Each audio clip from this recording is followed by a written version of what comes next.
Chapter 1. The Goblin Breeding Ground. In a world governed by the Beastmaster civilization, every human, upon reaching their 16th birthday, can activate their Beastmaster space using a contract activation array, thereby randomly obtaining a feeble magical beast as their contracted companion. These beasts serve not only as lifelong companions, but also as the source of strength for most individuals who aspire to become professionals. With potential, these beasts can grow under the nurturing of their masters and through continuous battles. Once they reach a certain level of growth, a special energy will gradually manifest within the master's body, and upon reaching a requisite concentration, they will qualify to become a professional. Once a master transforms into a professional, when their mental or physical prowess attains a certain threshold, they will comprehend the ability to merge with their beast, unifying their powers to acquire a more comprehensive and formidable combat capability. This encapsulates the backdrop of the Beastmaster civilization. Our protagonist, Lu Si-hong, is a young recluse who has recently graduated from university and has been working for less than 2 years while crossing the street engrossed in a mobile game. He was abruptly sent into reincarnation by a speeding dump truck, landing in a world known as Pokemon. After living for 16 years in this realm devoid of the internet and mobile phones, today, Lu Si-hong, with a heart full of trepidation, stepped into the purple array surrounded by numerous statues of magical beasts under the watchful eyes of many onlookers. It is worth noting that the activation of the contract array entails a significant cost, hence, apart from affluent aristocrats or wealthy merchants. Most individuals await the contract day that precedes every summer to activate their Beastmaster spaces at the free arrays provided by local high schools. Typically, at this time, the vicinity of a school's contract array is filled not only with students queuing in anticipation and teachers maintaining order, but also with idle onlookers. As Lu Si-hong entered the array, he clenched his fists nervously, his complexion slightly pale. He harbored concerns that, due to his soul originating from another world, he might fail to gain the array's recognition, resulting in an unsuccessful activation of his Beastmaster space. In such a case, the secret of his transmigration could be exposed, leaving him uncertain of what future awaited him. However, soon after, as the contract array shimmered with radiant light, Lu Si-hong's Beastmaster space was successfully activated, alleviating his worries, for he now possessed a far greater secret. Following the procedure relayed by his teacher, Lu Si-hong, with an expression of peculiar intrigue, approached a teacher designated to record the information of newly appointed masters under the teacher's guidance. He instinctively raised his hand, causing a faintly glowing summoning array to materialize on the ground beside him. As the glow of the array faded, a dazed, scrawny goblin stood in place, staring blankly at its master, not receiving any commands. The goblin casually picked its nose amidst the crowd of humans, then, with a hint of curiosity, inserted a finger into its mouth to taste. The appearance of the goblin instantly sparked whispers among the onlookers, prompting the female teacher recording the master's information to furrow her brow. A feeble goblin deemed useless and a target for ridicule from classmates, scorn from teachers, and mockery from spectators. Yet none of this transpired in fact. Wow, it's a goblin. Lu Si-hong's luck is just incredible. Well, it's just that such a weak creature will be easily dispatched by my little monkey once it evolves into a blazing fire monkey. Come on, you should first consider how much fruit it will take to raise your little monkey. That goblin can survive on dirt. And who knows, it might mutate into a goblin warrior before your monkey even finishes weaning. Uffed. My monkey's diet consists solely of fruit, and I can afford it. Your leopard, on the other hand, has been a meat eater since childhood. Enough about that. At least you both have the option to become professionals, while my ghost-faced spider is doomed to be merely a seamstress.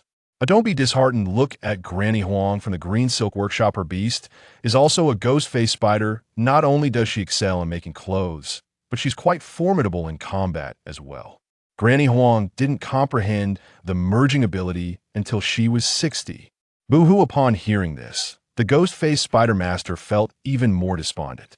Indeed, despite the goblin's scrawny appearance and seemingly lack of combat prowess, ranking at the bottom among wild magical beasts, it possesses numerous advantages in the eyes of beastmasters. As a humanoid creature, It can utilize tools it has high potential, with no certainty regarding what form it might evolve into, and it is easy to sustain, as it can survive on dirt before mutation, and even more so once it gains combat abilities. Furthermore, as long as the Beastmaster remains alive, the beast will not perish at most. It may return to the Beastmaster space for a brief period of 4 to 5 days, or extend to months or even decades of immobility. Coincidentally, goblins, after experiencing several battles without being defeated, will invariably undergo some degree of bloodline mutation. Interestingly, the current 7th-ranked Beastmaster, whose beast evolved from a goblin, is known as the Goblin Emperor, while the 6th-ranked Beastmaster, the Lava King, resides in the same town as Lu Hong, with a massive fire attribute slime known as the Lava Devourer as his beast. The crowd gazed with envy, and the teacher recording the information furrowed her brow because, "Why is your goblin an adult? Shouldn't summoned creatures be juvenile?" "I have no idea," Lu Hong replied, equally perplexed, though his heart raced with excitement. "Ah, merely an adult goblin, what's so strange about that? If I were to tell you that I have 15 adult goblins in my Beastmaster space, wouldn't that send you into shock? Damn it, I'm truly on the verge of a heart attack. Why does my Beastmaster space differ entirely from what I read in the books? It even whimsically named itself the Goblin Breeding Ground. Wait, wasn't the mobile game I played once called that? Damn it, it's been too long, and I can't recall anything." Noticing Lu Hang's fluctuating complexion, the female teacher assumed he was frightened and hurriedly reassured him. "It's all right, goblins are peculiar creatures, anything can happen." Lu Hong managed a smile and nodded in response to the teacher. Perhaps sensing that Lu Hang's goblin was somewhat exceptional, the teacher offered a cautionary reminder. "Have you memorized the regulations regarding beasts? Never leave a goblin unattended in the wild." "I have it memorized," Lu Hong promptly replied. Leaving a beast unattended in the wild would classify it as a wild magical beast, subjecting it to attacks from others if discovered. The master would face penalties and bear all losses incurred during that time. As for the reasoning behind this, although not explicitly stated, Lu Hong grasped some of it. For instance, adventurers exerting great effort to slay a magical beast only to discover it was someone's contracted creature. Or when higher-level beasts appear in areas designated for lower-level beasts, nearby adventurer guilds or other organizations must invest additional resources to ascertain whether the creature is a magical beast or a contracted one, leading to unnecessary casualties.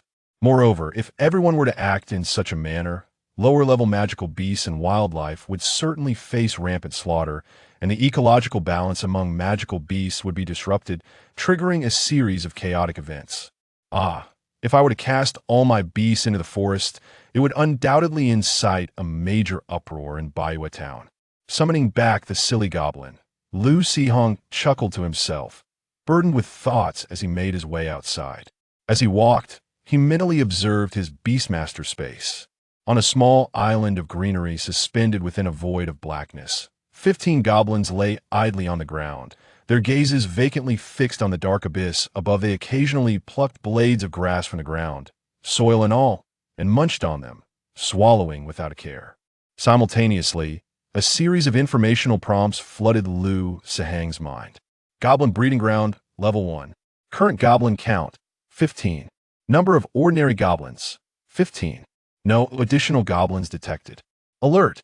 Participation in battles can yield experience, which can be used to randomly evolve goblins. Specific goblins can be unlocked under certain conditions. Notice, the current breeding ground cannot accommodate more goblins. Please upgrade the breeding ground promptly. This defies logic and transcends magic. I thought being a transmigrator was my greatest secret, yet I have stumbled upon something even more exhilarating. At that moment, a figure suddenly leaped in front of Lu Hong, bellowing, "Ha! Lu Hong, you loser. After 16 years of being a genius, your beast turns out to be a worthless goblin today. I shall teach you a lesson with my Gale Wolf King." This fool. Lu Hong couldn't help but roll his eyes. Chapter 2. Accumulate some experience points. Gazing at the short-haired, muscular boy who had abruptly appeared before him, Lu Hong casually replied, "Hey, don't get too cocky. Fortunes fluctuate over the years in 60 years. will be playing a tune on your grave. The young lad, named Zhang Yiming, was a childhood companion of Lu Sihong. His mother shared a close friendship with Lu Sihang's mother, Li Qin, and both worked at the local garment workshop, Qing Si Fong, under the supervision of the matron, Granny Huang. Get lost. Who's to say who will die first? I can at least live to 100, Zhang Yiming exclaimed, playfully landing a punch on Lu Sihong, and continued with a grin. Come on, let's head to the initial trial ground and test the combat prowess of our summoned beasts.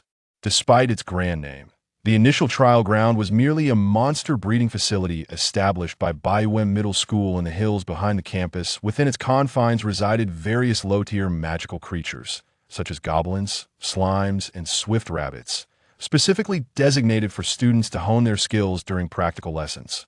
Unlike the peaceful era Lu Sihong had experienced in his previous life, this world was rife with peril at every turn. Not only the residents of the small town where Lu Sihong lived, but even those in major cities could face a multitude of threats at any moment, be it magical beasts, fellow humans, or invaders from other realms.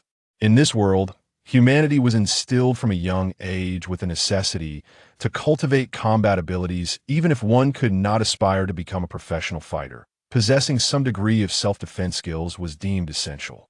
Lu Sihong has spent several years at school, during which he has undoubtedly vanquished dozens of goblins, consistently achieving excellent scores in practical courses. As a newly minted Beastmaster, aside from practical classes, Lu Sihong and his peers have the opportunity each week to select a magical beast from the initial trial grounds to engage in combat against their own summoned beasts, thereby honing their combat skills. Naturally, if one is willing to invest a little extra coin, visiting the trial grounds multiple times a week is entirely permissible. Typically, the magical beasts of novice beastmasters are in their juvenile forms, lacking significant combat prowess. Even when they do train in the trial grounds, they usually opt for a slime as a sparring partner, not expecting their beasts to defeat their opponents, but rather to cultivate their battle instincts from a young age. For instance, Lu Sihong's close friend, Zhang Yiming, has a small dog that, despite its adorable demeanor, engages playfully with the slime, and after a bout, emerges unscathed, albeit covered in slime's goo. Lu Sihong, however, is different. His goblins are all in their adult forms. Thus, he chose one of them as his opponent and summoned. Wait, which goblin did I just summon? These creatures all appear rather indistinguishable. Lu Sihong scratched his head in frustration, contemplating, if I cannot tell them apart, how could others? Truly, my mind must be muddled. He randomly selected a fortunate goblin from the 15 at his disposal, armed with a short wooden stick, and stepped forth from the summoning array. The goblin, unarmed and caught off guard, paused in surprise. Why does this opponent wield a weapon? This is hardly fair. Lu Sihong's goblin, however, paid no mind to notions of fairness. Upon receiving its master's command, it grinned maliciously and charged forward. Thus ensued a chaotic struggle between the two goblins as they grappled over the stick, eventually abandoning it altogether to engage in a messy brawl. After watching this absurdity unfold for a while, Lu Sihong could no longer bear it and intervened slightly, allowing his battered goblin to secure a narrow victory. Once the skirmish concluded, Lu Sihong recalled the goblin and glanced at his beast space. All the other information remained unchanged, except for one new entry in the history log. Victory over a cowardly goblin, earning 1 experience point. Lu Sihong recalled that experience points are used to evolve goblins. It takes 10 experience points to evolve a normal goblin, with the outcome being random. Current available experience points. 1.1 goblin requires 1 experience point. Does that mean I must defeat 9 more goblins to evolve? I wonder how much experience defeating a slime yields. At the river near the town's entrance, one often spots naturally occurring slimes. However, that area is rather close to the Misty Forest, which has recently seen increased monster activity, raising concerns about what might emerge from within. After a moment's hesitation, Lu Sihong felt a twinge of impatience. Since there were no afternoon classes, he concocted a casual excuse, bid farewell to his childhood friend, and made his way towards the eastern gate of the town.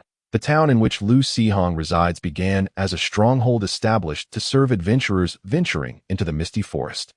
As adventurers flocked to the area, the stronghold gradually flourished, evolving into a small town with a permanent population of 30 to 40,000, originally known simply as the service town outside the Misty Forest. Following an attack by a beast tide, the town sign was damaged, leaving only the characters for service town.it that time. The mayor deemed the original name too lengthy, and so renamed it Baiwa Town. Lu Sihong felt a chill run down his spine upon learning this history. Relieved he had not become a resident of Chocolate Town. To the east of the town flows a wide river named Misty East Stream. Serving as a buffer zone between Baiwa Town and the Misty Forest, to facilitate the passage of adventurers, a stone bridge was constructed at the eastern gate, linking Baiwa Town with the outskirts of the Misty Forest. The bridge is equipped with mechanisms that can be activated to sever it quickly should a multitude of monsters emerge from the Misty Forest, though it is of little practical use. Lu Sihong learned that during previous beast tide attacks, the more formidable monsters would leap over or fly across the Misty East Stream, while the weaker ones could circumvent the area via shallow banks. The town's gates are typically manned by guards, who, aside from monitoring wanted criminals and monsters, largely ignore the comings and goings of others. In fact, the guards often fail to recognize wanted individuals. Lu Sihong first strolled along the banks of the Misty East Stream, where he spotted several slimes. After having his goblin defeat them, he earned a total of 2 experience points. It was then that Lu Sihong realized that experience points actually contain hidden decimals. Although the values beyond the decimal point are not displayed, he observed that across the river, aside from a few slimes, no monsters were in sight. Occasionally, adventurer teams would traverse the stone bridge into the Misty Forest. But recently, sightings of adventurers had dwindled, and local hunters seldom entered the forest. Seeing no immediate danger, Lu Sihong hesitated for a moment, but ultimately crossed the bridge, venturing into the outskirts of the Misty Forest. After dispatching a few slimes lingering by the riverbank, Lu Sihong's gaze fell upon a swift-winged rabbit in the distance. Coordinating with his goblin, they attempted to flank the creature, but ultimately lost sight of their quarry. "Curse it, these rabbits are far too swift," Lu Sihong lamented. Surveying his surroundings, he belatedly realized he had ventured too far in. He promptly turned back towards the forest's edge. Just then, a wounded wild boar burst forth from the depths of the forest. Panting heavily, locking eyes with Lu Sihong as it did so. Upon witnessing the wild boar's fierce gaze, Lu Sihong's heart skipped a beat. This is bad. A wounded wild boar is notoriously unpredictable, and with just myself and a goblin. Wait, how many goblins do I have? Chapter 3.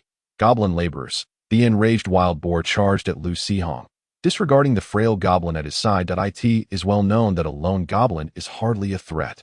In a moment of desperation, Lu Sihong cast aside concerns for revealing his secrets and summoned all 14 remaining goblins from his beast space. The ground illuminated with summoning arrays. A horde of identical goblins, wielding short wooden sticks, appeared before the wild boar. The charging boar hesitated, questioning if it had struck its head against a rock while fleeing, for how else could so many goblins suddenly appear?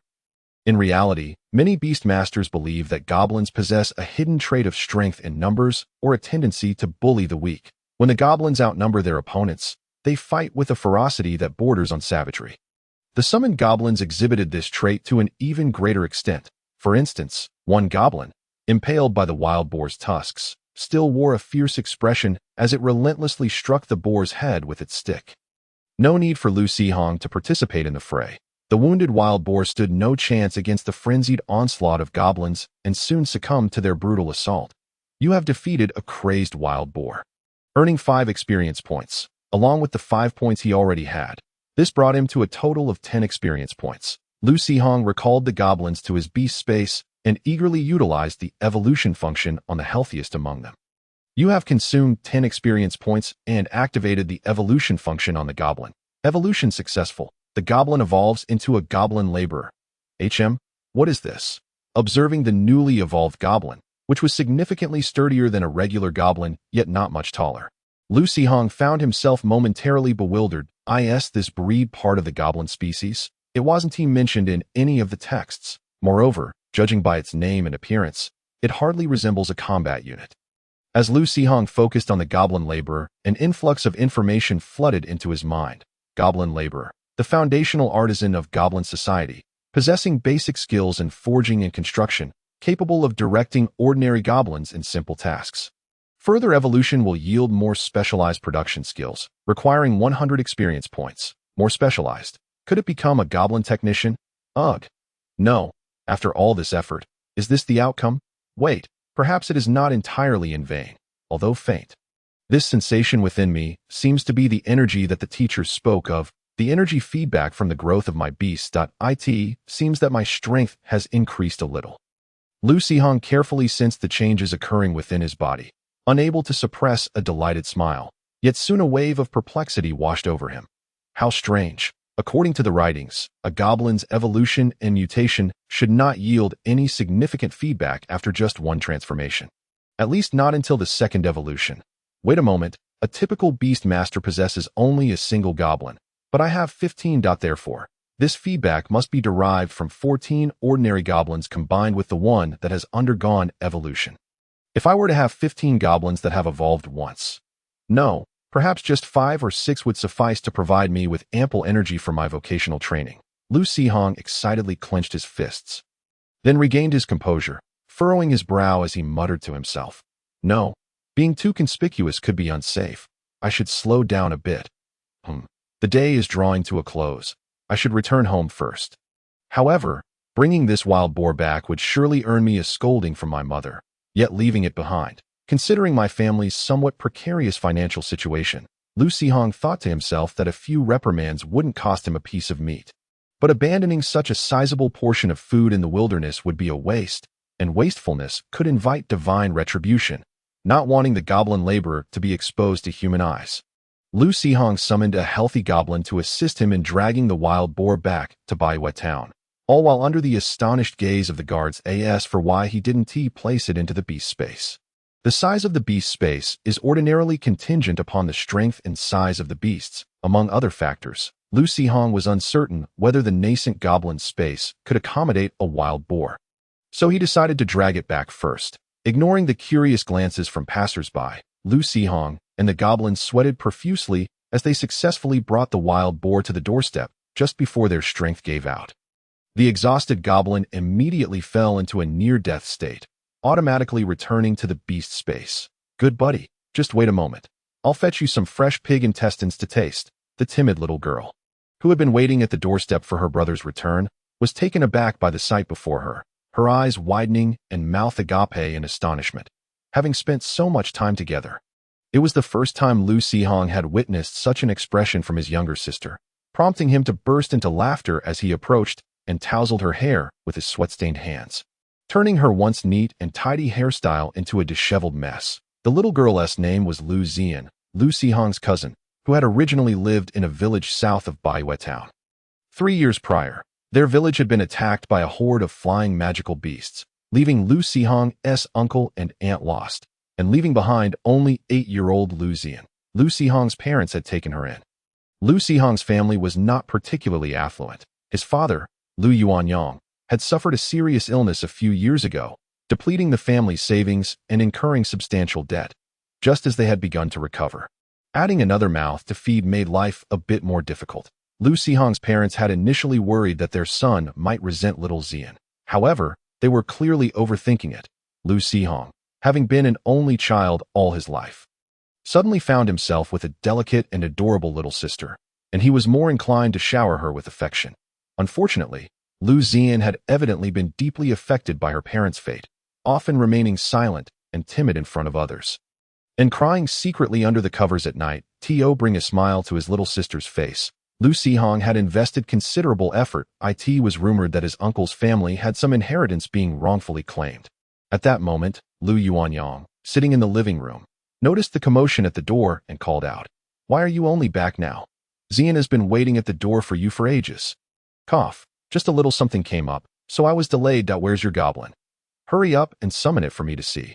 Lu Yuanyang put down his newspaper and stepped out with a sense of urgency. Lu Sihong, curious, inquired, "How did you know my beast is a goblin?" "Old man Wang from next door told me. He passed by your school while taking his morning stroll. Old man Wang has certainly taken quite the detour." Lu Sihong replied, somewhat at a loss for words. "Mind your own business, your goblin." "What the hell?" Lu Yuanyang was startled to see a wild boar lying behind Lu Sihong, jumping up with a startled cry. "What happened? What happened?" Li Qin, who was cooking in the kitchen, rushed out with a spatula in hand. Lu Yuanyang pointed at the wild boar behind Lu Sihong and said, "Look at the good deed your son has done." Hum, hum. Li Qin glanced at the wild boar on the ground and then at her son's disheveled appearance, her eyes narrowing slightly. Sensing its owner's anger, the enormous ghost-faced spider, which had been lounging in the living room, swiftly scurried out on its 8 long legs, hissing threateningly. Chapter 4. The protagonist's family. The ghost-faced spider reached the door and, upon realizing its master was scolding her little offspring, immediately crouched down. Emitting a mocking chuckle, Li Qin turned back to give it a glance. Are you bored? Come over here and drag this wild boar to the side. The ghost-faced spider stiffened and obediently approached, spitting out 2 fine threads to ensnare the wild boar's body, slowly dragging it away.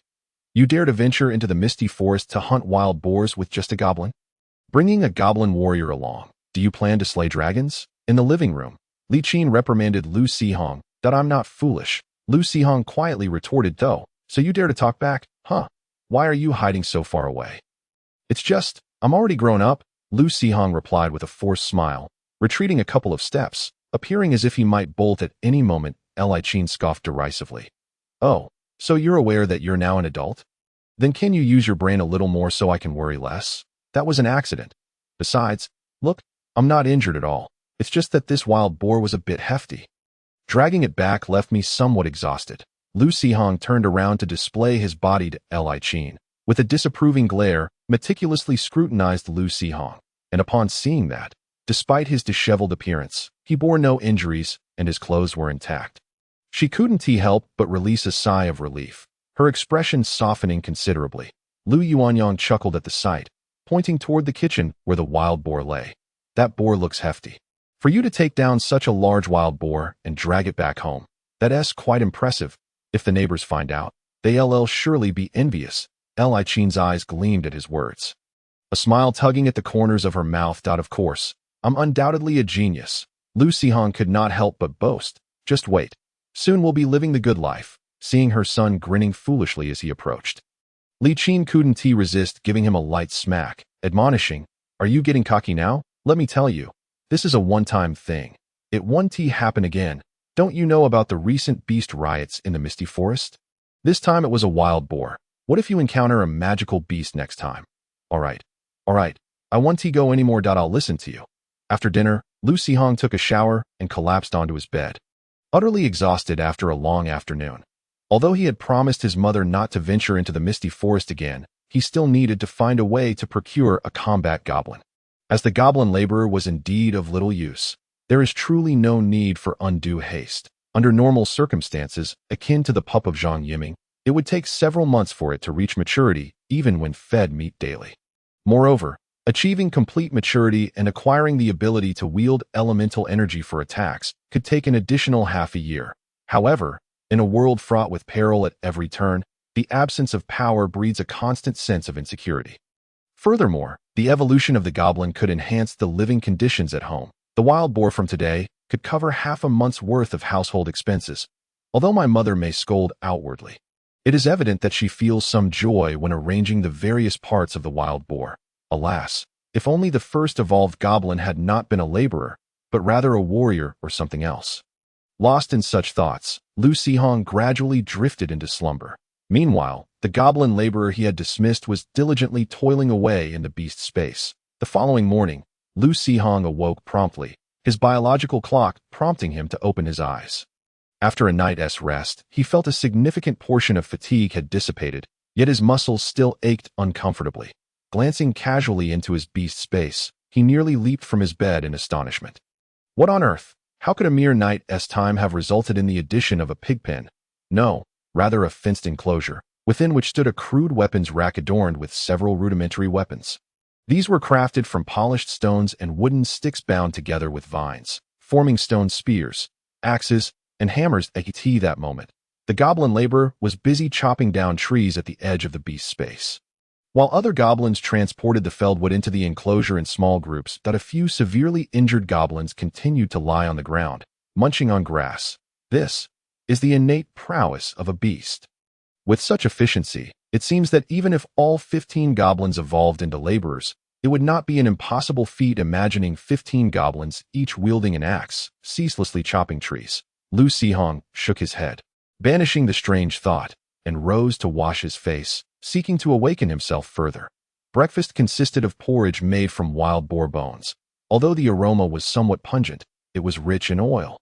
And in this world where agriculture is not as advanced as in my past life, acquiring meat requires a significant outlay. In just one night, the wild boar had been dissected into various parts.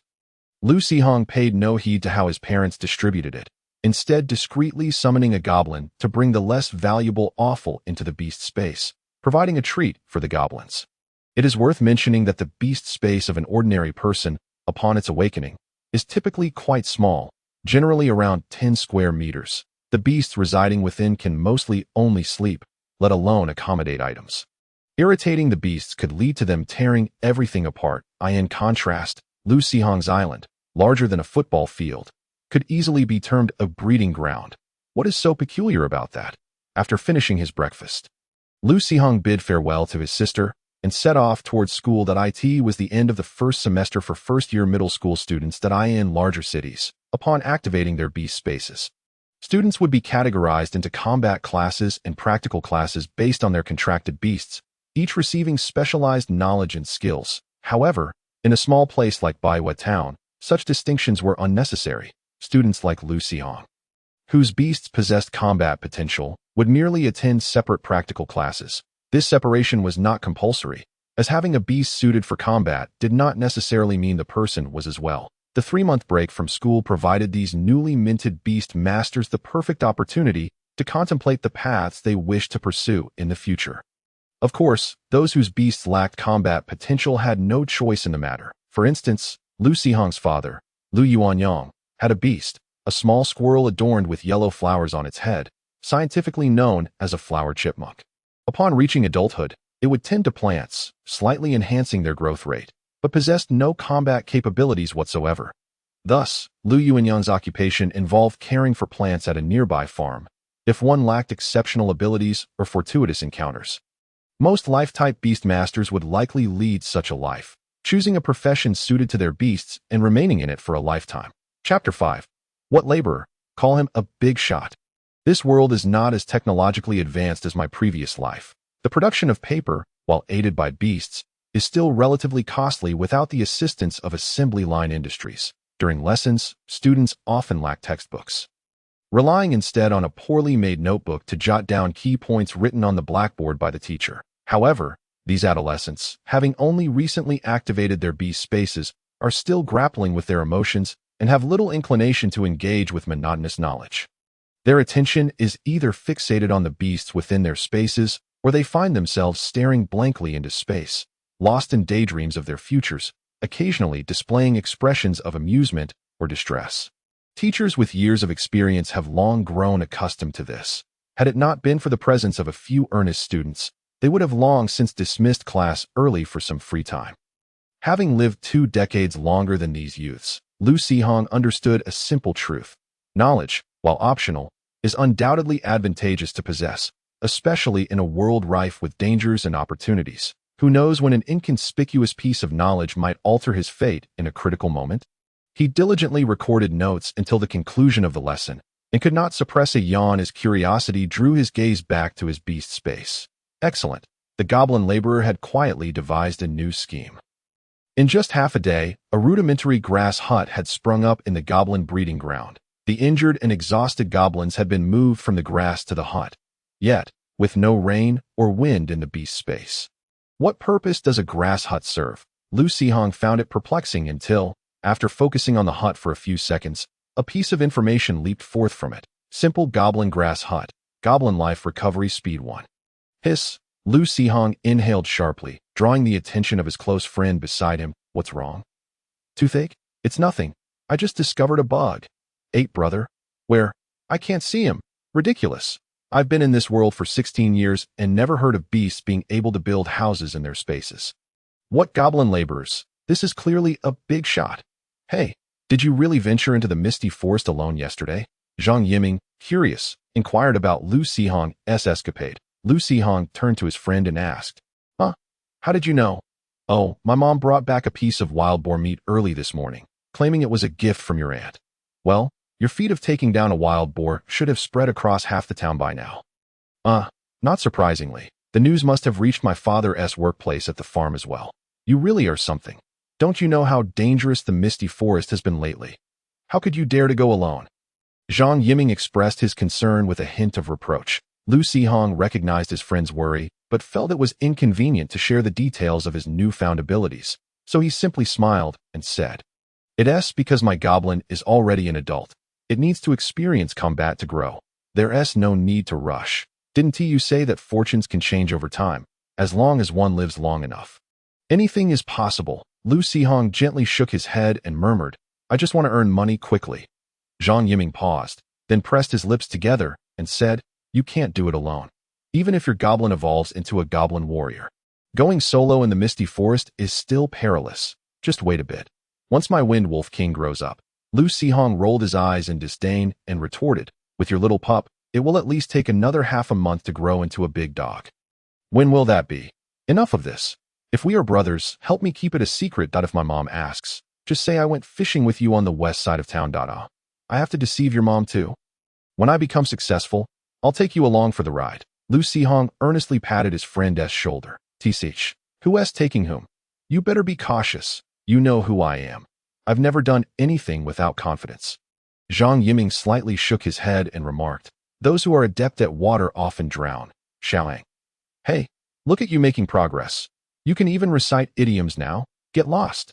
In the afternoon, with the instructor absent, the students were free to roam the school grounds. Lu Sihong, having finished his boxed meal, skillfully climbed over the school wall, carefully concealing his face from acquaintances as he swiftly made his way toward the eastern gate of the town. Aside from 3 particularly injured goblins and one that suffered non-combat casualties due to dragging a wild boar, the others had recovered from their wounds, although the number of available goblins had decreased. The stone weapons forged by the goblin laborers had significantly enhanced their individual combat capabilities. Coupled with the presence of the more robust goblin laborers, Lu Sihong's fighting prowess had at least doubled or tripled compared to the previous day. The surrounding areas of the misty forest warranted thorough observation. After Lu Sihong had cleared the area yesterday, there were no signs of slimes along the riverbank, compelling him to venture directly into the misty forest. It would be ideal to have a canine beast companion for both tracking prey and preventing danger. He recalled that there seemed to be a large-nosed variant within the goblin tribe. Lu Sihong pondered as he instructed the goblin wielding a stone spear to lead the way, while he lagged behind at a distance. He dared not delve too deeply, merely hoping to encounter some swift-winged rabbits or burrowing moles at the forest's edge, which would provide some experience points and a plausible excuse to claim he had caught them in the fields west of the town, thus improving his household meals. However, Lu Sihong soon realized he had overestimated his expectations. Swift-winged rabbits? Yes. Burrowing moles? Indeed. Yet, he could not catch a single one, nor strike any. The swift-winged rabbits were too quick, and the burrowing moles could dig their way out, far beyond the reach of him and the goblins. Just as he thought the day was destined to yield nothing, he unexpectedly stumbled upon a wild goblin squad. No, it could not be deemed an accident. The leading large-nosed goblin, straining to identify scents in the air, was evidently a mutated goblin, tracking Lu Sihong's scent. It resembled a hunting dog in its demeanor. Chapter 6. Evolving Goblin Warriors. Though, look what I've discovered. A solitary human child, the large-nosed goblin exclaimed with excitement, immediately charging toward Lu Sihong, its companions fanning out to block his escape route. Yet Lu Sihong, witnessing this band of 8 ordinary goblins armed with small wooden sticks, displayed no fear. Rather, a thrill of excitement crossed his face. A fortuitous opportunity for 8 experience points had presented itself. Lu Sihong promptly ordered the goblins in his beast space to arm themselves, and as the wild goblins drew closer, the surrounding area erupted in radiant light. Under the leadership of the sturdy goblin laborer, 9 goblins wielding stone weapons burst forth from the summoning array, colliding head-on with the wild goblins who were caught off guard. With a slight advantage in weaponry and numbers, Lu Sihong's goblins swiftly overwhelmed their wild counterparts. The most ferocious among them was the goblin laborer, whose name suggested a mere laborer, but who fought with great ferocity, wielding a large stone axe meant for chopping trees. With a single swing, it decapitated the large-nosed goblin and casually flung the axe, which whistled through the air, smashing the skull of another wild goblin attempting to flee, splattering blood and viscera everywhere.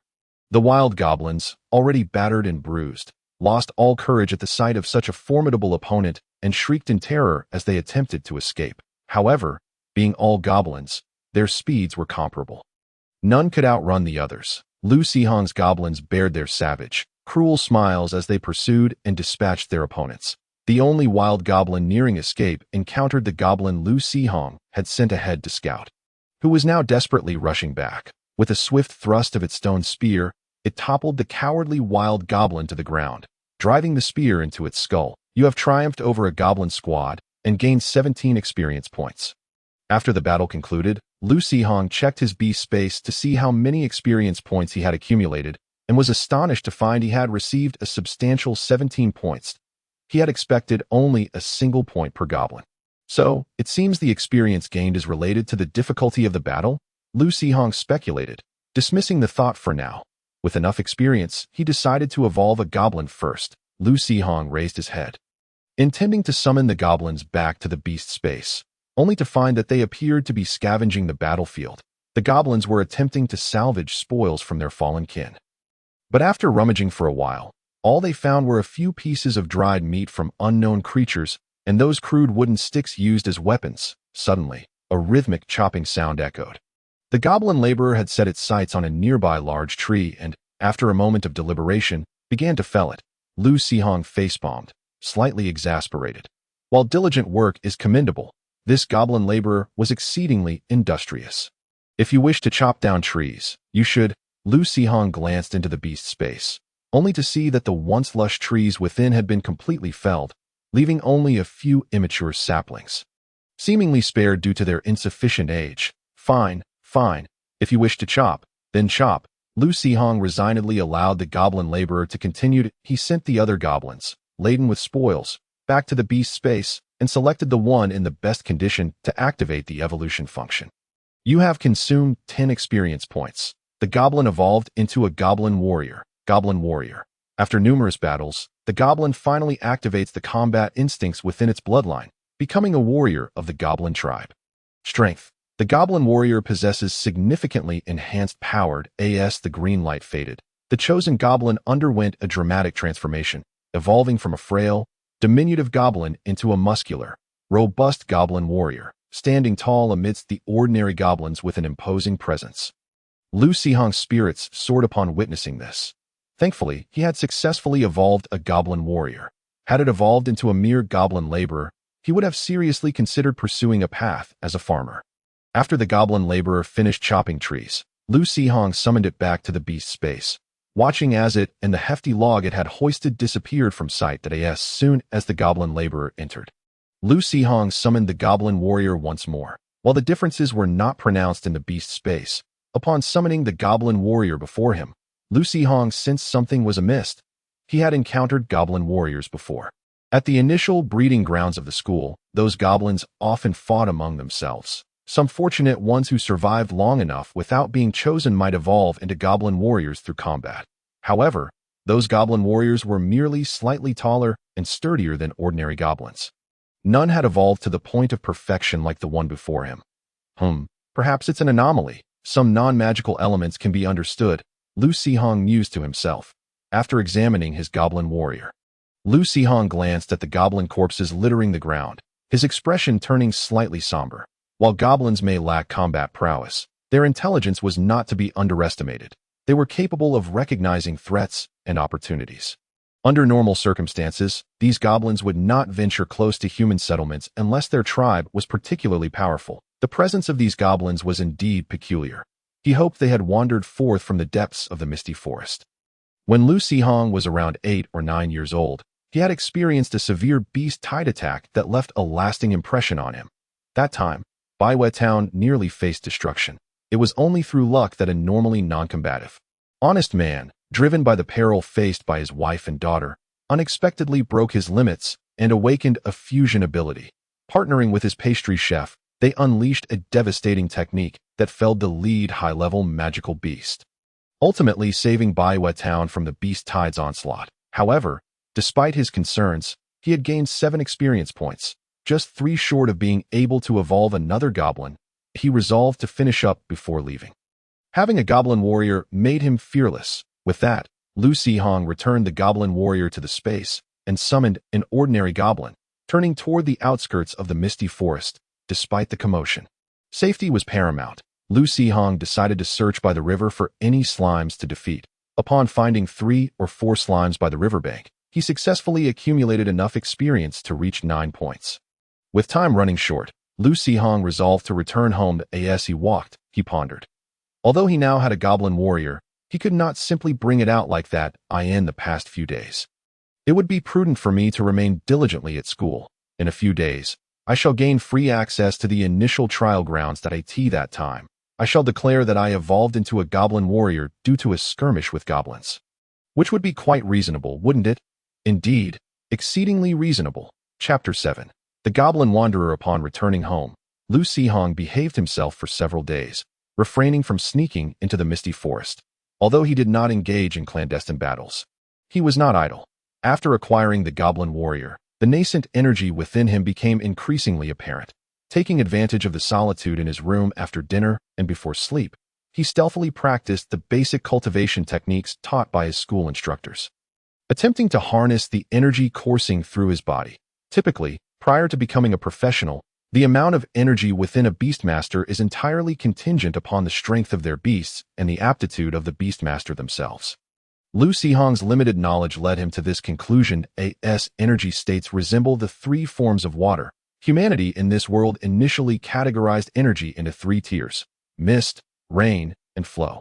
However, with the advancement of beastmaster civilization, the energy cap was continually elevated, leading to the introduction of additional tiers such as spring, creek, river, lake, and sea. Nevertheless, even the most powerful beastmaster today has only reached the lake stage. While a lake can expand indefinitely, it never quite possesses the boundless quality of the sea if one were to categorize energy in this manner.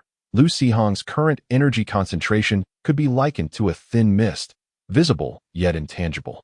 With such low energy concentration, after half a day's cultivation, his body exhibited little change. The basic cultivation method was merely intended to enhance the beastmaster's control over energy, preparing them for their professional journey. Lu Sihong also took a rusty kitchen knife that had been discarded in the storage room, sharpened it vigorously, and placed it within the beastmaster's space, instructing his goblin laborer to fashion a makeshift weapon by binding it to a sturdy stick for the goblin warrior. Time passed slowly, and finally, after class on Monday, Lu Sihong eagerly gathered his closest friends and a few classmates as witnesses, rushing to the initial trial grounds to acquire a breeding goblin, sending his own goblin to crush it with 2 stone hammers. After retrieving the goblin, he did not immediately summon the goblin warrior. He wished to take a gamble. While the goblin warrior was impressive, a mutated goblin capable of casting spells would undoubtedly be superior. Spending 10 experience points, Goblin Evolution, Goblin Wanderer. In the blink of an eye, the formerly normal goblin transformed into a disheveled, ragged figure. The Goblin Wanderer, a unique goblin, living a carefree life, relishing freedom, often wandering aimlessly and collecting scraps. Wandering, goblin wanderers may randomly appear in other regions of the world. Upon being defeated, they return to the goblin breeding ground with the debris they collected, and once they regain their health, they will continue their aimless wandering. This is, Lu Sihong initially intended to scoff at this worthless creature, but then recalled the goblin laborer. What if this one was actually a hidden gem? It suddenly dawned on him. At the moment he was struck by the dump truck, the mobile game had just finished downloading, and he had merely glimpsed the opening animation. So, this ragged figure is. Where did that goblin go? In a moment of distraction, the ragged figure vanished from the Beastmaster's space, leaving Lu Sihong unable to catch another glimpse. Remarkably, despite its unkempt appearance, the energy feedback from that goblin was unyielding, comparable to the energy gained when the goblin warrior evolved. After a brief moment of astonishment, Lu Sihong regained his composure and hastily summoned the goblin warrior.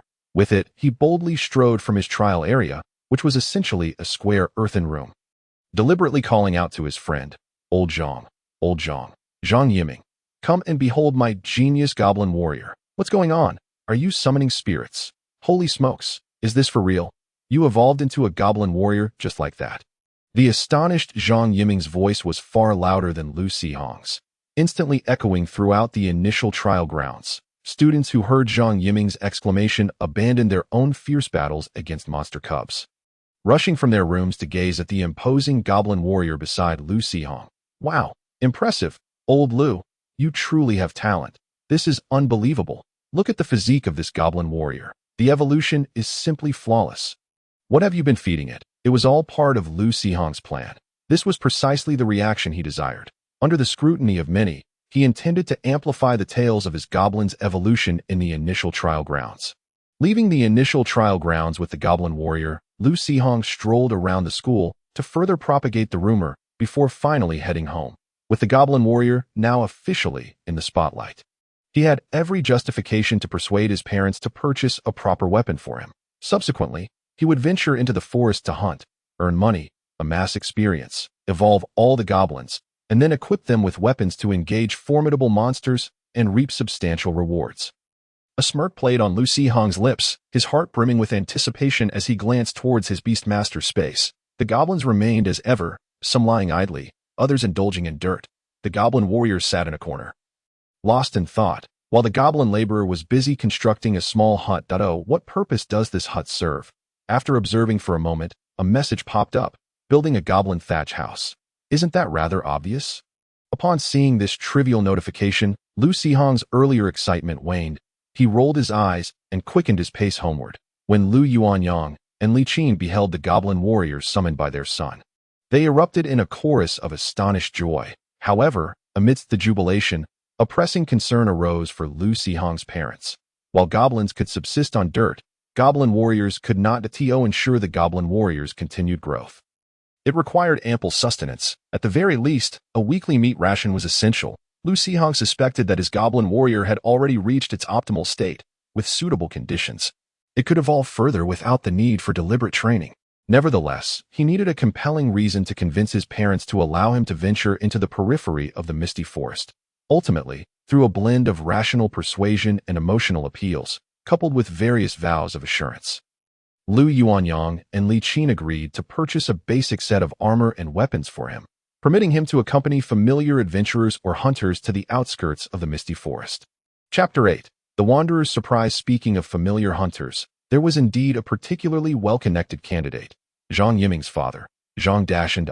In his youth, Zhang Dashan had been an adventurer, achieving the remarkable ability to merge with his beast. Unfortunately, misfortune struck during one expedition, leaving him severely injured and impairing his foundation IT that time. His wife was already pregnant, and he had some savings, so he chose to retire and pursue a career as a hunter. Zhang Dashan's beast was a crimson flame tiger, a magnificent creature with fiery red fur that surged like flames when enraged. He indeed wielded the power of fire, inflicting fire-based energy damage upon his foes in battle. Zhang Dashan's choice to become a hunter was partly to ensure his beast had a steady supply of meat. Otherwise, its abilities might regress, which would, in turn, impact the Beastmaster's own capabilities. With Zhang Dashan's strength, as long as they did not venture deep into the misty forest, he would have no trouble safeguarding Lu Xihong. Coincidentally, Li Qin and his wife, Lu Xiujuan, had been friends for many years, and the two families maintained a good relationship. Zhang Dashan would certainly not mind taking Lu Xihong under his wing for a time. Lu Xihong found this arrangement quite favorable. Initially, he could rely on his friend's expertise to gain experience. Once he accumulated enough experience, he would upgrade the visible goblin warrior once more. By then, he would have sufficient strength to justify independent excursions to the forest's edge before retiring for the night. Lu Xihong took one last glance at the Beastmaster's space. The goblin laborer's efficiency was remarkable.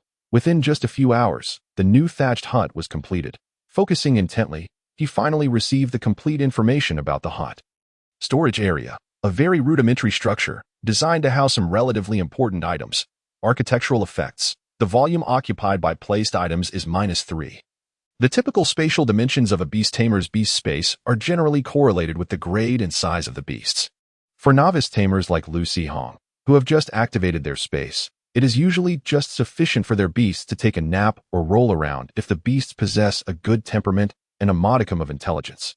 They might assist their tamer in storing a few items, albeit only minor but significant objects. However, Lu Xihong's goblin breeding ground not only boasts ample space, but the goblins are also fully equipped with hands and feet, making it more than adequate for storage. If it weren't for the fact that he couldn't enter the beast space himself, Lu Sihong would have fancied constructing a house inside, allowing him to swiftly retreat into safety during perilous times.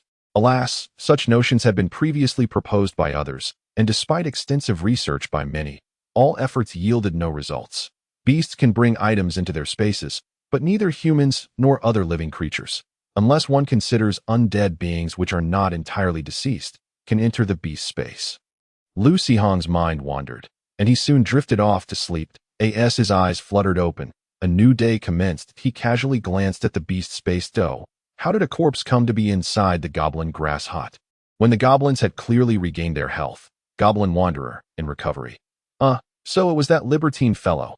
Wait, buddy, didn't you just step out yesterday? How on earth did you get killed so quickly? Lu Sihong's confusion seemed to trigger some condition within the goblin breeding ground, prompting a cascade of information to pop up. The Goblin Wanderer's journey. The Goblin Wanderer ventured into the misty forest. During his wandering, he encountered a dog-headed gold miner and, in evading the miner's pursuit, picked up a piece of dog-headed gold from the ground. The Goblin Wanderer came across a pack of wargs who were fleeing from a troll and was shot with an arrow, resulting in the Goblin Wanderer's demise. This journey yielded a piece of dog-headed gold. Hiss, that lad had quite an eventful night. Wait, what was that? Dog-headed gold. Where is it? Lu Sihong's consciousness rummaged through the goblin breeding ground until he finally located a rather unattractive lump of golden stone nestled in a hut designated for item storage. So, the goblin laborers constructed this hut in response to the wanderer's arrival, to serve as a place for him to store his spoils. Lu Sihong mused, rubbing the sleep from his eyes. Goodness, though it may look rather unsightly. This item is indeed quite useful, delivering an unexpected surprise right upon arrival. Such a substantial piece of gold, while appearing somewhat loose, should still fetch a handsome sum. When the time comes, I'll concoct an excuse, claiming I found it in the river, and have my parents sell it to replenish the funds for equipment. Receiving such a delightful surprise first thing in the morning rendered Lu Sihong unable to contain his joy, and he wore a grin throughout the day. Fortunately, everyone knew that this fellow's goblin had evolved yesterday, so no one suspected he had lost his wits. Indeed, the word was out, thanks to Lu Sihong's meticulous planning, his classmates' diligent promotion, and Lu's parents' casual boasting. The entire Baiwa town and neighboring farms were aware that the son of the Lu family was a prodigy, having activated his beast space merely a week prior, and that the goblin had evolved into a goblin warrior through a diet of dirt. Thus, upon entering school that morning, he was promptly summoned to the principal's office for a hearty encouragement. Numerous compliments were bestowed upon him, yet tangible benefits were scant. After all, it was a goblin, and its evolutionary patterns were nearly non-existent, relying solely on the whims of fortune. Who could predict when luck might strike again for evolution? Should it have been another beast with high evolutionary potential, the principal might have directly awarded him. But alas, it was a goblin. The principal dared not make grand promises. Lu Sihong, however, remained unfazed.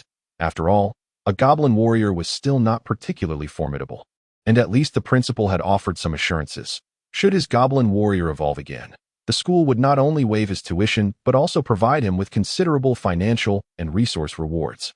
For Lu Sihong, that was akin to receiving a reward already in hand, merely stored temporarily at school. Chapter 9. The holidays. Upon returning to his seat, Lu Sihong's close friend immediately approached him. What did the principal want? Is he secretly giving you some sort of reward? Zhang Yiming inquired quietly. Lu Sihong shook his head slightly, gesturing towards the teacher lecturing at the podium, and whispered, "Let's discuss it after class." After what felt like an eternity, the class finally ended, and Zhang Yiming curiously remarked, "What did your head shake mean earlier?" No reward was given.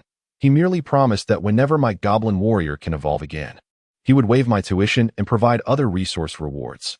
Hey, the principal is being quite stingy. Zhang Yiming expressed indignation on behalf of his friend, but the surrounding eavesdropping classmates did not share the same sentiment. Being youthful, they could hardly conceal their emotions. Upon hearing the exchange, several students sighed in relief, while others wore expressions of schadenfreude. Lu Sihong felt reassured and was indifferent to the reactions, whether genuine consolation or bitter jest.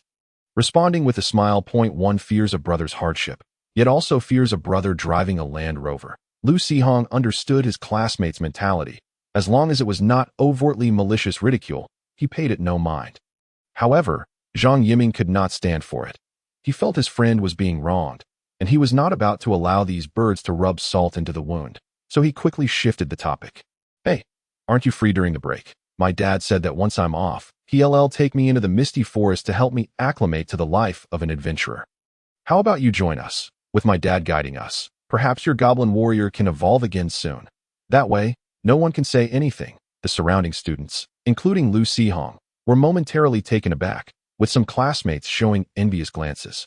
While the bolder ones directly sought to latch onto Zhang Yiming for a chance to join, don't be ridiculous. My dad can't take so many people. Lu Sihong's goblin warrior has combat capabilities that can be trained. What would you all do tagging along? Zhang Yiming offered excuses to those he was close with, while ignoring those he didn't care for. How fortuitous. Just last night, I discussed with my parents the possibility of asking Uncle Zhang to take me along for a while. Even deciding what equipment to purchase, Lu Sihong replied with a smile. What are you buying?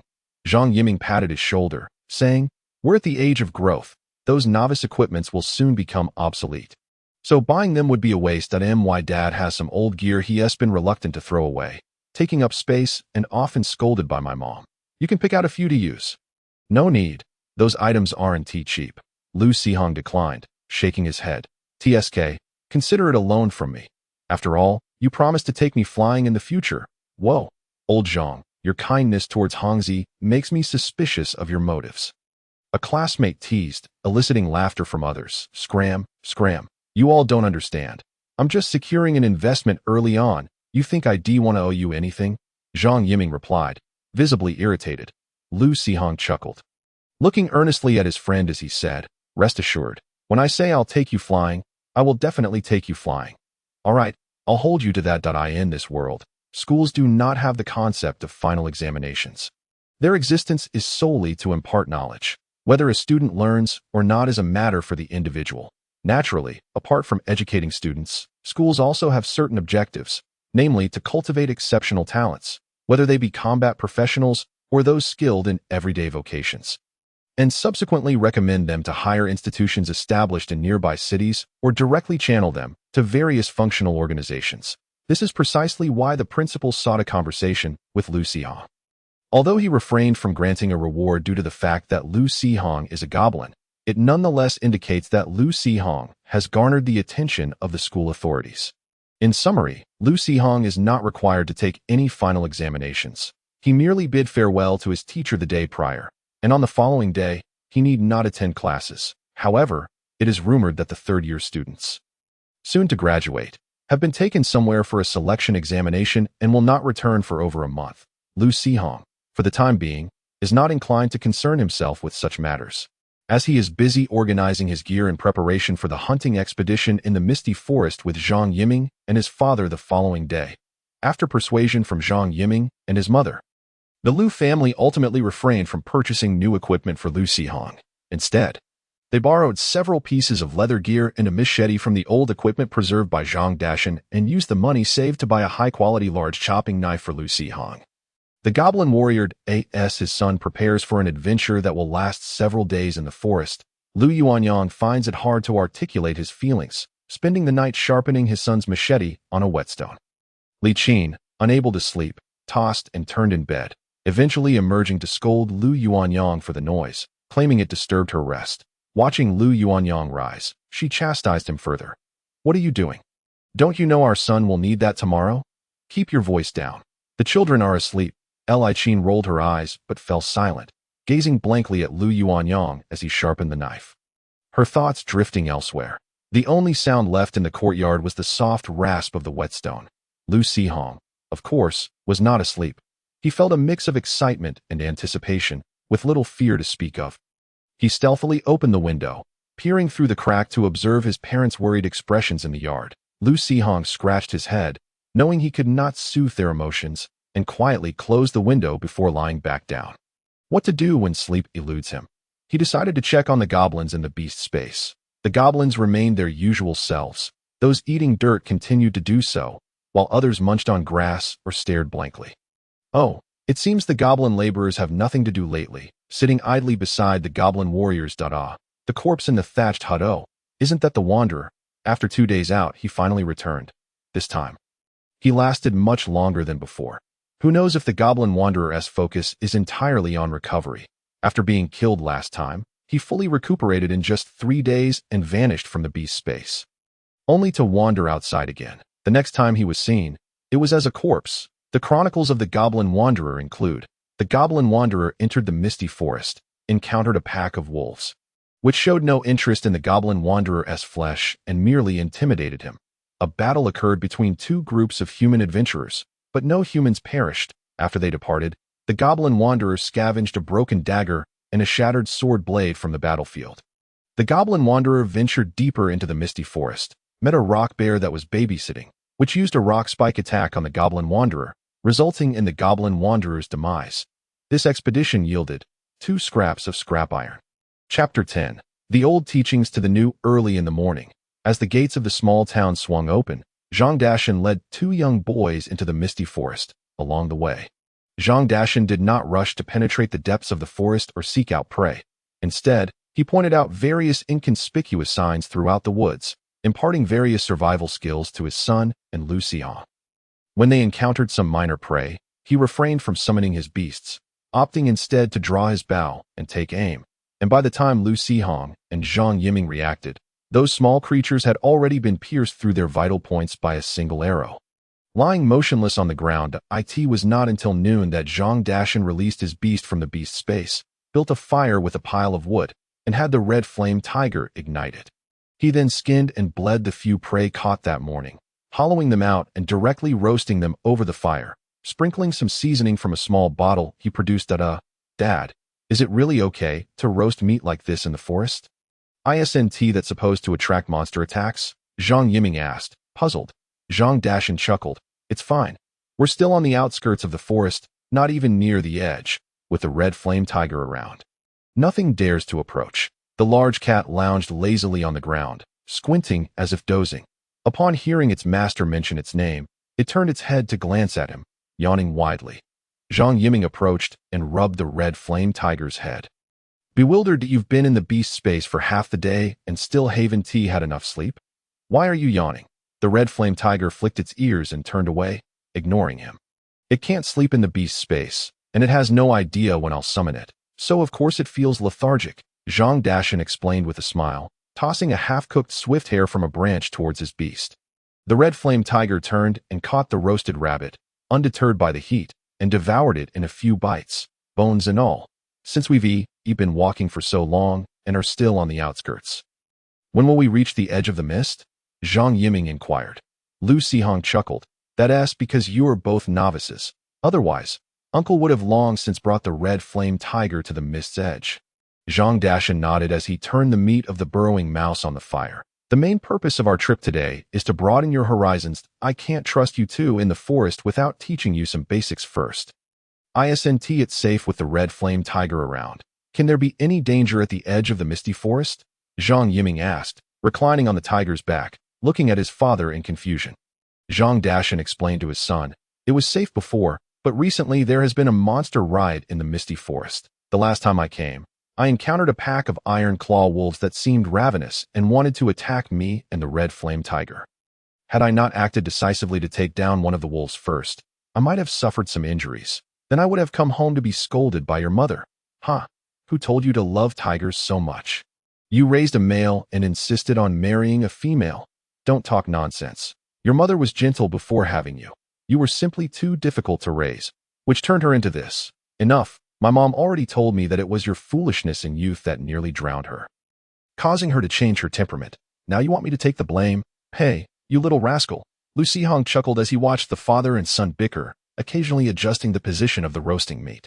After all, he was an outsider. His best friend's mother always greeted him with a gentle demeanor, making it impossible for him to understand the struggles of this father-son duo. However, it is worth noting that his own mother also had an outwardly gentle reputation, yet could be quite fierce when provoked, and even without considering family status. With the energy feedback from the ghost-faced spider, her combat prowess at home was indeed formidable. Zhang Dashan led the two boys around the forest's outskirts for the entire day, even finding a lone old wolf for Lu Xihong's goblin warrior to practice against in Zhang Dashan's mind. A typical goblin warrior would face a significant decline in physical prowess against such a cunning old wolf with ample combat experience. And it would be a fair match, to his surprise. However, armed with a sharp, large chopping knife. The goblin warrior swiftly decapitated the old wolf after only a few exchanges, sustaining only a minor injury in the process. Your goblin's physical condition is astonishing. Though its combat experience is lacking, it has no strategy and even strikes the hardest bones of the wolf with its knife, yet it still managed to create a dent. Zhang Dashan remarked to Lu Sihong. But that's all right. Combat experience comes with practice. Later, I'll find a few more prey for you. With your goblin warrior's physical prowess, it will quickly adapt to the situation. Though it cannot speak, the beast master can generally comprehend human language. The goblin warrior scratched its head, gazing at the several small nicks on its cleaver with a look of concern in its eyes.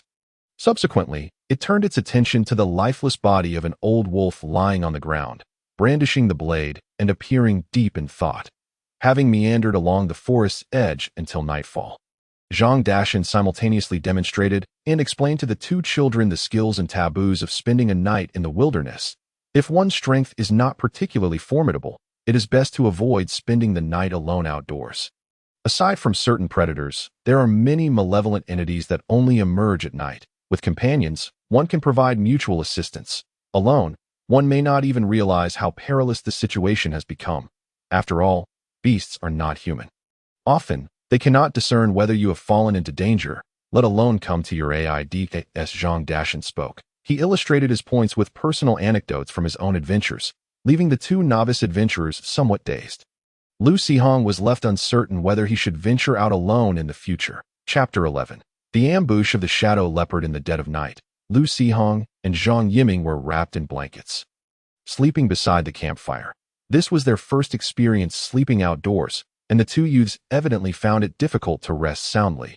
Had they not been utterly exhausted from a day of hiking, they likely would not have achieved even this level of sleep quality. The goblin warrior, however, had no such concerns, resting soundly with its massive cleaver close at hand. Zhang Dashan added more firewood to the blaze and glanced at the recently awakened scarlet flame tiger, which was propped up on one paw and yawning widely. The already dim moonlight had to filter through the dense foliage to reach the forest floor, and the scattered stars provided little illumination, barely revealing the fallen leaves that had sunk slightly under some inexplicable pressure, their faint cracking sounds merging with the chorus of night insects. The scarlet flame tiger lounged on the ground, its crimson fur glowing like flowing flames in the firelight, emanating a hint of warmth that it let out soft snores, its mouth slightly ajar, revealing two sharp fangs, its expression tinged with a hint of mockery. Unbeknownst to them, sensing the predatory aura, the incessant drone of insects abruptly ceased, and the lurking predator in the darkness became aware of something amiss, momentarily freezing in place. With a thunderous crash, the scarlet flame tiger erupted into a ball of red flames, launching itself toward an empty space not far from Lu Sihong. Roar! The predator, realizing it had been exposed, revealed itself to be a black panther, wreathed in swirling shadows, swiftly evading the tiger's attack. Zhang Dashan suddenly opened his eyes, seized his weapon, and stood alert, scanning the surroundings before turning his gaze to the black panther engaged in combat with the scarlet flame tiger. The goblin warrior quickly scrambled to its feet, grasping its cleaver and rushing to its master's side. The two youths, stirred from their slumber by the roars of the two great cats battling, gradually regained their senses. Lu Sihong, whose already restless mind was forced into action by the noise, took a moment to comprehend his situation. This was the shadow leopard, a nocturnal predator with remarkable stealth capabilities, capable of achieving near-perfect invisibility, especially in the dark or dimly lit caves. Zhang Dashan explained, holding a strong bow. Yet it seemed he had no intention of aiding his beast. Uncle Zhang, aren't you going to help? Lu Sihong inquired, somewhat perplexed. Zhang Dashan chuckled. There's no need. With the abilities of the Scarlet Flame, it is more than sufficient to deal with this creature. It's merely playing. But yes, let the goblin warrior join in to gain some combat experience. Lu Sihong hesitated for a moment before hastily urging the goblin warrior to engage in battle. Though both Zhang Dashan and the Scarlet Flame Tiger appeared unconcerned about the Black Panther, Lu Sihong could tell at a glance that the leopard was no weakling. Allowing the goblin warrior to take a few swipes might yield considerable experience. Indeed, the Scarlet Flame Tiger was merely toying with its opponent. In terms of speed, strength, and energy intensity, it far surpassed the Black Panther. The Shadow Leopard found itself unable to land a hit or escape.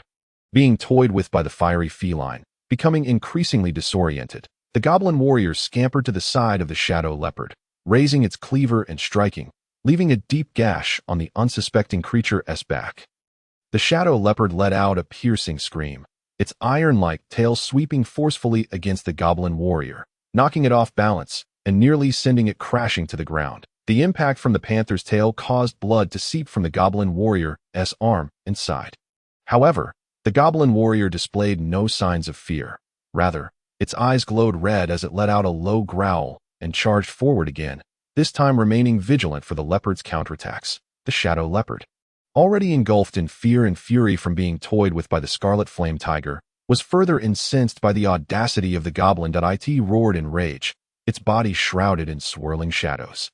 Prepared to retaliate against the ignorant green-skinned pest, that a fiery slap resounded as the scarlet flame tiger struck the leopard's head, delivering a concussive blow that sent its shadowy form into disarray, causing it to stagger and lose its balance. Seizing the opportunity, the goblin warrior lunged forward, delivering a powerful slash to the leopard's neck, showering itself with the creature's spouting blood. The shadow leopard, suffering a critical injury, let out a mournful cry, only to be met with an impatient paw from the scarlet flame tiger, silencing it for good. The scarlet flame tiger grasped the leopard's carcass in its jaws and began to walk toward its master, while the goblin warrior, displaying commendable awareness, assisted from behind.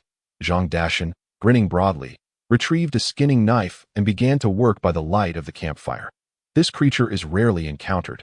Had you two not been here, it would have fled at the sight of the scarlet flame long ago. Zhang Yiming exclaimed dramatically, so you summoned us merely to serve as bait. As Zhang Dashan skinned the leopard, he explained, you were mistaken. The shadow leopard typically roams within the misty regions, and it is rare to even glimpse one near the mist's edge. I wonder what is transpiring deep within the mist forest, causing all manner of creatures to flee. Lu Sihong suddenly recalled a certain individual lying lifeless in the goblin hut and asked, Uncle Zhang, are there ogres and wargs in the mist forest? Zhang Dashan casually replied, indeed, there are. It is said that a tribe of ogres resides in the northern part of the central circle of the mist forest, while wargs mostly inhabit the inner edges. Close to the central area. I have encountered them a few times. Those creatures must be quite dangerous, right? I've heard they forge weapons. Zhang Yiming inquired. Zhang Dashan nodded. Those humanoid beasts possess some knowledge in that regard. During my adventures, I once met a master swordsmith in a city, whose beast was a warg lord, and his blacksmithing skills were on par with that swordsmith. Hearing this, Lu Sihong felt a surge of excitement as he thought of his goblin laborers. If he could evolve them a few more times. Wait, what was I just about to ask? If ogres are chasing wargs? Zhang Dashan turned back to Lu Sihong with a curious expression, then answered earnestly. That would mean the ogres have emerged from the center of the mist. In any case, the wargs would not dare venture into the heart of the mist. That ogre tribe contains both ogre lords and ogre mages, but they can only reside on the outskirts of the mist center. So, there's something amiss in the center of the mist forest. Lu Sihong furrowed his brow slightly, asking in confusion if the mist forest is in trouble. Why hasn't the Adventurers Guild sent out any news? Because there's been no news, Zhang Dashan replied. The Adventurers Guild has long since issued reconnaissance bounties, but recently there have been few adventurer teams in Baiwa town. Only 2 teams accepted the mission to enter the mist forest, and they have yet to return. Chapter 12. The edge of the mist. Zhang Dashan led the 2 individuals, traversing the periphery of the misty forest for 3 days and 2 nights. While imparting knowledge of adventure, his intent was also to acclimate them to the wilderness environment. Should they venture deeper, they would soon encounter the treacherous edge of the mist, a realm far more perilous than their current surroundings. Throughout their 3-day expedition, apart from the shadow leopard they encountered on the first night, they had not faced any formidable magical beasts, only 2 wolves prowling for prey and a small herd of wild boars.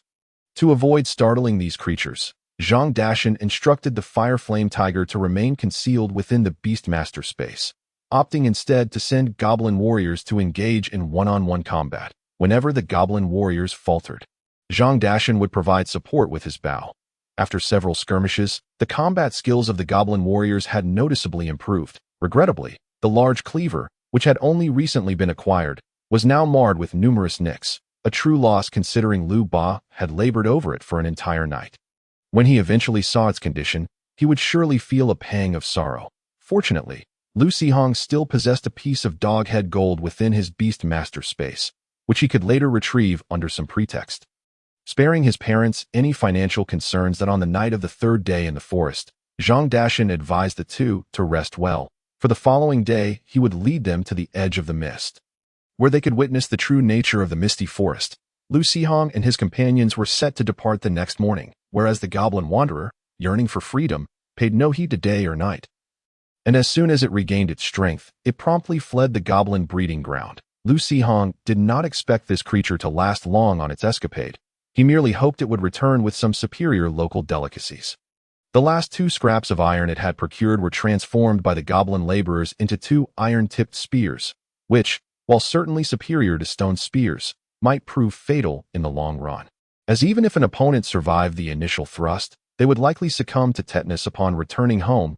He pondered whether the goblin breeding ground would grant experience for such kills. Speaking of experience, the goblin breeding ground had accumulated 63 points. If all went well, they would surely amass 100 points before exiting the misty forest, though Lu Sihong remained uncertain about whether this would suffice for the goblin warrior's evolution. He later discovered that in addition to the requisite 100 experience points, the goblin warriors also needed sufficient combat experience. Lu Sihong was unclear about the breeding ground's criteria for what constituted sufficient. But he resolved to have the goblin warriors engage in more battles, hoping they would meet the evolution conditions by the time they gathered enough experience. The night passed without incident. The next morning, after packing their belongings, Zhang Dashan ceased his circuitous route and led Lu Sihong and Zhang Yiming directly toward the edge of the mist. The trees grew ever taller, the wild grasses and shrubs became increasingly lush, and a thin veil of mist began to permeate the air, significantly obstructing Lu Sihong's line of sight. In the misty forest, the thicker the mist, the denser the energy particles in the air, which explained why the magical beasts and monsters grew ever more formidable as one approached the heart of the misty realm. Wild magical beasts required the absorption of free-floating energy particles to enhance and sustain their power. Only the strongest were deemed worthy of inhabiting the mist-laden territories. As Zhang Dashan elucidated this, he meticulously scanned the environment for lurking dangers. Among magical beasts, many were treacherous, lying in wait for unsuspecting prey. Just then, Zhang Dashan suddenly raised his strong bow and loosed an arrow at a large tree ahead. The arrow struck the trunk without the expected sound of wood being pierced. Instead, it resembled the sound of piercing leather. As blood spurted forth, a massive lizard, its skin camouflaged to blend with the bark, leapt into the air. Before it could flee more than a few paces, a flash of crimson light surged forth, and a fiery claw of the fire flame tiger came crashing down upon the lizard's head, pinning it to the ground. Fortuitous indeed. The skin of a chameleon lizard is worth quite a bit, Zhang Dashan exclaimed with a smile, retrieving his skinning knife to commence his work. Alas, the flesh of such lizards was not particularly palatable, possessing an overpowering sour odor. Next time, should we encounter a flame lizard or a blazing flame lizard, I will prepare some barbecued lizard for you. Uncle Zhang, if it's of no use, then you can give me the meat. After all, goblin warriors can eat anything, Lu Sihong replied with a grin. Zhang Dashan nodded in agreement. Indeed, goblin warriors are not particularly picky eaters, unlike the fire flame tiger, who is quite discerning. Otherwise, how could we say goblins are easy to sustain? Once the chameleon lizard's skin was meticulously removed, Lu Sihong had the goblin warriors carry the entire lizard into the Beastmaster space, portioning half of it for the ravenous goblins, while the goblin warriors gleefully gnawed on the remaining half. As the edge of the mist was fraught with danger, Zhang Dashan was cautious not to lead the two boys too far in, opting instead to navigate along the thinnest mist, explaining the inherent dangers along the way. However, if one could prevent an accident merely through caution, it would hardly be termed an accident, just as Zhang Dashan was instructing Lu Sihong on how to differentiate between two similar-looking mushrooms. The fire flame tiger suddenly crouched low, emitting a menacing growl towards the depths of the forest. With a furious roar, a colossal wild boar, its body shrouded in rocky armor, charged out from the mist, its eyes aflame with panic. The Earthshaker boar, what on earth is it doing here? Quick, hide! Zhang Dashan exclaimed, swiftly grabbing the two youths and hurling them up into the branches of a large tree before clambering up himself. With a sharp whistle, the fire flame tiger quickly followed suit, Dad, it's just one. Hush, maintain silence, Zhang Dashan whispered. Lu Sihong and Zhang Yiming promptly covered their mouths. Zhang Dashan cautiously parted the leaves to observe. Witnessing the enormous wild boar fleeing in terror, closely pursued by several smaller wild boars, all wearing expressions of sheer fright, suddenly, a white orb shot out from the mist, colliding with the last wild boar and exploding into a mass of white goo, ensnaring its limbs to the ground. Fortunately, the wild boar's rocky armor provided some protection against the attack, and with a quick maneuver akin to shedding its skin, it managed to escape. However, in that brief moment of hesitation, more white orbs emerged from the mist, striking the wild boar and completely immobilizing it. As the wild boar emitted a chilling cry of despair, it thrashed and struggled, only to find itself ensnared even tighter. Hearing the agonizing cries of their companion, the leading wild boars did not dare to look back. Instead, they hastened their flight. Moments later, a horde of massive, spiky yellow spiders emerged, hissing angrily as they pursued the fleeing wild boars. One particularly large spider, as it passed the ensnared wild boar, turned and spat a glob of green venom, instantly silencing the struggling creature, its head dissolving into a puddle of brain matter on the ground. By the heavens, a swarm of venomous spiders. Upon sighting the monstrous arachnids, Zhang Dashan's heart sank with trepidation. Chapter 13. What falls to the ground is mine were it only Zhang Dashan alone. He would not be overly concerned. Even in the face of defeat, he could rely on the fire flame tiger to make a swift escape. However, with two young boys in tow, he felt a profound responsibility. Should the swarm of venomous spiders discover them, he had little confidence in his ability to ensure their safe retreat at that moment. He could only hope that the wild boars would lead the enormous spiders away and not venture toward their hiding spot. Alas, fate was unkind, as one terrified wild boar veered off from its fleeing companions, dashing directly toward the tree where they were concealed. Fortunately, the wild boar did not run far before it was targeted by the venomous spiders. With a cacophony of hisses, several white orbs launched through the air, exploding upon contact with the wild boar and binding its limbs to the ground. One venomous spider, breaking away from the main group, scuttled rapidly across the ground, intent on seizing this prize to carry back to its lair. In its panic, the wild boar desperately unleashed its innate abilities, thrusting rocky spikes from the ground toward the spider. Regrettably, the spider was agile, easily evading the attacks with nimble leaps, and it circled around to the wild boar's rear, tauntingly dropping corrosive saliva onto its back, unbeknownst to whether it was the overwhelming stimulus or sheer desperation. The wild boar's energy surged violently, and with a thunderous crack, numerous rocky spikes erupted from the earth, striking the unsuspecting spider and leaving several gaping wounds in its abdomen. Yikes! The venomous spider, with all 8 legs exerting force, sprang swiftly into the air, unleashing a spray of thick green liquid towards the head of the wild boar while landing on the branch of a towering tree. Despite its injuries, the spider sought a secluded spot to tend to its wounds. However, just as it was about to settle on its intended tree, a claw imbued with orange flames emerged from the dense foliage, striking with a ferocious roar and igniting a gaping hole in the spider's abdomen, causing its foul, green ichor to splatter everywhere. Damn it! Amidst all these trees, why did you have to jump to this one? Zhang Dashan exclaimed as he shot an arrow into the spider's mandibles. Interrupting its anguished cries, he then leapt from the tree with the 2 youths, fleeing desperately into the distance. Hey, Dad, are we not waiting for Chihua? Zhang Yiming inquired as they ran. Zhang Dashan, gripping the 2 boys, showed no inclination to look back. The spider's cries would surely summon other venomous spiders for aid. Chihua had to remain behind to divert their attention. We must rely on ourselves to return to Baiyue Town. Enough chatter, just keep running. Fortunately, they were already on the outskirts of the mist, and it wasn't long before they escaped the thin fog, re-entering the outer forest. Remarkably, perhaps due to the commotion caused by the venomous spiders, they encountered no magical beasts along the way. However, the 2 boys were utterly exhausted and collapsed to the ground as soon as they paused. Xixiang summoned the goblin warrior for some vigilance. After speaking, Zhang Dashan turned to Zhang Yiming, instructing, call forth your pup as well. Have it check if any spiders are pursuing us. Although Zhang Yiming was puzzled, he hesitated not and summoned his youthful windhound to scout. Observing the boys' bewildered expressions, Zhang Dashan clarified, whether it's Xixiang's goblin warrior or your pup, Both serve as a warning. Encountering a venomous spider spells immediate death. However, the goblin warrior possesses greater combat capability. It can at least fend off other magical beasts. Ensuring our safe return to Baiwei Town. Chihua, has it returned to the beast space? Zhang Yiming asked nervously. Zhang Dashan shook his head. Not yet. Perhaps luck will favor it, allowing it to escape. Rest now. The sun is setting. And this place is perilous. We must venture further out to find a spot to spend the night. After a brief respite, the scouting windhound returned, confirming that no venomous spiders were on their trail. Zhang Dashan felt slightly relieved and hurried the two boys away. Once darkness enveloped the land, he sought a large tree distanced from others, helping Lu Xixiang and Zhang Yiming climb up. He secured them to a branch with a knotty rope.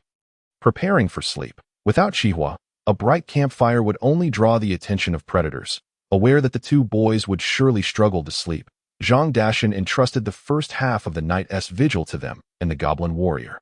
Allowing himself to silently drift into a shallow sleep against the tree trunk, Lu Xixiang and Zhang Yiming exchanged glances, yet under such circumstances, they dared not converse, fearing that any noise might attract unnecessary trouble. Instead, gazing up at the night sky, lost in their thoughts. Ultimately, Chihua did not return alive. In the dead of night, it entered a near-death state back into Zhang Dashan's beast space. Zhang Dashan surmised that Chihua must have led the horde of venomous spiders in another direction, only to succumb to their venom after fleeing, thus taking so long to return as beasts grow and gain strength. The duration of their revival lengthens. With Chihua's demise, Zhang Dashan anticipated he would need to rest at home for at least half a month. Strange, these venomous spiders should reside at the intersection of the mist's center and the inner circle. Why have they ventured so far to the mist's edge? No, upon returning, I must visit the Adventurers Guild. There must be a serious issue within the misty forest, Zhang Dashan mused quietly, leaning against the branch, unaware that Lu Xixiang, feigning sleep on another branch, was biting his fist in frustration and embarrassment. Goblin Wanderer's Journey Log. The Goblin Wanderer entered the misty forest. The Goblin Wanderer encountered a pack of earth-shaking boars, prompting a hasty retreat. The Goblin Wanderer escaped the boar's pursuit and entered the lair of the venomous spiders. Inside the lair, the Goblin Wanderer collected 3 venomous spider eggs. The venomous spiders discovered the Goblin Wanderer. While fleeing, the Goblin Wanderer encountered the earth-shaking boars once more, sustaining fatal injuries from the boar spikes. This journey yielded venomous spider eggs x3. My goodness, Lu Xixiang exclaimed, realizing that he had nearly met his end at the hands of the venomous spiders, only to find that the instigator was none other than his own goblin. Truly, this creature was a prodigy. In its eyes, was everything on the ground merely up for grabs?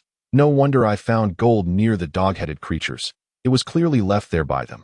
While Lu Xixiang struggled to contain his excitement and mentally berated himself, he watched as the sleeping goblin laborers suddenly sprang up, dragging a pile of wood to inexplicably construct a fence in the clearing. Rudimentary beast pen, a simple structure for raising small animals or magical beast offspring, requiring a goblin with relevant abilities to unlock its use. Chapter 14. Wild Goblin Cavalry. To ensure the safe return of the 2 children, Zhang Dashan proceeded with utmost caution, meticulously observing the various signs in the forest. Drawing upon his extensive adventuring experience, he detected the movements of magical beasts in advance, skillfully circumventing them. However, upon discovering a series of disordered footprints on the forest floor, his previously calm demeanor shifted. And after a thorough investigation, his brow furrowed with worried, "What's wrong, Dad?" Zhang Yiming inquired. Noticing his father's unease, Zhang Dashan shook his head. There are numerous signs of goblin activity here. There must be advanced goblins, like goblin warriors, among them. Furthermore, I spotted wolf claw prints, which suggests that this group of goblins may also include wolf cavalry. Wolf cavalry? Aren't they a tier above goblin warriors? Zhang Yiming responded, astonished. Indeed. I suspect a large goblin tribe has ventured out. Regardless, Chihua is still recovering. Let's return to town first and report the situation to the Adventurers Guild later. This way, we head in this direction. Lu Xixiang hesitated, deciding against mentioning the encounter with the goblin squad from earlier, mainly due to the difficulty in explaining how he had managed to defeat those goblins while accompanied by a common goblin. Furthermore, he lacked the confidence to deceive Zhang Dashan, a seasoned adventurer. Perhaps tricking his foolish son would be feasible, but not his father. Not long after the trio departed, a green head cautiously emerged, surveying the surroundings. Confirming that no danger lurked, it sprang from its hiding place in the underbrush, glancing at the direction the three had taken before swiftly fleeing. Moments later, a massive black wolf raced towards them, bearing a robust goblin that appeared even taller than the goblin warriors. The black wolf lowered its head, sniffing the ground before raising its gaze towards the direction the humans had left, emitting a low growl. The goblin cavalry turned, eyeing the panting companions behind, its expression a mix of dissatisfaction and helplessness. These useless creatures could only move at this speed. It had no choice but to bring them along. After all, it was unaware of the strength of those humans and needed to send some expendables to test the waters before deciding whether to engage. Unbeknownst to Zhang Dashan, the goblin cavalry had already set its sights on them. As they were on the verge of exiting the misty forest, he began to relax, noticing how weary the two children were, prompting him to suggest they take a break. "Dad, you always brag about how powerful you are, yet look at how fast the goblin cavalry is running." "Humph, that's only because I'm carrying you too. If it weren't for ensuring your safety, a mere goblin cavalry would be nothing to worry about." "I'm not boasting. Although I'm currently unwell and drained of energy, with just my bow, I could easily take down a goblin cavalry." Zhang Dashan chuckled, patting the sturdy bow in his hands. Zhang Yiming, however, was not convinced by his father's bravado and retorted with disdain, "You're just boasting. To study Xixiang's goblin warrior, we researched a great deal in the school library. That goblin wolf cavalry is inherently much stronger than goblin warriors, and with that wolf it rides, how could you possibly defeat it without any energy? Just wait. Next time." Before he could finish, a cacophony erupted from the distance, and Zhang Dashan immediately stood to investigate, only to spot a flurry of shadowy green figures rushing towards them. "Whoa! Talk about a jinx!" Zhang Dashan uttered a curse, swiftly grabbing the two bewildered youths and making a hasty retreat. The goblin warrior promptly seized his large cleaver and followed suit. "What on earth? A wolf cavalry? Ah, keep running. Don't look back." Zhang Yiming and Lu Sihong were struck with alarm, summoning every ounce of strength to sprint forward. In the distance, they could vaguely see the grand bridge at the eastern gate of Baiwei town. If they could reach the bridge, surely the goblins behind would no longer dare to pursue. The goblin cavalry, witnessing the humans fleeing in utter panic with no intention of resistance, felt emboldened, their faces twisting into cruel, sinister smiles as they crouched low, gently urging their black wolves onward. With a fierce growl, the black wolf surged forward, effortlessly leaping over the hapless goblins ahead, hastening towards its fleeing prey. While fleeing, Zhang Dashan remained vigilant of the commotion behind him. The moment he noticed any movement from the goblin cavalry, he prepared himself in secret. As the distance between them dwindled, Zhang Dashan suddenly pivoted, loosing 3 arrows in a rapid, triangular formation aimed at the wolf cavalry. The black wolf, in its rapid charge, ducked to evade 2 of the arrows, while the goblin cavalry, turning its head, deflected the remaining arrow with a swift swipe of its blade. Zhang Dashan's intention was solely to hinder their advance, seeing that none of his arrows had found their mark. He remained unperturbed, knocking 3 more arrows onto his strong bow, his stance steady as he aimed at the approaching goblin cavalry. The goblin cavalry let out an angry growl, maneuvering their black wolf behind the trees for cover as they rapidly closed in on Zhang Dashan. However, he seized the moment, twirling around and sprinting towards the 2 youths who had gained some distance. The goblin cavalry felt mocked, their rage igniting as they urged their black wolves to accelerate. Just then, Zhang Dashan executed a swift turn and leaped, releasing an arrow with breathtaking speed. The black wolf, moving too swiftly to evade, was struck in the shoulder despite the goblin cavalry's desperate attempt to dodge, nearly unseating its rider. Yet, before Zhang Dashan could savor this minor victory, a slender ice spear whistled through the air, appearing before him in an instant. Even as he dodged, it grazed his arm, leaving a layer of frost that rendered it stiff and numb. Blast! A mutated goblin, with his left arm wounded and unable to wield his bow, Zhang Dashan discarded it without hesitation, pivoting to flee while drawing a short sword from his waist with his right hand. The goblin cavalry, sensing their adversary incapacitated, let out a triumphant roar, violently yanking the arrow from their shoulder and urging their black wolf to pursue with renewed vigor. "Sihong, instruct your goblin warriors to hold back the cavalry and buy us some time," Zhang Dashan shouted to Lu Sihong. Upon turning back, Lu Sihong noticed Zhang Dashan's injured arm. He quickly grasped his friend's shoulder, urging him to continue running, while commanding the goblin warriors to obstruct the pursuing goblin cavalry. Keep running. Uncle is faster than us. As he steadied Zhang Yiming, Lu Sihong diverted his focus towards the goblin breeding ground, depleting all available experience to evolve 6 goblins. If the situation worsened, he would unleash them without hesitation. In a moment where life hung in the balance, what crucial secrets could be kept hidden? Chapter 15. The Evolved Goblins. Evolution successful. The goblin has evolved into a goblin thief. Goblin thief. In their quest for survival, goblins strive to diminish their presence, successfully gaining the ability to vanish from others' sight. Basic invisibility. When motionless, they become invisible and significantly reduce the scent and sounds emitted from their bodies. However, this effect diminishes greatly while in motion. Evolution successful. The goblin has evolved into a frost goblin. Frost goblin. A goblin with innate magical talents has unexpectedly awakened the power of frost manipulation within its bloodline. Ice arrow technique. Fires a slightly tracking ice spear at enemies, which can freeze upon concentration. Using the ice arrow technique consumes a considerable amount of energy, requiring time for recovery. The frost goblin can currently launch up to 3 ice arrows. Evolution successful. The goblin has evolved into a goblin slinger. Goblin slinger. A goblin skilled in long-range attacks using stones. The more adept they are, the greater their accuracy and power.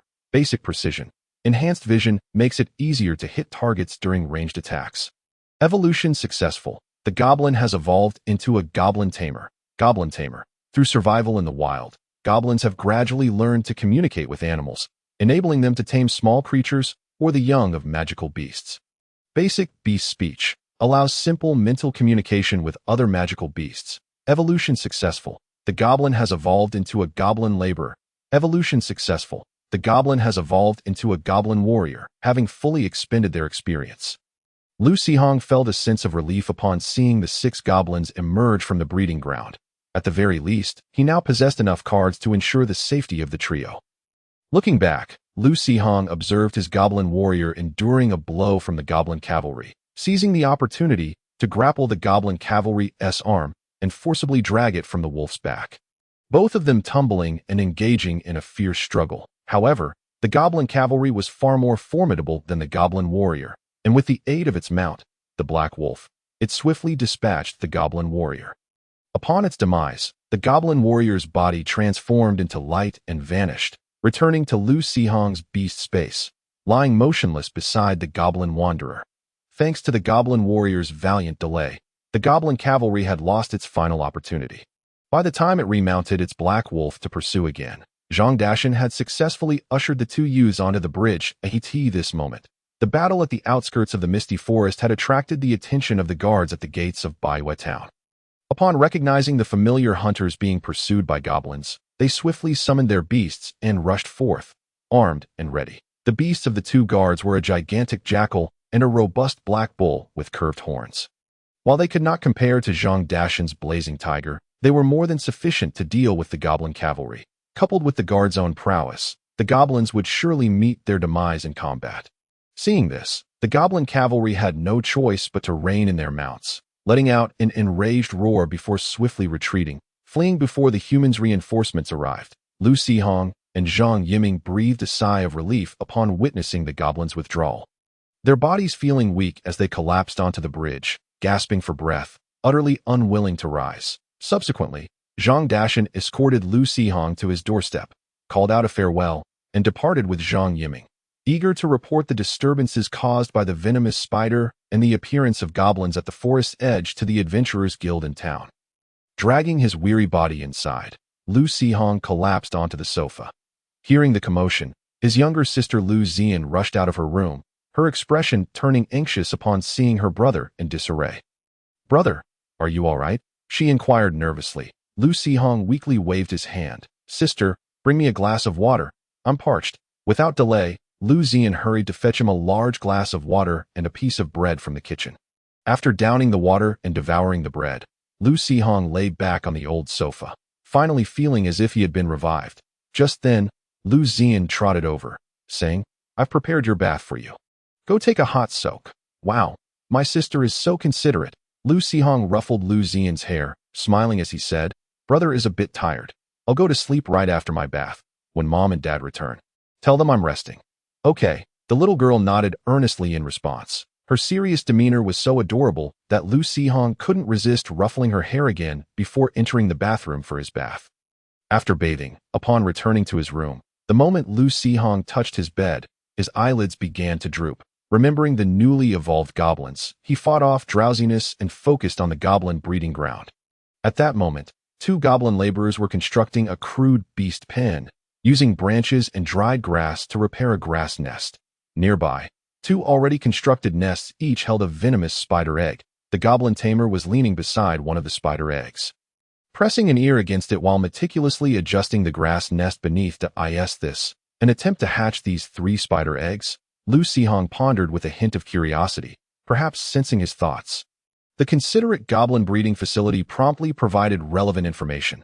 Poisonous spider eggs, currently hatching, with a success rate of merely 25, such a low probability. If I were to inadvertently fail, would my toil be in vain? Wait a minute. It's infuriating to think that if it weren't for that foolish wanderer who inexplicably brought back 3 eggs, the Crimson Flame Tiger wouldn't have perished, and we wouldn't be so relentlessly pursued by goblins. I wouldn't have needed to exhaust all my experience points. Perhaps if I had lingered in the forest a few more days, the goblin warriors would have evolved instead of lying around with this imbecile in the greenhouse. Yet, no matter how frustrated he felt, Lu Sihong could do nothing about the still corpse state of the goblin wanderer. He could only seethe with impotent rage for a while before succumbing to fatigue and drifting into slumber. Chapter 16. The cause of the monster uprising. Having ventured out on an adventure, Lu Sihong nearly lost his life, which greatly alarmed his mother, Li Qin. With tears streaming down her face, she repeatedly lamented that he should choose a more stable profession, as there were countless ways to live. Nevertheless, Lu Sihong understood that these were merely his mother's emotional outbursts, that in such a world, it was not merely a matter of how long the weak could survive. It was also about the longevity of beast tamers, which often spans several times, if not a dozen times, that of ordinary individuals, and they typically maintained their prime condition. Few could resist such temptation. Well, aside from a certain pastry chef in town. 2 days later, after regaining his composure, Lu Sihong sneaked to the farm west of the town, caught a few fish from the irrigation ditch, and then, before his parents, produced a piece of gold resembling a dog's head, claiming it was something he stumbled upon while fishing. It was, in fact, a dull, muddy stone, but in his mother's eyes, it immediately radiated a golden glow. She reacted swiftly, closing the windows and doors, instructing her ghostly spider to guard the entrance before finally accepting the gold from Lu Sihong's hand. She then slightly drew back the curtains, scrutinizing the piece under the faint light. "Old Lu, take a look. I believe it's genuine," Li Qin said, her voice tinged with excitement. Lu Yuanyang examined the gold piece and nodded that it should be real. "Perfect timing, since Sihong's goblin warrior has perished, and that crude machete is nearly useless. We shall procure him a superior weapon." Li Qin hesitated momentarily, but ultimately nodded in agreement. "All right, as you say." Lu Sihong hastily objected. "No need. The goblin warrior doesn't require such fine equipment at this moment. What if it gets lost again? That would be heartbreaking." However, his parents paid him no heed. After all, equipment generally doesn't get lost under normal circumstances. If it did, it was likely that the beast had perished in battle, leaving the tamer in dire straits. If they lost their life, what good would any remaining wealth be? Unable to resist his parents' insistence, Lu Sihong acquiesced, albeit stipulating that the new weapon should merely be a slight upgrade from the machete. After all, if the goblin warrior were to evolve again, they would need to change weapons once more. Speaking of which, that deceased goblin wanderer had brought back a piece of star gold last time. Had it not been for the prompt from the goblin breeding facility, Lu Sihong would have been oblivious to the name of that, or, yet, even knowing its name, he was ignorant of its worth and dared not present it casually. Meanwhile, the Adventurers Guild in the town organized a team to scour the nearby misty forest. They discovered a temporary encampment belonging to a goblin tribe, populated by over 200 goblins, including a goblin chieftain standing over 3 meters tall, an entity exceeding even the goblin knight in stature. Aside from lacking elemental control, its physical combat prowess was formidable. even surpassing Zhang Dashan's Crimson Flame Tiger. As no particularly strong adventurer teams or mercenary groups had recently visited Baiwei Town, the Adventurers Guild decided to issue an announcement, rallying all capable individuals in the town to join them in 3 days' time to eradicate the goblin tribe, preventing any harm to the townsfolk. Additionally, the guild revealed the cause of the recent monster uprisings within the Misty Forest. A young green dragon had inexplicably wandered into the heart of the forest, seizing a significant territory and forcing the resident monsters to abandon their domains. This upheaval caused chaos as many monsters, frightened, fled in all directions. As the redistribution of monster territories concluded, the uprisings would gradually subside, and the periphery of the Misty Forest would pose little danger, except for that stubborn goblin tribe unwilling to return. With the situation clarified, the townsfolk set aside their fears of a beast tide, resulting in a surge of volunteers for the goblin extermination operation in 3 days, though most participants' beasts lacked combat potential. As they matured, a handful of persistent individuals managed to cultivate their beasts to a degree of combat capability. While not exceedingly powerful, a group of them could certainly overwhelm a goblin together. As the number of volunteers swelled, it became apparent that the townspeople had a tendency to follow the crowd. When the number of participants exceeded 200, the peril of battle seemed to dissipate. Morphing into an intriguing communal endeavor, many who had previously wavered set aside their concerns and eagerly joined the fight. Even Lu Xihong's mother, Li Qin, at Qingxi Workshop, decided to take leave for the entire workshop, generously offering paid time off since the workshop owner, Old Lady Huang, was to participate as a main combatant in the goblin extermination. Lu Yuanyang couldn't help but feel envious. What is there to be envious about? Do you wish to take Xiao Hua along to battle goblins? Li Qin pointed at the squirrel, no larger than a teacup, happily gnawing on a nut atop the ghostly spider. Upon hearing the call from its master, the squirrel turned and smiled at Li Qin, revealing its 2 prominent front teeth. I just want to join in on the fun, Lu Yuanyang mumbled. Li Qin rolled her eyes, ignoring him, and turned to her son. What about you? Do you want to come with me and observe Old Lady Huang in action?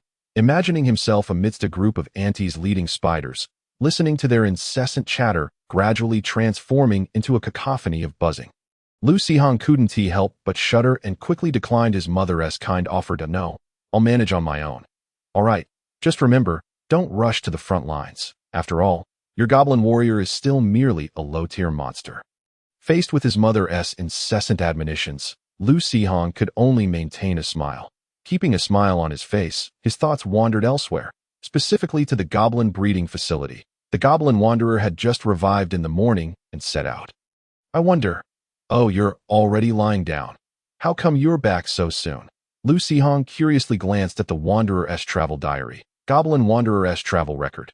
The goblin wanderer ventured deep into the Misty Forest and encountered a young green dragon. The dragon, somewhat intrigued, approached the goblin wanderer. Due to the overpowering stench of the goblin wanderer, the young green dragon couldn't restrain itself and sneezed, causing the goblin wanderer to succumb to the toxic miasma, leaving no trace behind. This excursion yielded highly toxic solution. Hiss, you just stepped out and already met your demise? You went straight to the lair of a major boss. Serves you right for not bathing regularly. Now look where that has led you. Poison to the point of annihilation. However, is it a bit odd to return with a highly toxic solution after being poisoned? Lu Xihong curiously inspected the item storage area. Well, the already rudimentary wooden shed had been corroded into a significant hole, now marked as damaged, with 2 goblin craftsmen busily repairing it. Lu Xihong couldn't help but shake his head and sigh. What does that head shake mean? Li Qin glared at him. Huh? Lu Xihong snapped back to reality, gazing somewhat dazedly at his mother. Noticing the confusion in Lu Xihong's eyes, Li Qin's gaze turned sharp as she swiftly grabbed a broom and swung it at him. You little rascal. I've been going on about this for ages, and you weren't listening at all, were you? Chapter 17. The student team of Qingzhou Academy in the early morning, before the dawn had fully broken. Lu Xihong was roused from his slumber by the clamor of the streets. As he groggily opened his eyes, he heard his mother calling from downstairs, urging him to get out of bed. Responding with a murmured acknowledgement, he pushed open the window beside his bed and glanced down, where he beheld clusters of individuals, each accompanied by a vibrant array of summoned beasts, animatedly chatting as they made their way towards the eastern part of the town. In a certain sense, humans bore a striking resemblance to goblins. Both would become particularly exhilarated when they held an overwhelming advantage, mercilessly pummeling their adversaries by the time Lu Sihong and Zhang Yiming arrived at the eastern gate of the town. They were greeted by the sight of several hundred people congregating just outside. Fortunately, the president of the Adventurers Guild, Zhang Pied, a diminutive old man with white hair, was vociferously instructing everyone to recall their summoned beasts. Otherwise, the limited space at the town's entrance would have been utterly insufficient to accommodate such a crowd along with their beasts. As Zhang Pied raised his voice to convey essential information. Zhang Yiming tugged at Lu Sihong's sleeve, gesturing for him to look aside. Turning his gaze, Lu Sihong spotted 4 unfamiliar youths, 2 boys and 2 girls, dressed in identical adventurer attire, whispering amongst themselves at the fringe of the crowd. "Ah, they seem to be students from Qingzhou Academy," Zhang Yiming remarked quietly. "Thank you. Oh, Encyclopedia Hero," Lu Sihong replied with a smirk, "though I can see the name of the academy embroidered on their garments myself. They must be here for the holiday trials. What is an Encyclopedia Hero?" Zhang Yiming paused, but having grown accustomed to his friend's peculiar expressions, he merely raised an eyebrow and chuckled. "Those 2 young ladies are quite fortunate to encounter goblins right upon their arrival in the town." Lu Sihong chuckled helplessly. "Indeed, in your eyes, the beautiful ones are young ladies, while those deemed less attractive or male are mere phantoms. Our luck is truly abysmal, isn't it, with so many people entering the forest together? All the magical beasts will surely be frightened away that I'm merely an apprentice mage. I can't possibly be expected to undertake tasks on the fringes of the mist right away." "Those beasts are terrifying," lamented Zhao Xiaoxue, a petite girl with black hair tied in a ponytail, clutching a wooden staff. Another member of the team, Suyu, a girl with short hair who carried a bow and exuded a spirited demeanor, offered reassurance with a smile. "We were destined to venture to the mist's edge for our trials. The magical beasts outside lack sufficient level to yield trial points. Furthermore, consider yourself fortunate that someone discovered that goblin tribe ahead of time. Otherwise, had we returned from our adventure exhausted, we might have encountered those monsters, which would have spelled our doom." That a sturdily built boy named Hushua, who appeared somewhat rotund yet immensely strong, scratched his head and remarked, "It's just a bunch of goblins. Even if we can't defeat them, can't we just flee?" Suyu shook her head slightly, maintaining her smile as she explained, "I inquired earlier, and it turns out that the goblin tribe has a goblin chief. Goblin wolf riders and frost goblins that if luck is not on our side, it could indeed be fatal. It must be quite a large tribe then." The last boy, Zhao Xiaofeng, Zhao Xiaoxue's twin brother, though wielding a short sword, was an apprentice support mage specializing in enhancing his teammate statuses. Su nodded, stating, "I've heard there are at least over 200 goblins." That's a relief. Zhao Xiaoxue patted her chest. "For otherwise, those goblins might have captured us to bear their young. Just the thought is utterly horrifying." Zhao Xiaofeng raised his hand and smacked his sister lightly on the back of her head, reprimanding her in a low voice. "I told you to stop reading those bizarre novels. Goblins won't capture you to bear offspring. They will merely chop you into pieces to roast and eat." "That's still terrifying," Zhao Xiaoxue protested, covering her head. "Enough of this nonsense. They've already set off. Let us follow suit." Suyu urged to prevent the goblins from fleeing in fear before the battle even began. Lu Sihong let out a resigned sigh.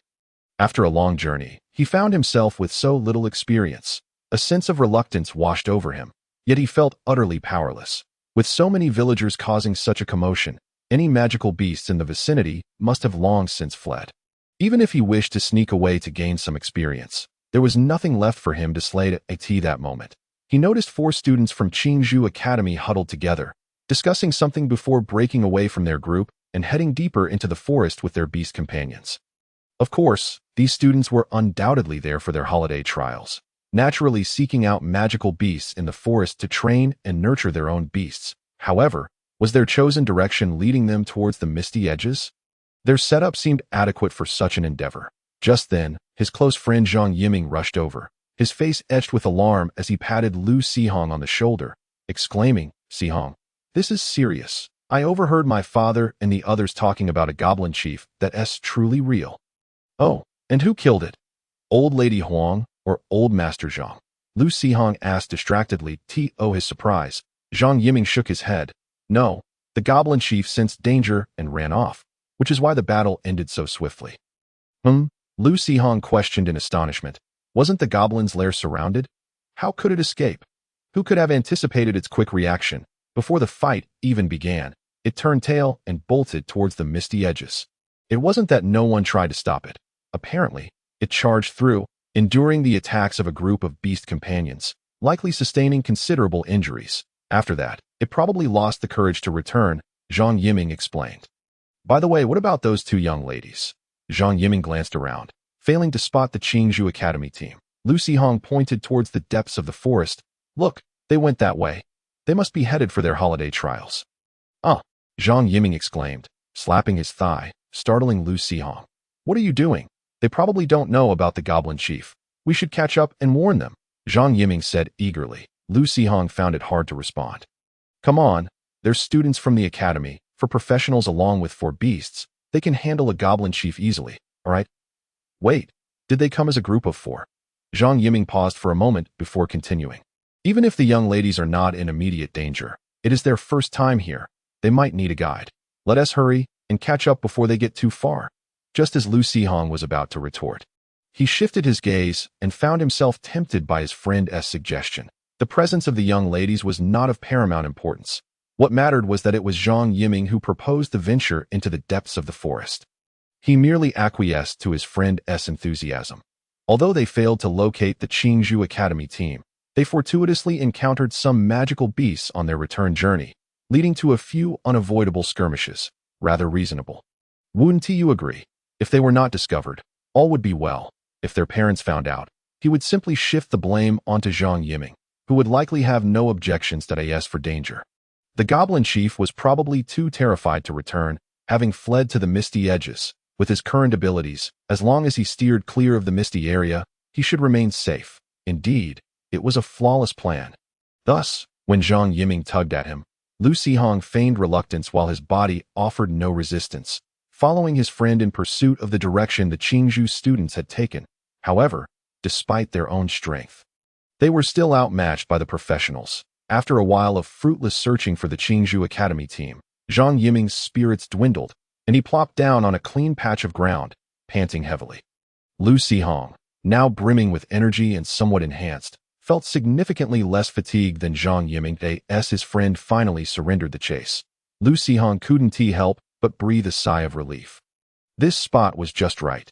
Venturing deeper would bring them perilously close to the misty edges, and who knew what might emerge from within. At that moment, heavy footsteps echoed ominously from afar. Lu Sihong and Zhang Yiming turned to see a towering goblin chief. Over 4 meters tall, its muscular frame drenched in blood, panting as it charged toward them. Blast it, it's the goblin chief, Zhang Yiming gasped, inadvertently drawing the attention of the panicked goblin chief, initially startled. The goblin chief raised its gaze upon seeing 2 young humans, only to relax momentarily. But then, its expression hardened, radiating a cruel, vengeful glare, and it grinned menacingly as it brandished a massive stone hammer. Advancing toward the 2. Run, Lu Sihong shouted, yanking Zhang Yiming along as he commanded the goblin warriors to intercept the goblin chief. Yet, the disparity in levels between the goblin warriors and the goblin chief was staggering. Even in its wounded state, the goblin chief was far beyond the goblin warrior's capabilities. With a mere casual swing of its stone hammer, the goblin chief sent one of the goblin warriors sprawling to the ground. Despite the warrior's attempt to block the attack with its sturdy weapon, Zhang Yiming's windhound barked furiously, attempting to provoke the goblin chief, but the goblin chief remained unfazed as the hound lunged to bite. The goblin chief had been anticipating this moment, and just as the hound was about to sink its teeth into the goblin chief's heel, a stone hammer struck it squarely on the head. The windhound yelped and was sent flying, its body trembling before vanishing in a flash of light.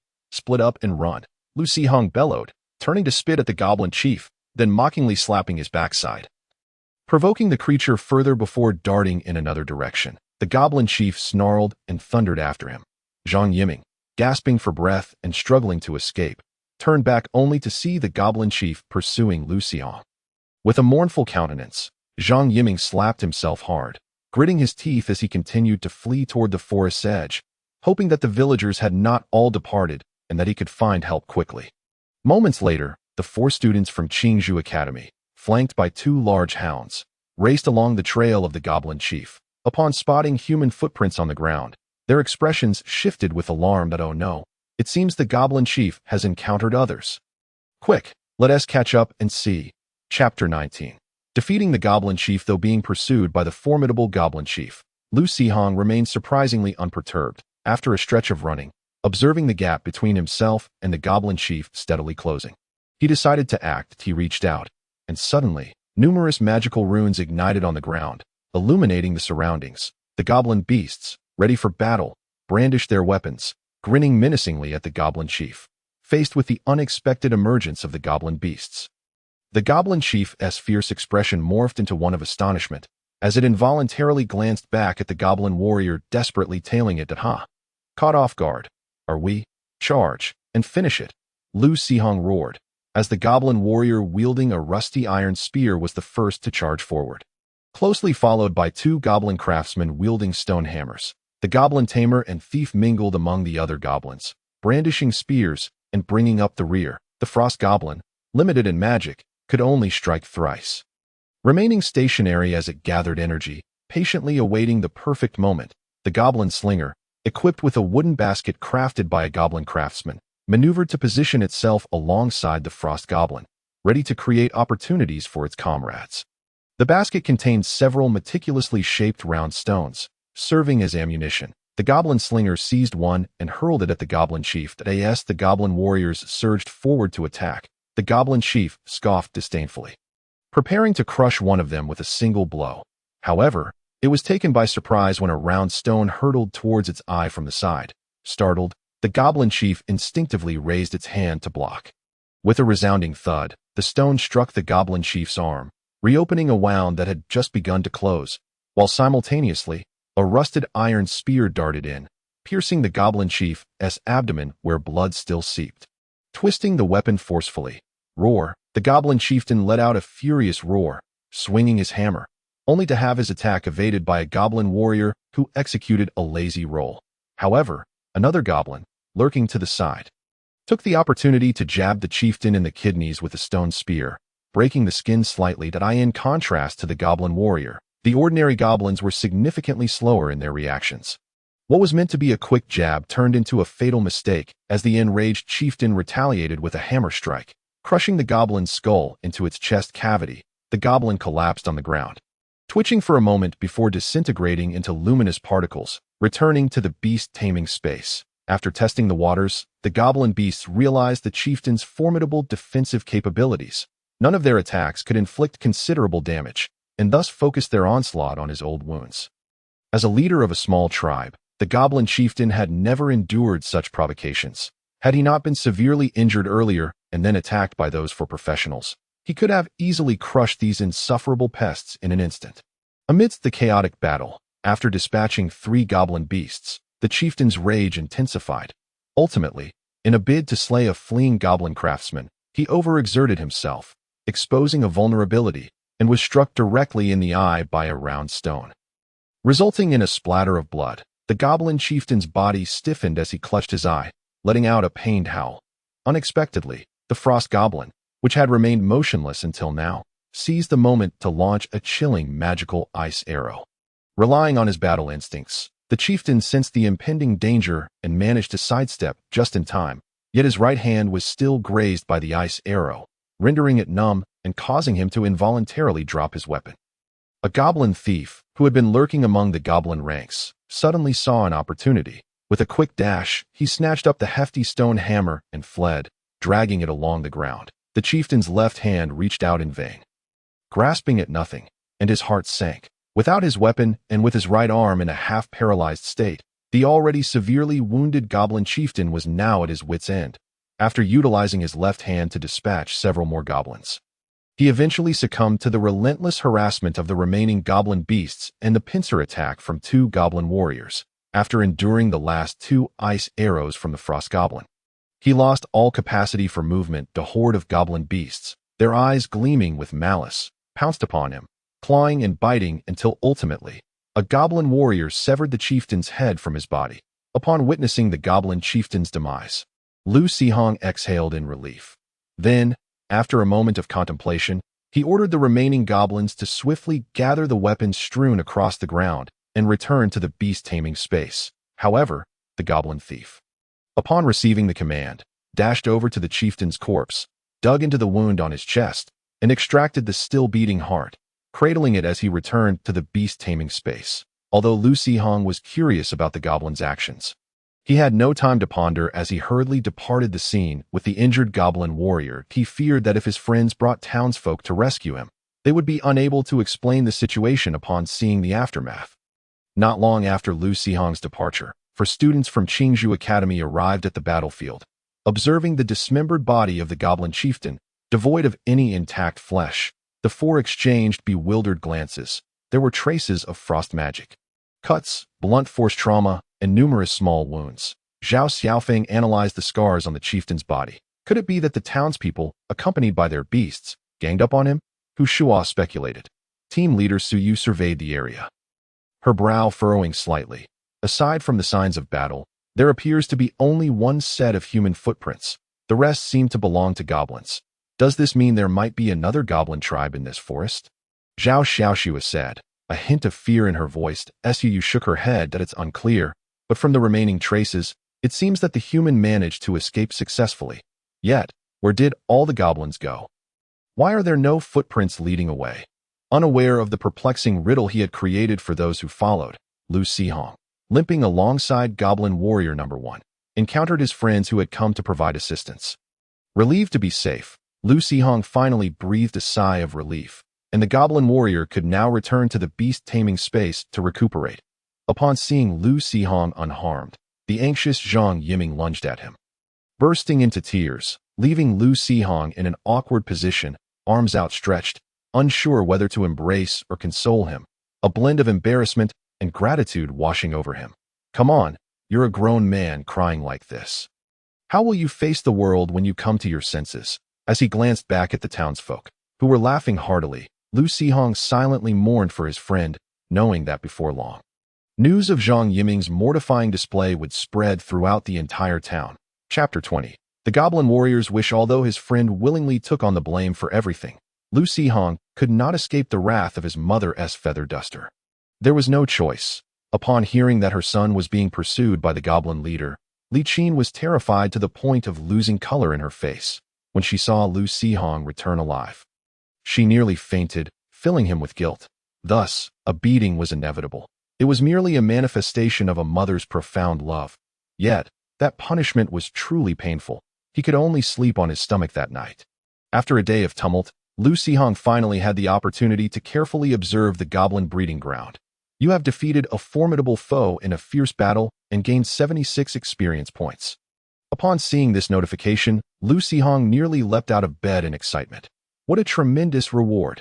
Adding it to the previous points, along with the experience gained from slaying wild goblin warriors, the goblin breeding ground now boasted 92 experience points, tantalizingly close to being sufficient for the goblin warrior's evolution. Contemplating this, Lu Sihong turned his attention to the goblin warrior, noticing a yellow exclamation mark above its head, and not just for the goblin warrior. The goblin tamer also had a green exclamation mark. Having not played a game in 16 years, the sudden appearance of these two colored exclamation marks filled Lu Sihong with indescribable emotions.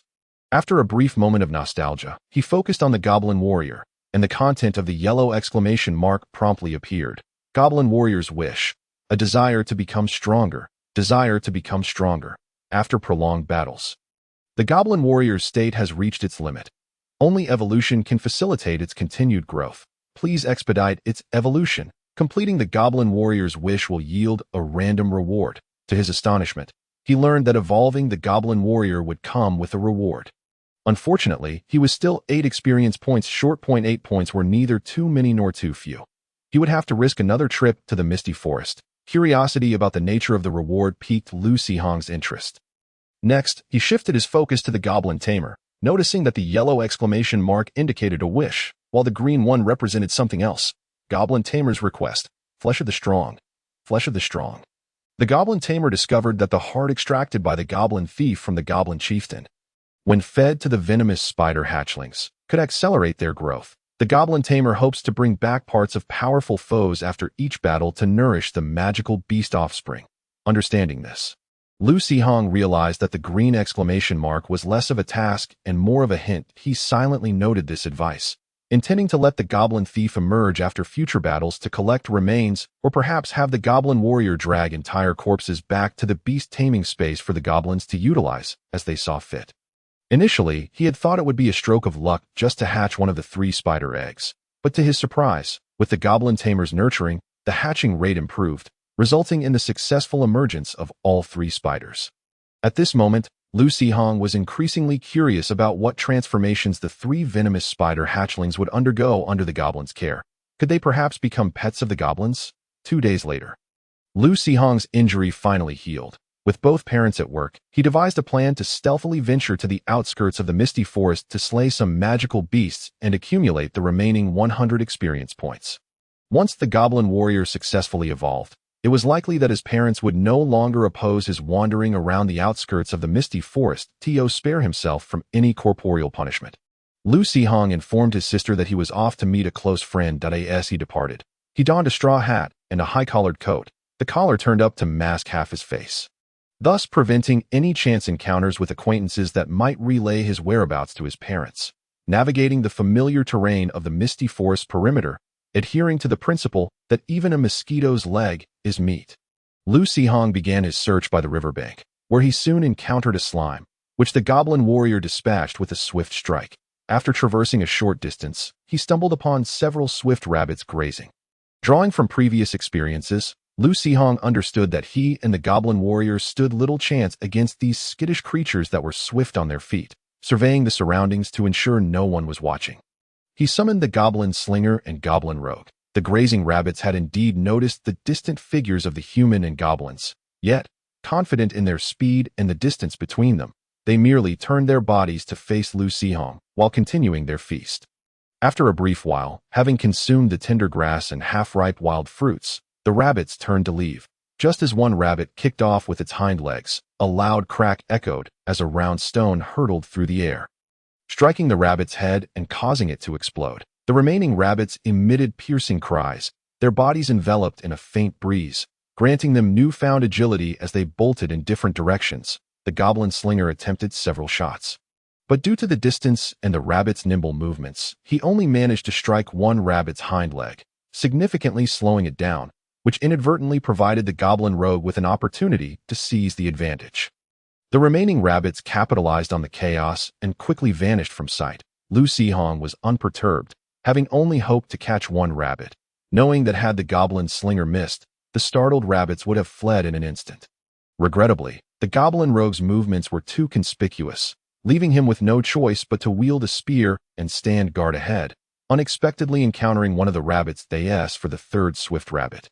It astonished Lu Sihong, as he had not anticipated that the goblin slinger could hit a rapidly fleeing target from such a distance. After tidying up the scene and assisting the goblin slinger in retrieving usable stones, he directed the goblin rogue and slinger to return to the beast master space with 3 rabbits, while he and the goblin warrior ventured deeper into the forest, unsure of where to go next.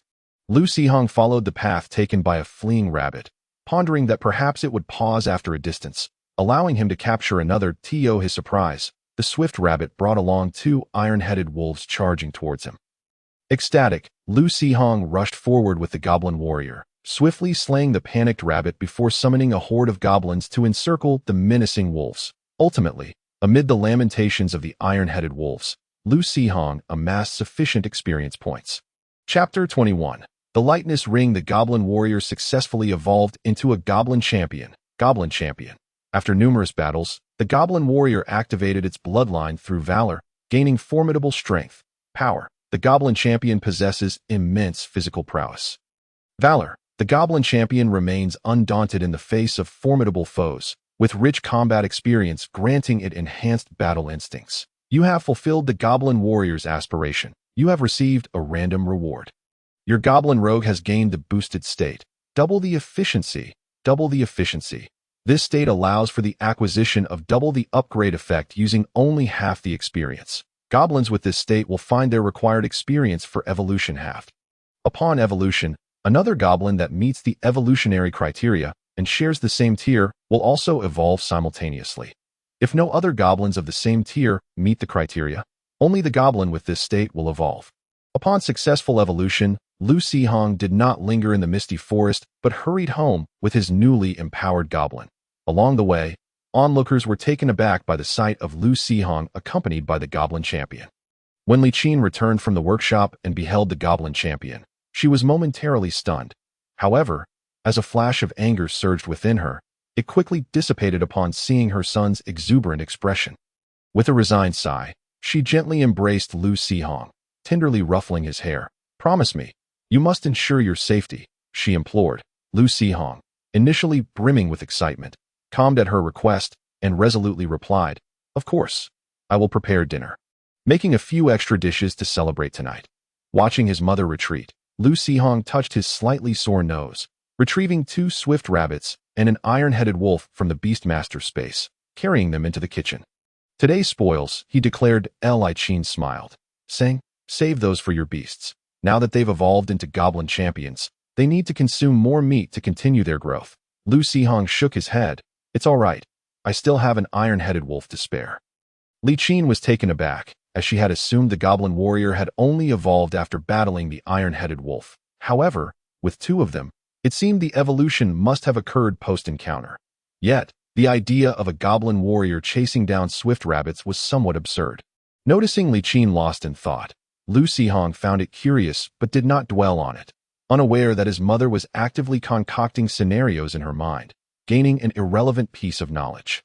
Once Li Qin regained her focus, she instructed Lu Sihong to retrieve the other iron-headed wolf as well. The wolf's hide could fetch a handsome sum, and since wolf meat is tough and unpalatable, she planned to roast it slightly and season it for the goblins. Lu Sihong had no objections, and together with the goblin champion, he followed Li Qin to the yard, where under her guidance, they performed a simple dissection of their catch. That evening, the family of 4 sat together in their home, filled with laughter as they enjoyed dinner.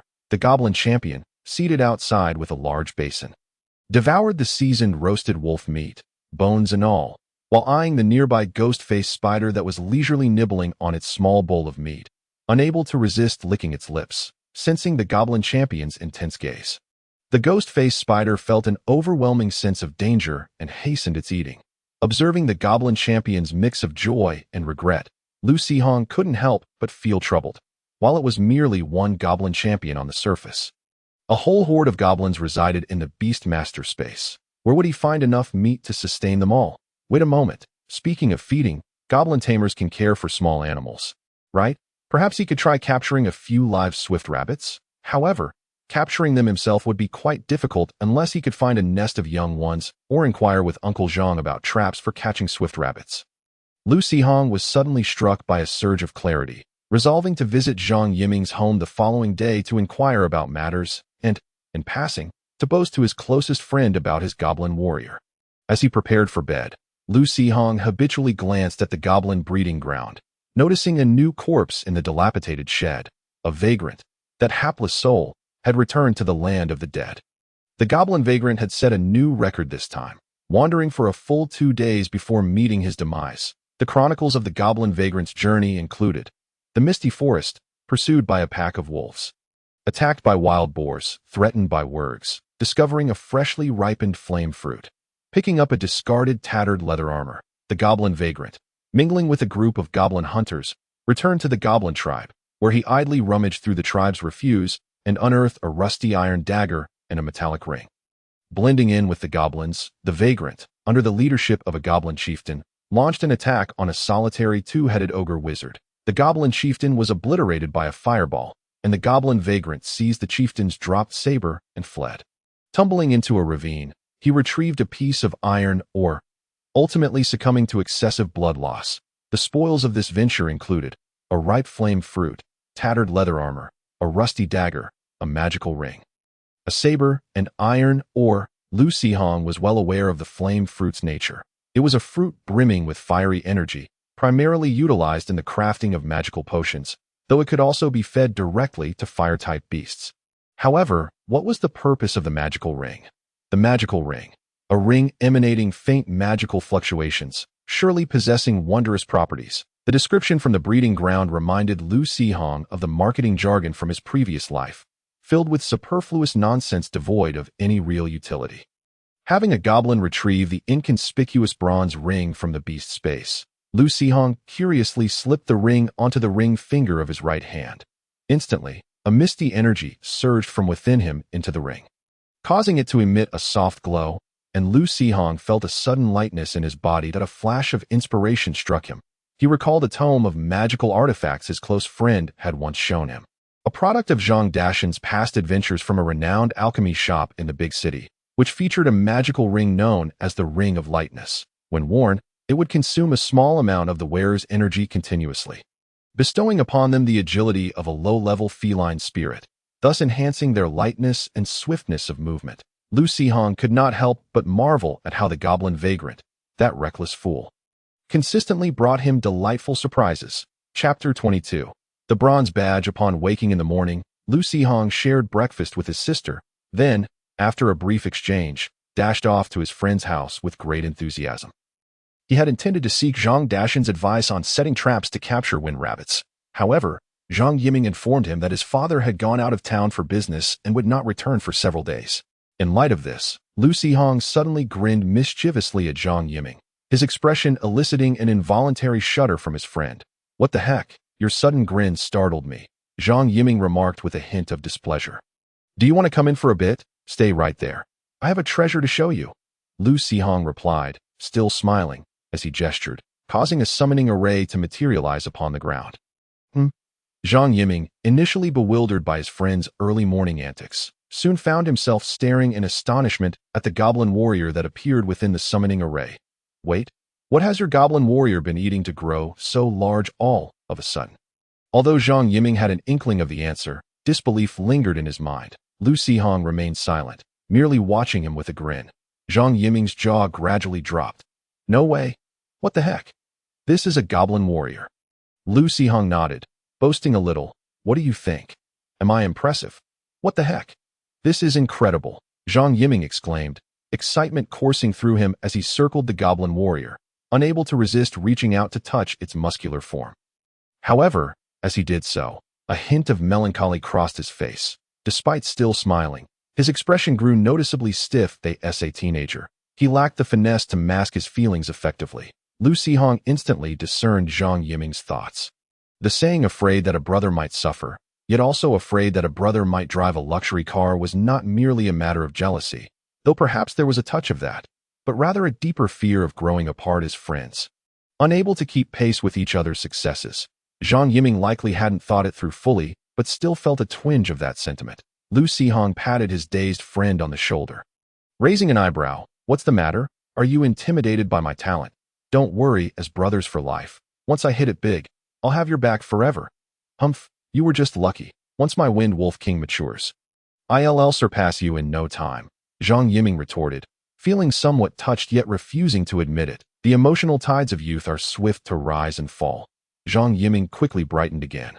"With the Goblin Warrior, you must be eligible to register as an adventurer now, right? It's a pity the Goblin Warrior is a bit large.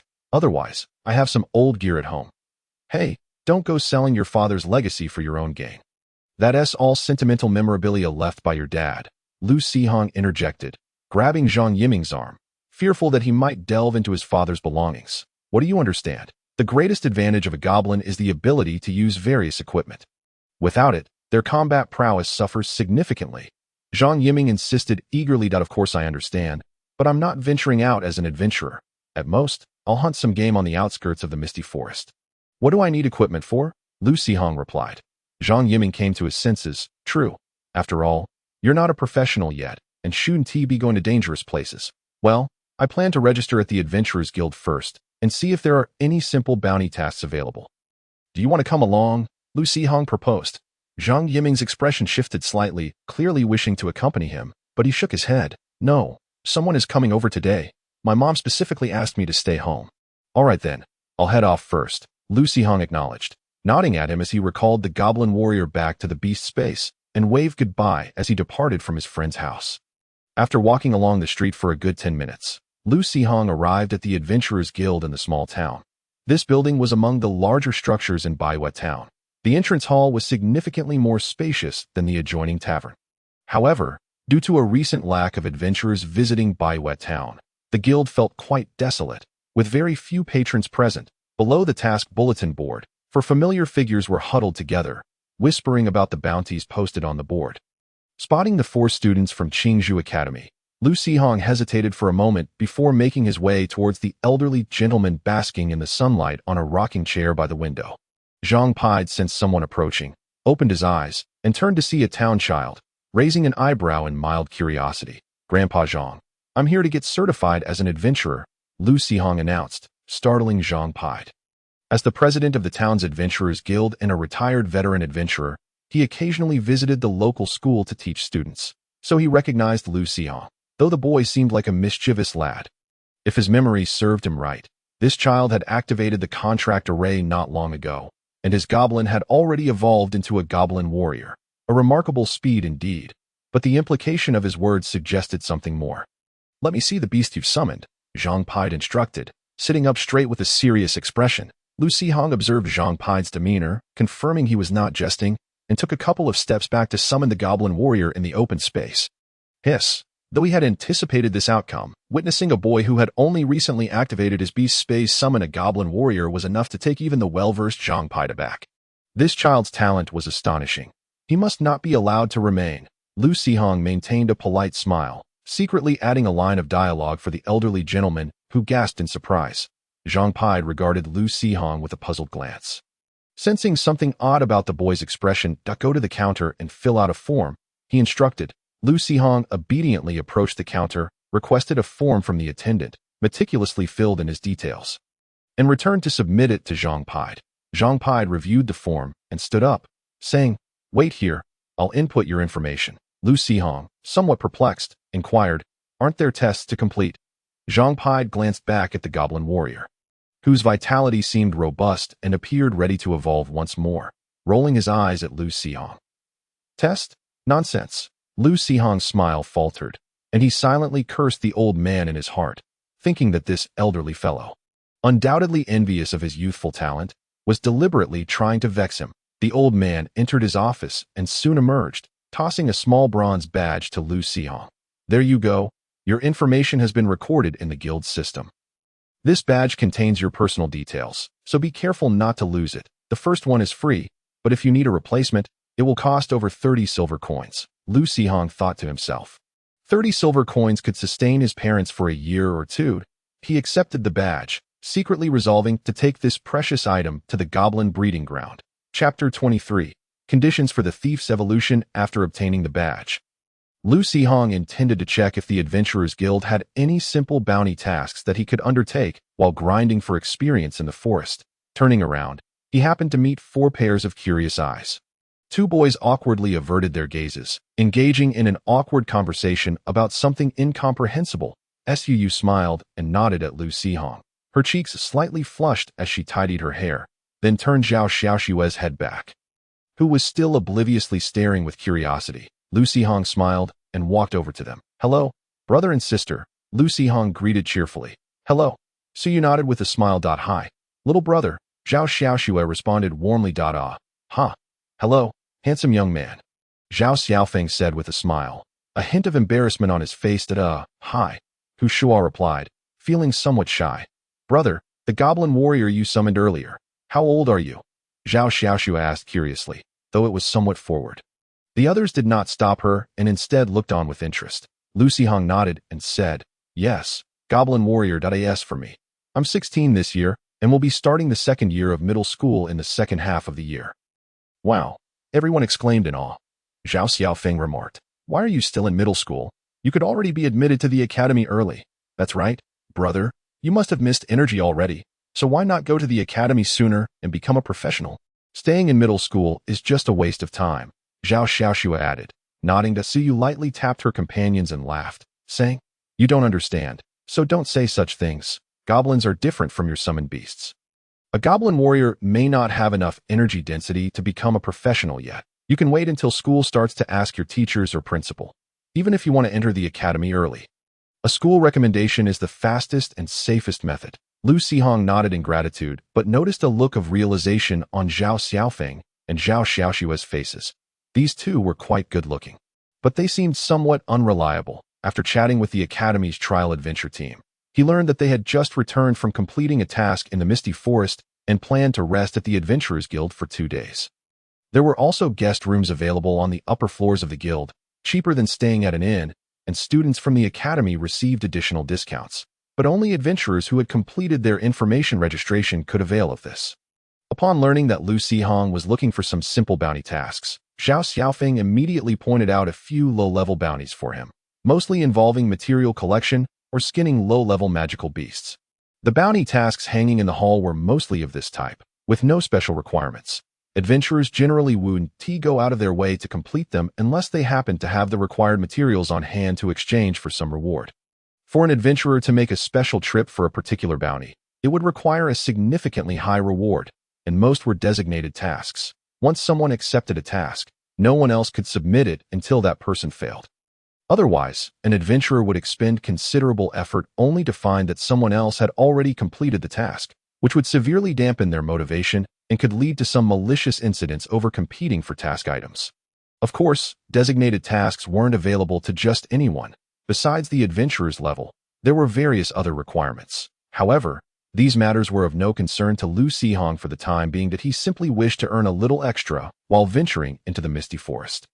Having memorized the materials needed for those simple tasks, Lu Sihong bid farewell to the student adventure team with a smile and turned to leave the Adventurers Guild, with time still on his side. He decided to explore the Misty Forest. During his earlier conversation with Su Yu and the others, he learned that the recent decrease in adventurers in the town was due to a massive underground ruin that had appeared in a place called the Wasteland of Stone. Those adventurers had flocked there to join in the excitement that it seemed they wouldn't be returning to Baiwei Town anytime soon. Upon receiving this news, Lu Sihong felt considerably relieved. Every time he summoned a group of goblins to fight, he would worry about being discovered. His next objective was to upgrade the Goblin Thief. With the advantageous effect in play, the difficulty of leveling up the Goblin Thief lay not in experience but in its inherent evolution conditions. The Goblin Thief needed to initiate an attack while in a stealth state and successfully hit the enemy 10 times to gain full confidence in its invisibility. Completion rate 110. Was it difficult? It didn't seem too hard. As long as they coordinated properly, allowing the other goblins to draw the enemy's attention, it should be quite easy to accomplish AS for the other goblin that would evolve alongside it. Lu Sihong most desired to evolve into an ice goblin, as elemental attacks were incredibly appealing and could serve as a trump card in critical moments. Unfortunately, the evolution conditions for the ice goblin were somewhat challenging. The ice goblin needed to master the energy of ice before it could evolve further. It would meet the evolution criteria in 53 days or could use items like frost fruits, which contain the power of frost. To shorten this time, Lu Sihong decided to go with the flow, first satisfying the evolution conditions for the Goblin Thief, and afterward, he would evolve whichever goblin met the conditions. After all, each goblin had its unique utility, and evolving any of them wouldn't be a loss. Navigating with familiarity to the outskirts of the Misty Forest, Lu Sihong did not rush into the depths of the forest. He found a slime by the riverbank, looked around to ensure no one was watching, and promptly summoned the Goblin Thief to assassinate the slime. The Goblin Thief concealed its form and stealthily approached the slime. However, as it moved, the light distortion was too evident, causing even a mindless creature like the slime to sense something amiss. Directing its attention to the location of the Goblin Thief, Lu Sihong had anticipated this situation. He picked up some small stones from the ground and threw them at the slime to divert its attention. Seizing the opportunity while the slime was distracted, the Goblin Thief quickly circled behind it and thrust the iron-tipped wooden spear down with force. With a splat, the slime's body erupted with a spray of clear water and then slowly deflated. TSK. It died instantly. Lu Sihong had initially intended to see if he could complete the evolution conditions multiple times from a single slime, but the Goblin Thief had dispatched it too quickly. Nevertheless, observing the Goblin Thief's excited expression, perhaps that so-called confidence was more significant than the completion rate, Lu Sihong, uncertain of his course of action, resolved to summon the Goblin Thief to seek out more formidable adversaries. He recalled the Goblin Thief to the Beast Tamer's space and, invoking the Goblin Warrior, turned towards the depths of the forest. Chapter 24. Raiders and Artisans. The stag, in its desperate plight, emitted mournful cries as it attempted to flee, yet the Goblin Warrior clutched its antlers tightly, rendering it immobile. Meanwhile, the Goblin Thief concealed itself. Swiftly circling to the rear of the stag, thrusting its iron-tipped spear forcefully into the creature's vital spot, twisting it with practiced finesse before rapidly withdrawing to evade the stag's rear hooves. However, the goblin thief had underestimated the situation. The stag's hindquarters were taut with muscle, its eyes bulging with blood, teeth clenched, and frothy white saliva seeping from its mouth, leaving it no inclination to retaliate against its unseen assailant. Observing from the sidelines, Lu Sihong felt his own muscles tense, a phantom pain flickering in his vital areas. Strangely, as the conditions for evolution approached completion, the goblin thief's methods of attack became increasingly audacious, often targeting the enemy's most vulnerable points. While effective, it was nonetheless a curious trend. Fortunately, after slaying the stag, the requirement for 10 stealth attacks was finally fulfilled, upon returning the stag to the beast tamer's space with the goblin thief. An enormous yellow exclamation mark appeared above the goblin thief's head, triggering a quest titled Secret Combat, which bore similarities to the earlier quest of the goblin warrior and included a randomly awarded task reward. Lu Sihong now needed only 8 additional experience points to reach a total of 50, thus unlocking evolution AS for the other goblin set to evolve alongside it. He was unaware of when it had satisfied its own evolutionary criteria, the goblin laborer, which had evolved first. The goblin laborer's quest. Evolution of craftsmanship. The goblin laborer, having amassed considerable work experience through extensive labor, yearned for enhanced forging skills. The task reward promised a random selection of a low-level goblin equipment blueprint. Lu Sihong was intrigued by the goblin laborer's evolution reward. Could goblins possess specialized equipment? He had never encountered such information before. Perhaps it was a feature inherent to the goblin breeding grounds, potentially yielding extraordinary effects. After spending some time, he discovered a family of wild boars foraging in a low valley abundant with wild fruit bushes. Lu Sihong instructed the goblin warrior to block the valley's exit and summon the goblins to launch a coordinated assault, ensuring that the entire boar family was captured and transported to the goblin breeding grounds. Once sufficient experience had been amassed, Lu Sihong wasted no time. He left the goblin warrior behind while recalling the other goblins to the space, then initiated the evolution of the goblin thief. The goblin thief began to evolve. The effect was amplified, randomly selecting eligible goblins for evolution. The goblin laborer began to evolve, with a transformation of form. The goblin thief's physique slightly enlarged, its muscles swelled significantly, its skin darkened, and its gaze now possessed an increased glint of cunning and agility. Goblin Raider. Sometimes, pilfering treasures is not as simple as it seems. Perhaps one might consider an alternative approach. Intermediate stealth. The Goblin Raider possesses enhanced stealth capabilities, making detection during movement considerably more challenging. Ambush. An attack charge during invisibility will inflict additional powerful damage. Possessing a suitable weapon would further enhance this effect. Goblin Artisan. A versatile craftsman equipped with various foundational skills, with each artisan excelling in their particular domain. Blacksmith. This goblin artisan demonstrates a stronger aptitude and fervor for ironworking and metallurgy. In contrast to the Goblin Raider, the Goblin Artisan appeared sturdier and considerably more astute.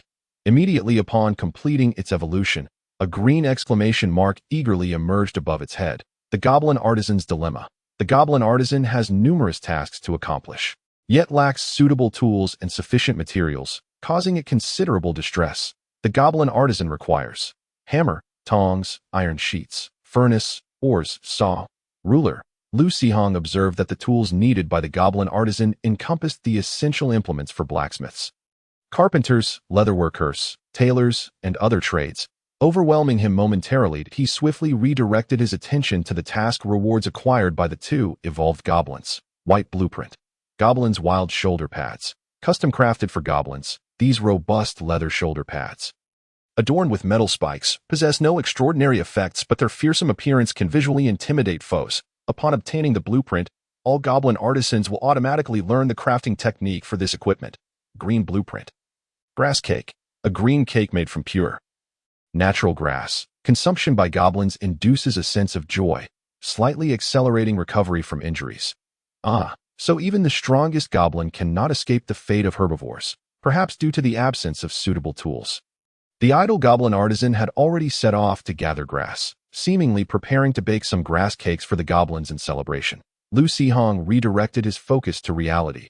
noticing that the wild fruits in the valley were precisely what a bounty task at the Adventurers Guild required. Seemingly intended for the tavern owner's fruit wine brewing, that he summoned the goblins once more, instructing them to collect the wild fruits and pile them nearby. The goblin artisan promptly wove a grass basket from the valley's vines to contain the gathered fruits. While the other goblins harvested the wild fruits, Lu Sihong decided to test the goblin raider's intermediate stealth. The effect was indeed significantly superior to that of the basic stealth, particularly during movement. Unless one paid meticulous attention, the raider's presence would go unnoticed in dimly lit environments. The stealth effect rendered the goblin raider nearly indistinguishable from a motionless state, at the very least. A burrowing mole peeking cautiously from its burrow in the shadows failed to detect the approaching goblin raider concealed within the cloak of darkness. Lu Sihong aimed to ascertain whether he could transfer the mole to the goblin breeding grounds for nurturing by the caretakers. Thus, the goblin raider opted not to eliminate the mole outright. Instead, it stealthily approached from behind, swiftly grasping the mole's short neck. Unexpectedly, the mole, startled by the sudden assault, fainted in fright. Lu Sihong, after confirming that the creature was merely unconscious and not dead from fright, chuckled and instructed the goblin raider to return with it to the beast tamer's space. However, as they passed through the spatial barrier, the unconscious mole convulsed, its limbs stiffening, ultimately succumbing to death, the mole's corpse. The notification from the goblin breeding grounds displayed thus. Alas, was it not permissible? He had assumed that with the existence of a breeding ground, one could house living beings within it. Lu Sihong sighed softly. If capturing living creatures from outside proved unfeasible, he would have to rely on luck, hoping to someday procure a juvenile or egg for breeding. Chapter 25. The All-Purpose Steed. As dusk fell, Lu Sihong refrained from lingering long in the misty forest. With a basket of wild fruits strapped to the goblin warrior's back, he returned to the Adventurers Guild in White Moon Town to submit the bounty to the staff at the counter. After inspecting the quality of the wild fruits and weighing them, the staff calculated the reward for Lu Sihong. The 30 copper coins he received exceeded his initial estimates, due to the high quality of the wild apples you collected. The payment is somewhat elevated, the staff explained. By the way, this task has been a long-standing bounty from the tavern owner. Now is the season for wild apples to ripen, and with few adventurers lately in White Moon Town. If this opportunity is missed, the tavern will have little apple wine to sell next year. The tavern owner has been quite anxious about this. If you manage to gather more, he promised to offer additional rewards. Lu Sihong nodded, not paying much heed to the matter. The wild apples in that small valley had all been picked, and he was unsure where more might be found if he happened upon some. He would not mind plucking them to take home. However, it was evident that adventurers could indeed earn a decent profit. That single basket of wild fruits was worth as much as 2 days' wages for his parents combined. Not even accounting for the carcasses of the creatures harvested from the Beastmaster space, it was no wonder that many individuals, even those whose beasts held little combat potential, chose to become adventurers. Even the most novice of bronze adventurers found it far easier to earn money than to work a mundane job, albeit at the risk of their lives. After some contemplation, Lu Sihong decided not to take the 30 copper coins home. Instead, upon exiting the Adventurers Guild, he made his way to a general store, where he procured several tools commonly used by carpenters, as well as needles and threads for leatherworking. He also visited the blacksmith shop to purchase a skinning knife, which he had the goblin warrior carry back to the Beastmaster space, as for the blacksmith's heavy tools, hammers, anvils, and furnaces. He currently had no means to utilize them, but he could certainly enlist the goblin craftsman to handle some carpentry and leatherworking tasks. The goblin craftsman, unfazed, diligently set about completing various odd jobs upon discovering the array of tools in the Beastmaster space, in order to avoid arousing his parents' suspicions regarding his Beastmaster space. Lu Sihong refrained from extracting all the harvested creatures. He only retrieved a stag and the 2 largest wild boars, along with a few smaller prey. The remainder would be skinned and processed by the goblin craftsman, who would then prepare roasted meat in a rustic manner to share with the goblins at the breeding farm. When Li Qin and Lu Yuanyang returned home, they were taken aback and pleasantly surprised to see the game in their yard. As they joyfully retrieved their knives to process the carcasses, they could not help but calculate how much money they could make from selling the various parts. The more they calculated, the happier they became.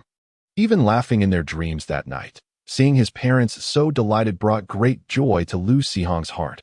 Later that evening, As he was preparing for bed, Lu Sihong noticed the goblin craftsman and a group of goblin laborers moving a pile of timber, seemingly preparing to renovate the rudimentary goblin hut. By the time Lu Sihong awoke the next day, the hut had vanished, replaced by a sturdier wooden longhouse. The goblin wooden dormitory, constructed from ordinary timber, boasted a slightly rough style but was robust and reliable, providing ample shelter against the elements. Its spacious interior could comfortably accommodate 20 goblins at once.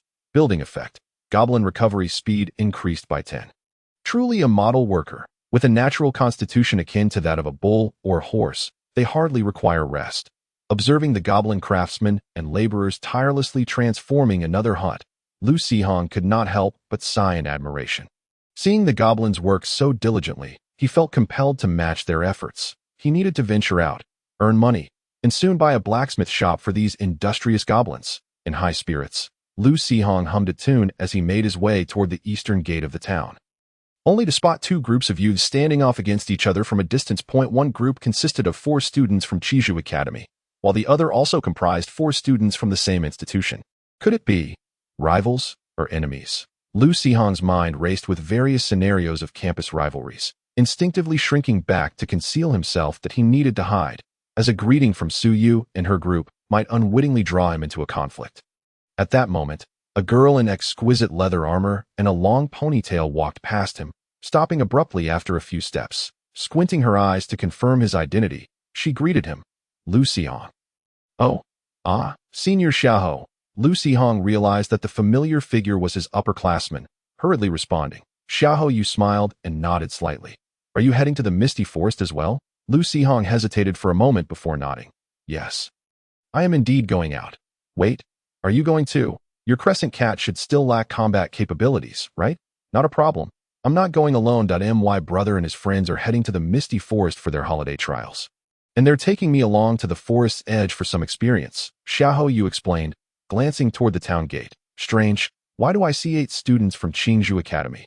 Lu Sihong knew that Xiaohou Yu had mild nearsightedness and disliked wearing glasses, making it difficult for her to recognize anyone beyond 10 meters. There are indeed 8, and they seem to be on unfriendly terms, he replied. Ugh, what a bother. If I approach them now, wouldn't I unwittingly gain 4 enemies from Qingzhou Academy? Xiaohou Yu said, her displeasure evident. Great minds think alike, senior. Fortunately, I came prepared. Xiaohou Yu grinned, retrieving a black mask from her satchel. Donning it, she obscured most of her face and turned to Lu Sihong, asking, how about now? Can you still recognize me? Lu Sihong shook his head. Not at all. In fact, you look quite cool. Do you have an extra mask, senior? I'd like one too. Xiaohou Yu smiled slightly, her charming eyes curving into crescent moons beneath the mask. Perhaps add a hat, Lu Sihong suggested, pointing at the leather hat hanging on her back. Exactly, Xiaohou Yu exclaimed, gathering her ponytail and putting on the hat, rendering her appearance nearly unrecognizable, save for her striking eyes. All right, I'm heading over now. Want to join me? Xiaohou Yu inquired. Lu Sihong shook his head. I just remembered I have some matters to attend to. I need to head home first. Okay, see you next time. Xiaohou Yu waved goodbye, turning to leave the town. Once she had walked far enough away, Lu Sihong quickly found a corner to hide, peeking out to observe, waiting for the other group to disperse before emerging. Chapter 26. Indeed a troublemaker. Lu Sihong did not know much about Xiaohou Yu, only that she hailed from a wealthy family with several farms west of Baiwei town. She did not reside within the town, but rather in a grand estate near the farms. Lu Sihong had never encountered Xiaohou Yu's brother, but judging by his demeanor, he likely led the group of unfamiliar Qingzhou Academy students. After all, the other 3 members were all female. A dashing and robust playboy. That was Lu Sihong's first impression of Xiaohou Yu's brother. Outside the town, upon seeing the masked Xiaohou Yu emerge, the crowd momentarily froze, breaking the tense standoff between the 2 groups. After a brief exchange with her brother, the 5 of them departed together toward the Misty Forest. Once Xiaohou Yu and her companions left, Su Yu and her group gathered to discuss, seemingly abandoning their original adventure plans, and turned back toward the town. Seeing Su Yu and her friends return, Lu Sihong felt a twinge of guilt and instinctively concealed himself more thoroughly. After a while, as they passed by, he overheard snippets of their conversation. What bad luck. After days of planning our adventure, we run into these 2 jinxes. Change your mindset. Perhaps this is the goddess of fate warning us not to venture out today. Hey, now that you mention it. That makes some sense. Do you think Xiahou Yang has gone mad, bringing those two troublemakers to the misty forest? Isn't he worried about getting himself into trouble? Not at all. Did you see how he rolled his eyes at those two idiots while they were arguing? I suspect it's a task arranged by his teacher. After all, given his family background, he shouldn't need to worry about those two fools. As Su Yu and her group's voices gradually faded, Lu Xihong stealthily emerged from his hiding spot, peeking out to confirm they had moved far enough away before letting out a soft sigh and quietly making his way toward the town's exit. From what Su Yu and her friends implied, it seemed that there were two members in Xiahou Yu's group who were not quite competent, both in terms of strength and character. Lu Xihong hoped that Xiahou Yu would not encounter any trouble. However, he wondered if there would be more students from Qingzhou Academy arriving for trials in waves. Due to the frequent comings and goings of adventurers in previous years, Lu Xihong had never paid particular attention to the number of Academy students participating in trials each summer. However, he now found himself somewhat anxious, fearing it might hinder his own experience gain. Yet, upon further reflection, he realized that those students were all professionals and would likely venture towards the mist's edge, which seemed unrelated to him, a person who spent his days outside the misty forest. Rather than worry about such matters, he thought it more prudent to devise strategies for hunting more prey to earn money, ideally discovering some wild apples along the way. Unfortunately, Lu Xihong's luck today appeared to be waning. After wandering for quite some time, he encountered no significant prey and failed to find the wild apples the innkeeper desired. Instead, he stumbled upon various other wild fruits, none of which held much value, merely serving to satisfy his cravings. It wasn't until the afternoon that Lu Xihong finally spotted a few large stag deer from a distance. In order to maximize his haul, he summoned several goblins in addition to the goblin warrior, utilizing the cover of trees and bushes to stealthily approach. Thanks to the ambush of the goblin raiders and the ranged attacks from the goblin stone throwers, along with the cooperation of the other goblins, he successfully secured the bodies of 4 large stags. As the battle concluded, Lu Xihong, hidden among the bushes, emerged alongside the goblin stone thrower, intending to assess their spoils. Suddenly, he heard a thunderous sound of running behind him. Turning around, he beheld a female student clad in the uniform of Qingzhou Academy, her hair disheveled, covered in blood, and gritting her teeth as she sprinted towards him. Pursued relentlessly by a massive bull with crimson eyes, upon noticing Lu Xihong, the female student flashed a malicious grin, swiftly altering her course and darting past him at an astonishing speed. Lu Xihong, positioned beside a large tree, realized that the female student, due to her angle, only perceived him accompanied by a feeble goblin. She evidently intended to divert the bull's attention towards him, thereby allowing her to escape. While her strategy was somewhat clever, it lacked depth. Lu Xihong merely took a few steps back and observed as the bull disregarded him entirely, fixated on the fleeing student, displaying an unwavering resolve to catch her. The bull, with its broken horn and bloodied body, had clearly endured a fierce battle, and its furious demeanor was certainly tied to the female student. He found it perplexing that she believed the bull would switch its target based solely on proximity, allowing her adversary to escape. Just then, a piercing scream echoed through the air, followed by a violent crash. Intrigued, Lu Xihong peeked out from behind the tree, witnessing the female student half reclining against a massive rock, her abdomen gaping with a large wound, her intestines visible, clutching a necklace tightly in her left hand, which emanated a rich yellow glow. She formed a translucent energy shield before her, with her right hand. She retrieved a small crystal vial from her person, biting the cap off and consuming the red potion within. The bull, relentless, charged at the energy shield, its remaining horn aglow with earthy magic, repeatedly crashing against it with a resounding thud. The female student's complexion paled, despair etched on her.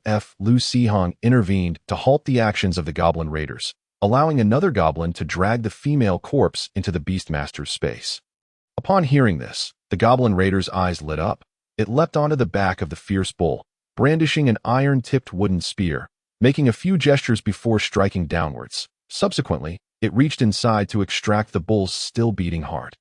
Lu Xihong felt a twitch of his eyelids as he observed the bull's vitality extinguish completely, prompting him to quickly instruct it to return to the goblin breeding ground with the bull's carcass. Noticing the traces left by the bull and the female student surrounding him, Lu Sihong pondered briefly before summoning all the goblins once more to erase the bloodstains and footprints from the ground. He then commanded the goblins to create random signs of battle in the vicinity, deliberately moving about to leave numerous tracks, thereby arranging the area to appear as though many goblins had engaged in combat there. Finally, he recalled the other goblins and left behind a goblin warrior to carry him away swiftly from the scene. Once they had distanced themselves adequately, Lu Sihong began to inspect the spoils collected by the goblin raider. He had already witnessed the effect of the necklace, which was a relatively powerful magical artifact. The small pouch turned out to be a woman's wallet, containing 2 gold coins and a handful of silver coins. Lu Sihong raised his eyebrows in surprise. After living in this world for so long, this was the first time he had encountered gold coins. 1 gold coin held the equivalent monetary value of 100 silver coins. And gold coins were imbued with special materials during minting, granting them a degree of magical essence. It was said that in certain underground ruins, one might encounter strange machines that required gold or even higher-grade magical currencies to operate. When Lu Sihong first heard of such things, he couldn't help but think of vending machines from his past life. Despite the high value of the gold coins, their dubious origins made Lu Sihong hesitant to use them openly. He pocketed the silver coins and stowed the gold coins along with the magical necklace into the wallet, summoning a goblin to return to the breeding ground, concerned that the goblins might engage in peculiar activities with the female corpse, such as sashimi or barbecuing. Lu Sihong plunged his consciousness into the goblin breeding ground. The female student's body had vanished, but her clothing had been completely stripped and placed in the wooden warehouse newly constructed by the goblin craftsman. Goblin's wooden warehouse reduces space occupied by stored items by 10, slightly slows the rate of item decay.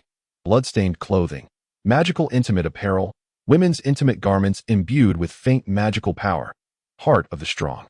Essence of the fierce bull's blood and flesh, a special chunk of meat that gathers a portion of the fierce bull's power. Upon consumption by goblins, there is a chance they may gain temporary traits, with a minuscule probability of acquiring permanent traits. That it is recommended for melee goblins. Slowly decaying, low-level Earth-type monster crystal, a crystalline substance that contains a small amount of Earth-type energy essence, obtained with a small chance from Earth-type monsters. After searching around, Lu Sihong only found the corpse of the fierce bull being dismembered by the goblin craftsman. Yet the female student's body was nowhere to be seen. It was not until he spotted a goblin laborer at the edge of the breeding ground, filling a pit with dirt, that he paused momentarily. So, the goblin laborer had opted for a burial instead of a cremation for a body they had intended to incinerate. This fellow appeared to harbor considerable resentment at the time of death. One could only wonder if it might turn into a vengeful spirit. Speaking of which, he had never encountered a vengeful spirit before. If one truly could emerge from the goblin breeding ground, it didn't seem like a significant issue. By the way, would he be able to control a vengeful spirit hatched from the goblin breeding ground? Lost in thought, he eventually snapped back to reality and instructed the goblin tamer to feed the heart of the strong to the young venomous spider. Lu Sihong then directed the goblin warrior to consume the essence of the fierce bull's blood and flesh. After all, the goblin warrior was his visible summoned beast, and the stronger it was, the better. If it could unlock a permanent trait, that would be a tremendous gain. As it turned out, Lu Sihong was indeed overthinking the matter. Fortunately, although no permanent traits were acquired, he did witness the effects of a temporary trait. Goblin Warrior. Strength, Valor, Bull's Power. Temporary. The Goblin Warrior gains an additional strength enhancement, while its body receives a faint protective energy of Earth type. Duration, 15 natural days. It appeared to be quite formidable. However, speaking of which, senior sister Xiaohou had entered the misty forest alongside that female student. Given that the female student was pursued so relentlessly by the fierce bull, one could only wonder how senior sister Xiaohou and the others were faring. Somewhere at the edge of the mist, the last fierce bull, with a magical great sword embedded in its neck, staggered backward, let out a wretched howl, and collapsed, its life extinguished in an instant. Xiaohou Yang, drenched in blood and panting heavily, glanced back at his sister, who was shielded behind him, offering a grim smile, and about to speak when he noticed Xiaohou Yu staring wide-eyed, uttering a low cry. "Brother, a goblin just stole your weapon." Xiaohou Yang quickly turned his head, only to see a lecherous-looking goblin clutching his magical great sword, stealthily making its escape. He was momentarily taken aback before urgently calling for help from his teammates. "Lily, hurry, My weapon, the goblin, hearing the shout, glanced back at the three of them before attempting to flee. Hey, I see it. A nearby girl leisurely raised her staff, using the last remnants of energy within her to launch a bolt of lightning at the frail goblin. Ah! The goblin shrieked upon being struck by the lightning, trembling as it fell to the ground, emitting faint wisps of black smoke, visibly charred. Just as Xiahou Yang let out a sigh of relief. He watched the goblin, clutching his beloved magical great sword, dissipate into shimmering light and vanish from sight. Beastmaster, wait, where's my great sword? Even if it's a Beastmaster, how can it take my equipment upon death? What the hell is going on? Ah, my great sword, the anguished cry, filled with resentment, was so piercing that it startled the nearby magical beasts, causing them to flee in terror. Chapter 28. Aftermath of the deceased female student Lu Sihong remained unaware of the true identity of the female student. But based on her arrogant remarks and the information he gleaned from conversations with Su Yu and others, it seemed she hailed from a prominent family in Qingzhou City, to the very least. She could indeed bring considerable trouble to himself and his family, and to avert potential complications, Lu Sihong had no choice but to allow her demise. However, even after the female student's death, the troubles did not entirely dissipate. Even if a common student from Qingzhou Academy perished during an adventure trial, the academy would dispatch personnel to investigate. How much more so for someone with a background, who knew how many individuals would flock to Baiwei town to inquire into her cause of death. As a child born into a humble family, Lu Sihong had lived in this world for over a decade, yet his understanding of it primarily stemmed from the teachings of his school. The records in the town's library, and the drunken ramblings of adventurers that it was shallow and largely unverifiable. He could not ascertain whether those powerful professionals possessed potent spells capable of probing time to unearth the truth. Hopefully, that would not be the case, or rather, he wished that the female student was not worth employing such formidable spells.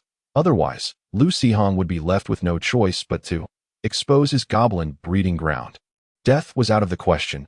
He merely wondered whether he would end up being confined for research or dragged off for breeding purposes, perhaps even subjected to both simultaneously.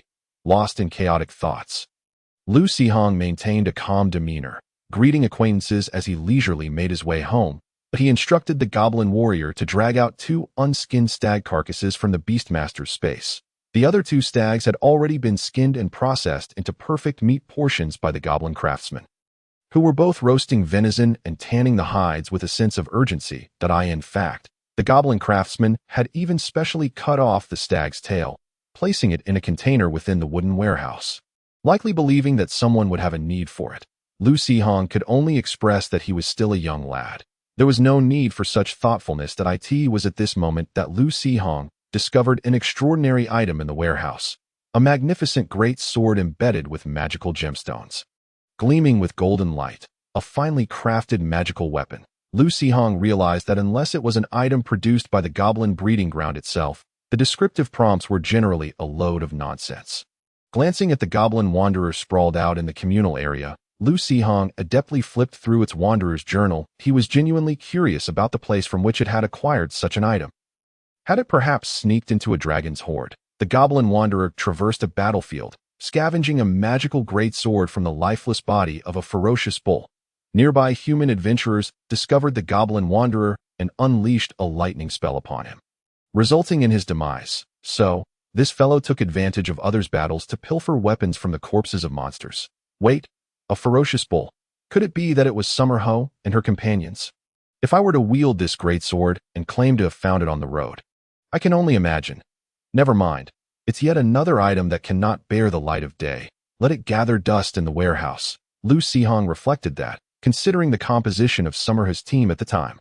If this magical greatsword indeed belonged to her party, it could only be her brother's weapon.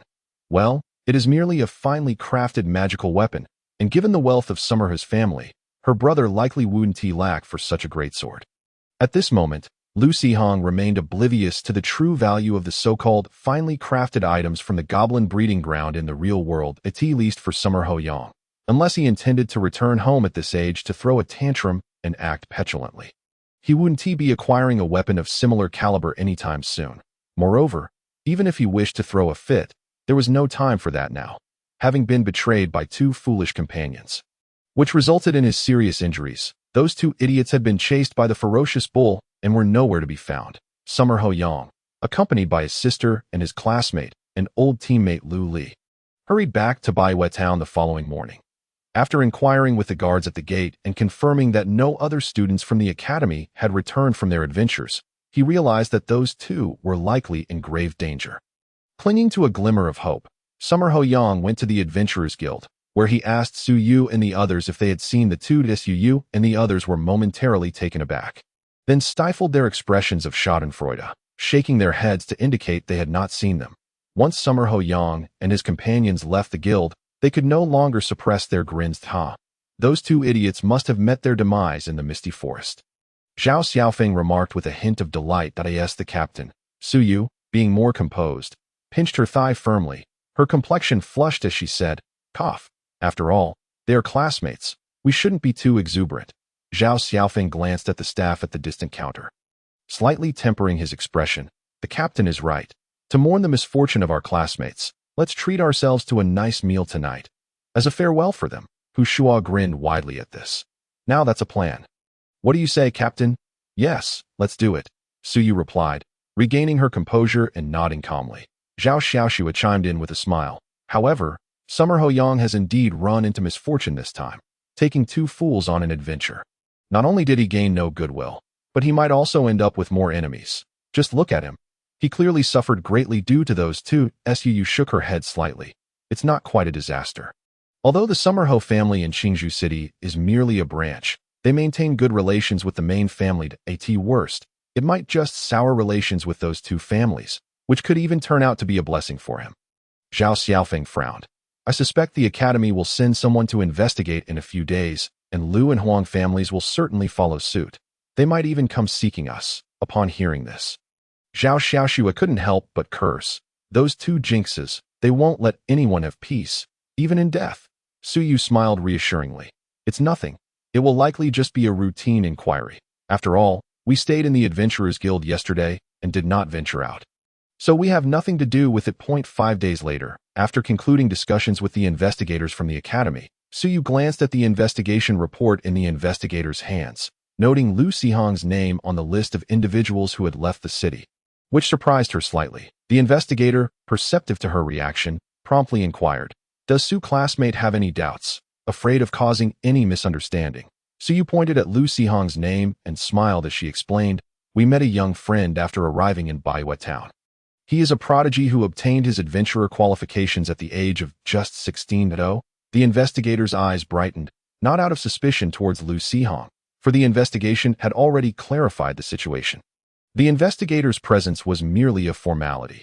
Even the accompanying personnel from the Lu and Huang families, upon understanding the events, only conducted a cursory investigation in the misty forest before returning. After all, these were merely two unremarkable juniors, and their character had long been known within their families. Since there were no signs of foul play, they had little desire to linger in this remote place. Conversely, the Academy's investigator, after examining the data on this talented young man, might even receive unexpected accolades for sharing it with the Academy. Chapter 29. Paying respects to Uncle and Aunt Lu Sihong claimed he was fatigued from recent battles and needed to rest at home for a few days. His family found nothing unusual about this, as hunting in the wilderness is indeed no light task, and it is entirely normal to feel weary and wish for rest, maintaining an outward calm.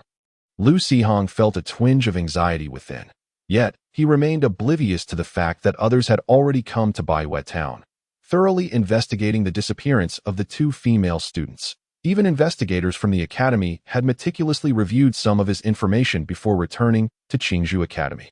As for the investigation, it had naturally concluded. Although the two female students hailed from prominent families and their families held some influence in Qingzhou City, in this perilous world, encountering accidents while adventuring is all too common. However, their disappearances were exceptionally thorough. Not only were there no corpses, but even fragments of clothing were nowhere to be found. Nevertheless, investigators discovered traces of goblin activity at one of the disappearance sites. And although several days had passed, they could still discern from the varying footprints that a formidable goblin tribe had been present, given the recent sightings of goblin tribes in the vicinity. Investigators suspected that something had transpired within the goblin tribe in the misty forest, and kindly warned the Adventurers Guild and local officials in town as they departed. Through Summer Ho Yang's recounting and testimonies from several personnel, it was evident that the two female students' misfortune was of their own making. On the contrary, Summer Ho Yang, the unfortunate soul who kindly took these two on a holiday trial, had nearly been led to his doom by them, and now had to deal with various chaotic matters, eliciting some sympathy even from the investigators of those two families. As for Lu Sihong, from any perspective, he bore no relation to this affair. The investigators must have had too much free time to busy themselves with the investigation of a mere civilian student. However, while Lu Sihong idled at home with his sister, the goblins in the beast-taming space were far from idle.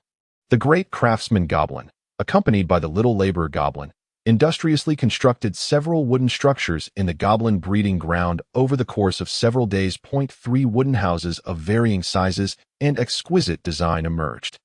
Goblin Wooden Cottage. Goblins of Tier 3 or above are eligible to reside in an independent cottage. Goblins recover 18 faster after death. Though termed a cottage, the house belonging to the goblin warrior is anything but small. Rather, it is quite spacious, while the goblin craftsman's dwelling is similar in size to that of the goblin raider. However, upon witnessing the effects of the wooden cottage, Lu Sihong found himself wishing to upgrade the goblin wanderer. Had he not lacked sufficient experience, the benefits of the little wooden cottage seemed perfectly suited for this wayward creature, as it was always in search of danger, provided it had not met its demise. Yet, this fellow roamed freely every day and had yet to meet the conditions for evolution. The goblin wanderer needed to find his life's purpose while wandering. Goodness, even the conditions for evolution are so reckless. It truly is unparalleled. In addition to the 3 wooden cabins, a substantial structure has been added to the goblin breeding grounds. This is the Goblin Crafting Workshop, a comprehensive production center constructed from timber. Equipped with the necessary facilities, equipment, and tools required by goblin artisans, significantly enhancing their work efficiency. The material wastage in the goblin's manufacturing process has slightly diminished, while production efficiency has marginally improved. Lu Sihong examined the building closely.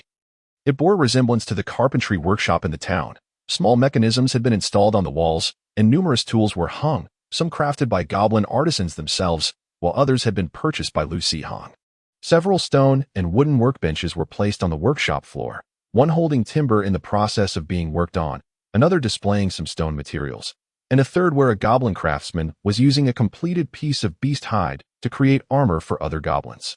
The craftsmanship of the goblin artisans could be discerned from the leather armor worn by goblin raiders and warriors. Although it appeared somewhat crude, it was nonetheless effective in protection, comparable to the leather armor that Li Qin had specially crafted at the town's leather shop. The 8 silver coins merely rendered the armor more aesthetically pleasing. It would be disingenuous to claim he felt no pangs of regret, no matter how attractive the leather armor, after a few skirmishes. It would inevitably become tattered and patched. Regrettably, Lu Sihong could not adequately explain the origins of the armor taken directly from the goblin breeding grounds, contemplating that he still possessed 1 gold coin and several silver coins.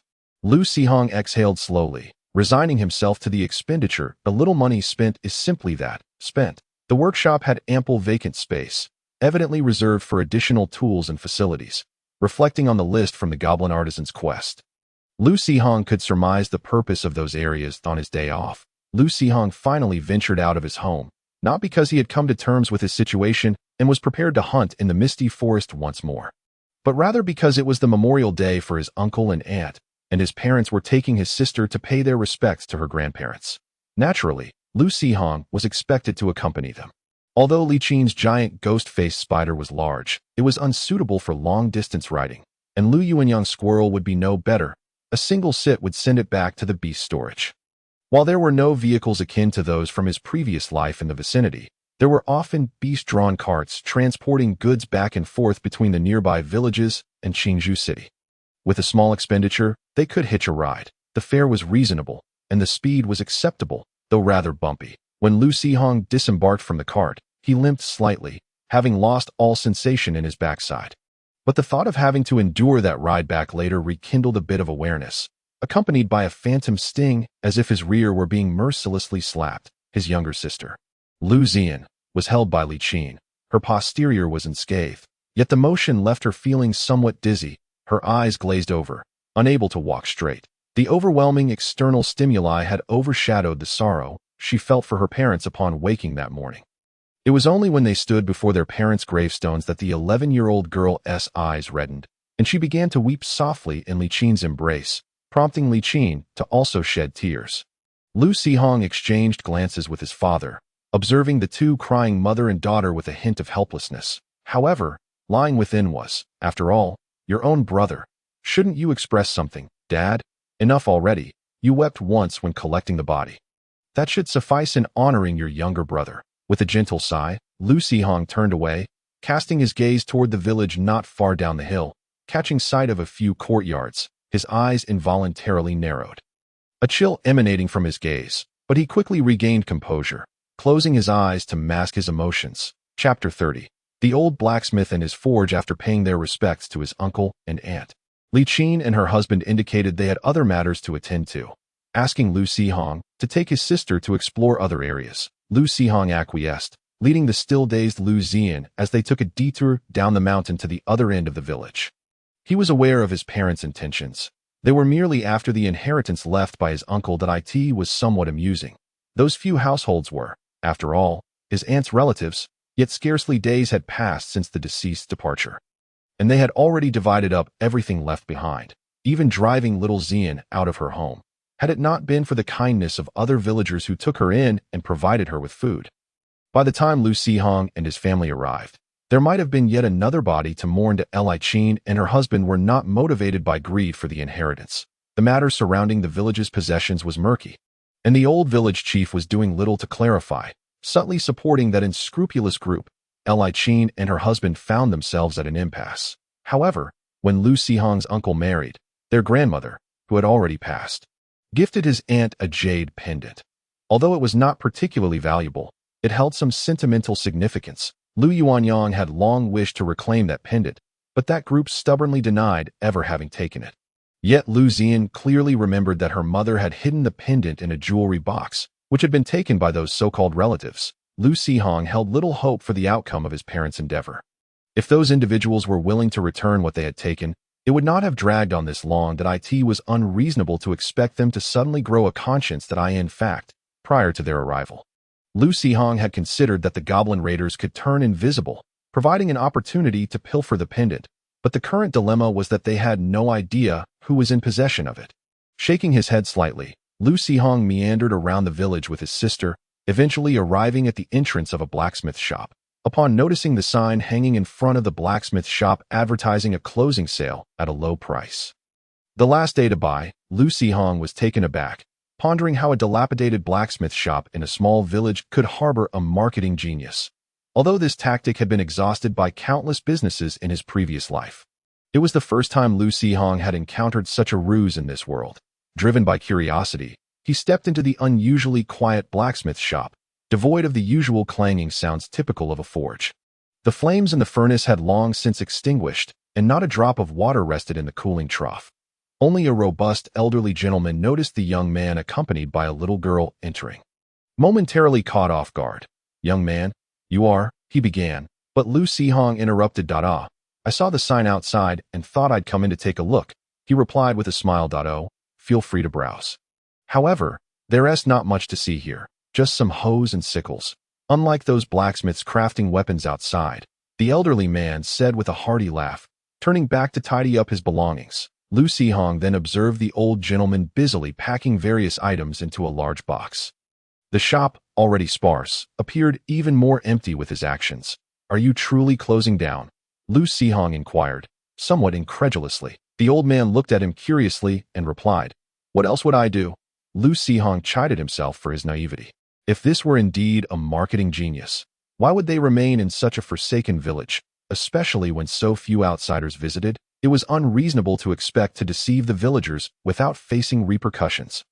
"Being of advanced age, my health can no longer support me. My daughter is coming to take me to live with her, so I might as well close the shop," the old man lamented. Gazing fondly at the items that had accompanied him for decades, he sighed softly, regretting the loss of his old companions, which still had many years of use left in them. Following the old man's gaze, Lu Sihong noticed the vacant furnace, the adjacent iron anvil, and the cooling trough. An idea sparked in his mind, and he moistened his parched lips. Since you're closing this blacksmith shop, what do you plan to do with the furnaces and such? Lu Sihong asked, seemingly casually. The old man shook his head in frustration. I'm troubled by that as well. There's no one in this village who could take over the shop. Anyone with a modicum of skill would never come here to forge.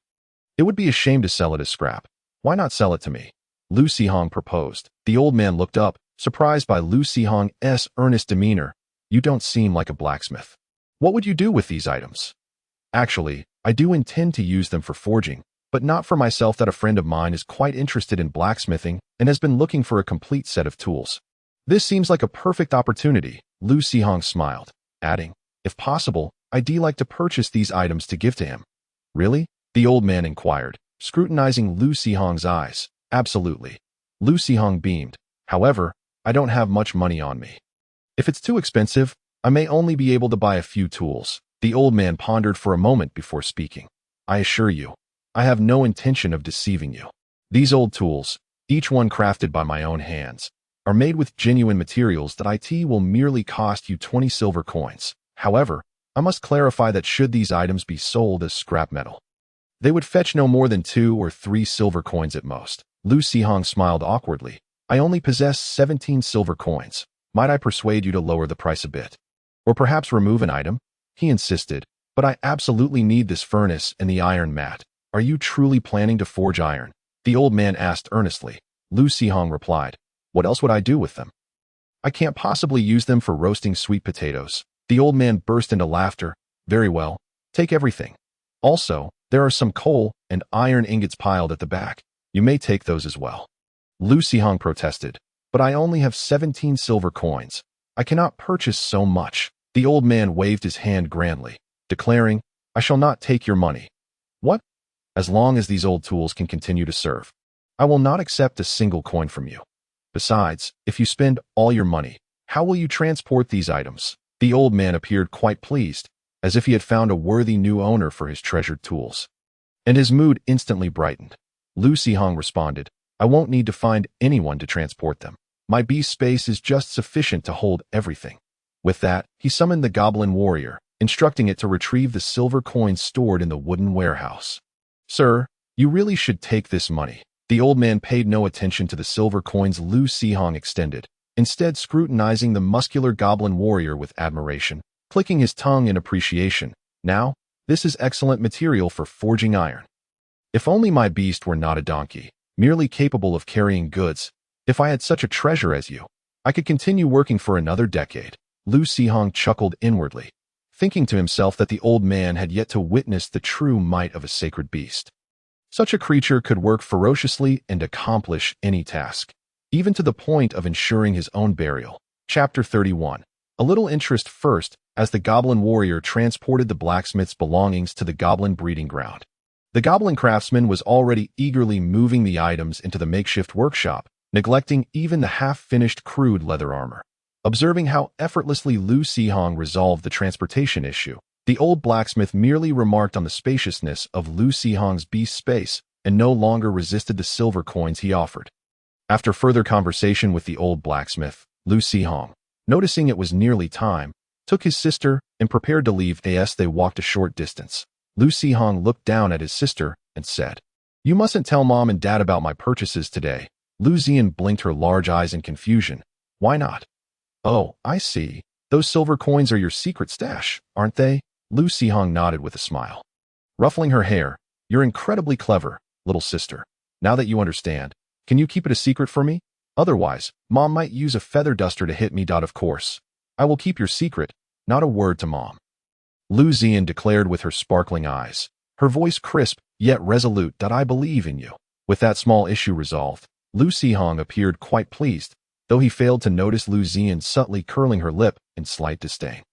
Upon returning to the spot where they had separated from their parents, they could see the anger etched on their faces from a distance, clearly indicating that not only had they not achieved their objective, but they had also been infuriated by those shameless individuals. Lu Sihong couldn't help but squint his eyes. As the saying goes, a moment's patience may prevent a lifetime of regret, for the sake of his mother's well-being. He felt it was his duty to help her collect a little interest to lift her spirits. For that family heirloom jade pendant.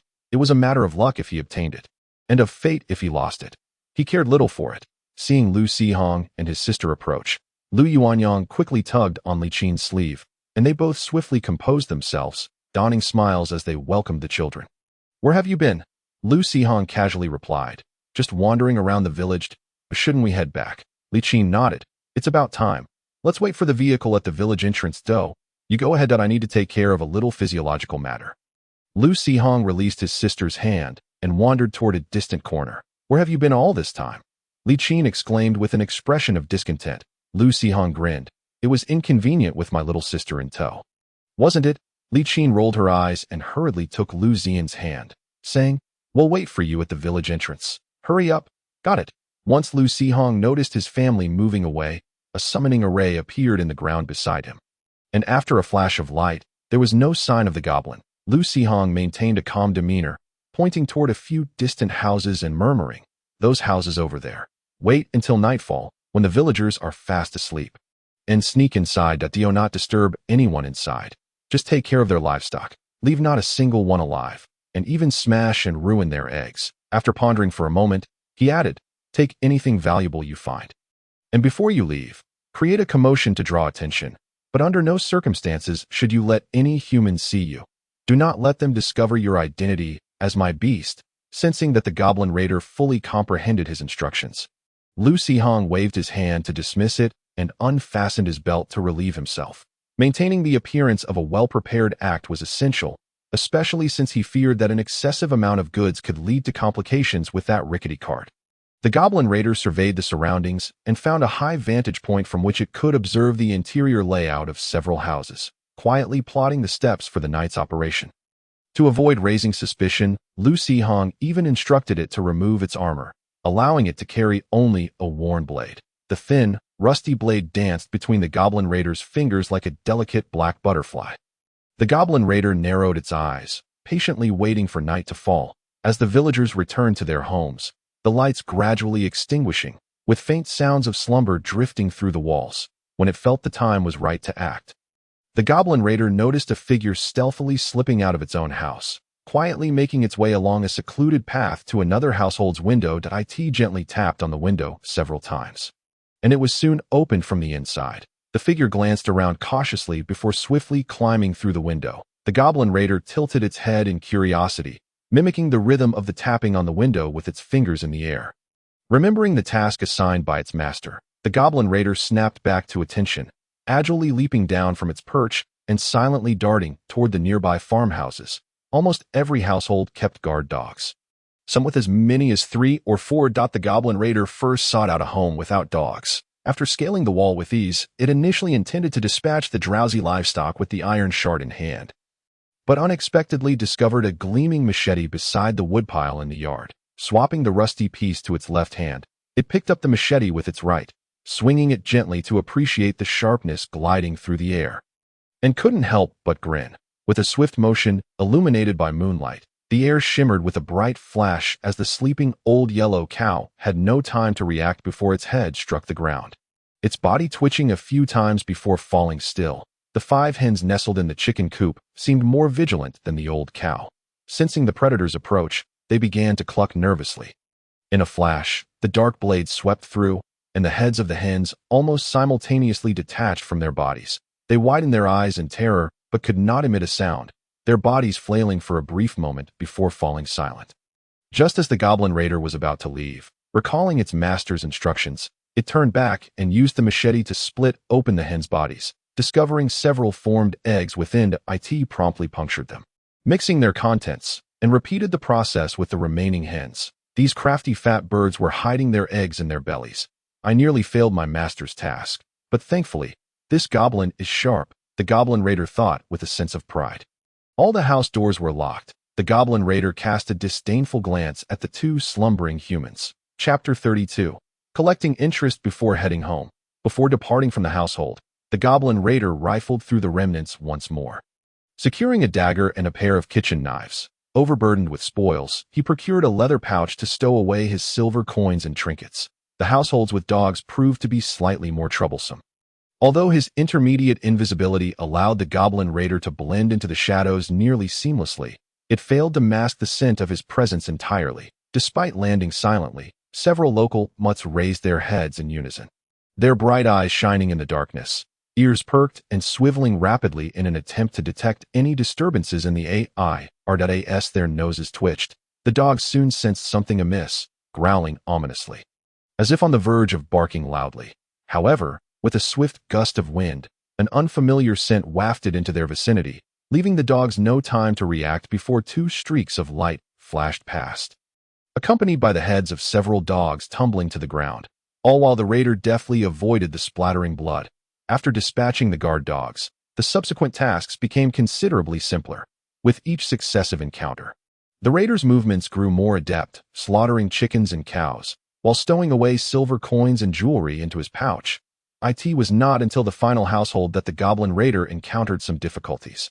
Although the sentinel dog appeared merely larger than average, it was, in truth, a true beast of burden, possessing heightened alertness and considerable strength. The moment the goblin raider stepped into the yard, the large dog sprang to its feet, barking furiously at the location of the goblin, rousing the homeowner and nearby neighbors. Despite his cover being blown, the raider remained unfazed, pushing off the ground with force. A ghostly shadow seemed to flit through the darkness. With a feint of his left hand blade, the reflected moonlight caught the dog's attention, while his right hand wielded a hatchet, striking the dog's neck and causing blood to spurt violently. The dog, fierce and unyielding, let out a sorrowful whine but pressed on, lunging at the goblin. In response, the raider blocked with the hatchet, simultaneously sidestepping, while his dagger sliced through the dog's right eye. As the beast howled in agony, the raider spun, driving the hatchet due like a stroll through the streets. Lu Sihong, with a goblin in tow, meandered around the town before returning home with a placid expression. Although somewhat deliberate and tinged with awkwardness, he had at least achieved his objective. Upon entering his room, he focused his attention on the goblin breeding ground. As Lu Sihong had anticipated, the goblin craftsman, known for his adeptness, had already set to work with a cadre of small goblin laborers, eagerly employing the old blacksmith's forging tools. The clanging cacophony of metal striking metal stirred the bodies of the vagrants sprawled on the makeshift beds, their joints twitching in rhythm with the blows, resembling the imminent threat of reanimation. In contrast, the other goblins appeared quite content. The sturdy broadsword salvaged by the vagrants had been reforged, its blade gleaming without a trace of rust, and the nicks along the edge had vanished, presenting a razor-sharp appearance capable of cleaving through iron. The hilt was wrapped in animal hide, providing both a non-slip grip and mitigating recoil during combat. The broadsword now rested in the grasp of a goblin warrior, who, after toying with it for a moment, sheathed it in a wooden scabbard on his back. The weapon relinquished by the goblin warrior found its way into the hands of a goblin soldier, which also appeared to have been sharpened anew. Meanwhile, a goblin stone thrower weighed 2 solid iron balls, seemingly familiarizing himself with the heft of the new ammunition. Lu Sihong, with curiosity piqued, glanced at the stone thrower's bamboo basket, which contained not only round stones, but also 4 or 5 identical iron balls, both in size and shape, evidently cast from the same mold. A few ordinary goblins crowded in front of the workshop, eagerly watching the goblin craftsman as he fashioned new spears for them, this time with iron heads and wooden shafts wrapped in iron sheeting, clearly superior to the original stone spears. However, the frost goblin showed little interest in these mundane weapons. Sitting quietly in his small dwelling, undisturbed by the surrounding noise, Lu Sihong, intrigued by the craftsman's rugged forging techniques, listened to the rhythmic yet monotonous sounds of metal striking metal, and before he knew it, he drifted into slumber. When Lu Sihong awoke the following morning, the goblin craftsman had completely reworked the goblin's weapons, even unearthing 2 short swords from the pile of debris collected by the vagrants, which he had also polished and reforged, presumably for the goblin raiders. That moment, the shape of the metal being forged suggested an axe, indicating that the craftsman was preparing to create a suitable metal tool for himself. This fellow truly does not require rest, does he? Contemplating how diligently his familiar was working while he remained in bed, Lu Sihong struggled internally, but ultimately decided to impose a punishment upon himself. Perhaps he should penalize himself by not leaving his bed for an hour.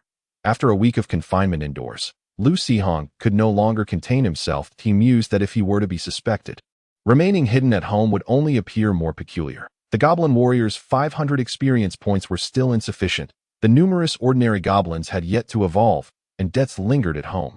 That was nearly settled. He hadn't owed much, having sold a considerable amount from his quarry, and Lu Yuanyang and Li Qin had retained some funds as a reserve, using the rest to clear debts. Nevertheless, Lu Sihong wished to accumulate more money. As he had overheard Su Yu mention that the goblin warrior might not gain early admission to the academy without undergoing a physical examination to ascertain whether the energy concentration within met the required standards. Being familiar with his own circumstances, Lu Sihong knew his energy aptitude was not particularly high, yet the sheer number of goblins ensured that their energy concentration had undoubtedly reached the requisite standard, qualifying him as exceptionally gifted. Thus, the time available to Lu Sihong was limited. He needed to earn sufficient funds before the holiday concluded to support his future expenses in the city and improve his family's living conditions. Moreover, Qingzhou Academy was located within Qingzhou City, and while Lu Sihong was unaware of the academy's teaching methodology, it was evident that accruing experience points would not be as straightforward as it had been in Baiwei Town. He needed to gather enough experience to confront potential future challenges. As for deliberately concealing his abilities to delay his entry into the academy, one could question whether he could achieve that. However, engaging with professional education was undoubtedly beneficial, and had he been born into a prestigious family, he would have already received relevant guidance and mapped out various career paths, even if he hadn't amassed sufficient energy to transition. In this fantastical world, strength was paramount. One could not assume that possessing an advantage would guarantee success, and no matter how exceptional one's talent, untimely demise led to nothing more than a lifeless corpse. Without exposing the breeding ground, Lu Sihong recognized he must seize every opportunity to empower himself swiftly. Becoming a professional at the academy would not only grant him the strength for self-defense, but also provide additional identity protection, allowing Lu Sihong to develop in a safer environment.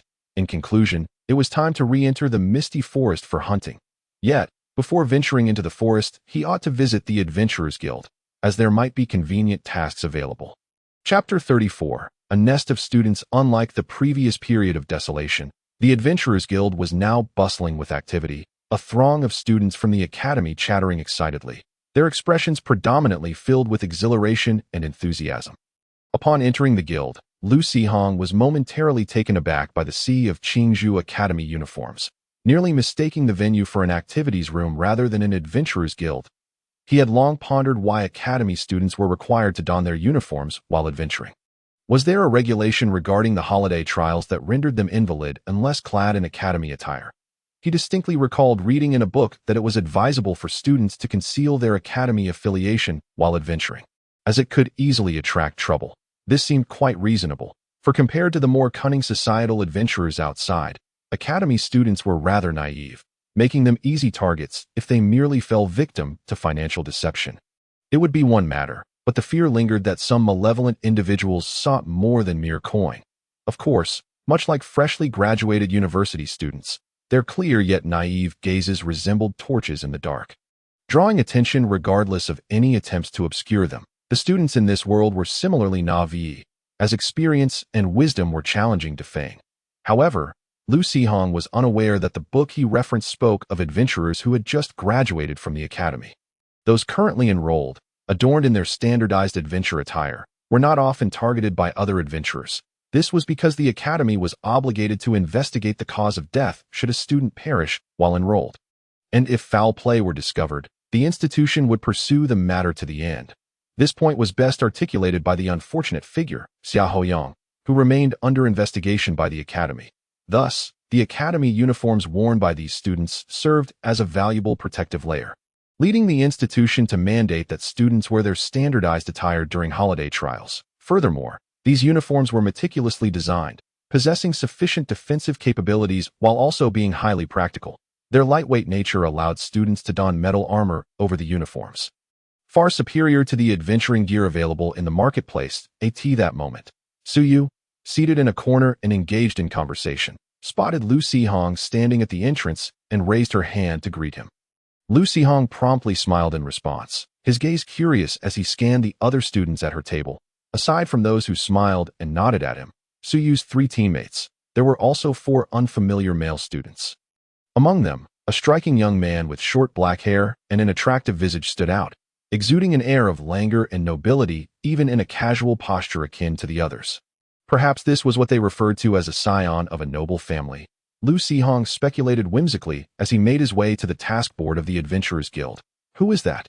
Your friend? The unusually poised young man inquired, casting a few curious glances at Lu Sihong. Su nodded with a smile. Indeed, an intriguing young lad. He might soon become our junior. Interestingly, he shares your surname. Oh, a prodigy from the common folk. Lu Yuhui raised an eyebrow. Su refrained from divulging further details about Lu Sihong, her brow furrowing slightly as she regarded Lu Yuhui. So, what exactly brings you here? Of course, I'm here for the holiday trials. Lu Yuhui replied with an air of certainty. Suyu curled her lips slightly. As soon as the holiday commenced, you all couldn't wait to rush off and explore the ruins. Yet now you unexpectedly find yourselves here. Surely, you aren't here to investigate Lu Mo's cause of death, are you? I recall your relationship with her was rather ordinary, wasn't it? Moreover, your family's investigator has already concluded their inquiry and returned. Lu Yuhui merely smiled, remaining silent. Su shot him a sideways glance, a hint of displeasure in her expression. Humph, so, what is your purpose in seeking me out today? Did you see her the other day? Yes, that day we intended to venture into the misty forest, but just as we reached the entrance, we coincidentally bumped into Xiahou Yang waiting for his sister. Those two, cough. I have no idea what provoked them. But they inexplicably insisted on confronting us, ruining our mood for going out, and we ended up wandering around the town instead. As she spoke, a glint of coldness flickered in Su Yu's eyes, her tone turning unfriendly. What? You can't possibly suspect that their deaths are connected to us, can you? Lu Yuhui's previously languid demeanor shifted slightly in surprise as he quickly waved his hand. How could that be? I merely wish to know, was there anything particularly strange about Lu Mo that day? Something peculiar? Does being particularly annoying count? Su Yu replied with utmost seriousness. Puffed. The 6 teammates, who had been silently observing, couldn't help but burst into laughter. Lu Yuhui chuckled helplessly. All right, I understand.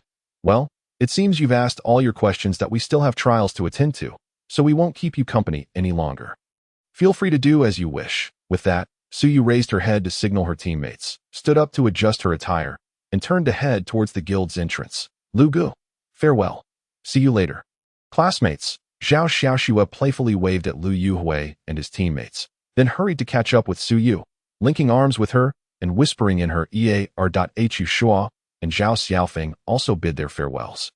Leisurely making their way outside, the 2 girls engaged in hushed conversation, and the 2 boys chose to maintain a respectful distance, wary of overhearing anything unintended.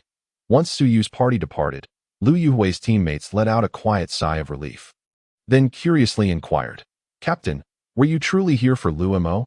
Lu Yuhui smiled faintly, lightly tapping his fingers on the table, his tone casual. I simply find it hard to believe that girl would die so easily. After pretending to be a fool for so many years, coincidentally perishing at this moment. It seems rather too coincidental.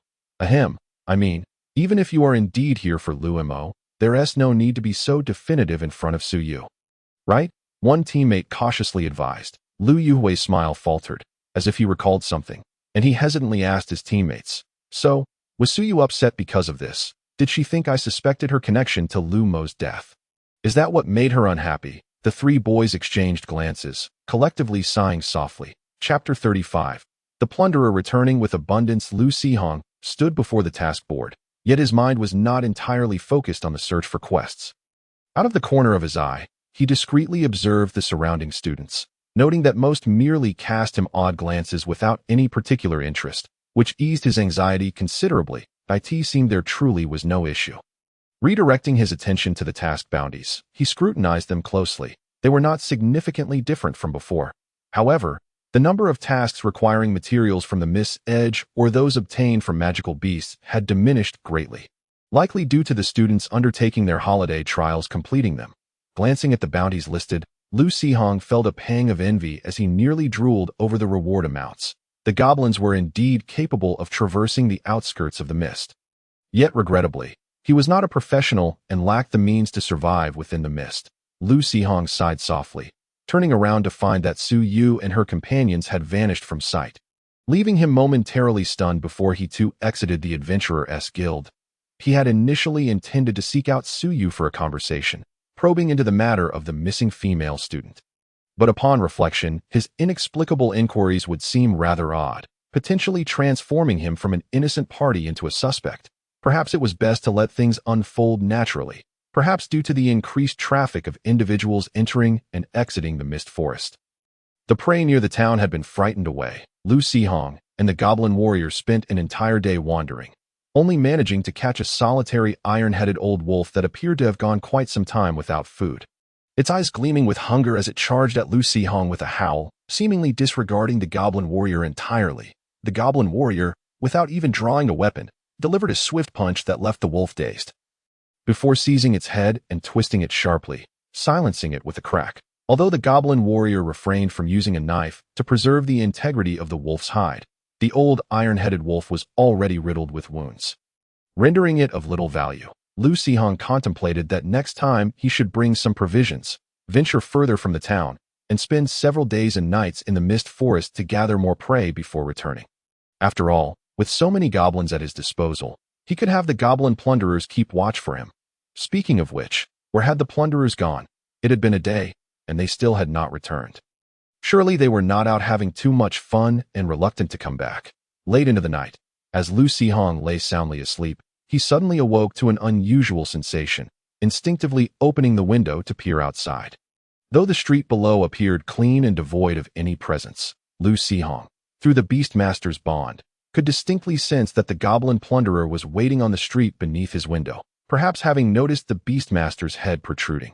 The goblin plunderer revealed itself, one hand clutching a large bundle as it skillfully climbed up, using its remaining hand and feet to navigate the protrusions of the building. Seeing this, Lu Sihong quickly made room for the goblin plunderer to slip inside, cautiously scanning the surroundings to ensure no one was present before quietly shutting the window. "What the heck? Did you sneak back here all the way in stealth mode?"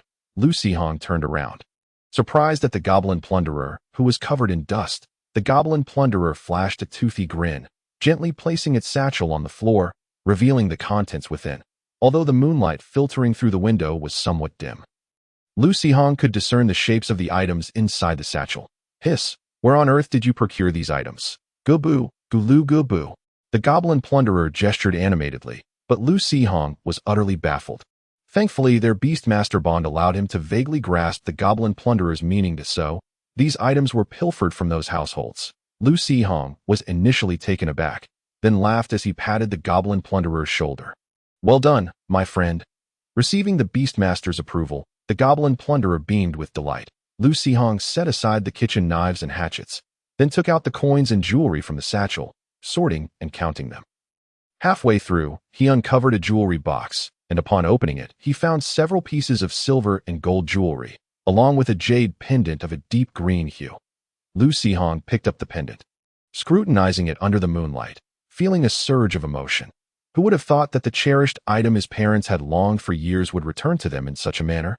After a moment of reflection, Lu Sihong felt a twinge of distress. The pendant was back, but how would he explain its origins to his parents? Surely he couldn't claim to have found it on the road. Or perhaps say that his grandmother had sent it in a dream, and upon waking, he discovered it placed on his bedside? Never mind, it was yet another item that could not be disclosed. Best to store it in the goblin breeding ground for now. As for the coins and jewelry, he too could not clarify their origins, and thus would have to stash them all in the wooden warehouse. However, given the goblin plunderer's significant contribution, enduring the long journey to bring these items back, he absolutely had to reward it generously. Speaking of which, did goblins enjoy drinking? Perhaps he would buy some roasted meat and a bit of alcohol in town tomorrow. To see if the goblin would indulge, for the moment, he instructed the goblin plunderer to return its spoils to the Beastmaster's space, while he returned to bed to continue his slumber. It was rather late, and he couldn't afford to get so excited, or he might not rise in the morning. Yet, just as he was about to drift off, Lu Sihong glanced at the Beastmaster's space and suddenly felt invigorated. The peculiar jade pendant, a magical accessory with depleted power that might regain its wondrous abilities if sufficiently charged with energy. What on earth? Was this heirloom left by my grandmother truly a treasure? Chapter 36. Relics and souvenirs. Awakened in the dead of night, and having spent some time sorting through the unsightly items, Lu Sihong found himself utterly exhausted when morning arrived. He decided to simply lie back down and drift into slumber once more. As he dozed in a hazy state, he heard someone calling for him from downstairs. It was his close friend, Zhang Yiming, who had come to find Lu Sihong. After inquiring with Lu Zian, who was reading below, and learning that Lu Sihong was still asleep upstairs, he began to bellow for him to rise. Lu Sihong opened his door and acknowledged him with a grunt, suggesting Zhang Yiming find a place to sit downstairs for a while. He then entered the bathroom to relieve himself, splashed some water on his face, and casually grabbed a piece of clothing from the wardrobe before descending the stairs. Logically, Zhang Yiming, knowing Lu Sihong might venture into the misty forest for hunting, should not have sought him out at this early hour. Matters were typically addressed in the evenings. Lu Sihong pondered as he hurried down the staircase. Zhang Yiming had left his swift hound to play with Lu Zian while he curiously picked up the book she had been reading. Initially expecting it to be a children's story, he was taken aback by the dense text and myriad of technical terms that greeted him upon opening its pages. Instantly overwhelmed, he felt a wave of drowsiness wash over him, prompting him to lay down and surrender to sleep. Upon hearing Lu Sihong's dissent, he hastily closed the book, glancing at its cover, which bore a title related to some obscure theory that it was as if he had encountered a terrifying monster. Causing his pupils to dilate in shock, he quickly dashed over to Lu Sihong's side, grasping his arm and whispering, "What on earth is your sister reading such horrifying material for?" "Huh?" Lu Sihong looked up, spotting the familiar tome, and chuckled softly. "Oh, she dislikes going out, so I thought it best to buy her a few verbose books from the flea market to stave off boredom." "Are you serious? How old is she?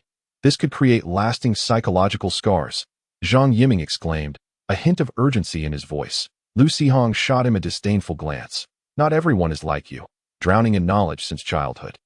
My sister is a prodigy, naturally adept at navigating the sea of information. Besides, books are expensive. It's only sensible to buy those that are text-heavy. You should have mentioned that earlier. That I have plenty of storybooks from my childhood at home." "Oh, since you're so earnest about giving them, I shall not be polite. Let us go fetch them right away," Lu Sihong declared as he grabbed Zhang Yiming to head out.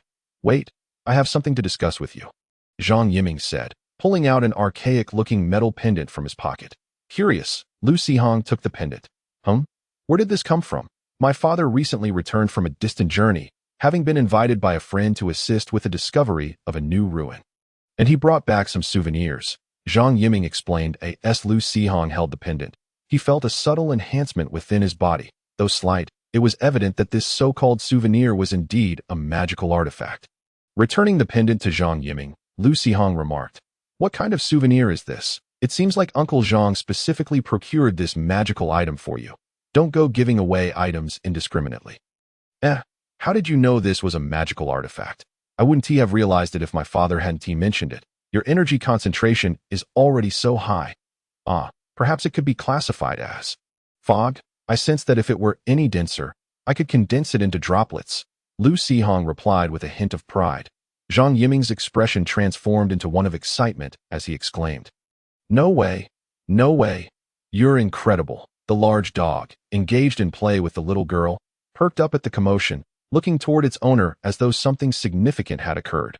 Lu Zian gently patted the dog's head, saying, "Your master is just being his usual crazy self. Nothing to worry about." Upon hearing this, the large dog relaxed, casting a disdainful glance at its frantic owner before turning away. Once the excitement subsided, Zhang Yiming produced another identical pendant from around his neck. "Here, I have one too. This one is specifically for you from my father. Though it is a magical item, its energy has diminished over time, providing only a slight enhancement to physical recovery. Hardly worth much."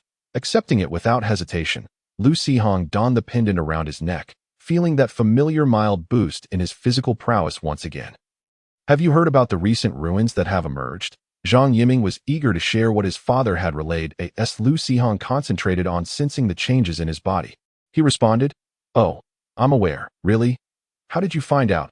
Zhang Yiming asked, surprised. "It was during my registration at the Adventurers Guild when Sister Su Yu and the others mentioned it to me." "What? Those two beautiful sisters are at the Adventurers Guild? Why didn't you tell me about such a significant matter? You kept it all to yourself?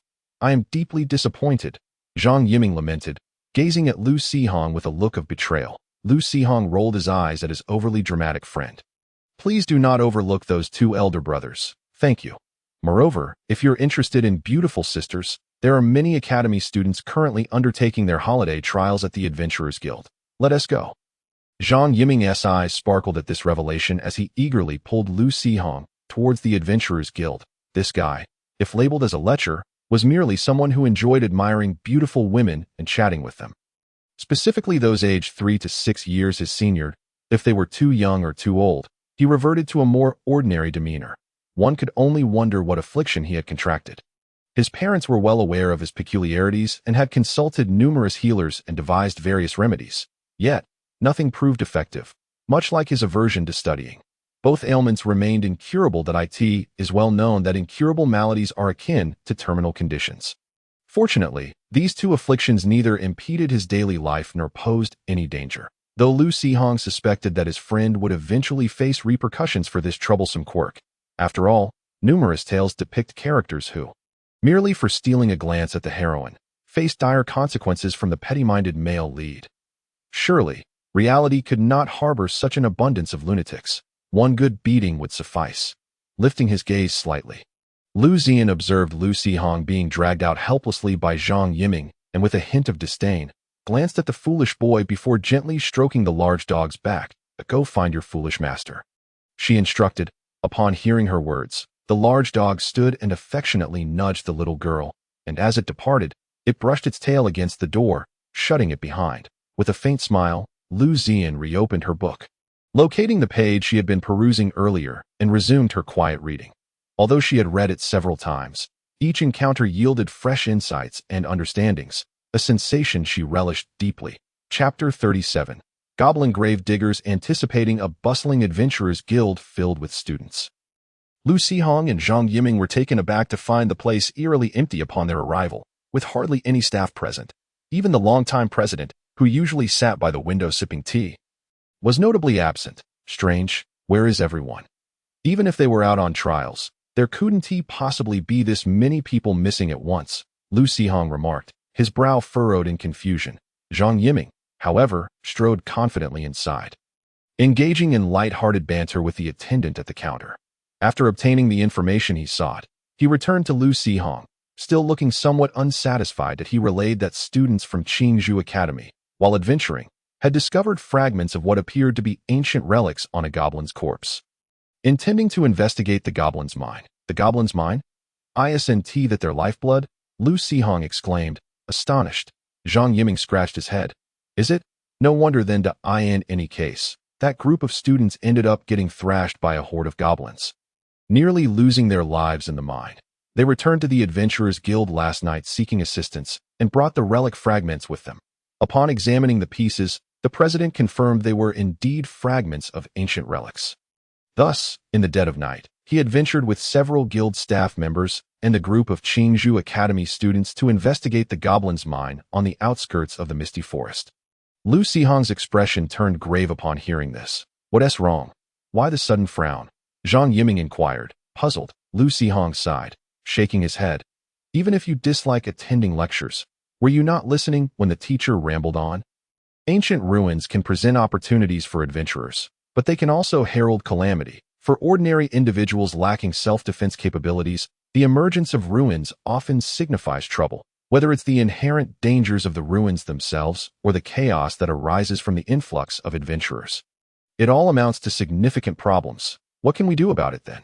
What can be done? We can only leave it to fate. Regardless, when the time comes, if ruins are truly discovered, the officials of the town will undoubtedly issue warnings and notifications. We can discuss it then.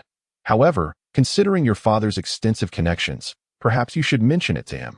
It might yield some benefits. Lu Sihong pondered aloud, after parting ways with his close friend at the Adventurers Guild. Lu Sihong returned home, lost in thought, feeling a twinge of unease. Initially, he had planned to conserve his experience points, waiting until he reached the academy to decide how to utilize them. Yet, it seemed prudent to evolve the ordinary goblins first. Perhaps the breeding ground would surprise him, and indeed, the goblin breeding ground delivered a significant surprise, detecting a special structure, a graveyard. The goblins successfully evolved into grave diggers, goblin grave digger, capable of excavating corpses from graveyards, mass graves, and other burial sites to summon the undead. Currently, it can control up to 3 undead, with the strength of the summoned spirits influenced by the goblin grave digger's own power and that of the corpse's former owner. The number of evolved goblins above the first tier has reached its limit. Only by upgrading the goblin breeding ground can further evolution occur. Oh dear, now even if Lu Sihong wished to continue evolving goblins, it was no longer feasible. As for how to upgrade the goblin breeding ground, players must explore that on their own. What a dreadful game, unworthy of even a dog's attention. Cough. Unable to further evolve goblins, Lu Sihong had no choice but to redirect his focus elsewhere, setting aside the enigma of what a goblin grave digger truly was, an entity likely undocumented in all human literature. What baffled him more was how a grave could exist within a goblin breeding ground. He instinctively glanced at the communal sleeping area. Good.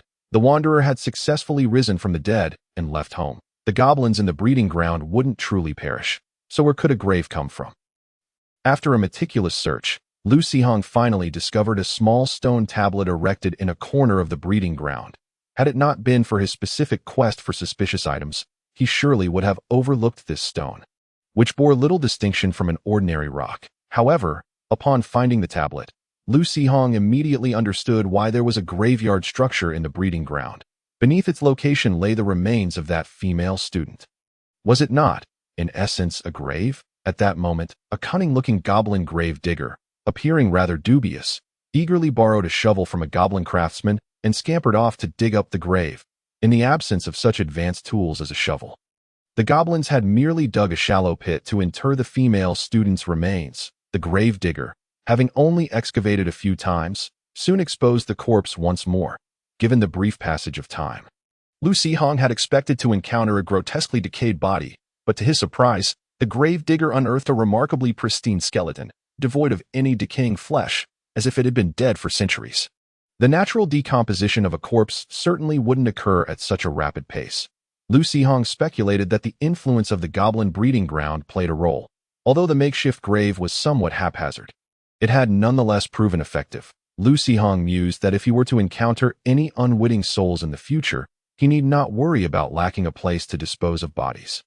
Just then, he observed the goblin grave digger gently caressing the skull while muttering strange incantations that a faint gray mist emanated from the skeleton's head, gradually coalescing into a translucent, indistinct figure before the goblin grave digger. Lu Sihong recognized this creature from books in the library. It was the most rudimentary form of undead, an apparition comparable to a skeletal ghost, while this entity possessed minimal lethality and lacked speed. It was immune to most physical attacks, unless a beast master happened to wield energy attacks. Ordinary individuals had little recourse but to flee upon encountering it. In certain unique circumstances, it might even prove useful. Upon successfully summoning the apparition, the goblin grave digger began to dance with unrestrained joy. Even in the presence of such an unsightly goblin flailing about, the apparition remained indifferent, merely hovering silently in the air. Lu Sihong, however, found the grave digger's dance painfully excruciating to behold.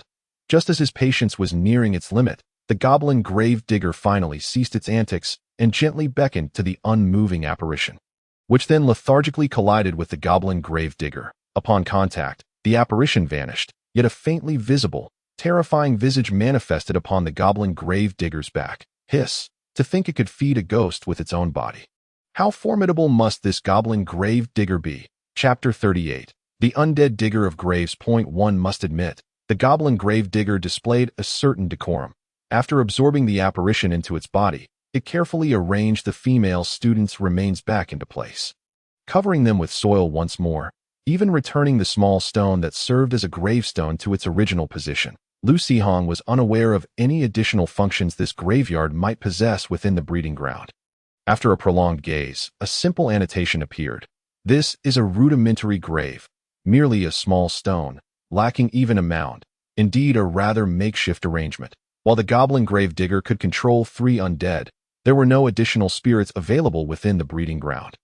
It was said that there had once been a mass grave nearby Wet Town, where some nefarious individuals would dispose of bodies after committing heinous acts, inadvertently creating a region haunted by the undead, with malevolent skeletons frequently roaming nearby. After Baiwa Town began to flourish, the Adventurers Guild dispatched personnel to cleanse the area of these undead, retrieving the remains from the deep pit. Those that could be identified were duly recorded, while those that could not were collectively incinerated, with the ashes buried back in the pit. This reportedly resolved numerous cold cases of missing persons, although the victims had long since perished and the perpetrators remained elusive. It nonetheless became a point of merit for certain individuals. Presently, there were no mass graves nearby Wet Town. Even if someone were to be murdered, the body would likely be transported deep into the misty forest for disposal by beasts, or buried in some secluded location that if Lu Sihong wished to take the grave digger to excavate corpses, he would have to seek out relatives of others, setting aside the potential complications of being discovered while secretly digging up graves. The crux of the matter was that Lu Sihong had no way of knowing which graves contained intact bodies and which held only ashes. In fact, to prevent their deceased relatives from haunting them in the dead of night, most corpses were cremated and placed in urns upon burial. This was not an endeavor to summon ghosts. It was akin to blindly opening a box of death, even if one were to ascertain which family buried a complete corpse, devoid of any grievances or enmity.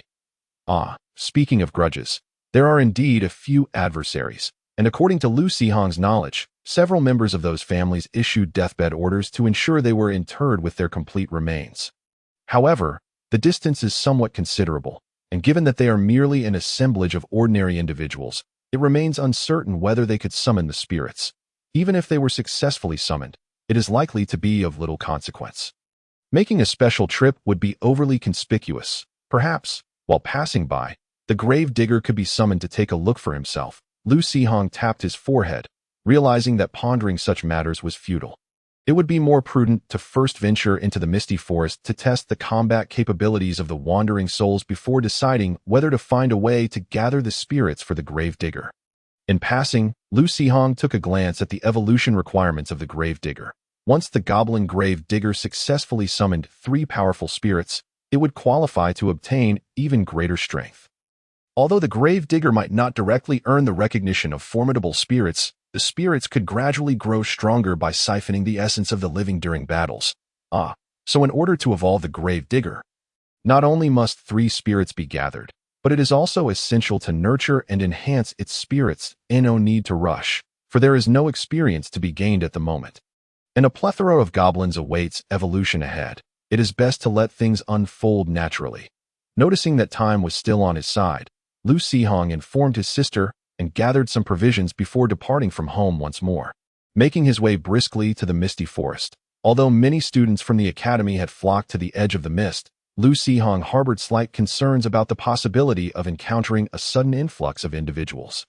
Nevertheless, the issue was not overly significant. Should anyone indeed emerge, Lu Sihong intended to have the goblin warrior intervene, treating the goblin grave digger as a wild goblin to be dealt with at as for why this goblin might suddenly vanish like a beast master. Lu Sihong could only exclaim, "Oh dear, it turns out to be a beast master. I thought it was merely a wild goblin that had appeared from somewhere. What a predicament. I have no idea where its master is. I must go apologize." Fortunately, until Lu Sihong completed his experiment and gained a general understanding of the wandering soul's strength, none of the scenarios he had imagined came to fruition. The actual combat prowess of the wandering soul could only be described as befitting its status as the least formidable among the undead. It struggled to bring down a stag, requiring 7 or 8 attempts to finally succeed. Were it not for the goblin warrior assisting in restraining the beast, the stag would likely have vanished without a trace. However, this creature indeed demonstrated a basic immunity to purely physical damage, and during its attacks, it seemed to emit a faint aura of mental intimidation or fear. For instance, when it stealthily approached those timid rabbits and groundhogs, it would suddenly leap out, leaving the frightened creatures trembling in place until they were utterly pierced through. Their eyes bulged, as though they had seen a ghost. Oh, indeed, they had seen a ghost, aside from the rather horrifying manner of death. Its prey bore no signs of injury. For the hunt, it could be considered of excellent quality. Yet Lu Sihong discovered an issue. The attack range of the wandering soul appeared to be constrained by the goblin grave digger, limited to a radius of 300 meters centered around the digger. Once it exceeded this range, it simply could not breach the boundary, as if an invisible barrier stood in the way, preventing even a single finger from extending beyond. While this range was not vast, it sufficed for most situations. Perhaps with the evolution of the grave digger, it would gain an enhancement. Although the goblin breeding ground lacked annotations, it was reasonable to assume that should the goblin grave digger be slain, the spirits it summoned would no longer be able to continue fighting. It remained uncertain whether they would return to the Beastmaster's space or simply vanish. Or perhaps transform into W. I find your claims hard to believe. It seems that these 2 bottles of fruit wine could easily purchase a whole vat of cooking wine. Nonetheless, as long as there is profit to be made. If the customers express dissatisfaction, it is better to inquire less. The tavern owner may as well assume that he is indeed taking the wine home for cooking purposes. Lu Sihong summoned the goblin warrior to transport the bottles into the Beastmaster space. Exchanging a brief greeting with the owner before planning to depart. Tsk. What a pity that my little treasure possesses many admirable qualities, yet lacks any combat prowess. Otherwise, I would... Wait. Hold on a moment. The tavern owner, who had been enviously observing the goblin warrior, suddenly snapped back to reality and called out to Lu Sihong. Was it you who procured that basket of wild apples for me last time? What's the matter? Why haven't you brought any since then? Did you find the reward insufficient? Lu Sihong shook his head. I merely happened upon those last time. I haven't encountered any since. So where could I possibly gather more for you? Oh, why didn't you mention this sooner? Don't leave just yet. Wait for me here, the tavern owner exclaimed, slapping his thigh as he rose to head upstairs. Lu Sihong paused, his mind swirling with speculation, yet he dismissed it as somewhat absurd. Moments later, he beheld the tavern owner descending with what appeared to be a map. Upon inspecting it closely, he noticed the haphazardly scrawled notes detailing a wild apple gathering expedition in the misty forest. And Lu Sihong inhaled sharply. Surely, if you possess such a treasure, why resort to posting a task at the Adventurers Guild? Simply enlist a few hunters to assist you in gathering them. And that would suffice. The tavern owner waved his hand dismissively, speaking in hushed tones. This sort of task is specifically designated as a benefit for novice adventurers by the guild. I had initially agreed with them to prioritize adventurers for these jobs. However, I hadn't anticipated the shortage of adventurers this summer, and those students show little interest in such tasks. Since you've come by today, why not lend me a hand in collecting more wild apples? Otherwise, I may find myself unable to sell any wild apple wine next year. This concoction appears rather sour and astringent. Would anyone truly drink it? Lu Sihong took the map, curiosity piqued, and inquired. Who says this wine is meant for humans? The tavern owner gestured toward the goblin warrior, explaining that certain herbivorous beasts greatly enjoy this fruit wine. By the way, those locations marked on the map are somewhat concealed and are often frequented by wild beasts. So do exercise caution when you go. Lu Sihong's eyes lit up at this revelation, exclaiming, There's such an opportunity. Why didn't you mention this earlier? Chapter 40. The Sealed Underground Ruins. As it turns out, goblins truly have an affinity for alcohol. The 2 barrels of ale Lu Sihong purchased were swiftly consumed. Only the frost goblin took a few bottles of fruit wine back to its small dwelling, savoring them slowly, seemingly able to enjoy them for quite some time. However, Lu Sihong neglected to inquire with the tavern owner regarding the goblins' drinking capacity. Running about, shedding their leather armor, and pretending to burrow like maggots in the ground are merely trivial antics. After all, it is quite typical for goblins to engage in such behavior even while sober.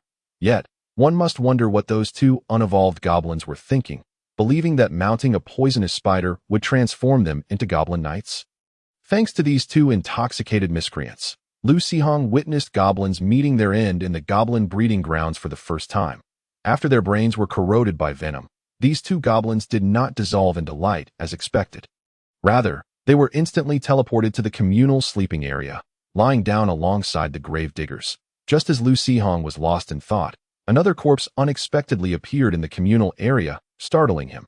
He initially feared it was yet another goblin engaging in reckless behavior.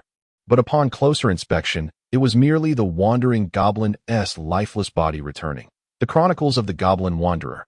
In the misty forest, attacked by a pack of ironhead wolves, deep within the misty forest, encountered a clash between a goblin tribe and a lizardman tribe, with the latter retreating in defeat. The wanderer seized the opportunity to join the pursuit, scavenging the battlefield for a lizardman rune from a shaman.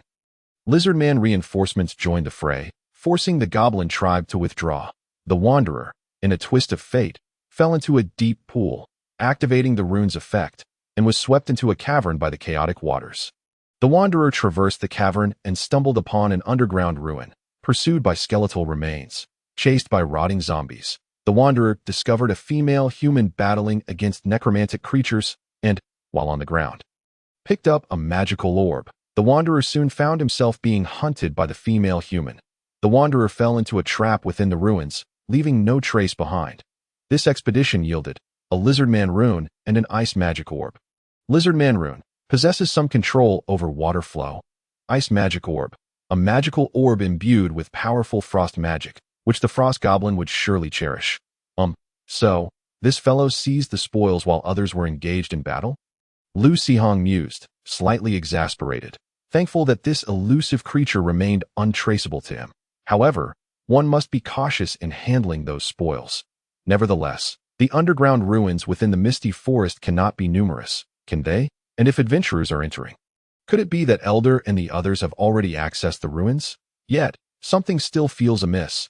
Lu Sihong did not dwell on it further. While the goblins continued their drunken revelry, they did not cause any significant disturbances. The frost goblin, seemingly receiving some signal, unsteadily exited the goblin hut, retrieving the magical orb from the wooden shed, cradling it in its arms and dozing off outside the warehouse with a goofy grin. Lu Sihong observed that it had only consumed one bottle of fruit wine and barely half of it at that. With a slight sigh, Lu Sihong wondered if he would still be able to venture into the misty forest tomorrow in search of wild apple groves.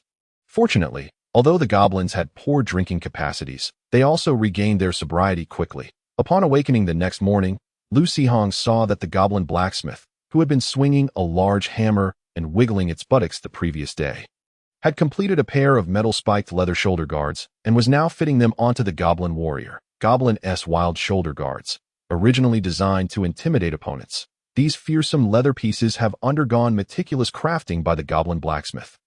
The spikes are no longer mere decorations. Should the goblin wearing them possess any shoulder-bashing techniques, they may leave a lasting impression on their foes. The goblin's courage level has received a slight increase, along with a minor enhancement in fear resistance.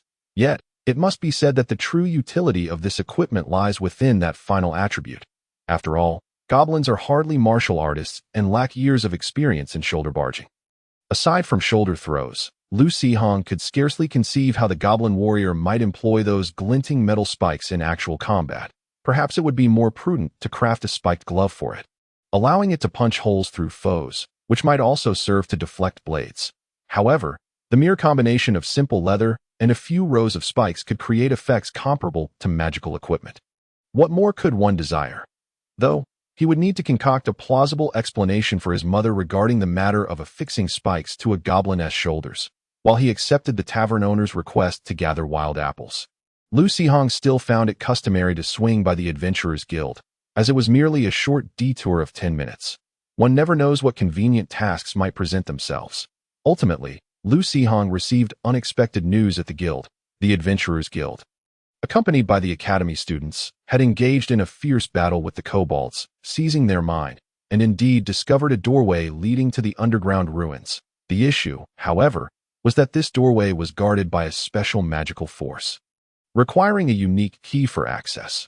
Most astonishingly, they found traces indicating that the doorway had recently been opened, with clear signs of a struggle between humans and kobolds.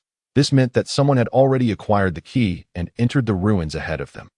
Observing the weary faces of the students gathered in the Adventurers Guild Hall, animatedly discussing the events, Lu Sihong could not help but raise an eyebrow. Good gracious. So the female adventurer the goblin wanderer encountered was the one who used the key to enter? Had it not been for a student inadvertently discovering clues from the kobolds, that female adventurer could have stealthily explored and claimed the treasures of the entire ruin. Yet, it is rather peculiar. Over the years, no one has reported acquiring clues to ancient ruins from kobolds, suggesting that they have recently unearthed the doorway. How did this female adventurer come to know of its excavation? Could it be that the key possesses some automatic notification feature? Regardless, now that the entrance to the ruins has been discovered and the existence of the underground relics has been confirmed, it is likely that the misty forest shall soon descend into chaos. As for the absence of a key to the ruins, no one seems to care in the slightest. The gate that can be found on a physical level, no matter how sturdy, is ultimately just that. Seasoned adventurers possess myriad methods to unlock it. Moreover, The fact that goblin wanderers can access the underground ruins from the cavern of the deep pool indicates that. Aside from this entrance, the other areas of the ruins lack formidable protective measures, allowing adventurers to carve a path through them if they so desire. Chapter 41. The goblin gathering fruit. Lu Sihong held little interest in the ruins. Given his current stature, if he dared to interfere, he would meet his end in an instant. In contrast, the wild apple distribution map provided by the tavern owner seemed far more practical.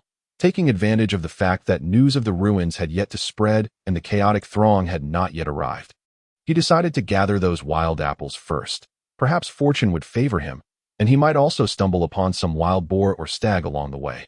However, the map given by the tavern owner was essentially a torn page from the adventurer's manual depicting the misty forest, with a dozen or so marks indicating the locations of the wild apples. The map itself was rather rudimentary, merely highlighting a few significant paths and some conspicuous landmarks to offer a rough guide to adventurers entering the misty forest. While the locations of the wild apples were marked rather casually, coupled with the fact that the underbrush was quite concealing, Lu Sihong spent a good part of the day searching for them. Had he not fortuitously encountered a well-fed wild boar emerging from the thicket, he would have never discovered the area concealed beneath a dense canopy of trees and undergrowth. After ushering the wild boar into the breeding grounds, the goblin warrior carved a path through the thick underbrush with his sword, while Lu Sihong followed closely behind. Crouching low and pushing aside the dense greenery at last, he laid eyes upon a sprawling thicket abundant with wild apples, along with a multitude of birds and beasts foraging within. The goblin warrior, tall and fierce in appearance, entered the thicket, causing the deer and swift hares to panic and flee, startling numerous birds that were pecking at the fruit. All the goblins, save for the 4 lounging on the large bunk, were summoned forth by Lu Sihong, their faces alight with excitement as they charged forward with weapons drawn. The dense vegetation turned this place into a secret feeding ground. Yet it also obstructed the escape routes of the fleeing animals that in their haste. Not only did they fail to escape the thicket in time, but they also became ensnared by the thorny branches and vines. However, the smaller creatures, such as the swift hares and mice, swiftly burrowed into the ground or vanished into the grass, disappearing in an instant. At that moment, the frost goblin, cradling a magical orb, gathered its arcane energy and unleashed a volley of ice arrows. Mid-flight, the arrows suddenly dispersed, transforming into a fine, icy rain that blanketed a considerable area. The surrounding flora, upon being struck by the icy rain, instantly formed a thin layer of frost, wilting rapidly. The larger prey, while feeling a slight chill, merely stiffened momentarily before regaining their composure, propelled by their vitality. However, the smaller creatures, such as the hares and mice, upon contact with the icy rain, were immediately enveloped in a frigid aura. Rendered immobile and stiff. One hapless swift hare even had its head frozen solid, becoming a frozen hare's head. As the other goblins passed by, they casually snapped the necks of the smaller creatures. Lu Sihong gazed in astonishment at the magical orb in the frost goblin's hand. Though the description claimed it possessed powerful frost magic, it had not indicated that it could enhance the frost goblin's control over magic. It was well known that even after evolving into a frost goblin mage, their magical control was still rather limited, relying solely on bloodline awakening for spells, with little ability to adjust the forms of their incantations. Only at the master stage could the mutated goblins of the spellcasting class exhibit a semblance of spellcasters, allowing them to embellish their spells. Yet here was the frost goblin, wielding this ice orb, capable of manipulating and altering the attack modes of its spells. Lu Sihong could not help but feel that this magical orb was far more valuable than he had initially presumed. This grudge had certainly escalated, but what did the grudges of the goblin wanderers have to do with me, a novice beastmaster with a goblin warrior? Perhaps I should have the goblin craftsman disguise the orb later. Carrying it so blatantly felt rather unsafe. After a rather effortless battle, aside from the swift little creatures that had fled, most of the prey was retained by the goblins. 3 stags, 2 jumpers, 1 wild boar, and 7 or 8 rabbits and mice were gathered, along with an underdeveloped wind-speed sparrow that had been caught in the icy rain, drastically reducing its flying speed, allowing the goblins to seize the opportunity and bring it down. These captures provided Lu Sihong with 75 experience points, and with the accumulation over time, he now had over 460 experience points. The goblins returned to the breeding grounds with their haul. summoned once more with wicker baskets in hand, ready to commence the gathering of wild apples. Originally, Lu Sihong had anticipated that this outing would yield at least 3 locations for wild apple collection. But he had not expected this place to be so difficult to navigate, with so many thickets in existence. Had it not been for the ample number of goblins, he and the goblin warrior alone would have needed to remain here for at least 2 days to gather all those wild apples. Nevertheless, even so, by the time the goblins finished collecting over 20 baskets of fruit, the sky had completely darkened, forcing Lu Sihong to return to the small town to submit the wild apples he had gathered. No, given the normal size of a Beastmaster's spatial storage, it would be impossible for me to transport all these fruits at once. Perhaps I should store them in the goblin warehouse for now. Delivering 2 baskets daily to the guild to complete the tasks, as for why he did not take them directly to the tavern. That was the tavern owner's own request, citing some convoluted reasons he was not inclined to investigate. Regardless, it posed no detriment to him. While it was a non-level task, completing more would still earn him adventurer points. Once enough points were amassed, he could undertake several challenging tasks to elevate his adventurer rank. Bronze adventurers could only enjoy certain convenient services at various adventurer guilds, but from the Black Iron tier onwards, adventurers were entitled to periodically receive a monetary stipend from their local guilds. Though the amount was modest, it constituted an additional source of income. Of course, attaining a higher adventurer rank was not a permanent state.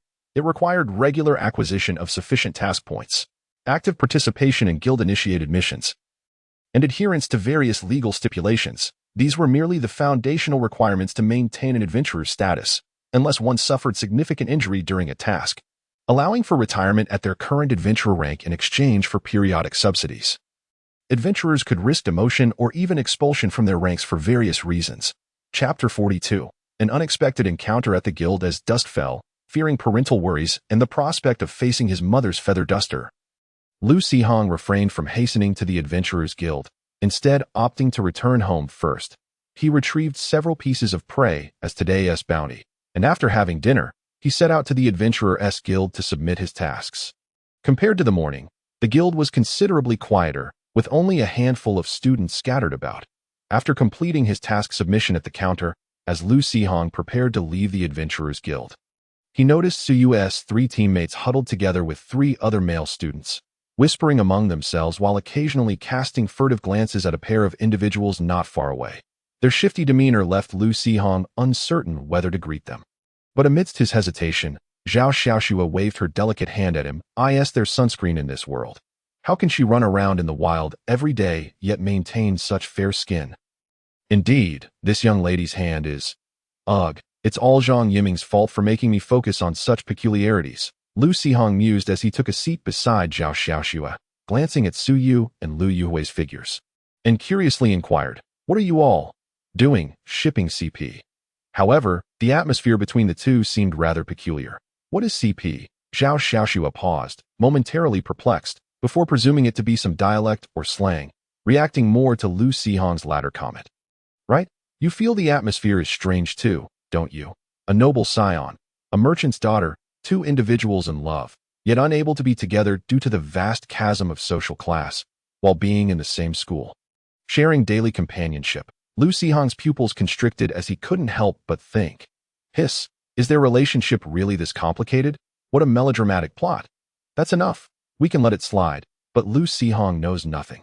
If the truth gets out, one of them warned, you mustn't forget that the captain can also get furious. Zhao Xiaofeng gently tapped his sister's head, delivering a stern warning. Lu Sihong, upon hearing this, felt a slight sense of relief. Yet inexplicably, a tinge of disappointment lingered within him. It's pretty much the same anyway. Zhao Xiaoxua murmured quietly. Zhao Xiaofeng rolled his eyes, exclaiming, "Not at all. The class disparity is immense." Lu Yuhui's parents have no qualms about Su Yu. It's clearly Su Yu's father who insists on having a son-in-law come to their home.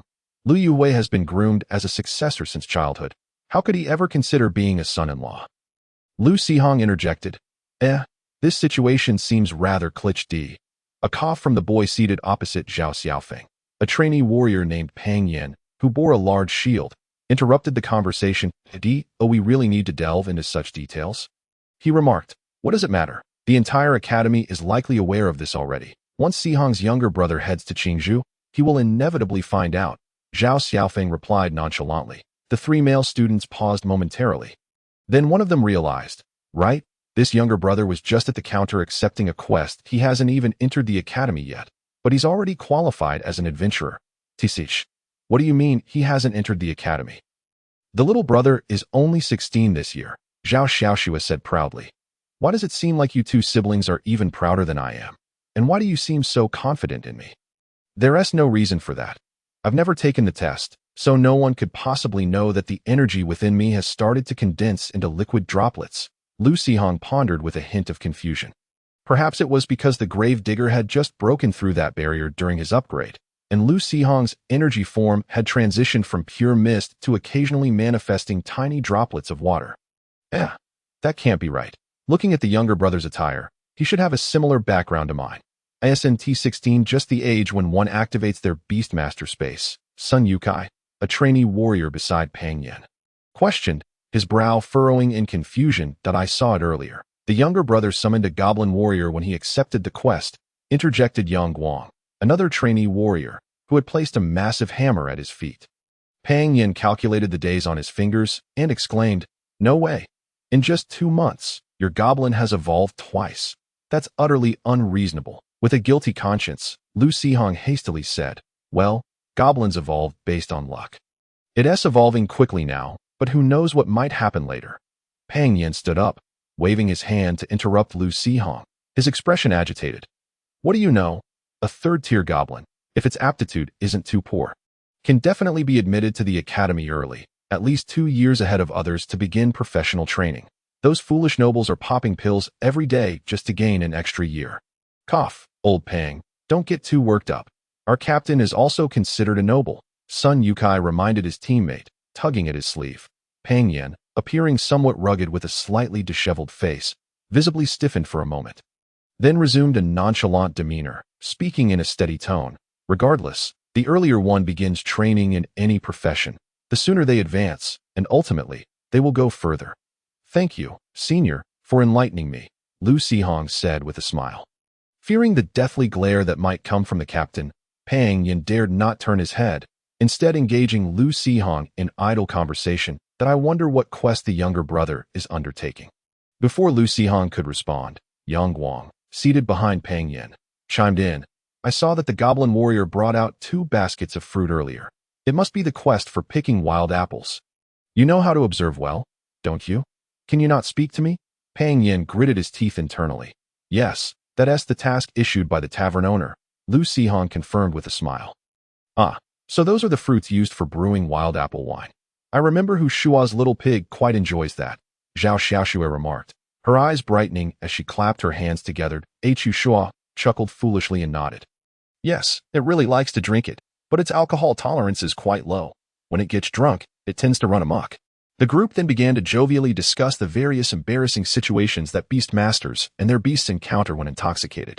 After some time, Lu Sihong, feeling curious, inquired about the ruins within the goblin's mind. The other students showed no intention of keeping secrets and briefly explained the situation concerning the ruins. Someone notified the academy yesterday. Judging by the magical stone door, the adventure level of these ruins shouldn't be high. I estimate that the academy will send a few teachers over in the next couple of days. And they might organize the nearby students to explore, Zhao Xiaofeng speculated. Chapter 43. In this world, all mages are melee fighters. Lu Sihong felt somewhat astonished and asked, is the academy planning to take over the ruins entirely? Wouldn't that provoke other adventurers? Not entirely, but for low-level ruins that have just been discovered and remain unexplored, it's a rare opportunity for the academy that it would serve as a practical lesson for the students.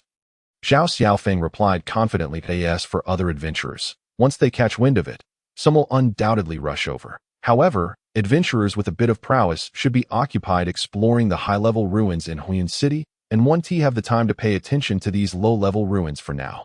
Lu Sihong nodded silently, absorbing the information. Zhao Xiaoxue then asked him, Brother, are you interested in the ruins? Would you like to join us? Ah, is that all right? It won't interfere with you, will it? Lu Sihong's eyes lit up at her suggestion. Venturing into danger alone was one thing, but joining this group of students was an entirely different matter. They were all professionals, and with their numbers, plus the potential presence of academy teachers for protection, the safety factor would be significantly higher. Lu Xihong didn't he expect to gain anything from the ruins. He merely wished to see what they looked like and broaden his horizons. However, these two siblings seemed a bit unreliable, and their words might not hold much weight. Noticing Lu Xihong's expression, Hushua assumed he was worried about the dangers of the ruins and reassured him, "Don't worry, just stick with us." Low-level ruins generally don't pose much danger. If there were any formidable monsters inside, they would have already broken through the ruins' defenses and escaped. Exactly. Go ahead and relax. Your brothers will protect you, Pang Yin declared, patting his large shield. You see this shield? I, Pang, am a professional protector. Birds of a feather flock together. The fact that these individuals gathered to chat indicated they shared similar values, rather than harboring envy or exclusion towards Lu Xihong's displayed potential. They were instead eager to establish a good rapport, knowing they might become classmates in the future. Hey, do you think there will be many treasures inside the ruins since they haven't been explored yet? Sun Yotsai's eyes sparkled with dreams of sudden wealth as he envisioned himself becoming rich overnight. However, a comrade's remark shattered his fantasies.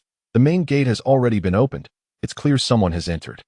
If there were treasures, they would have been taken long ago. Finding any relics would be fortunate.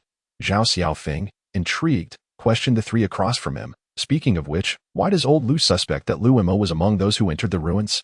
Although no body was found, with Lu Mo's limited strength, how could she possibly survive being chased by two rampaging bulls? Surely, her three-tailed snow fox couldn't have mutated, could it? Upon hearing this, Lu Xihong paused slightly. He was unaware of the snow fox, but he knew that a female presence had indeed lingered within the underground ruins. Unfortunately, the Wanderer's diary provided no additional information. 2 days later, Lu Xihong followed Su Yu and Lu Yuhui's group, mingling among the students of Qingzhou Academy as they leisurely approached the misty border, akin to a field trip, not to mention the throng of beasts summoned by the students. Even the 5-meter-tall two-headed ogre, mage summoned by the leading teacher, along with the massive earth bear behind, radiated an overwhelming aura that sent surrounding magical beasts fleeing. However, Lu Xihong couldn't help but question the middle-aged man seated atop the earth bear, holding a staff. His muscular physique on full display in short sleeves and shorts, he leaned closer to Zhao Xiaofeng and whispered, "Brother Feng, is that teacher really a mage? He looks more like a warrior to me." Zhao Xiaofeng paused for a moment, then replied with understanding. You must have encountered too many low-tier adventurers. That's why you have such a stereotype of mages, unlike those lackluster individuals outside, as students of the academy. Foundational combat skills, basic spell knowledge, and energy manipulation techniques are all compulsory courses. For those awakened with the ability to merge, becoming a beast master is the most fundamental goal for the academy's students. Take Teacher Zhu, for instance. He is primarily a master of fire magic, yet the combat prowess of the Earth Bear emphasizes physical enhancement and close-quarters combat. When Teacher Zhu merges with the Earth Bear, although he can effortlessly wield the beast's power as a mage, lacking sufficient combat techniques would result in a significant waste of potential in battle.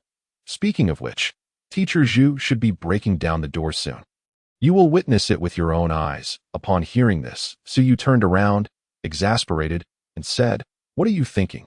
The human bear form of Teacher Zhu, with a single slap, can unleash power akin to that of a flaming meteorite. I doubt the goblin mind can withstand it. How could we possibly be allowed to watch from the sidelines?" It seems you won't have that fortune. Zhao Xiaofeng, realizing this, shook his head in a somewhat regretful manner towards Lu Xihong. Lu Xihong, however, felt no sense of loss. Instead, he gazed curiously at the young female teacher seated upon the ogre's shoulder and inquired, "What about that teacher?"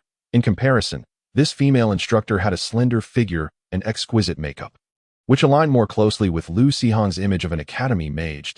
"That's Teacher Zhang." Zhao Xiaofeng's face displayed an indescribable expression, and the others wore similarly complex looks. Initially, I too thought Teacher Zhang appeared quite ladylike.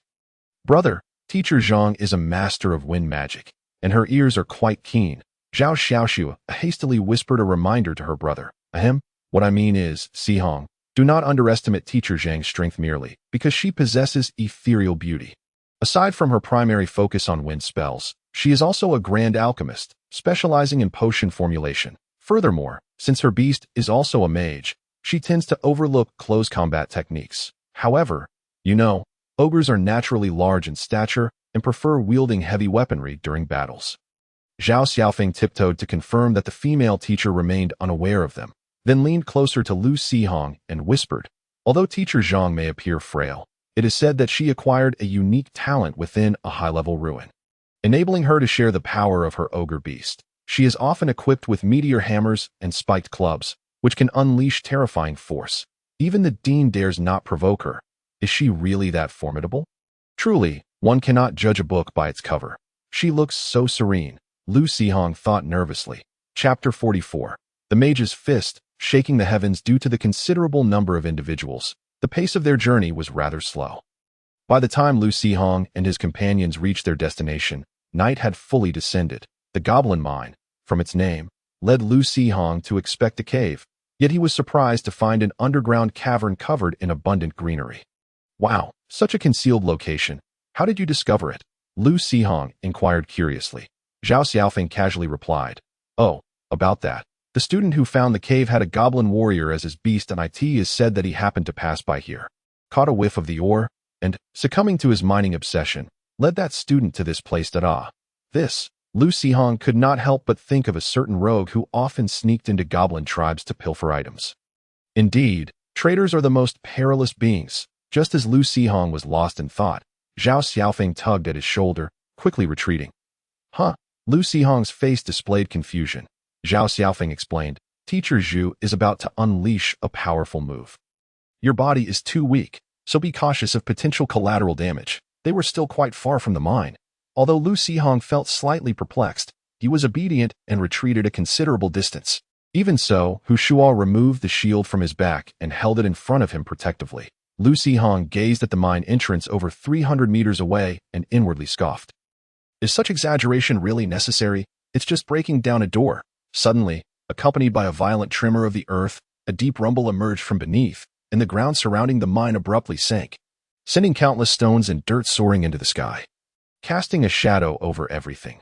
Just as Lu Xihong regained his footing, he witnessed massive boulders plummeting from the sky, causing a surge of panic within him. The goblin warrior sensed its master's alarm and shielded Lu Xihong with its immense form. Brandishing its blade and maintaining a calm gaze towards the descending rubble, Tempest Guard, the woman's composed incantation, though not loud, resonated clearly in the ears of everyone present. Debris flew, trees bent, and the howling winds coalesced into a vast green barrier that enveloped the students of the academy. Rebuffing the airborne stones and debris, Zhao Xiaoxua, watching the tall figure seated upon the ogre mage's shoulder effortlessly casting such a formidable spell, could not help but exclaim, "Teacher Zhang is truly incredible. When will you possess such power, older brother? What nonsense are you spouting? With my spiritual talents, if I do not transition into a warrior in this lifetime, I am destined to remain a mere supportive role." Zhao Xiaofeng looked at his sister with a look of disbelief. Zhao Xiaoxua cast him a disdainful glance, shaking her head and sighing, her face filled with disappointment. Zhao Xiaofeng snorted, "What kind of expression is that? Both of us are clearly suited for supporting roles. Why are you looking down on me?" Once the falling stone subsided, Zhang Peipei gently waved her staff, transforming the green barrier into a whirlwind that cleared the swirling dust and debris, revealing a massive pit and a towering black human bear figure. Gazing at the exaggerated pit, Lu Xihong muttered, "It's merely breaking down a door. Does it have to be so dramatic? With such power, the underground ruin must have been buried. Don't worry. Rest assured that Teacher Zhu knows what he is doing." Zhao Xiaofeng comforted, patting his shoulder. "What does he know? Is it B-level?" Lu Xihong thought in silence. In truth, behind the student group trailed a small band of adventurers who had arrived upon hearing the news. Initially, they had concocted various excuses to infiltrate the underground ruin and reap some benefits. However, they now huddled together, wide-eyed with fear, too frightened to utter a word. Whatever principles of reasoning they held, it mattered not if the strong were unwilling to engage in discourse. The academy's instructors were far too preoccupied, and it would be foolish to waste their precious time with their insignificant lives. Though they had mentally prepared to retreat, the encroaching darkness made returning to the town somewhat perilous. Thus, they could only retreat a distance, build a campfire, and endure the night together. Zhu Zian reverted from his merged form, exchanging a subtle smile with Zhang Peipei. Although Qizhou Academy had no intentions of monopolizing the area, the adventurers were too intimidated to enter. They could hardly blame the academy instructors for not inviting them that a low-level ruin did not necessitate such grandeur. Rather than resorting to brute force to dismantle the door, estimating the ruin's location and digging a tunnel would be decidedly simpler for the Earth Bear.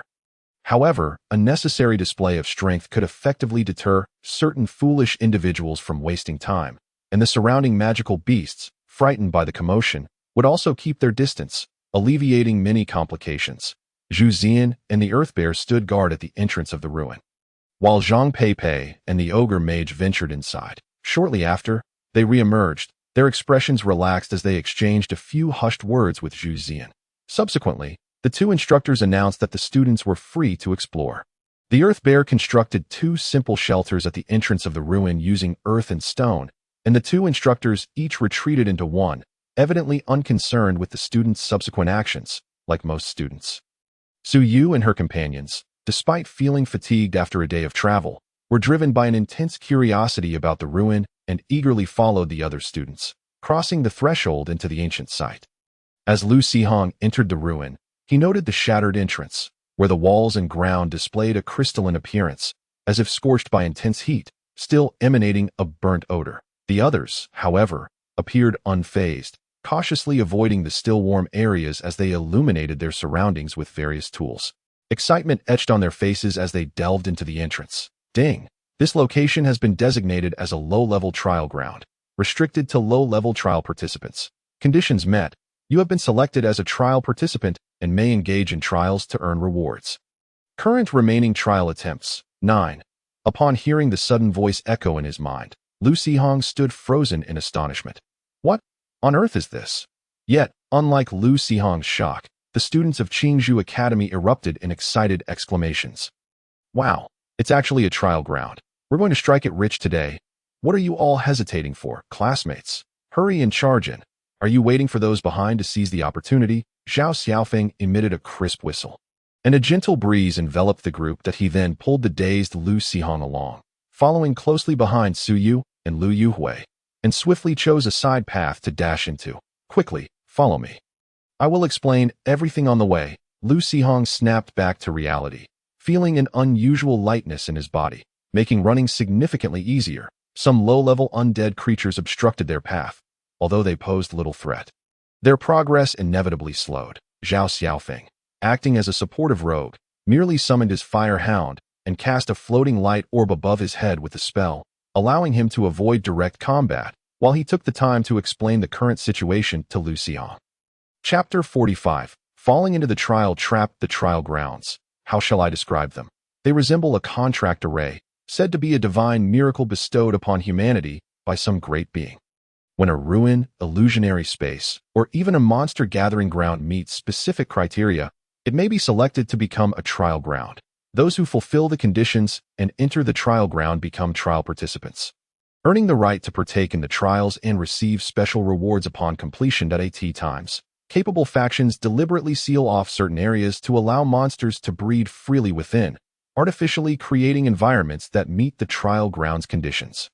Our academy possesses several such locations, housing a variety of chaotic creatures, and occasionally, one might stumble upon a trial ground, albeit the rewards are often said to be meagered as for the content of the trials.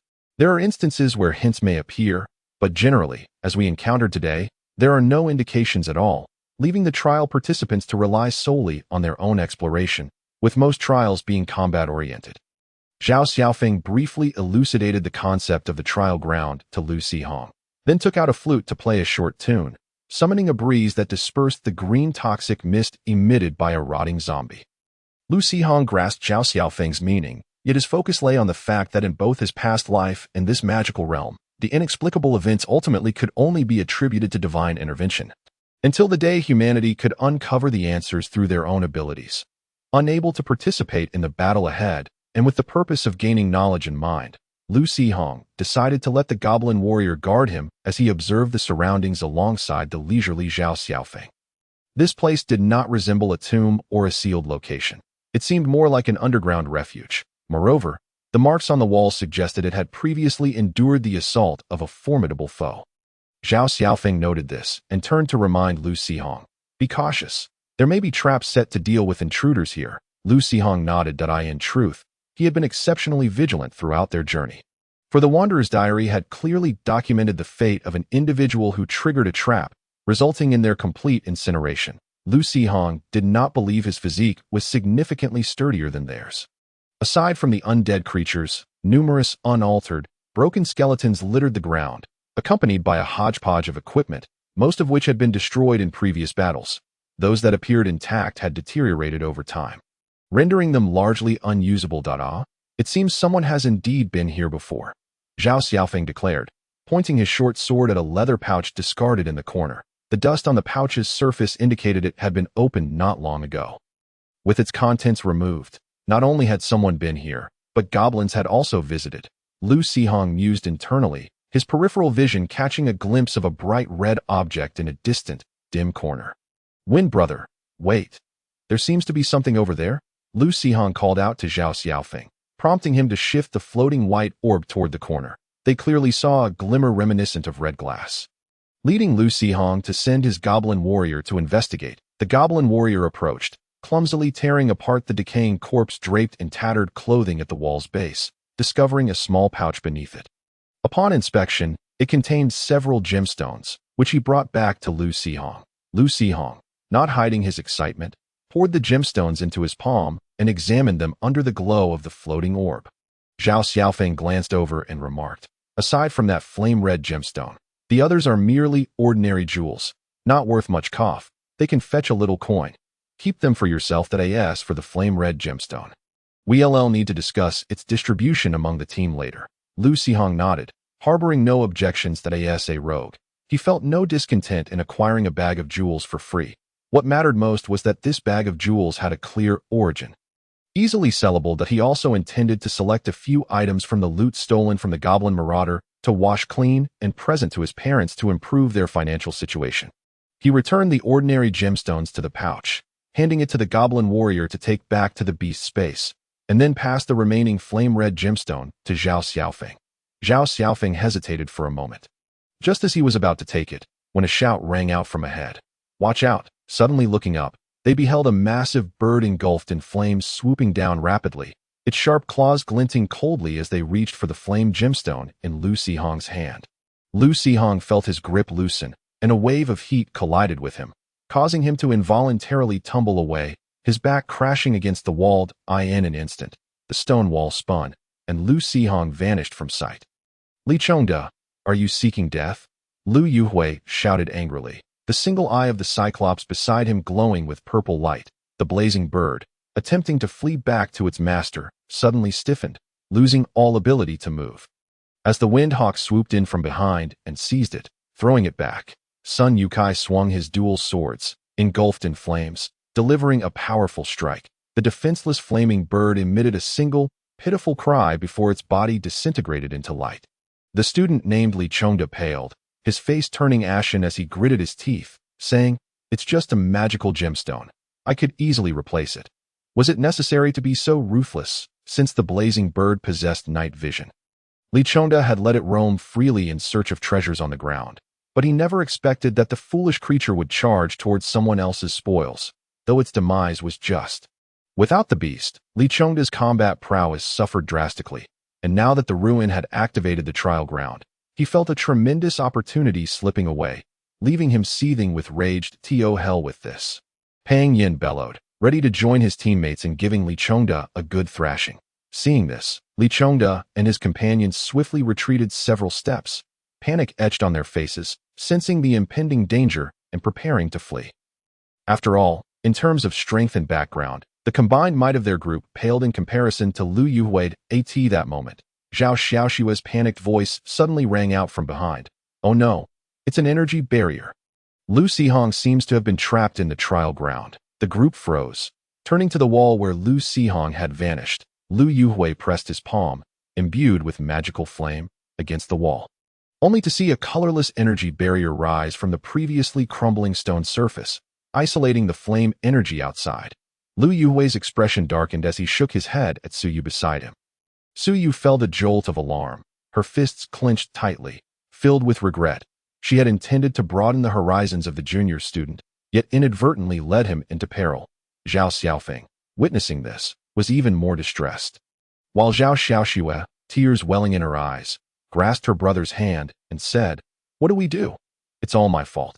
If it weren't for me, little brother wouldn't have come here." Chapter 46. The General of Bones. Meanwhile, Li Chongda and his companions stood not far away, their expressions murky, their minds swirling with various thoughts. They had previously seen the unfortunate lad who accidentally fell into the trial ground. He was merely a middle school student with little combat ability. Accompanied by a goblin warrior, the odds of him returning were slim to none. Once that boy perished, the trial ground would reopen, and if they reacted swiftly enough, they might seize the opportunity to participate in the trials. A few companions sought to seize the opportunity for the trial, while Li Chongda, bereft of his beastly aid, had no intention of entering the fray and courting death. The only reason he stood there, unperturbed by the risk of future retribution, was to relish the sight of Lu Yuhui and his companions' dejection. Missing the chance to partake in the trial was indeed regrettable. However, witnessing the pallor of Lu Yuhui's face and his expression of helplessness bestowed upon Li Chongda a gratifying sense of vengeance fulfilled. With a gaze tinged with coldness, Li Chongda mused that perhaps upon returning to the academy, he could effectively disseminate tales of these self-important scions of noble families, who, in their arrogance, led middle school students into the ruins for adventure, only to meet tragic ends. The mere thought of such a scene brought him immense joy. Lu Sihong, after tumbling down, felt as though something had struck him, sending him rolling into a hidden chamber like a bowling ball. Dazed, he once again heard the familiar prompt that greeted him upon entering the ruins. Number of trial participants. 1. Trial objective. Eliminate the skeletal general present in the trial ground. A tremor coursed through Lu Sihong's heart as he hastily scrambled to his feet. Crouching low to scrutinize his surroundings, while a summoning array illuminated beside him, conjuring a goblin warrior to shield him. Uncertain if it was due to the trial ground's influence, the ancient underground ruin, despite its age, was aglow with numerous torches affixed to its stone walls and pillars, illuminating the chamber with clarity and granting Lu Sihong considerable convenience. Although referred to as a hidden chamber, it was far more spacious than an indoor basketball court, with scattered humanoid skeletons littering the ground. As if sensing the presence of living beings, the long-dead remnants stirred violently, gradually rising from the ground. Their eyes igniting with an eerie glow, Lu Sihong paid little heed to these lowly, undead creatures, which were only marginally stronger than ordinary goblins, barely qualifying as threats. However, at the far end of the chamber, upon a throne constructed from a multitude of bones, sat an enormous aberrant skeleton, towering at approximately 6 to 7 meters, clad in formidable bony armor, a clear indication of a powerful adversary. Lu Sihong found himself unable to discern whether this skeletal entity was an ogre or a giant based on the exposed bone features of its skull. But according to the trial prompt, it appeared unlikely to wield magic. Right? General or not? Sitting there like a skeletal emperor, what terror are you preparing to instill? Lu Sihong muttered to himself, cautiously exploring his surroundings to confirm he was alone, with no means of escape or entry for others. Relieved, he summoned all the goblins except for the 3 lying motionless. The combat prowess of the gray-bone skeletons was roughly on par with that of goblins. And armed with their tattered weapons, they were akin to goblins wielding wooden clubs, easily dispatched by goblin warriors. In contrast, those skeletal foes wielding bone weapons and possessing pristine white bones not only exhibited superior combat abilities, but also boasted remarkably durable skeletal structures. A goblin warrior's great sword could merely inflict a shallow gash upon them, while the metal sword itself would sustain multiple dents. One careless goblin was swiftly struck by a white-boned skeleton's bone club, resulting in a gruesome scene as its head was nearly obliterated, blood and bone fragments splattering everywhere, leading to its instant demise. Such ferocity, even with the goblin warrior's sturdy leather armor, left them grimacing in pain when struck. At this juncture, it was imperative to acknowledge the goblin craftsmen and their subordinate goblin laborers.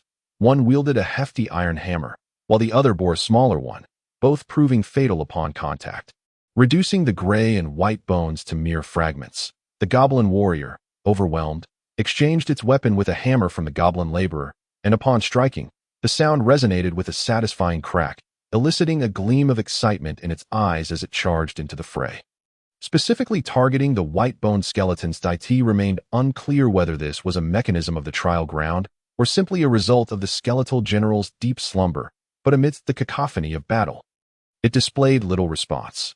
Only when the skeletal foes began to dwindle did the skeletal general's eye sockets erupt with ghostly blue flames, rising from its bony throne to grasp a massive spiked mace. Its weight scraping against the ground as it approached with heavy footfalls. Lu Sihong could only speculate about this creature's combat capabilities, but its size and imposing presence suggested it was significantly more formidable than the goblin warriors. Contemplating his options, Lu Sihong observed that the beast was still some distance away and directed the goblin warrior to return to the goblin breeding ground to retrieve a resplendent magical greatsword. Fearing exposure, this powerful weapon had long been concealed within the goblin's wooden storage, and at last, an opportunity to deploy it had arisen. Although Lu Sihong was uncertain of the true strength of this greatsword belonging to senior sister Xiaoho's elder brother, it was undoubtedly superior to the goblin warrior's current blade, in contrast to the previous confrontation with the goblin leader, where the goblin beasts had significantly upgraded their weaponry. Lu Sihong's combat prowess had escalated dramatically, bolstered by the 3 goblins who had undergone secondary evolution. However, the skeletal general was not the wounded goblin leader it once was. The palpable aura of death emanating from it indicated that it was at the height of its power. With a casual swing of its mace, a goblin caught off guard was sent soaring through the air, its anguished cries echoing as it vanished into the ether before it could touch the ground. A goblin slingshotter hurled stones at the skeletal general's head, aiming to create a distraction, but the creature merely tilted its head slightly.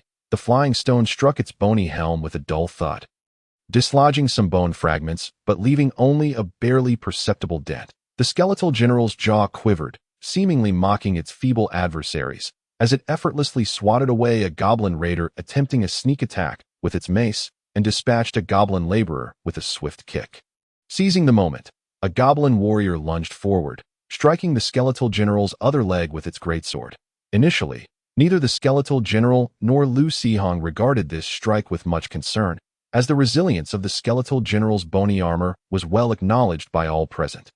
Seeing the situation turn dire, Lu Sihong contemplated whether to attempt evolving the goblin tamer. After the recent skirmish, his experience points had exceeded 600. However, the evolutionary conditions for the goblin warrior had yet to be met, leaving the tamer as the only candidate eligible for evolution.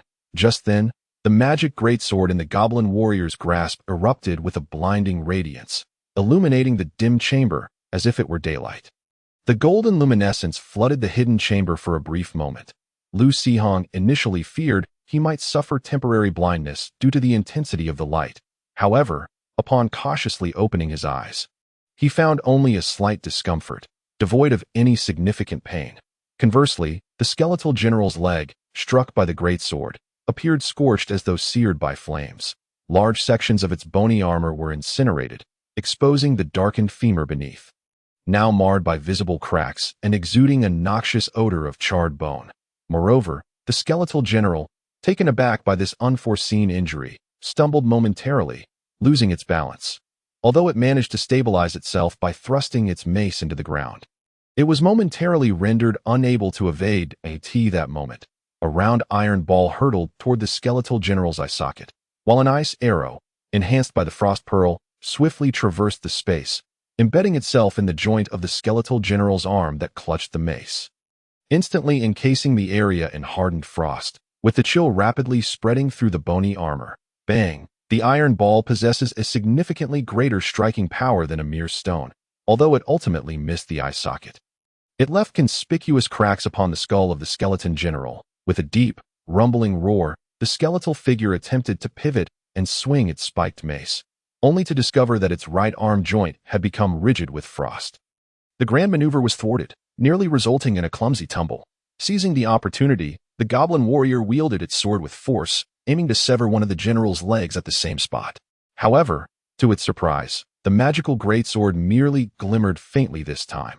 Though it added further cracks to the skeleton general's thigh bone, it failed to unleash the formidable attack of before. Meanwhile, the goblin blacksmith, brandishing a heavy iron hammer, capitalized on the general's distraction with the warrior and struck its right thumb with a resounding blow. The unarmored portion of the skeletal claw proved far more vulnerable, resulting in a segment of the finger bone being crushed under the force of the goblin's hammer. The skeletal claw reflexively convulsed, causing the massive spiked mace to clatter to the ground. From the shadows, a goblin raider, who had been waiting for the opportune moment, sprang forth with agility and swiftly snatched up the fallen mace. With its movements impaired and weapon lost, the skeleton general's combat effectiveness plummeted. Inciting the goblins to feel emboldened by their adversary's apparent weakness, they charged forward with ferocity, eager to pummel the beleaguered foe. That a sudden crack resounded as the last unevolved goblin beastmaster was sent flying by a slap from the general's left hand, crashing against the wall and bursting into a spray of crimson, dissipating into twinkling motes in the air, leaving only an iron-tipped wooden spear to clatter onto the ground. Indeed, whether evolved or not, the unevolved goblins displayed a remarkable lack of intelligence. In contrast, the equally ineffectual goblin tamer exhibited far greater cunning, darting swiftly on its feet, brandishing an iron-tipped spear with a dazzling flourish. However, despite its fervent efforts, it failed to land a single blow, maintaining a distance of 7 to 8 meters from the skeletal general, reminiscent of mere background characters in certain television dramas, given the tamer's limited strength. Even at full exertion, it could only leave a faint mark upon the bone armor, rendering it more effective to dance around and distract the general instead. Without the mace, the threat posed by the goblin warrior to the skeleton general diminished greatly. The goblin warrior, emboldened by its equipment advantage, relentlessly struck at the general's thighs with the magical greatsword. Black, necrotic energy enveloped the skeleton general as it sought to mend the damage to its leg, while simultaneously melting the ice encasing its right arm. It had to defend against the projectiles launched by the goblin slingers while remaining wary of the frost goblin's impending spell, all whilst contending with the onslaught of several goblins encircling it. The blue flame flickering within the skull's hollow eye sockets grew increasingly fierce as the general's mind raced with thoughts, wisps of white mist beginning to escape from the crown of its head, as if on the verge of an explosive reaction. Ultimately, the magical greatsword seemed to recharge with energy, erupting into a brilliant radiance as it cleaved through one of the skeleton general's thighs entirely. In a flash of reflex, the goblin raider seized the opportunity, snatching the severed leg bone from the general's grasp. Losing its balance, the skeleton general collapsed to the ground, stripped of its ability to evade. It became ensnared by 2 frost goblin arrows, freezing its shoulder joints and rendering it incapable of resistance, only able to emit a muffled roar as the goblin warrior relentlessly hacked away. Finally severing its skull after several strikes, Lu Sihong watched with bated breath, fearing that the goblin warrior might damage the magical greatsword, as he still harbored hopes of returning this unsightly artifact to senior sister, Xiaoho's elder brother. The skeleton general's severed head remained animated, its jaw quivering incessantly, possibly cursing the goblin beastmaster for its lack of martial ethics. The goblin warrior, intent on plunging the great sword into the eye socket, was promptly halted by Lu Sihong, who, while unsure of its efficacy against the grave digger, ordered the goblin beastmasters to retrieve the skeleton general's remains. Every bone was returned to the beastmaster space. It was unclear whether the skeleton general's life essence was particularly potent. The goblin clutching the skull vanished within the summoning array, but the skull itself plummeted to the ground, rolling a few times before the dim soul flame flickered and finally extinguished after a time. Taken aback, Lu Sihong had not anticipated such an outcome. He had assumed the skeleton general would be forcibly extinguished upon entering the beastmaster space. Was this a case of bullying the weak while fearing the strong? After all, the last mole had been outright slain. Lu Sihong murmured "it" that moment. The voice of the trial arena echoed once more in his mind. The skeleton general has perished. The trial is complete.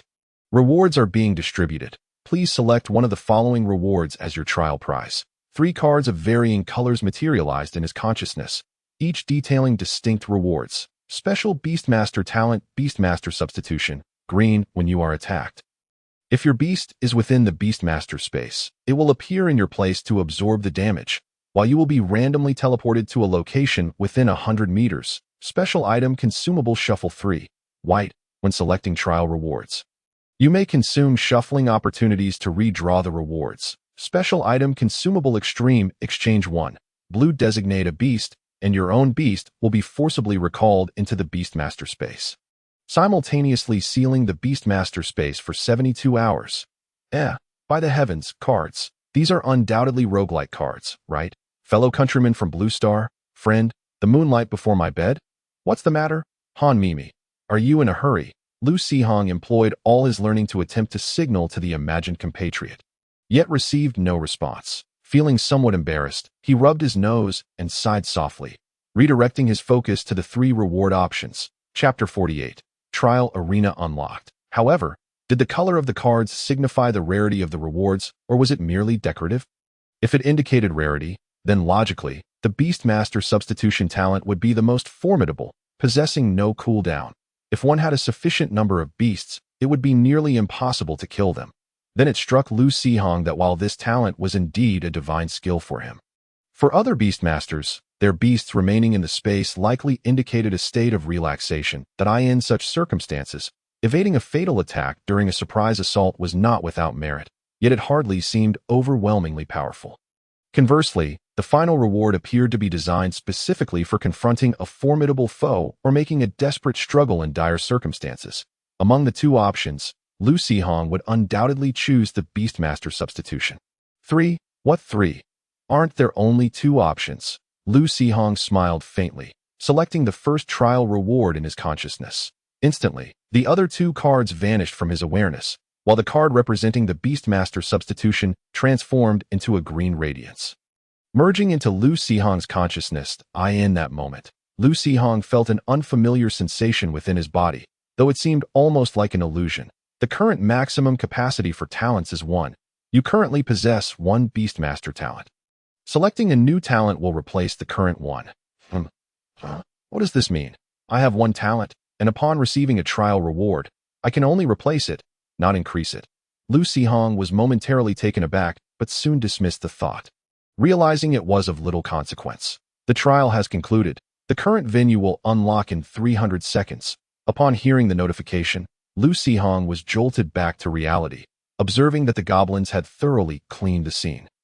Recovering the damaged weapons and such, he pondered whether anything had been overlooked, his gaze falling upon the bruised goblin warrior, prompting a slight furrow of his brow.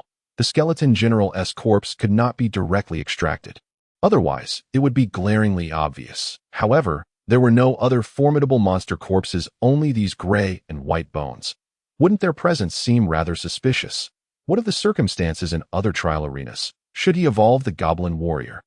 The experience points were sufficient, and having triumphed over the skeleton general, the conditions for evolution had been met.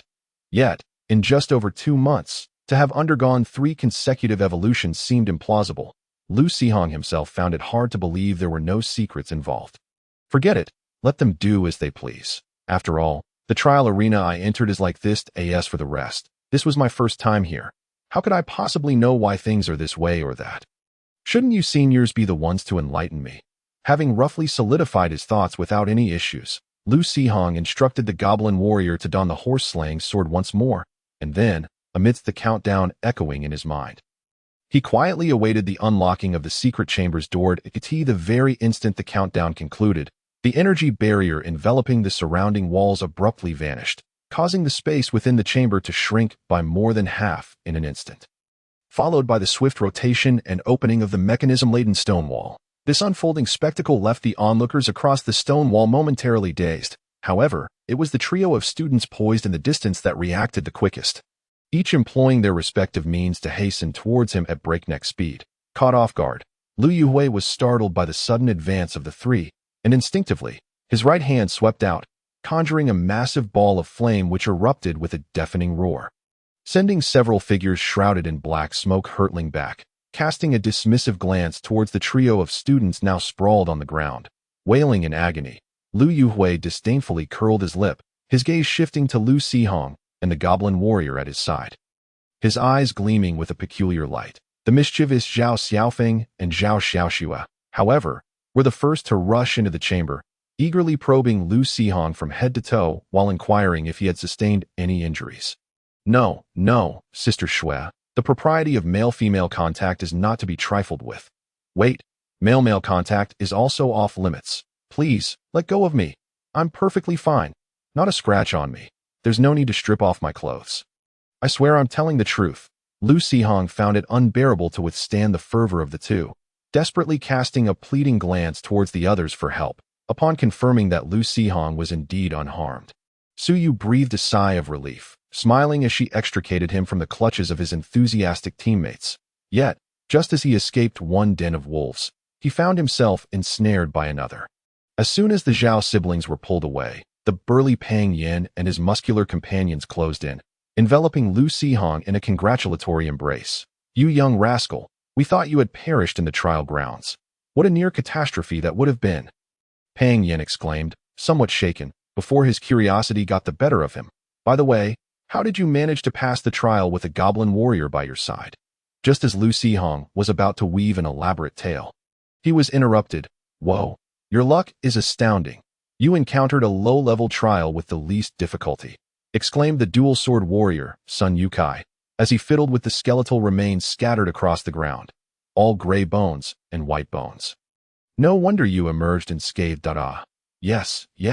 Lu Sihong's eyes lit up as he immediately gave a thumbs up. "Brother, you're truly clever. Well, I've lived a few more years, thus my understanding has deepened," Sun Yukai replied with a hint of pride. Raising an eyebrow, Lu Yuhui frowned at the injury sustained by the goblin warrior, exchanging a glance filled with understanding with the puzzled Suyu. "You don't happen to possess some hidden luck talent, do you? Your fortune is simply outrageous. The goblin has evolved so rapidly, triggering the trial grounds on its first foray into the ruins, and it's the lowest level at that. Your trial rewards must be extraordinary," Pang Yin said excitedly, patting Lu Sihong on the shoulder. "Pang Yin, be quiet." Lu Yuhui suddenly shot a fierce glare at his oblivious companion. The muscle-bound man blinked in realization, promptly covering his mouth, then sensing something amiss.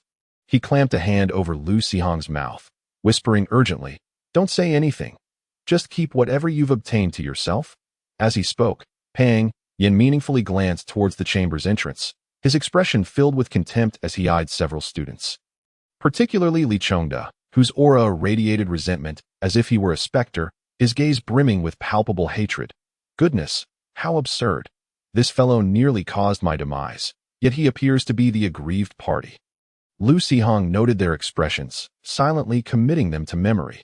"Well then, since you are all right, let us depart this place. After a full day of travel and further exertions, we should return to the surface for some much-needed rest," Suyu suggested with a smile. Lu Sihong indeed felt a wave of fatigue wash over him, but he couldn't help but feel puzzled. "Aren't you all going to search for the trial grounds?" Suyu shook her head, explaining, "The ruins here have been nearly fully explored, and we've discovered the entrance to the next level. However, the atmosphere is thick with death energy, and we fear there may be formidable monsters lurking within. We need to prepare ourselves first." Chapter 49. Li Chongda reports besides you, 2 other trial locations were triggered, both of which are solo trials. However, they weren't as fortunate as you. One faced an aberrant skeletal warrior, while the other encountered a vengeful spirit and nearly didn't make it out. Zhao Xiaofeng chattered on Lu Sihong's left, while on his right stood the shield-bearing Hu Shuo, with Pang Yin and the others cautiously surrounding him. Ever wary that Lu Sihong might encounter unforeseen dangers as they walked, the aberrant skeletal warrior sounded far from as threatening as the giant bone general, yet the vengeful spirit was a troublesome entity. Lu Sihong pondered whether that magical greatsword would be able to harm an incorporeal FONAS. They chatted. The moment they stepped outside the ruins, a rich aroma of roasted meat wafted through the air. Looking up, they beheld a massive beast skewered over a bonfire piled high with logs. Its outer layer of skin had been stripped away and bathed in flames. Lu Sihong couldn't discern the original species of the creature. The one responsible for roasting the meat was a towering 2-headed ogre sorcerer. With a gentle flick of its blue hand, the beast on the spit was turned, as the rendered fat dripped down its golden, crispy skin, sizzling as it hit the fire below. A great earth bear lay obediently on the ground, its eyes wide with longing as it occasionally twitched its nose, seemingly hoping that inhaling more of the savory scent would alleviate its hunger. 2 academy teachers sat by the bonfire, engaged in a quiet discussion. The students, enticed by the aroma of the roasting meat, suddenly recalled how long it had been since their last meal. However, as it was late in the day and their bodies weary, coupled with the surrounding beasts having fled in fright, they could only rummage through their belongings for some dry rations, making do with whatever they could find, accompanied by the tantalizing scent of the roast. As for the beast currently being roasted by the ogre, only someone deranged would even entertain thoughts of seizing it. Attempting to snatch food from the great earth bear would surely result in a swift end. One might as well plant themselves in the ground like a carrot. It was best to focus on one's own meal, finish quickly, and then find a place to sleep, for in slumber, anything is possible. At that moment, several figures approached the two teachers, exclaiming loudly, "Teacher, I report that Lu Yuhui and Su Yu brought outsiders into the ruins without permission and stole a chance at a trial." With that, Li Chongde cast a triumphant glance towards Lu Yuhui and the others in the distance, his eyes gleaming with satisfaction. Upon hearing this, the other students turned their heads in unison, murmuring amongst themselves. Their expressions a mixture of curiosity and disdain as they regarded Lu Sihong, while some cast scornful and mocking glances at Li Chongde and his companions. Pang Yin and the others felt their anger boiling over, ready to confront him, but Lu Yuhui raised a hand to stop them, his handsome eyes coldly slanting towards Li Chongde and the others as he coolly remarked, "There's no need to pay any mind to this bunch of fools." Su Yu patted Lu Sihong's shoulder, smiling as she reassured him, "It's all right, just observed a tea that moment." The female mage seated cross-legged by the bonfire, her demeanor calm, asked in a chilling tone, "So? Is there a problem?" Li Chongde momentarily paused, failing to grasp what was amiss. Instead, he felt the urgency to clarify his statement. "He is not even a student of the academy, yet he stole our rewards. Teacher, I should what? Are you instructing me on my duties?" The female mage merely shot him a disinterested glance, causing Li Chongde to feel as though he had been stripped bare and cast into an icy wasteland. All his sordid thoughts laid bare, facing an impending, terrifying punishment. Items belonging to the academy. You truly have the audacity to say that. Perhaps our lava lord has been too benevolent and lenient with you fools, leading you to be utterly oblivious to the reality, she continued, her lips curling into a mocking smile. Go back and study the Empire's codes, in all territories, save for the Lord and the royal family. No one has the right to claim ruins found in the wild as their own. Furthermore, after spending over 2 years at Qingzhou Academy, you cannot even seize an opportunity from a middle school student who has just formed a contract with a beast. If I were in your position, I would have long since dashed my head against a wall outside. Yet you still have the gall to come to me with complaints. A bunch of worthless individuals who can only gain entry to the academy through backdoor means. Cough. As Zhu Zian observed the sorceress becoming increasingly agitated by her criticisms, he promptly coughed loudly to interrupt her tirade, gesturing for a few individuals to depart. Li Chongde and his companions, already intimidated by Zhang Peipei's imposing presence, had long wished to escape. Upon receiving their mentor's signal, they felt as if they had been granted a reprieve, gasping for breath as they bowed and hurriedly fled, sweat glistening on their brows. These individuals, after all, could bring substantial resources to the academy, Zhu Zian muttered quietly, but was met with a disdainful snort from the sorceress. In contrast, Pang Yin and his companions, witnessing how the sorceress had chastised the fools into fleeing, erupted into applause. "Bravo! Teacher Zhang, you are truly magnificent. You are my goddess, teacher." Zhang Peipei cast a sharp glance at them, her lips curling into a slight smile as she coldly commanded, "You lot, come here." The brawny men, who had been clapping, froze momentarily, their smiles faltering as they swallowed nervously. Lu Yuhui, amused by the change in his companion's expressions, chuckled and patted Pang Yin on the shoulder, unhurriedly leading the way over. Lu Sihong trailed behind, sensing a chilling gaze fixated upon him from the side. Without needing to turn, he knew it belonged to the individual who had failed in their schemes. Su glanced in that direction, offering a soft smile as she reassured him, "Do not worry about that fellow. His family is merely a collateral branch from another city, ostensibly here to develop in Qingzhou City, but in reality, they were exiled due to family feuds. They may appear respectable, yet their fortunes are nearly depleted." Lu Sihong nodded with a smile, pondering that a modest fortune might still invoke some caution, but if they truly were destitute, they could become utterly reckless. Lu Sihong. The sorceress's cool voice roused him as she appraised him from head to toe, nodding slightly. "I have reviewed your records. You activated your spatial abilities only 2 months ago. Yet your goblin has already evolved into a warrior. Records? What records?" Lu Sihong felt perplexed internally, yet feigned a simple smile. Just lucky, I suppose." The sorceress remained nonchalant, neither affirming nor denying his statement. "Summon your beast for us to see." "TCH, although you possess formidable strength and are a teacher at the academy, your attitude is rather arrogant. I am not your student to be summoned at your whim." Humph. Well then, summon away. The summoning array illuminated the ground as Lu Sihong swiftly conjured forth the goblin warrior, positioning it like an exhibit, allowing it to strike various poses while slowly rotating to reveal every facet to the two instructors. The level of cultivation. Zhu Zian and Zhang Peipei exchanged glances, their expressions subtly shifting, yet they refrained from further comments. Zhang Peipei gestured for several students to sit by the campfire, producing a piece of white, translucent crystal. This is an energy detection stone, while not particularly precise. It is conveniently portable and can roughly gauge the concentration of energy within you. Additionally, it can reveal your energy affinity, she briefly explained, handing it to Lu Sihong. Lu Sihong, somewhat bewildered by the sudden request to measure his energy, stepped forward to accept the crystal with both hands as it settled into his palm. The surface began to glow with an emerald light, casting a green hue across Lu Sihong's face. Hiss. I hope this thing isn't radioactive? Oh, your energy affinity is remarkably pure. Hardly any impurities at all, Zhao Xiaoxue remarked with surprise. Yet, Lu Sihong gazed at the verdant glow, a hint of unease creeping in. After all, a song once said that love is a light, and a green heart can be quite disconcerting. He wondered if his prolonged company with goblins had tainted his own energy with a green tint. Green, is that associated with wood? Quite a rare energy affinity, Su Yu observed, her tone tinged with curiosity. Lu Yuhui, standing beside her, nodded in agreement. Indeed, it is rather uncommon. Just look at how Teacher Zhang's eyes are sparkling. Su Yu turned to Zhang Peipei, who indeed appeared visibly moved, her eyes gleaming as if she had encountered something extraordinary. Lu Yuhui leaned closer, whispering, You know, although Teacher Zhang appears youthful, it's merely due to her exceptional talent. Ahem. To put it plainly, a wood affinity sorceress is ideally suited to become a potion master. Though Teacher Zhang strives diligently to uphold the legacy of the former dean and reach the pinnacle of her career, some matters cannot be resolved solely through effort.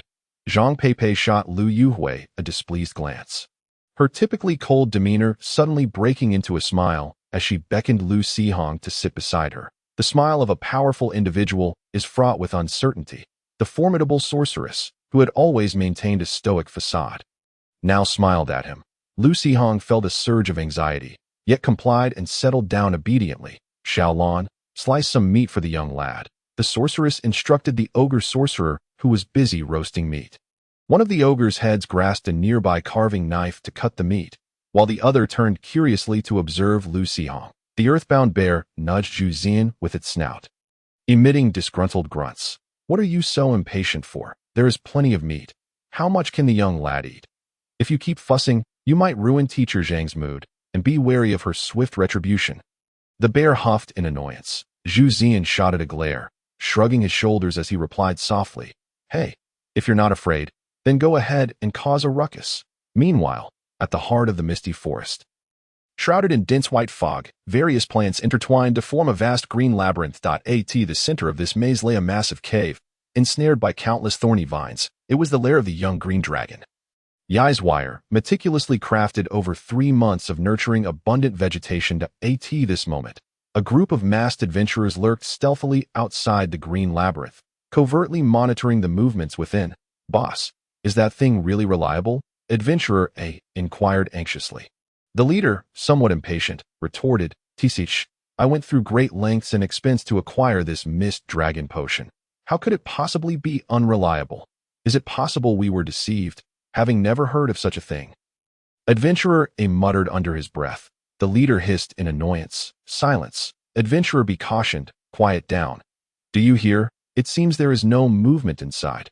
Upon hearing this, the others fell silent, leaving only the rustling of leaves in the breeze. After a few seconds, the leader chuckled darkly beneath his mask. I told you that potion would work. The green dragon must have consumed that jungle sheep, triggering the potion's effects. Ha ha ha. We are going to strike it rich. Let us hurry and loot its treasure while it slumbers. However, I heard this green dragon just arrived. Will there truly be treasures in its lair? Why do you care so much? Just follow the boss. Besides, he paid for that potion. If there are no treasures, we can at least pocket some dragon dung. You are quite clever. Although these adventurers appeared somewhat foolish, they were seasoned veterans. They refrained from directly entering the maze. instead sending their beasts in first to ensure an escape route in case the green dragon was awake. Under normal circumstances, this approach would have posed no issues, but unfortunately, a sudden, furious roar echoed from within the green labyrinth, causing the beasts that had entered to instantly dissipate into light and return to their respective summoning spaces. The adventurers, startled, realized the precariousness of their situation and turned to flee. However, they found the surrounding vegetation wildly growing, particularly the thorny vines, which seemed to have gained sentience and rapidly ensnared the adventurers like writhing tendrils. The leaves of the vines sharpened like blades, while the flowers emitted thick clouds of colorful, toxic mist. The adventurers fought desperately, sustaining losses among their ranks and beasts, but ultimately broke free from the plant's grasp. Yet, before they could revel in their escape, they found themselves overshadowed by a colossal form. Looking up, they beheld the massive green dragon hovering silently in the sky, its crimson eyes ablaze with madness as it regarded these new playthings. That a savage smile spread across its face, and it lunged downwards. Moments later, as the anguished screams of the adventurers faded, the forest floor was littered with torn flesh. After the carnage, the young green dragon's frenzied emotions remained unquenched. Gazing upon the crimson-soaked ground, its eyes the green dragon let out a thunderous roar, abruptly flapping its mighty wings as its colossal body surged into the sky. After spiraling twice, it soared toward the direction of White Moon Town. Upon hearing the dragon's roar, the surrounding creatures either scuttled back to their lairs, trembling in fear, or fled with their tails between their legs. After a brief period, the once tumultuous white mist in the forest began to settle, revealing a rather grotesque goblin who cautiously approached from a distance. Finding no immediate danger, it boldly emerged, rummaging through a pile of mangled flesh, scavenging a few items that had not been entirely destroyed. With a hint of disdain, it kicked aside the ghastly head of a fallen adventurer. Then, pondering for a moment, the goblin wanderer turned and made its way toward the verdant maze. Chapter 51. The beaten green dragon. Once the green dragon departed, the wildly growing plants seemed to have exhausted their energy, all drooping feebly against the ground or hanging from branches. Although their appearance was somewhat peculiar, they posed no real threat. However, the green maze was now completely engulfed by thick, thorny vines. Luckily, the goblin wanderer, being small in stature and agile in movement, effortlessly navigated through the gaps between the vines. After an uneventful journey, it finally arrived at the lair of the green dragon. What was referred to as a dragon's nest was merely a large cavity carved into a small hill, where the green dragon had collected a multitude of plant seeds.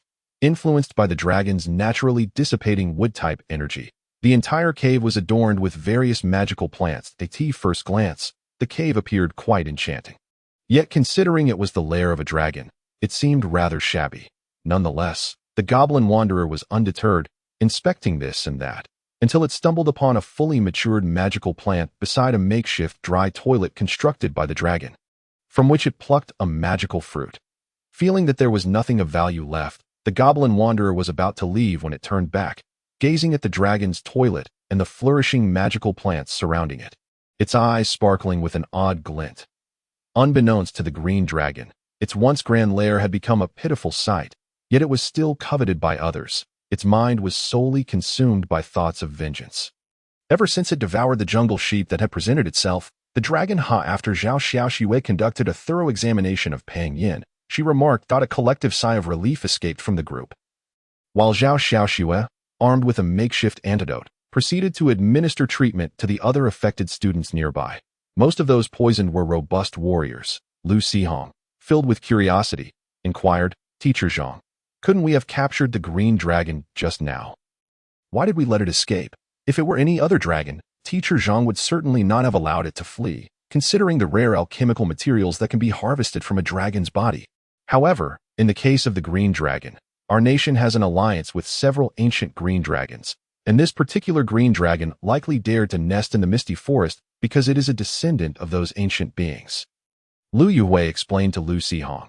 Indeed, upon investigation, that little dragon is named Yizwire, a descendant of the ancient green dragon Ervia. Zhang Peipei, enveloped in a dense aura of wind elements, arrived and surveyed the individuals who were either completely incapacitated, wailing incessantly, or foaming at the mouth in a deep coma. With a look of profound disdain on her face, she declared, Once these fools awaken, make sure to inform them that they must transcribe the adventurer's code 10 times upon returning to the academy.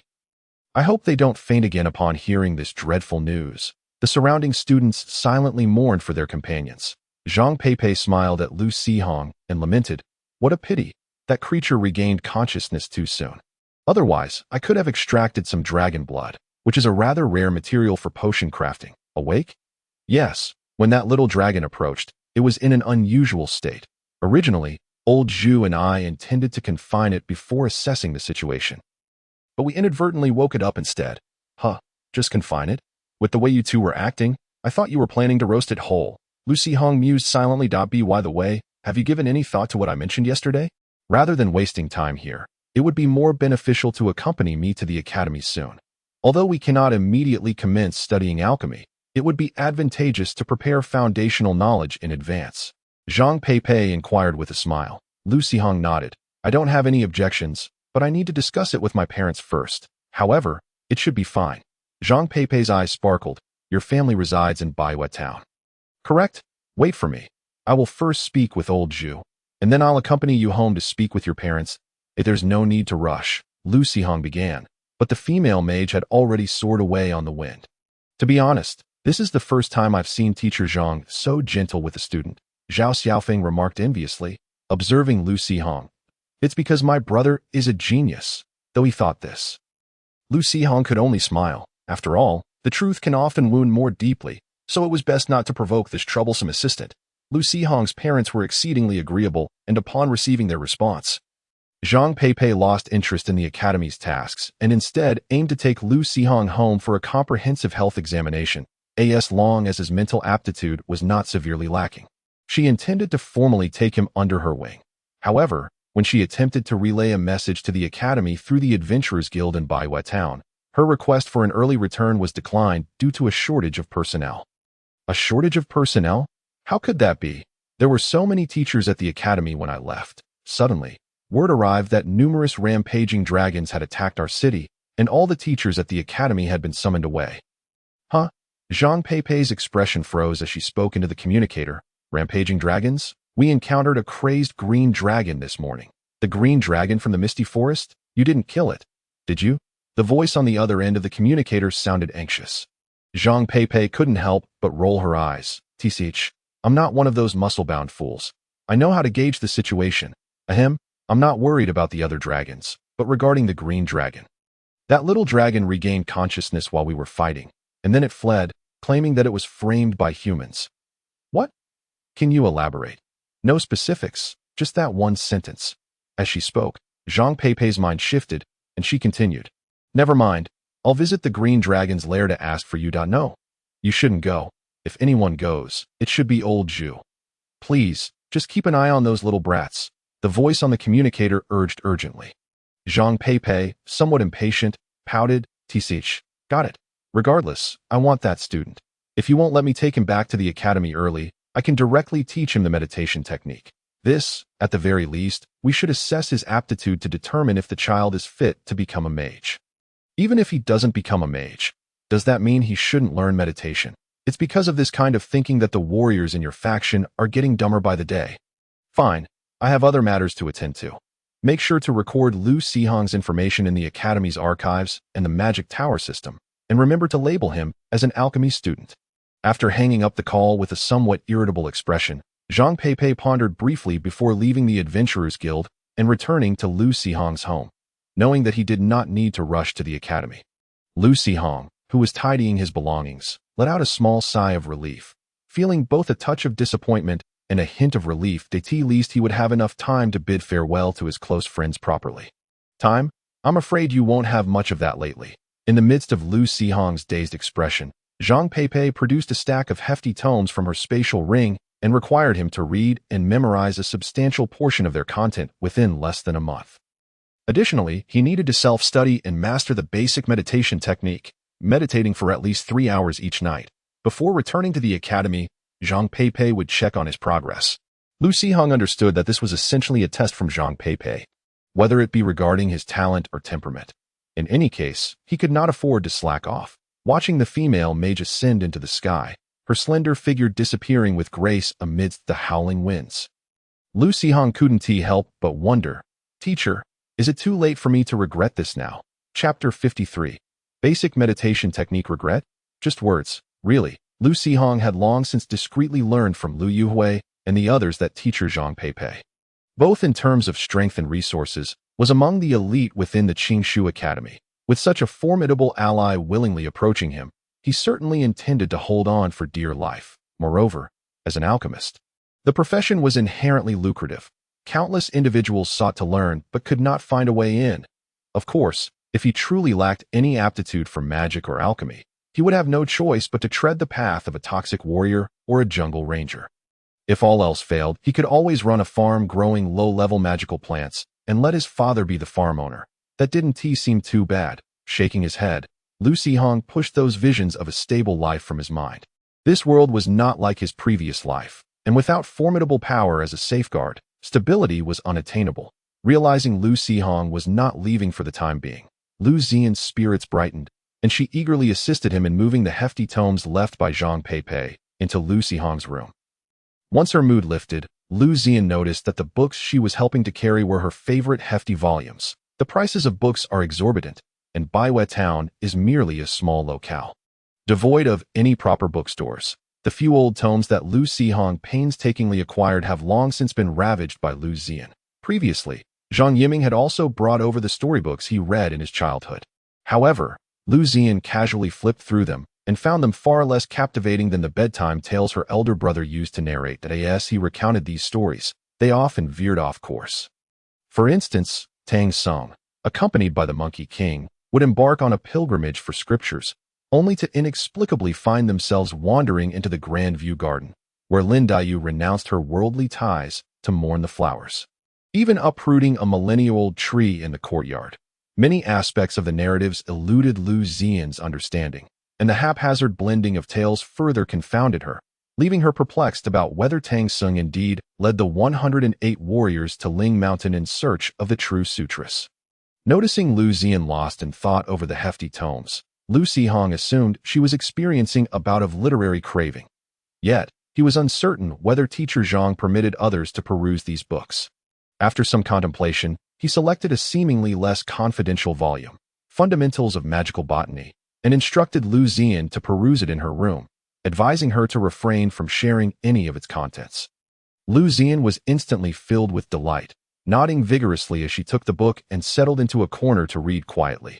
Observing his younger sister's obedient demeanor, Lu Sihong couldn't help but smile, then turned his gaze to the remaining tomes, sighing in resignation as he picked up the lightest and thinnest one, Basic Meditation Techniques. Within the book, the actual content pertaining to meditation was scant, spanning merely over 2 pages. The majority consisted of various precautions and warnings for novices, such as the necessity to immediately cease practice if one experienced any unusual sensations, dizziness, or weakness in the limbs. Furthermore, should one hear strange noises during meditation, it was imperative not to trust whatever entities might be speaking, but rather to halt meditation and report to a teacher. Additionally, Lu Sihong learned that the success rate of basic meditation was heavily contingent upon the strength of one's mental fortitude. If one's mental power was feeble, even with proficient mastery of the technique, there was a significant likelihood of failure during practice, and one would be easily susceptible to external distractions. Lu Sihong was unsure of his own mental strength, as it required specialized equipment for testing, which was evidently absent in Baiwei Town. However, judging by teacher Zhang Peipei's demeanor, she seemed unconcerned about Lu Sihong's potential failures in meditation, casually leaving him the book for self-study and insisting he meditate for 3 hours each night. Chuckling softly, Lu Sihong shook his head and, adhering to the instructions in the book, seated himself on the bed, legs crossed, hands resting on his abdomen, allowing his consciousness to transition into the beast mastery space. Ignoring the goblins and the breeding grounds, he extracted his consciousness from that realm and endeavored to maintain it in a state of detachment, as if adrift and lost. The text on basic meditation indicated that novices would initially struggle to maintain this state, often breaking the meditative trance within moments. However, with diligent practice, the duration would extend, eventually enabling one to perceive and influence the energy within their body clearly, even achieving a rudimentary grasp of meditation. Yet, it seemed an eternity passed as Lu Sihong remained ensconced in this meditative state, gradually becoming aware of the dense, mist-like energy within him. Unlike the vague sensations of normalcy, he could distinctly perceive the energy's condition and even coax it to flow gently through his body with the power of his mind. As the energy's density increased, its flow accelerated, causing more and more vapor to condense into droplets, only to revert to mist midway through their descent. The interplay between these forms made Lu Sihong feel the energy within him becoming increasingly vibrant and easier to mobilize. In this nebulous state, he lost track of time, but as his consciousness began to blur, he recognized it was time to exit meditation. Otherwise, he risked mental harm from prolonging the session. Slowly opening his eyes, Lu Sihong discovered that it was now deep into the night. Outside the window, silence enveloped the surroundings, broken only by the faint chirping of insects and the rustling of leaves in the breeze. Lu Xian's presence had vanished from the room, and the fundamentals of magical botany lay neatly beside the pile of hefty tomes. He felt a slight heaviness in his head, a sign of excessive mental exertion. Fortunately, he had exited in time, knowing that a good night's sleep would suffice to restore him. The book had mentioned that appropriate expenditure of mental energy could effectively promote its growth and enhance sleep quality. Whether or not this was true, it might merely serve as an incentive for students to engage more earnestly with meditation. Regardless, none of this mattered now, for Lu Sihong genuinely felt fatigued. Utilizing the moonlight, he begrudgingly completed his nightly ablutions, shed his pants and jacket, and soon succumbed to deep slumber. Uncertain if it was the result of mental fatigue, he began to perceive a strange, foul odor, reminiscent of long-fermented cow dung surrounding him. Chapter 54. Dragon Dung Farm. Icever, who narrowly escaped becoming a roasted dragon, felt physically and mentally battered. After capturing an unfortunate beast on the way back to the dragon's lair, he indulged in a hearty meal, which somewhat alleviated his distress. After a brief rest, aided by the healing properties of wood-based energy, most of his injuries had healed, though the damaged dragon's scales needed time to regenerate, and his right wing still ached slightly. As for any psychological trauma, it was rather trivial. After all, during his time in the dragon forest, he frequently endured various beatings, merely a part of life. Just as Icever was on the brink of slumber, he felt a sudden urge in his stomach, prompting him to seek relief. Upon entering the restroom, he was taken aback. Wait, what about all my stock and those magical plants planted beside the toilet for air purification? In my 100 years in the dragon forest, I have never heard of anyone breaking into a dragon's lair just to dismantle a toilet and steal from the rice fields. What in the world is this misty forest? Hiss, you are truly impressive, Lu Sihong exclaimed sincerely upon waking up early in the morning. The Chronicles of the Goblin Wanderer. Deep within the misty forest, the wanderer uncovered a multitude of adventurers' remains and, after thorough searching, obtained a damaged magical ring, a defunct talisman, a subpar space ring, and a shattered gemstone dagger. The wanderer entered the green dragon's lair, plucking a light-wind fruit, and, after considerable effort, amassed a large ball of dragon dung. The wanderer harvested 13 small magical plants, but was pricked by poisonous thorns in the process, collapsing while pushing the dung. The wanderer acquired several damaged magical items, a subpar space ring, a massive green dragon dung ball, and a small number of intact magical plant specimens. After reading this rather odorous account, Lu Sihong felt distinctly uneasy. Oh, that's why there's been this strange smell. Wait, is dragon dung capable of mental attacks? Why can I smell the dung from the breeding grounds? In contrast to the goblin wanderer's reaction, the responses of the goblin artisans and laborers were much more subdued.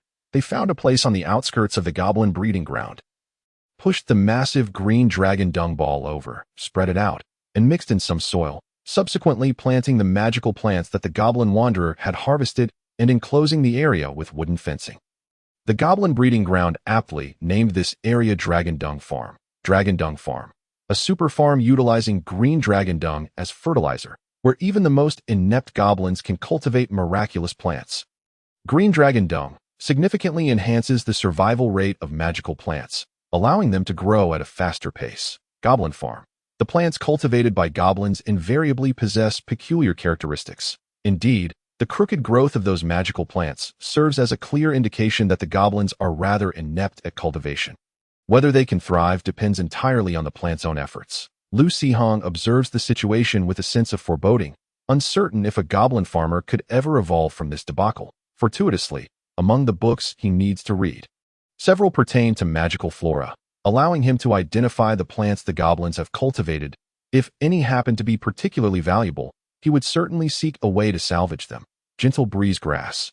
Upon maturation, it yields 1 to 3 gentle breeze fruits annually, an elementary material for wind-based magic. Pure fragrance flower. This plant purifies the surrounding air of unpleasant odors, emitting a subtle fragrance when in bloom, which has calming and invigorating effects. Dragon-S mite grass. It mimics the faint aura of dragon mite, deterring various insects and small creatures, commonly found in dragon lairs. Thorny Sorala vine. The surface of this vine is adorned with numerous venomous thorns, possessing lethal toxicity that can cause death in a short span. It is used in the concoction of various highly toxic potions Lu Sihong muses over the plants. They seem to hold some monetary value, yet they are not exceedingly rare. Thus, he refrains from overthinking their fate, for they are already mature magical plants and must fend for themselves. The damaged magical artifacts have been taken to the workshop by the goblin craftsman, seemingly intending to salvage any usable materials. Lu Sihong instructs them to first remove the ordinary decorative gems from the equipment, which he plans to later mix with the gems he collected from the ruins to present to his parents. From the meditative experience the previous night, he feels confident in his impending transition to a mage. Upon entering Qingzhou Academy, he will not only be exempt from tuition fees, but will also enjoy complimentary meals and lodging. He need not worry about alchemy either, as Zhang Peipei has explicitly stated that once Lu Sihong's aptitude for the subject is confirmed, she would cover all expenses for his alchemical studies. If he excels, she will even provide additional rewards. When Master Zhang speaks of rewards, they are tangible and substantial, unlike the miserly old principal, who, after much rambling, offered nothing of value. Lu Sihong feels a tinge of regret that he will arrive at Qingzhou Academy before the start of middle school, missing the opportunity to extract some feathers from that old rooster. Ultimately, he believes he will not face financial difficulties. Even if he does, the meager amount he has will hardly suffice to resolve them. It would be wiser to leave everything for his parents, considering there are still ample treasures in the goblin warehouse. Even if the great sword and that magical necklace are difficult to retrieve, selling off other items should yield a value comparable to that of the bag of non-magical gems. Speaking of money, he wonders what might be hidden within the inferior spatial ring retrieved by the vagabond. Lu Sihong summons a goblin to fetch the ring from the warehouse and brings it into his room.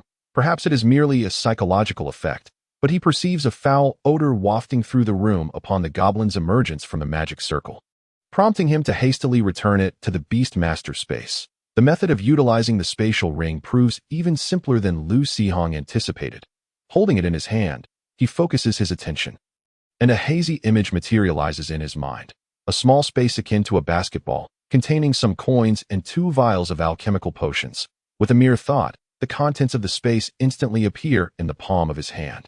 The 2 vials are labeled as Speed Potion and Healing Potion, and Lu Sihong can roughly deduce their purposes. Conveniently, he has a book on the basic principles of potion making nearby, which includes descriptions of some common potions. The Speed Potion, when consumed, generates a substantial amount of wind elements within the body, rendering the consumer lighter and swifter while diminishing the impact of wind resistance during movement. As for the Healing Potion, it is, naturally, intended for wound treatment, and the book states it can heal minor injuries rapidly while alleviating more severe ones. Lu Sihong recalls witnessing a female student consume a red potion that swiftly healed a sizable wound on her abdomen. Its effectiveness remains etched in his memory. However, that potion seemed more vividly red and translucent, whereas the one in his hand appears pinkish and somewhat murky.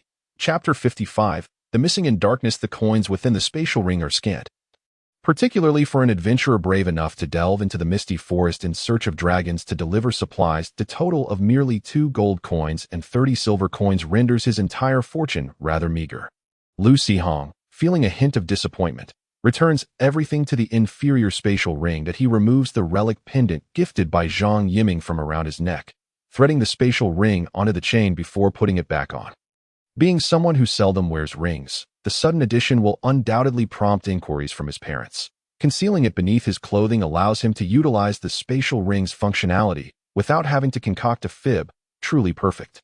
Once his spoils are neatly organized, he turns his attention to a delightful study session, gazing at the pile of hefty tomes at his feet with a deep sigh, as Lu Sihong diligently studies at home. News of the subterranean ruins begins to spread, gradually attracting scattered adventurers from around Qingzhou City to Baiwei Town. Most of these individuals are not particularly strong. Some have languished as bronze adventurers for over a decade, while others lack even the qualifications to be adventurers, merely tagging along with experienced ones to scrape by. Hearing of the ruins in Baiwei Town, they hope to partake in the excitement and test their luck. Consequently, a throng of people converges, and the once quiet Baiwei Town buzzes with activity, marred occasionally by brawls and petty thefts. However, as a town established for adventurers, the residents of Baiwei Town have long since acclimatized to such occurrences. When idle, they find amusement in watching these fools act foolishly. Upon hearing that the number of these rascals may continue to rise, the residents retrieve their hidden items, previously reserved for times of beast tides, reinforcing their doors and windows, and even setting traps within their homes. Whenever the number of adventurers swells, some particularly foolish individuals tend to meet their demise in the traps set by the townsfolk. Adding further complications, Lu Sihong's household enjoys a measure of peace. While the ghost-faced spider may not have the best growth potential, it can still weave a few sticky webs and create simple traps. Moreover, the goblin warrior has recently ceased returning to the Beastmaster space, opting instead to sit in the courtyard, observing passing adventurers with a cold, indifferent gaze to intimidate any ill-intentioned individuals as dusk approaches. A gaunt, brooding bald man clad in a black robe passes by Lu Sihong's home, casting a glance at the goblin warrior sitting idly at the entrance. The man's eyes glimmer momentarily as he murmurs to himself, "Such a robust physique, truly a fine specimen." A chilling smile creeps across his lips before he lowers his head and continues on his way as darkness descends. Baiwei Town quickly falls silent, with only a few buildings still aglow. A group of burly men, intoxicated, stumble out of the local tavern, clinging to one another as they meander down the street, babbling incoherently. Ugh!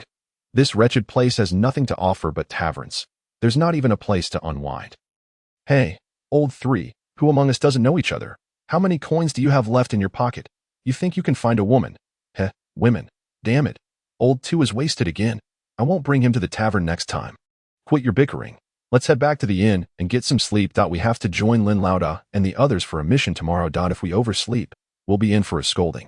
Wait a minute, old boss. Didn't we say we'd go explore the ruins when we arrived?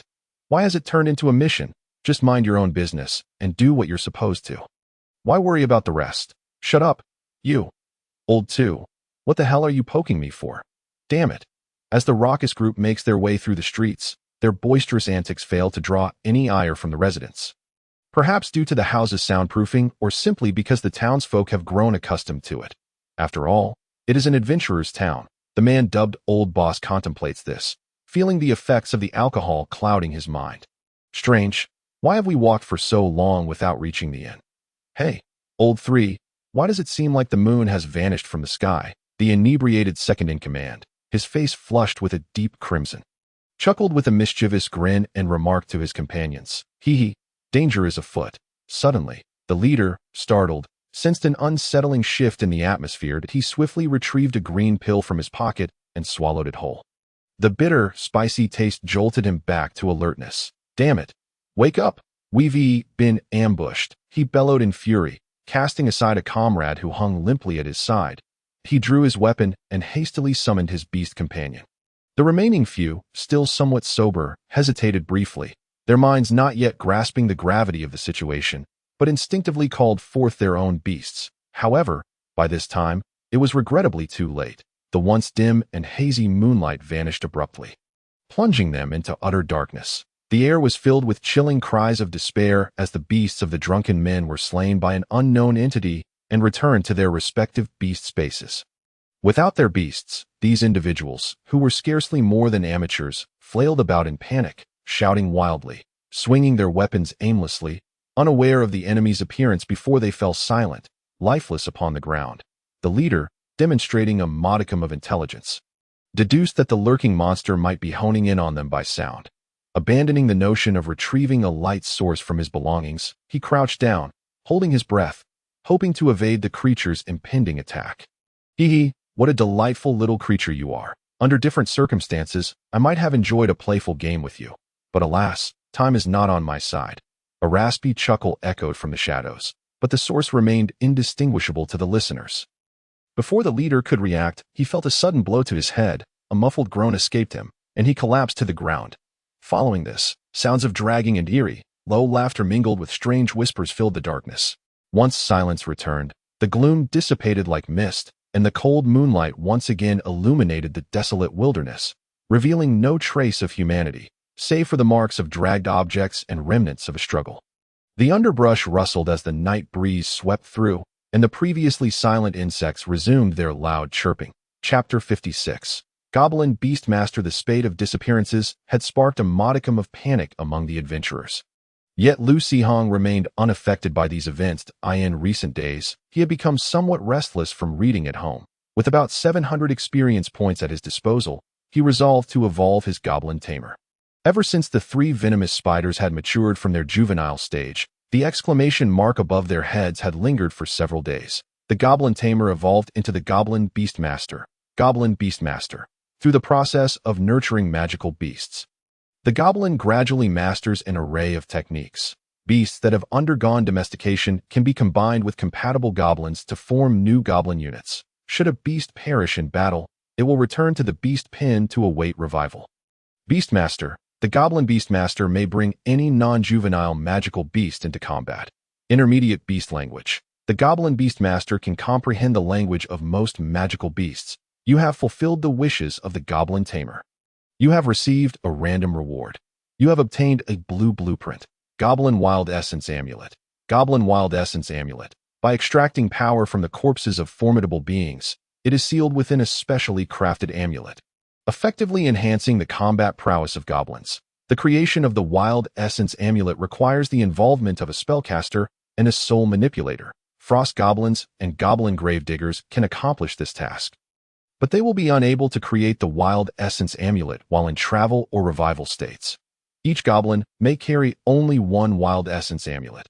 Lu Sihong was quite intrigued by the concept of combining units. Yet although the venomous spiders had matured, their size was still comparable to Lu Sihong lying down. Perhaps due to their diminutive stature or the absence of a compatible goblin, Lu Sihong did not observe any goblins approaching to form combinations with them. However, Lu Sihong himself, upon completing the evolution to Goblin Beastmaster, found that the concentration of energy within him had further increased, coupled with the progress he had made in basic meditation practices over the past few days. He discovered he could manipulate energy to leave his body. According to the book From Apprentice Mage to Alchemical Master, he should now attempt to use the energy within him to cultivate magical plants.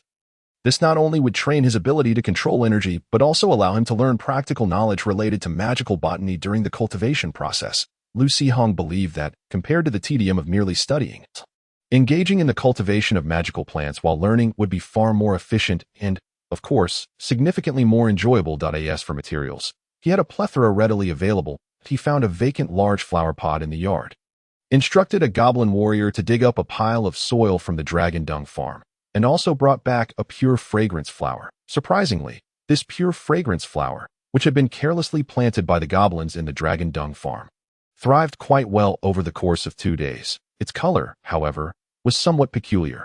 When the wanderer had first retrieved it, the flower's color had been quite normal, yet after spending a few days in the goblin breeding ground, it had grown increasingly green, nearly matching the leaves beneath it. Its fragrance was far more potent than described in the book, possibly due to the influence of the green dragon dung that in one of his books.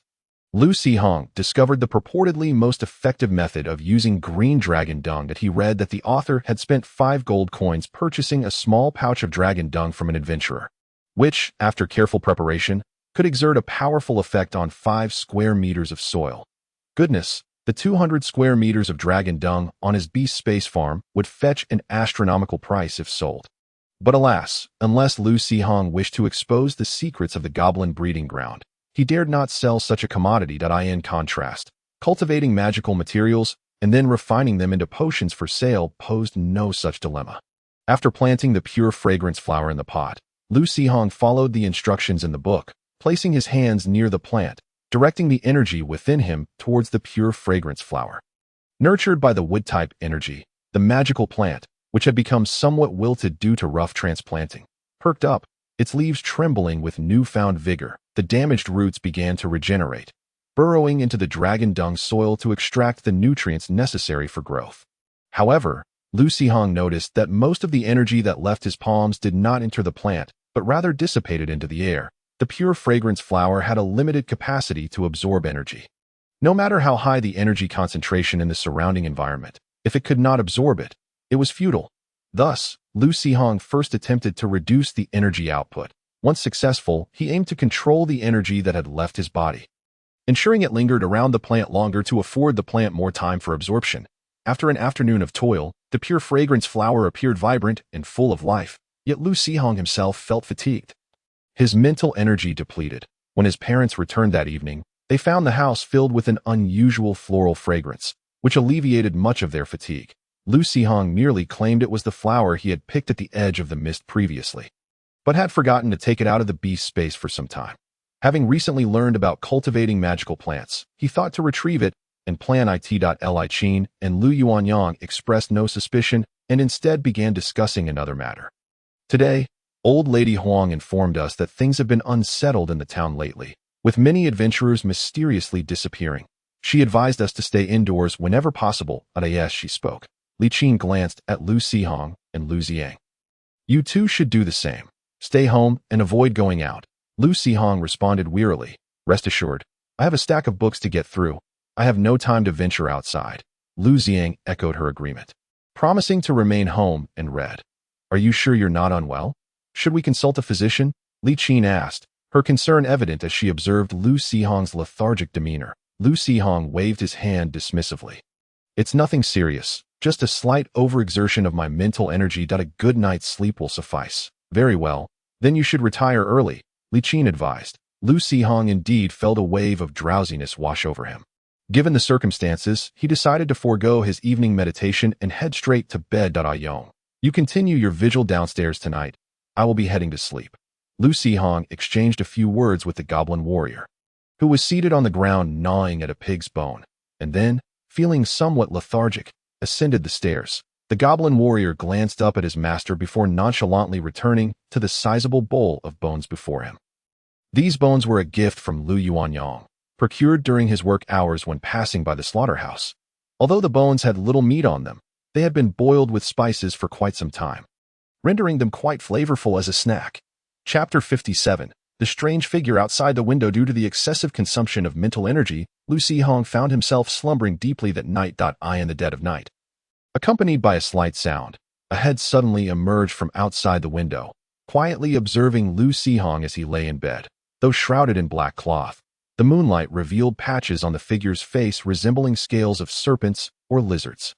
Particularly striking were the hands clinging to the outer wall, nearly entirely covered in fine scales, with elongated, sharp nails deeply embedded in the wall. Even the figure's pupils were peculiar.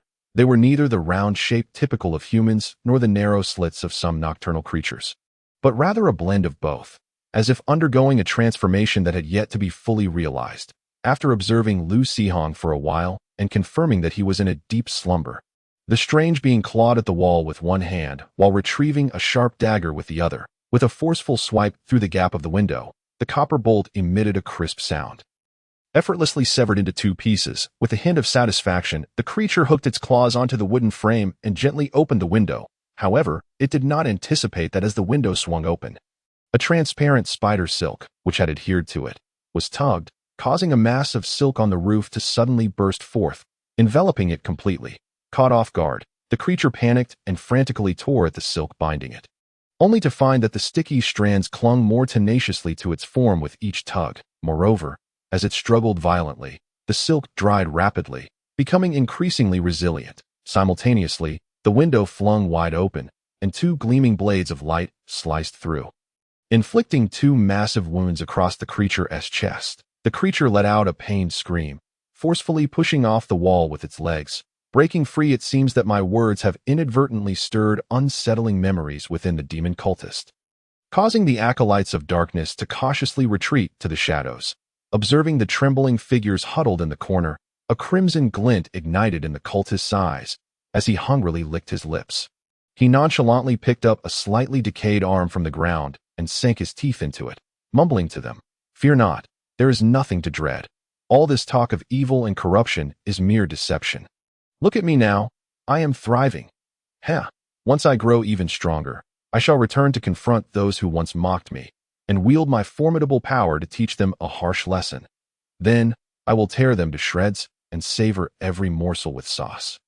The sight of the demon cultist, mouth agape and eyes alight with madness, sent the few unconverted adventurers into a deeper state of panic. They found themselves wavering, contemplating whether it might be better to end their own lives than to endure such a fate. Though they mused that a swift death was preferable to a wretched existence, they still yearned for a semblance of humanity. Just look at this creature. What a grotesque sight he has become. Even possessing a demonic essence would be more appealing than this. As for becoming a sacrificial offering, once life has fled, it matters little how they are treated. After all, they would feel nothing in death. As dawn approached, Lu Sihong was finally roused from his slumber by the commotion below.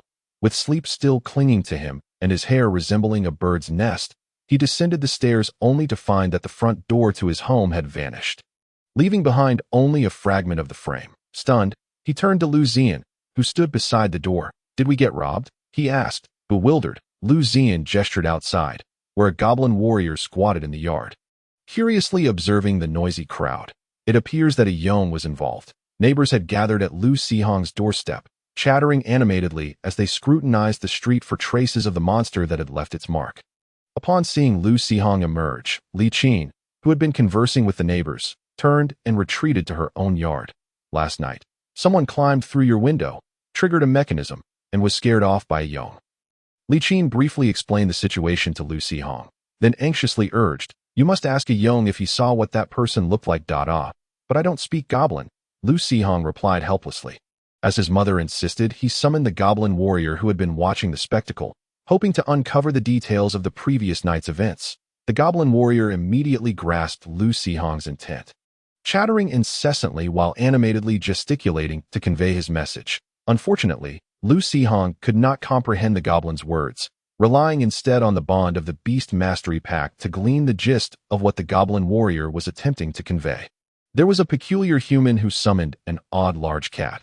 The cat charged at it, and after defeating the cat, the strange human vanished. At this point, Lu Sihong wished that the goblin breeding facility had provided the goblin warrior with some form of combat report or documentation. Li Qin, already dizzy from the goblin's incessant chatter, rolled her eyes upon hearing Lu Sihong's succinct translation. "It spent ages bouncing around, and you sum it up in just 2 sentences?" Lu Sihong shrugged, indicating he had done his utmost. At this juncture, an elderly man observing quietly from the side, Zhang Pide, the president of the Baiwei Town Adventurers Guild, spoke up. "Can the goblin confirm that the individual from last night was indeed human?" Lu Sihong, puzzled, retorted, "Isn't it only humans who can summon beasts?" Zhang Pide shook his head slightly. "Ask again, and inquire about any distinguishing features of that human." It seemed there were matters unknown to Lu Sihong. As per the old man's suggestion, he repeated his inquiries to the goblin warrior, wearing clothes, with long nails. "When the large cat died, it went bong? What does bong mean? Did the cat explode?" Confused and muddled, Lu Sihong's translation was equally perplexing. However, Zhang Pide narrowed his eyes, as if a realization dawned upon him.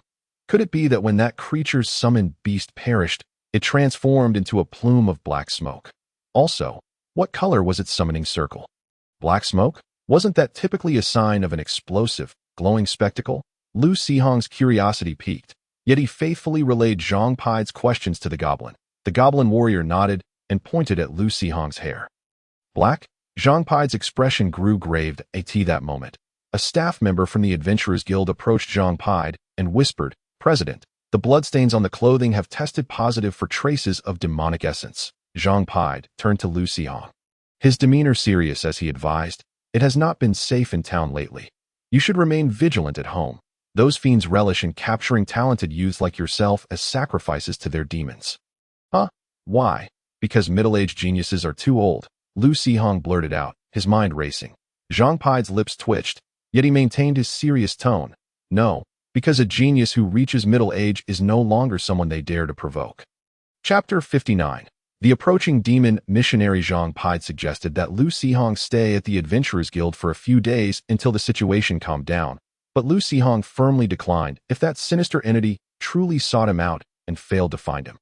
What would become of his parents and sister? His strength was not merely superficial. Combined with the beast mastery talent acquired in the trial grounds, Lu Sihong had little concern for his safety. Moreover, in just a couple of days, the Frost Goblin would be ready for evolution into a Frost Mage, allowing him to learn an additional Frost spell, vastly enhancing his combat capabilities. Additionally, the Adventurers Guild had become overcrowded and chaotic, making it impossible for him to concentrate on his studies, which would severely hinder his progress. Furthermore, that individual had already been alerted by last night's disturbance and left behind such conspicuous evidence. It was likely that they had fled.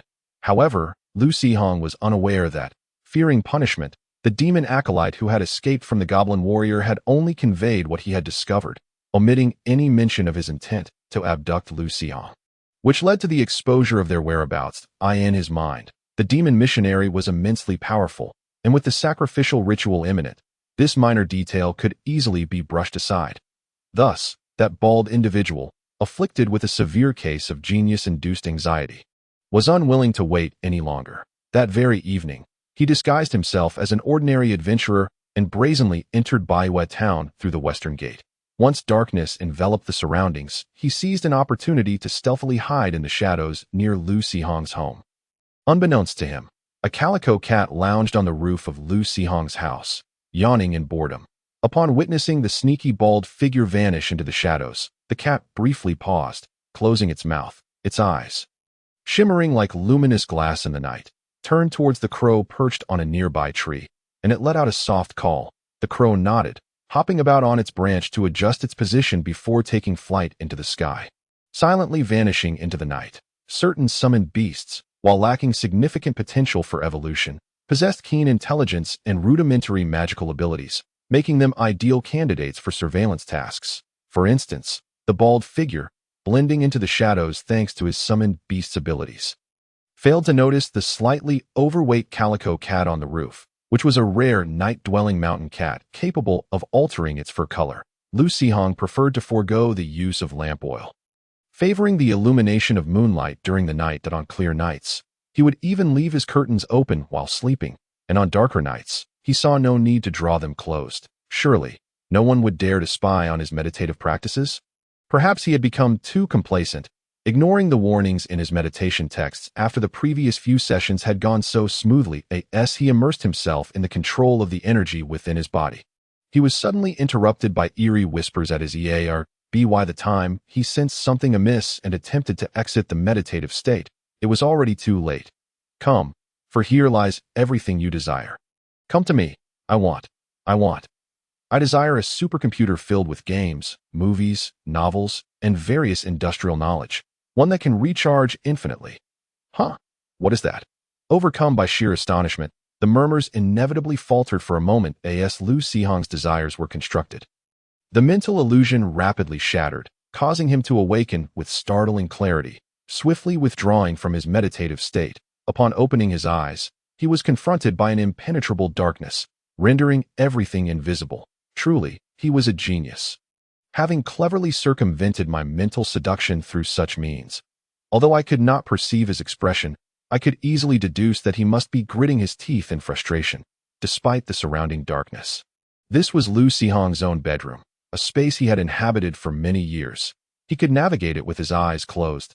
He promptly located the doorknob and was about to escape when a sudden crash of shattering glass resonated behind him, followed by something hurtling towards his head with a ferocious whistled "ina days." Lu Sihong regained his senses to find himself outside his home, where a vast shadow enveloped the house. Realizing that his family remained inside, a surge of anxiety washed over him. With a determined shout directed at the shadow, he exclaimed, "Ha! You, a pitiful wretch, dare to attack a genius such as myself. What cursed sorcery is this? You are no practitioner. How could you wield such power?"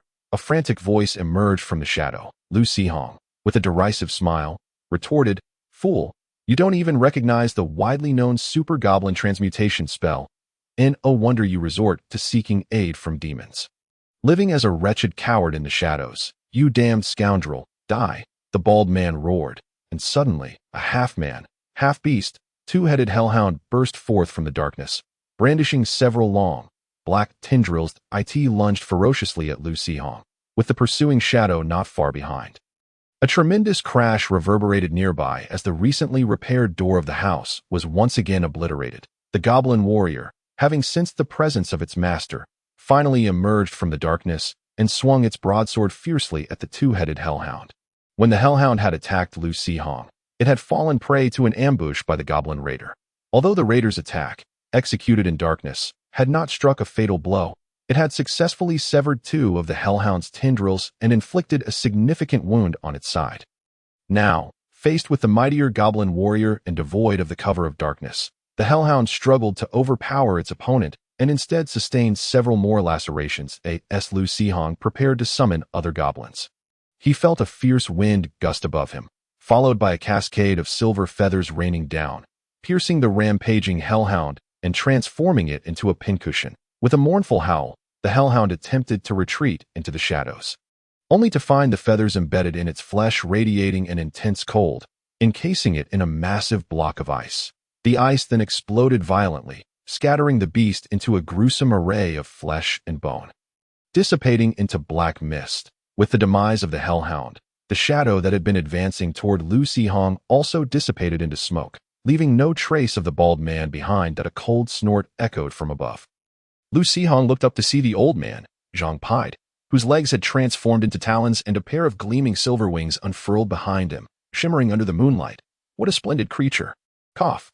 Zhang, you look remarkably dashing, Lu Sihong thought to himself, narrowly avoiding revealing his thoughts aloud. When Zhang Pied glanced down, Lu Sihong noticed that the hair atop his head had also turned silvery white, lending him an air of striking handsomeness. Be cautious. Perhaps, before he could finish his sentence, the sounds of battle echoed from afar, prompting Zhang Pied to flap his wings and dart away like a silver lightning bolt.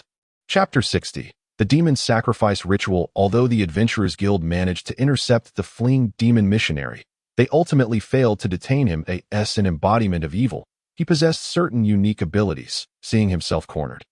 The demon missionary, shedding his disguise and revealing his true form, let out a furious roar, tearing off his severely injured right hand. Chanting an arcane incantation, his severed hand transformed into a thick black mist, swiftly enveloping his body. The adventurer's attacks pierced through the mist and struck the ground, but by the time the mist dissipated, the demon missionary had vanished. Meanwhile, within a cave in the distant woods, the demon missionary reappeared beside a demonic statue. Clutching his severed hand and gasping for breath, his grotesque visage contorted with rage as he unleashed a guttural roar, startling the demon followers within the cave. His towering, muscular frame was shrouded in darkness, covered in diamond-shaped scales, with twisted black horns protruding from his head.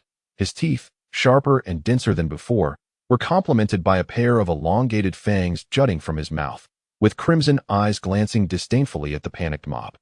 The demon missionary rasped, "Why the panic? It's me." Despite his altered appearance, his voice remained unchanged. Coupled with the mental influence lurking in the shadows, the demon followers quieted, yet they exchanged uneasy glances, apprehensive of the demon missionary's grievous injuries. Ignoring their trepidation, the demon missionary's wounds rapidly healed under the power of his formidable regeneration. He casually picked up a piece of flesh from the ground and swallowed it whole, his wicked eyes betraying a hint of confusion. He could not comprehend how he had been ambushed, and when he revealed his demonic form, the adventurers had shown no signs of surprise, as if they had long been aware of his identity. He had always acted with extreme caution, leaving no traces behind. How then had he been exposed? Initially intent on covertly building his forces and capturing formidable adventurers as sacrifices to offer to his demonic master for immense power. He had meticulously prepared for this moment. Yet, in a moment of negligence, those adventurers awaiting transformation had unexpectedly committed suicide. The deaths were utterly unfathomable. These individuals, who had seemed cowardly, had suddenly lost their fear of death. To continue executing his plans, he was left with no choice but to take risks and venture into the town to capture a few adventurers, intending to bring back the so-called genius as a sacrifice for the demon.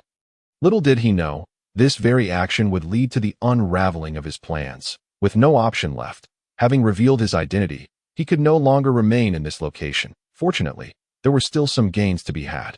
The demon missionary cast a glance at the skittish demon followers, a cruel smile forming within him as he declared, "Our movements have been discovered."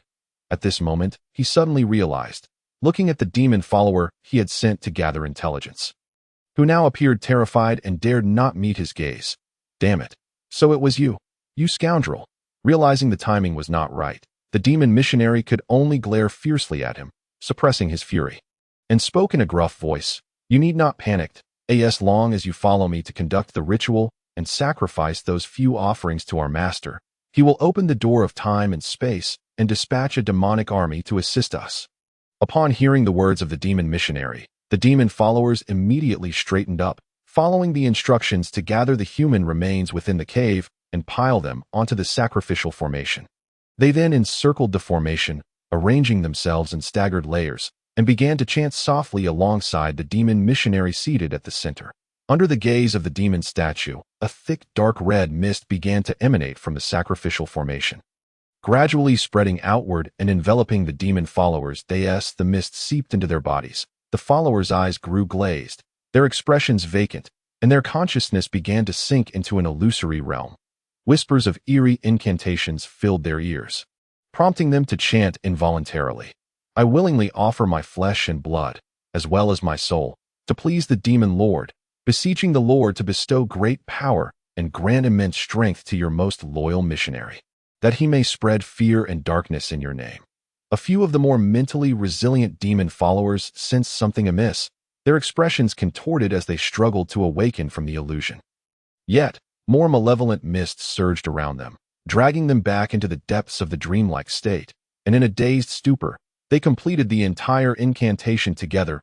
In an instant, the dark red mist that enveloped the demon followers transformed into hellfire, consuming their souls and incinerating their bodies. With a hint of weariness etched on his face, Zhang Pai regarded his foe with disdain, too apathetic to engage in a verbal skirmish. Instead, his piercing gaze scrutinized the enemy while he pondered the considerable energy expenditure of his recent attack.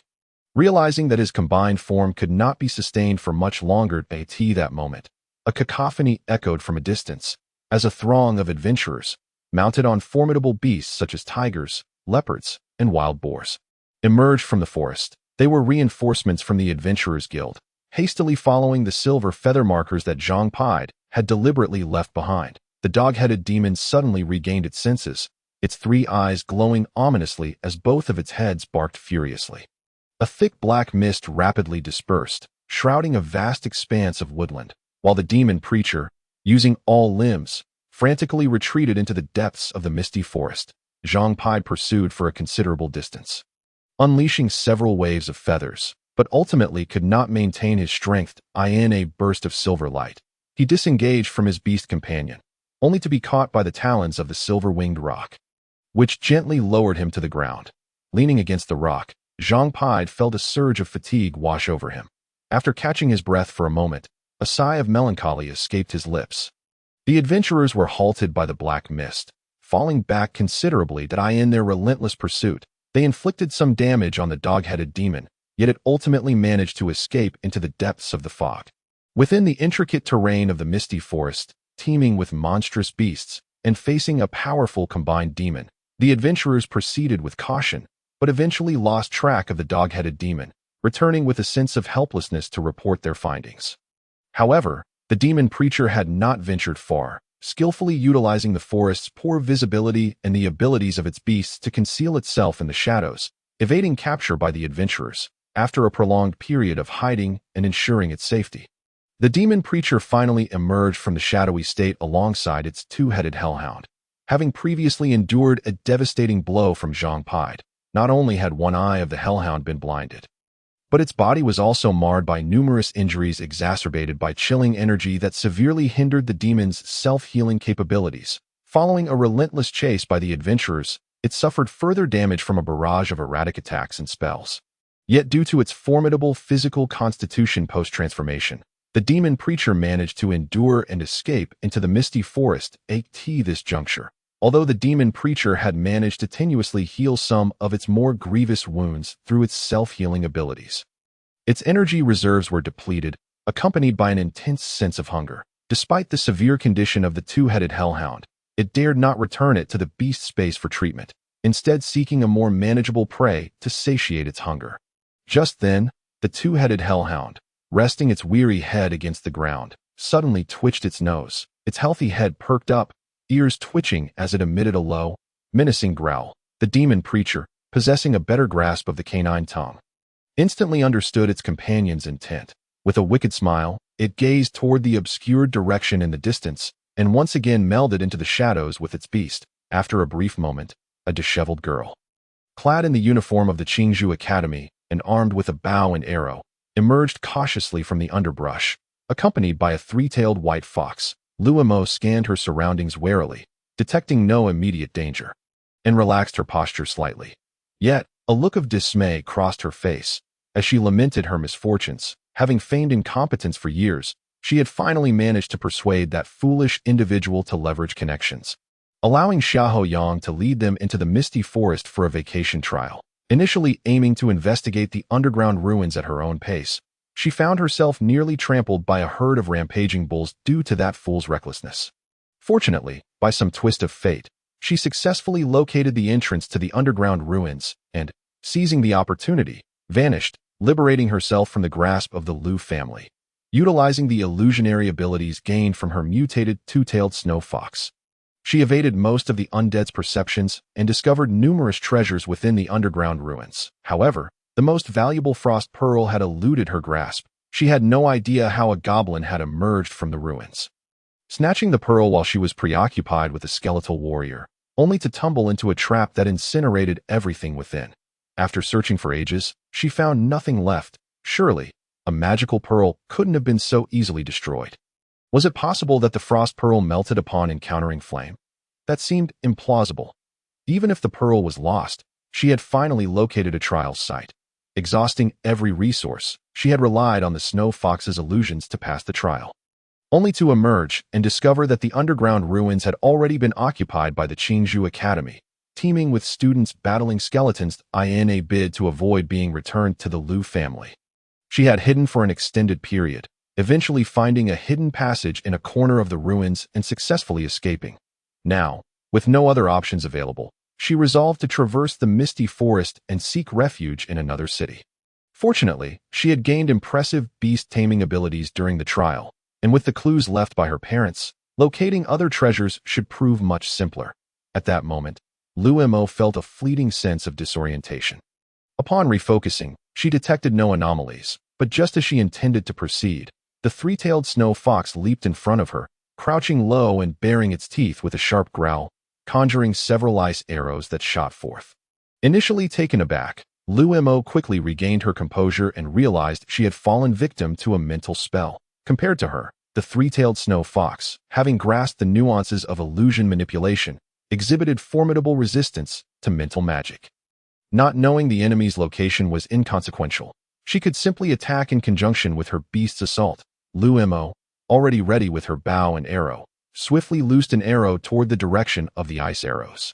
The demon preacher had not anticipated such a quick response from the snow fox, dodging 2 of the ice arrows. However, the remaining arrow struck its arm, rapidly spreading frost from the wound. The finely crafted wooden arrow pierced the surface of its skin, causing only a minor injury. Yet, the pain broke the demon preacher's mental enchantment, allowing Lumo's perception of the world to return to normal, revealing the demon and the two-headed hellhound lurking in the shadows of a great tree.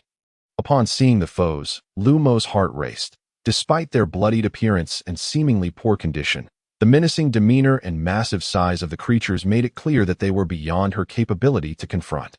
With a swift motion, she leaped backward and fled. The intact head of the two-headed hellhound opened its mouth, attempting to unleash a fireball, but due to insufficient energy, it merely sputtered sparks and expelled a cloud of black smoke.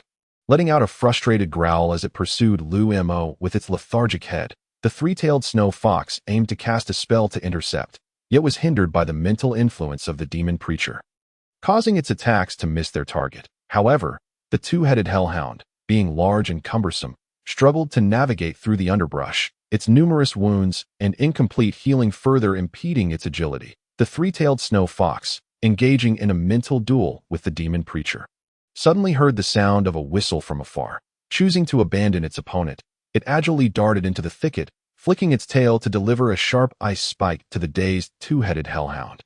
Under the relentless assault of toxins, the two-headed hellhound's body, already on the brink of decay, had no reaction to the incoming ice spike. Its two heads merely trembled before dissipating into black mist. Returning to the demon preacher's beast space, wounded and now bereft of its beastly companion, the demon preacher's situation was poised to worsen, prompting an enraged roar.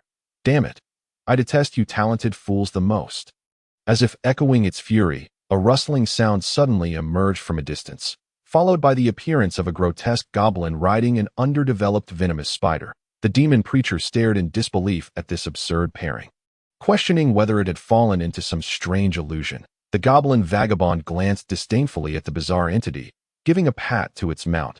The venomous spider swiftly veered toward the demon preacher, spitting out a large glob of sticky white substance that ensnared the demon preacher's lower half to the ground, before scuttling away with its 8 legs. Only after being attacked did the demon preacher realize that such an outrageous spectacle was, in fact, real. In a fit of rage, he cursed a few times and sought to free himself from the entangling web, intending to slay the wretched goblin. However, a thunderous sound erupted from behind him.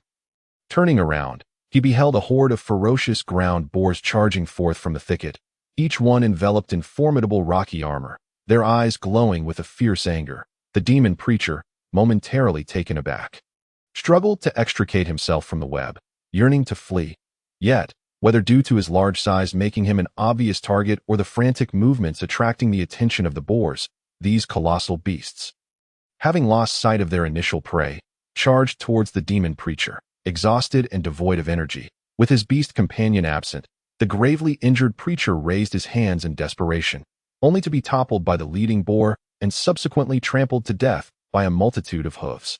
In his final moments, he could only muster a curse.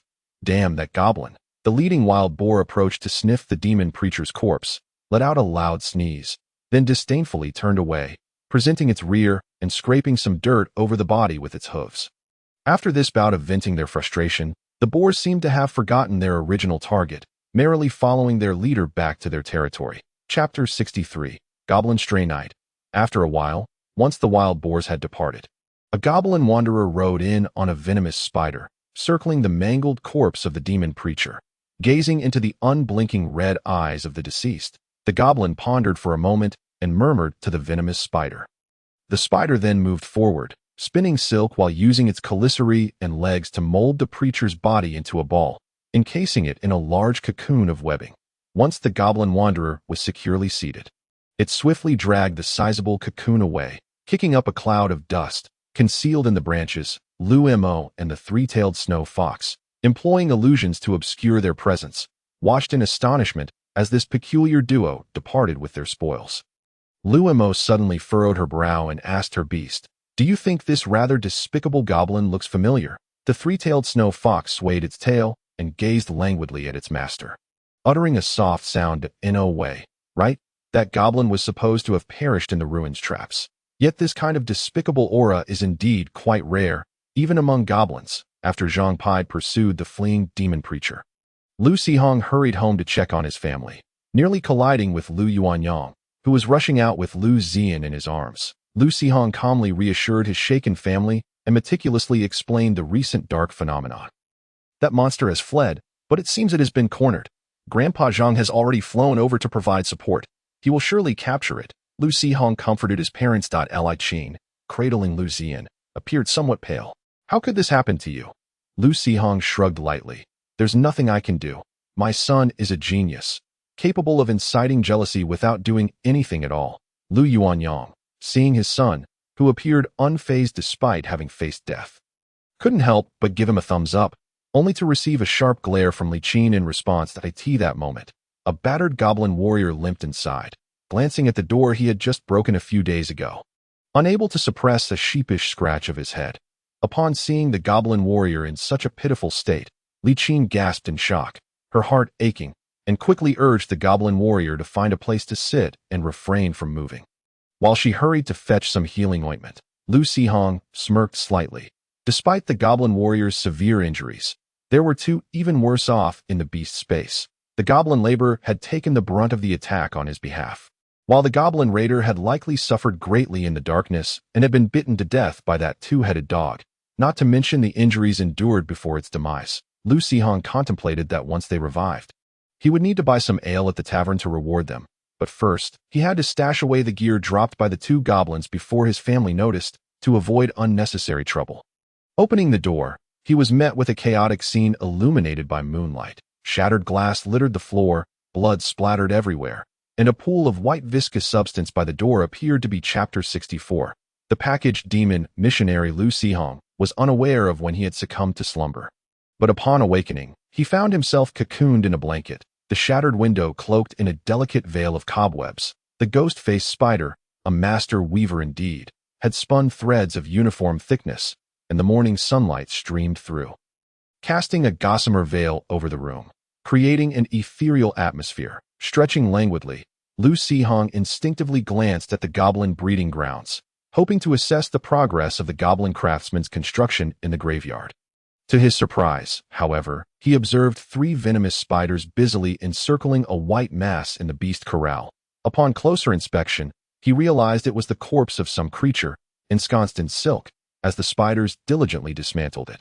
Before long, the cocoon was largely undone, revealing the lifeless form of the demon missionary, tragically mangled by a horde of massive wild boars, its flesh a gruesome pulp, akin to being crushed under a steamroller. Lu Sihong could scarcely discern the original form of the being, yet the unblinking eyes revealed an undeniable agony in its demise. After a moment of contemplation, a prompt materialized above the corpse. Inferior demon creature corpse, a severely damaged, slightly demonized human corpse, of little value. What? Though the original appearance was utterly unrecognizable, the shape of this body bore no resemblance to a human.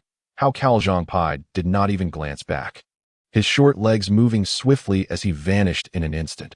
Upon returning to the house, Lu Sihong was met with the sight of his mother, Li Qin, frowning and staring at him with a look of perplexity. Instinctively, Lu Sihong took a step back and asked, "What's the matter?" Li Qin narrowed her eyes, a hint of dangerous glint shimmering within. "Why do I get the impression that you are rather certain that creature will not return?" Lu Sihong quickly stammered, "Oh no, it's just that. I almost forgot.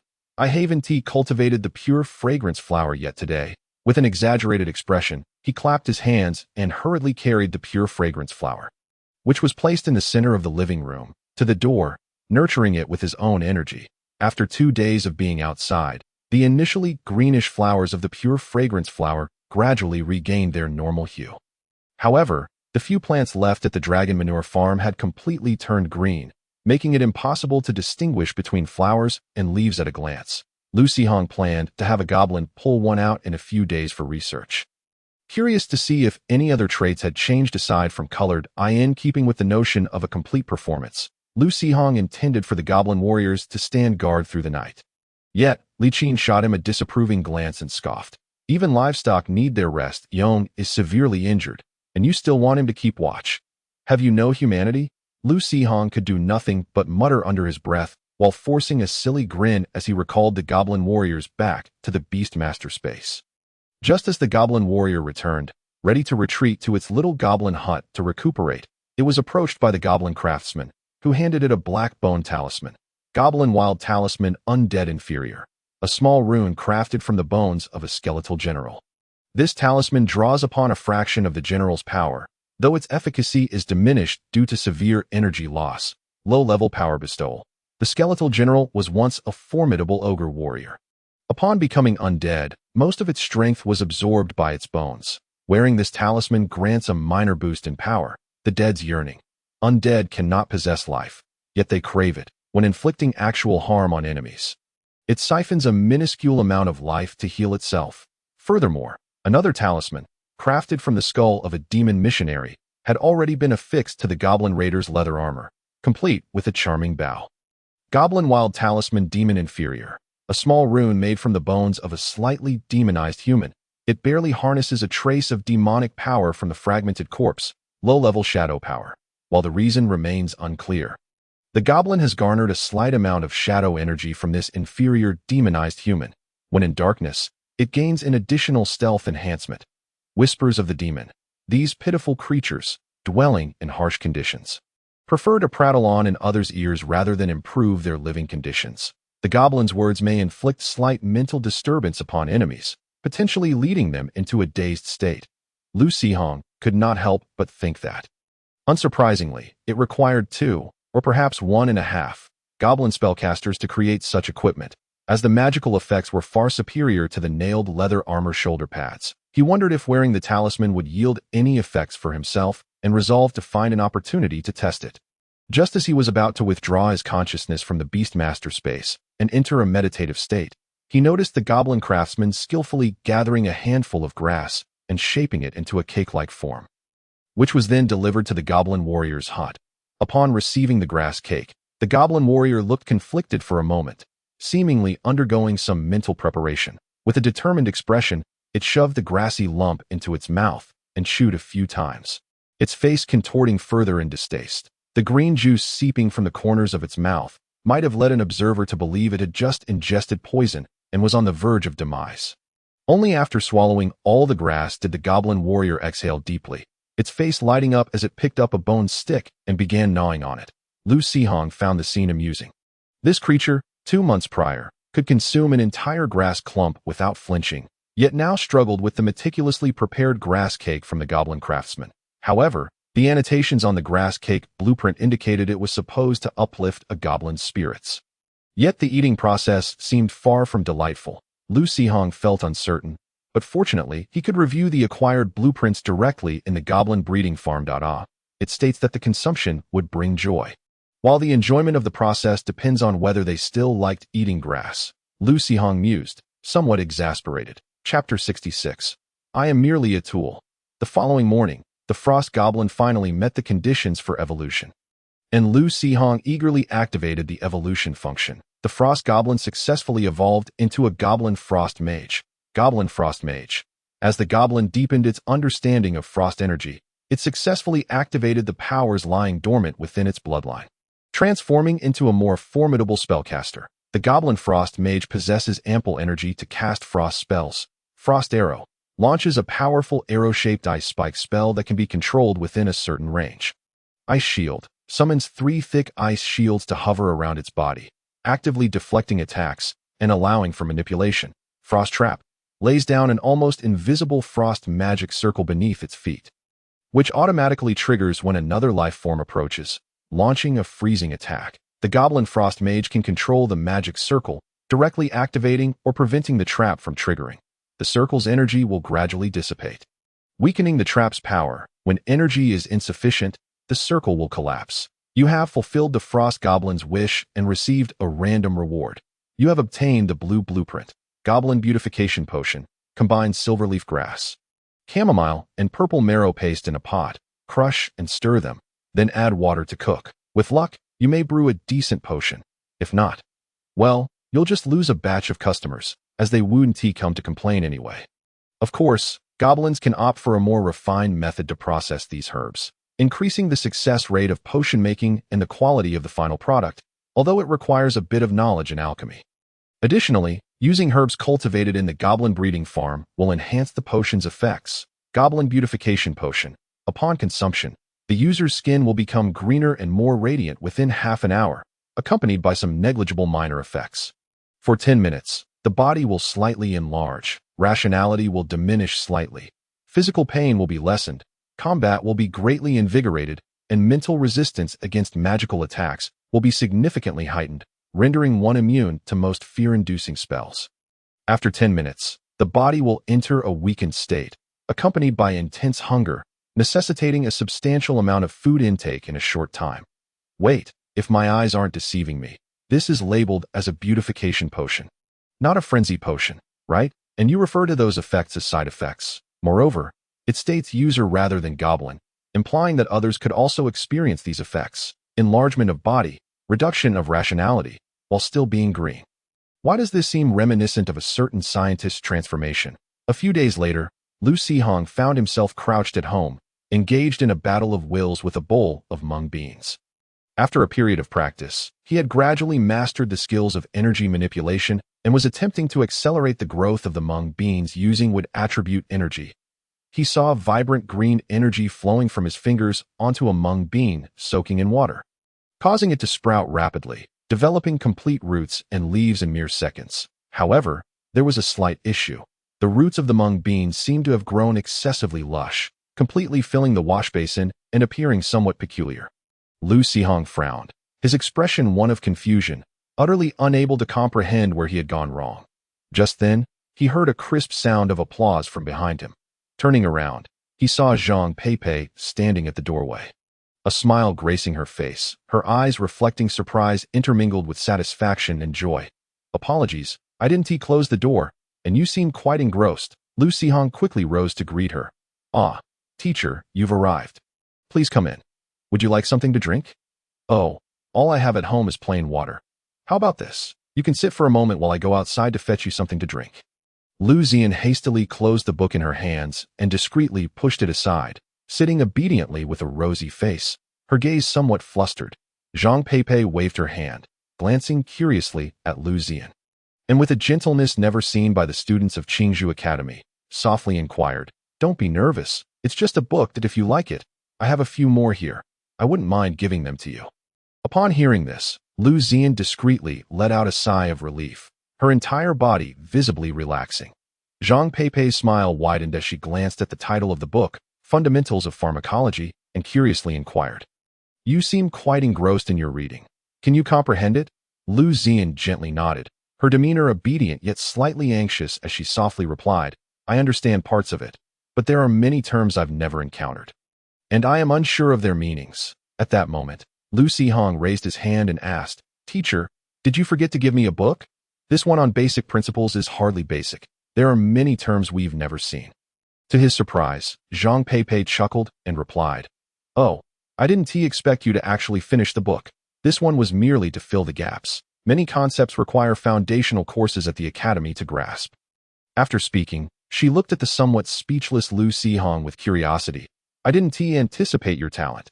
Your learning ability is quite impressive." Of course, Lu Sihong thought with a hint of pride, yet maintained a smile as he said, "I suppose it's not too bad.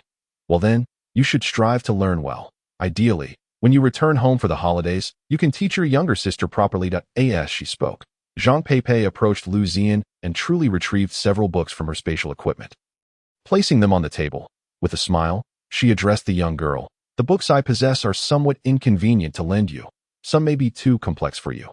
However, if you're interested in these few, feel free to browse through them. If you have any questions, wait until your brother returns, and you can ask him." "Wait, that's not right. It seems I was the one you intended to take under your wing." Lu Sihong thought, feeling a peculiar sense of insecurity regarding his position. Noticing Lu Sihong's strange expression, Zhang Peipei smiled and explained, "The clever and eager-to-learn young girl reminds me quite a bit of myself in my youth." "All right, I get it. You were clever and eager to learn as a child. So, it seems my sister is truly the one you favor, while I am merely a tool to inherit your legacy."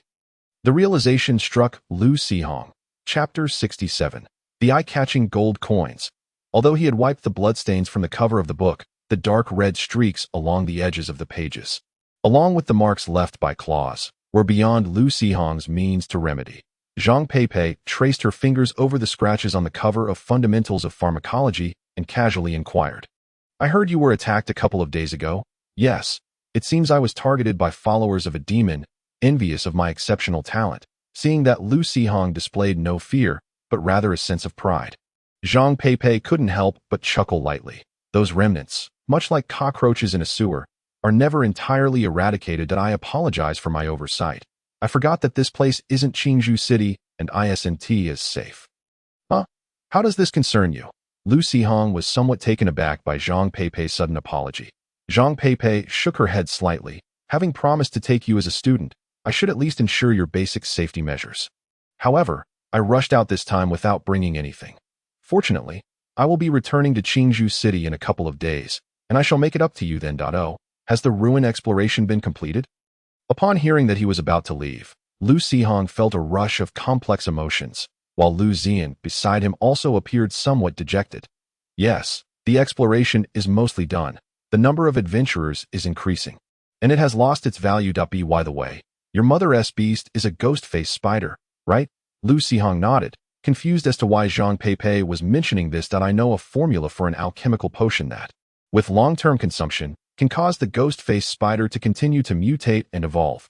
The materials are not difficult to find, though they are somewhat expensive. Upon seeing Lu Sihong's eyes suddenly brighten, Zhang Peipei smirked. I can provide you with the formula and some of the materials. As for the potion, you can brew it yourself whenever you are capable. Zhang Peipei lightly tapped the scratches on the book, adding nonchalantly, who knows when danger might strike. This world is truly perilous. Recently, the goblins in the misty forest have begun contemplating whether to relocate, feeling as though they are being targeted no matter where they go. They face inexplicable attacks from various foes, be it dog-headed men, wargs, lizard men, or ogres, who, upon sighting them, would shout for their companions and swarm in for a fierce battle. Sometimes, while walking peacefully along a path, a few earth-shaking pigs or shadow leopards would suddenly charge in, mercilessly slaughtering several goblins before departing with an air of satisfaction. Just the other day, a group of ogre warriors out hunting stumbled upon a stealthy goblin squad in the jungle, abandoning their prey to rush in with wild shouts, swinging their spiked clubs and bludgeoning the repulsive green-skinned creatures into a pulp. After venting their frustrations, the ogre warriors, feeling quite pleased, turned to reclaim their prey, only to see a goblin riding a venomous spider dart past them. Spitting in disdain, the venomous spider swiftly moved while showering them with a thick, white spit, sticky for the goblin wanderers. Items scattered upon the ground may be freely collected.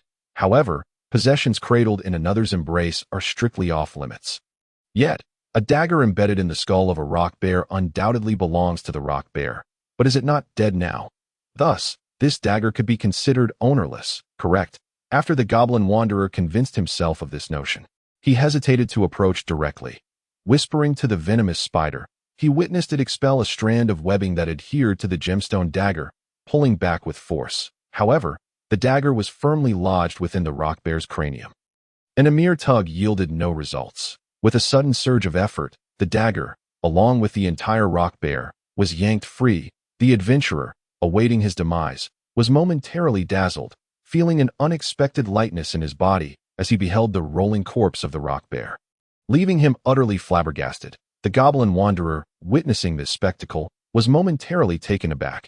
Observing the adventurer's lack of response, who appeared dazed and bewildered, he began to fidget with his fingers while internally musing, "It's been on the ground for so long.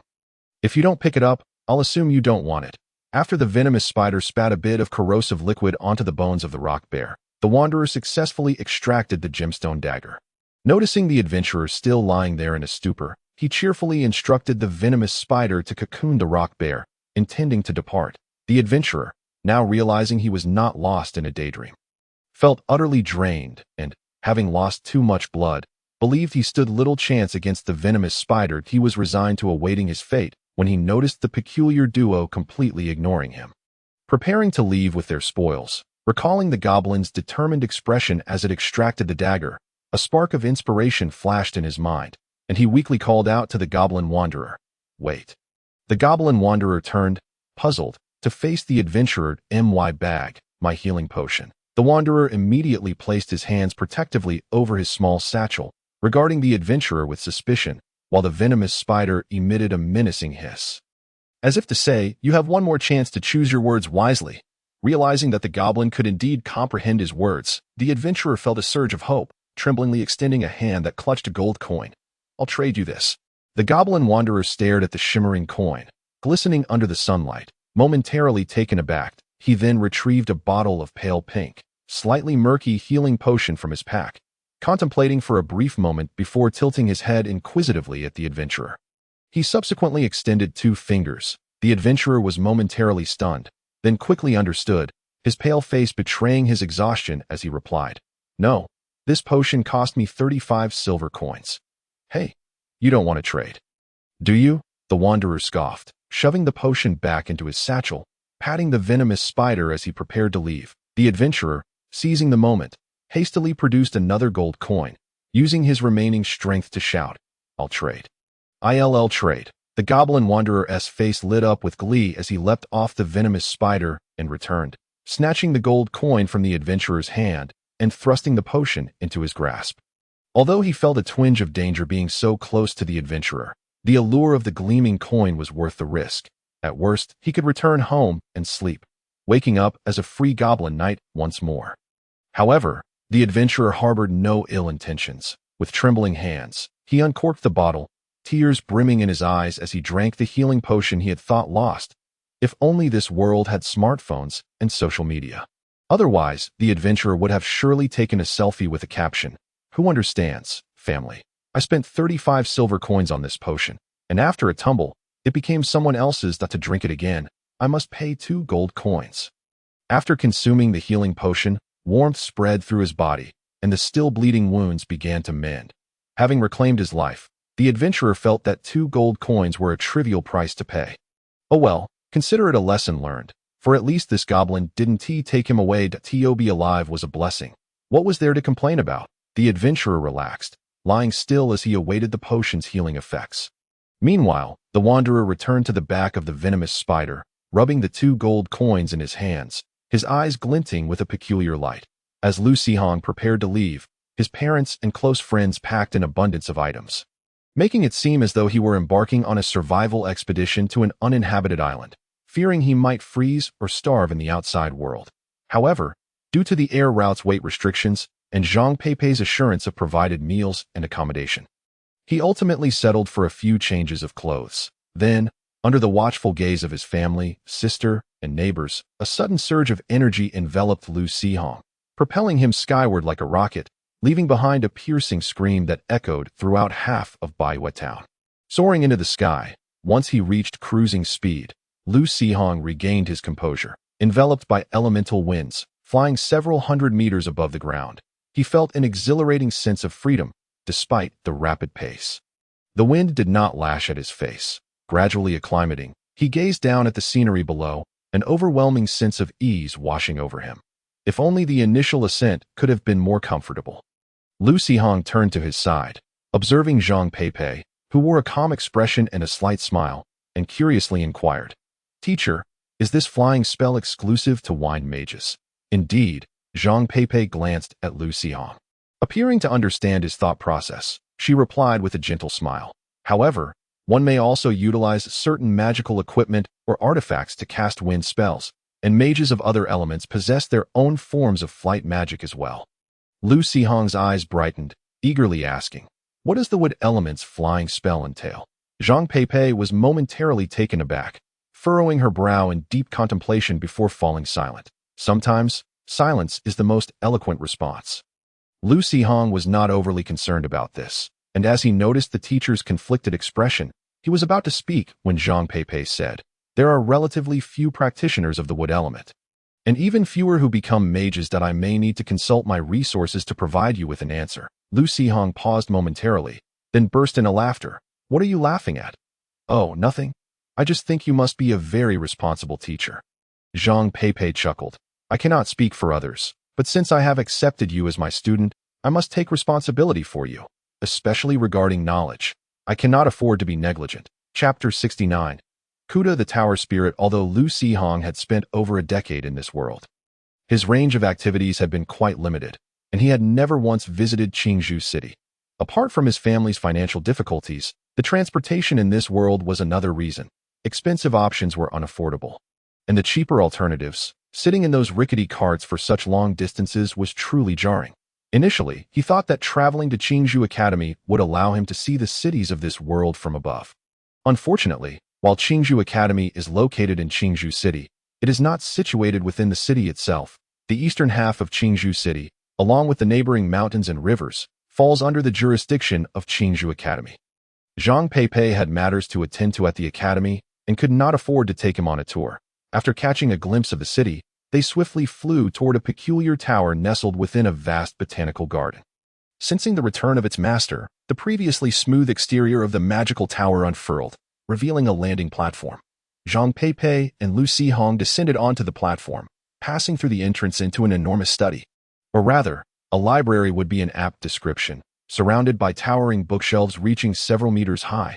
Crammed with books, Lu Sihong cast a hurried glance, failing to spot a single duplicate book. Swallowing nervously, Lu Sihong began to worry about his impending academic journey. "Kuda," Zhang Peipei called out to the air. A somewhat monotonous male voice responded. I am here. Kuda is the name of the tower spirit of this magical tower. You may also directly inquire with it if you have any questions. Zhang Peipei quietly explained to Lu Sihong, then turned back to the air and said, This is my new student, Lu Sihong. The academy should have already transmitted his information to you. The tower spirit promptly replied. Lu Sihong's information has been recorded. Very well. Please explain to him some of the rules of Qingzhou Academy. I have matters to discuss with the dean, and do grant Lu Sihong apprentice-level access within the magical tower. Understood. Lu Sihong has been granted apprentice-level access to the alchemy tower. Please remain here to familiarize yourself with the academy's basic information. I shall return shortly. After Zhang Peipei concluded her instructions and saw Lu Sihong nod in understanding, she turned and flew back to the platform, utilizing the wind spell to depart. Lu Sihong, may I begin explaining the rules of Qingzhou Academy? The tower spirit inquired. Lu Sihong, having found a nearby armchair, settled down. He was uncertain about the nature of this tower spirit and where to direct his gaze. Mimicking Zhang Peipei's earlier demeanor, he lifted his chin and addressed the air. Ahem, may I have a glass of water first? I've been flying for quite a while and feel rather parched. Certainly. Lu Sihong thought the voice sounded rather foolish, yet its functions appeared to be quite comprehensive. However, after waiting for 3 to 4 minutes without any sign of water being brought forth, he inquired with some confusion. Kuda? Here. Where's my water? Searching for information. Apologies. No items related to Lu Sihong's water were found within the magic tower. Lu Sihong immediately realized that he had mistakenly assumed it was an all-knowing smart home assistant. Instead, it was merely a dim-witted AI. Never mind, let us discuss the Academy's regulations for now. Understood. The fundamental rules of Qingzhou Academy align with those of Qingzhou City. Students are prohibited from engaging in any unlawful activities within the Academy. The Academy offers foundational, advanced, and higher-level courses. The foundational courses are open to all students, with specific class schedules published each semester. Upon accumulating the requisite credits for foundational courses, students may apply for eligibility in advanced courses, which do not adhere to a fixed schedule but will be announced in advance via the Academy's system. Higher-level courses necessitate fulfilling specific criteria set by the instructors before applying through the Academy system. Only with the instructor's approval can one gain eligibility, and the class timings depend on the instructor's personal schedule. Lu Sihong found himself momentarily dazed. The learning style at Qingzhou Academy exuded a certain liberating essence of study if you wish, or leave if you do not, particularly concerning the higher-level courses, which seemed akin to a game of chance. After toiling for an extended period to secure eligibility, one might find that the instructor was preoccupied throughout the semester, rendering attendance impossible, or perhaps, upon returning from a leisurely outing, discover that the instructor had just conducted a class they had longed to attend. So, what are the requirements for graduation? Please elucidate the meaning of graduation. It entails receiving a certificate acknowledging your studies upon departing from the academy. Ordinarily, students may only attend Qingzhou Academy until the age of 22, after which they will lose their student status. If students wish to obtain professional certification, they must independently approach the relevant organizations for examination. Although the management of secondary schools in Baiwa Town is relatively lax, its educational model bears significant resemblance to the previous life. Thus, Lu Sihong had always presumed that a more advanced academy would offer a similar educational environment. However, upon reflection, one's academic success bore little relation to the academy or the instructors. They neither sought to bolster their political achievements nor profited from this endeavor. The establishment of an open academy was solely a benevolent initiative for the advancement of human civilization, and whether students seized the opportunity to excel was of little concern to them. This realization suggested that his academic life would not be overly stressful, provided he managed his time wisely. Just as Lu Sihong pondered this, feeling a modicum of relief, Kuda continued speaking. Lu Sihong's status differed from that of other students. As a direct disciple of the alchemical magic tower, the tower master would personally arrange his learning content. Lu Sihong's heart tightened at this revelation. Wetting his dry lips, he asked with a hint of anxiety, "Teacher, are there any other direct disciples?" The tower master currently has 4 direct disciples: Lu Yue, Sima Qingfeng, Deng Qianyun, and Lu Sihong, listed in order of their admission. Oh, there's someone with the same name as me. Lu Sihong realized he might have been a bit dazed from thirst, and he tapped his forehead in an attempt to regain focus. continuing to inquire of the tower spirit. How well are the courses arranged for those senior disciples? Not satisfactory. Phew, that's a relief. In addition to their daily study and research activities, they have 5 hours allocated for sleep and rest each day. Huh? Never mind. Kuda, here, I wish to drink water. Please guide me to where I can do so. By the way, is there food in the magic tower? The kitchen of the alchemical magic tower is well stocked with abundant water and food. Proceed 200 meters, open the door, and enter the staircase of the tower. Chapter 70. The Magical Plantation. Upon Zhang Peipei's return, she filled Lu Sihong's schedule to the brim, and for over half a month, he had not stepped foot outside the alchemical magic tower. As of now, he had no idea which direction led to Qingzhou City, let alone the entrance to Qingzhou Academy. In truth, apart from his bedroom on the 3rd floor of the magic tower, the kitchen and dining area on the same floor, the meditation room on the 4th floor, the library on the 5th, and the laboratory on the 9th, he had not explored any other parts of the tower. His days were consumed solely by eating, drinking, and sleeping, with the remaining time dedicated to meditation and studied at a bottle of sleep potion before bed, followed by a wakefulness potion upon rising, ensured he was invigorated and full of energy throughout the day.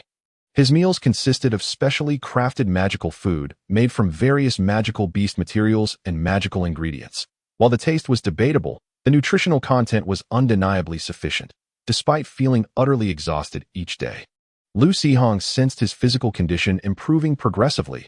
He had once discreetly inquired of the tower spirit regarding the expenses for these provisions. The spirit calculated and revealed that his daily consumption, including laboratory supplies, amounted to approximately 15 to 50 gold coins. This revelation astonished Lu Sihong. Did it truly cost so much to nurture a disciple? You need not concern yourself with such matters, for the expenses are not drawn from your own funds. Before you become a certified alchemist, I shall cover all your expenditures. After you attain that status, financial worries will cease to trouble you. Zhang Peipei merely responded to Lu Sihong with a calm demeanor. What could he do but endure, akin to a beast of burden, and delve into his studies with relentless fervor? Although his learning was purely a matter of exploitation, aided by various magical potions and enchanted edibles, Lu Sihong's progress was remarkably swift. In a mere fortnight, he had already mastered the concoction of several fundamental magical potions, such as a remedy capable of curing most common colds and a repellent for small insects. Furthermore, through daily meditation, Lu Sihong's mental fortitude and control over energy had significantly improved, enabling him to grasp some elementary spells. However, he encountered certain challenges in self-studying these spells that left him perplexed. Zhang Peipei refrained from imparting basic spell knowledge to Lu Sihong, believing that the instructors at Qingzhou Academy, who specialized in such teachings, would provide superior instruction. She advised him to wait a few more days until the Academy's foundational spell courses commenced, as he could not remain confined within the magical tower indefinitely. In a normal scenario, upon entering Qingzhou Academy, Lu Sihong would have been required to undergo a physical aptitude test to serve as a reference for his career choices. However, having witnessed his energy manipulation prowess while he was playing with bean sprouts in Baiwei Town, and given that he was deeply engrossed in his studies at the magical tower, Zhang Peipei opted to bypass this procedure. She carelessly selected a reasonably acceptable profile from the archives for a new student and copied the testing data onto Lu Sihong's record. Given Zhang Peipei's standing within Qingzhou Academy, she thought little of this act, unaware that it would result in a minor complication for Lu Sihong. While Lu Sihong had remained sequestered in the magical tower for over half a month, another individual had been reveling outside. Absent from home for a considerable time, outside the alchemical magic tower lay a vast magical plantation, which, despite its designation, resembled a forest of magical flora. This domain was specifically allocated to Zhang Peipei by the Lord of Qizhou City, the Lava King, to facilitate her cultivation of alchemical materials. Although adept in alchemy, Zhang Peipei lacked any natural talent for horticulture. She merely planted magical plant saplings and seeds brought from outside or gifted to her, occasionally enhancing their growth with various beneficial substances such as the blood, dung, and bones of green dragons. This was not out of animosity towards green dragons, but rather due to the undeniable efficacy of these materials. Zhang Peipei seldom managed the magical plants. They thrived on their own, gradually transforming the area into a magical forest that attracted numerous magical creatures to mitigate unforeseen incidents. Zhang Peipei constructed a formidable wall around the plantation and enlisted the aid of a grand mage proficient in magical arrays.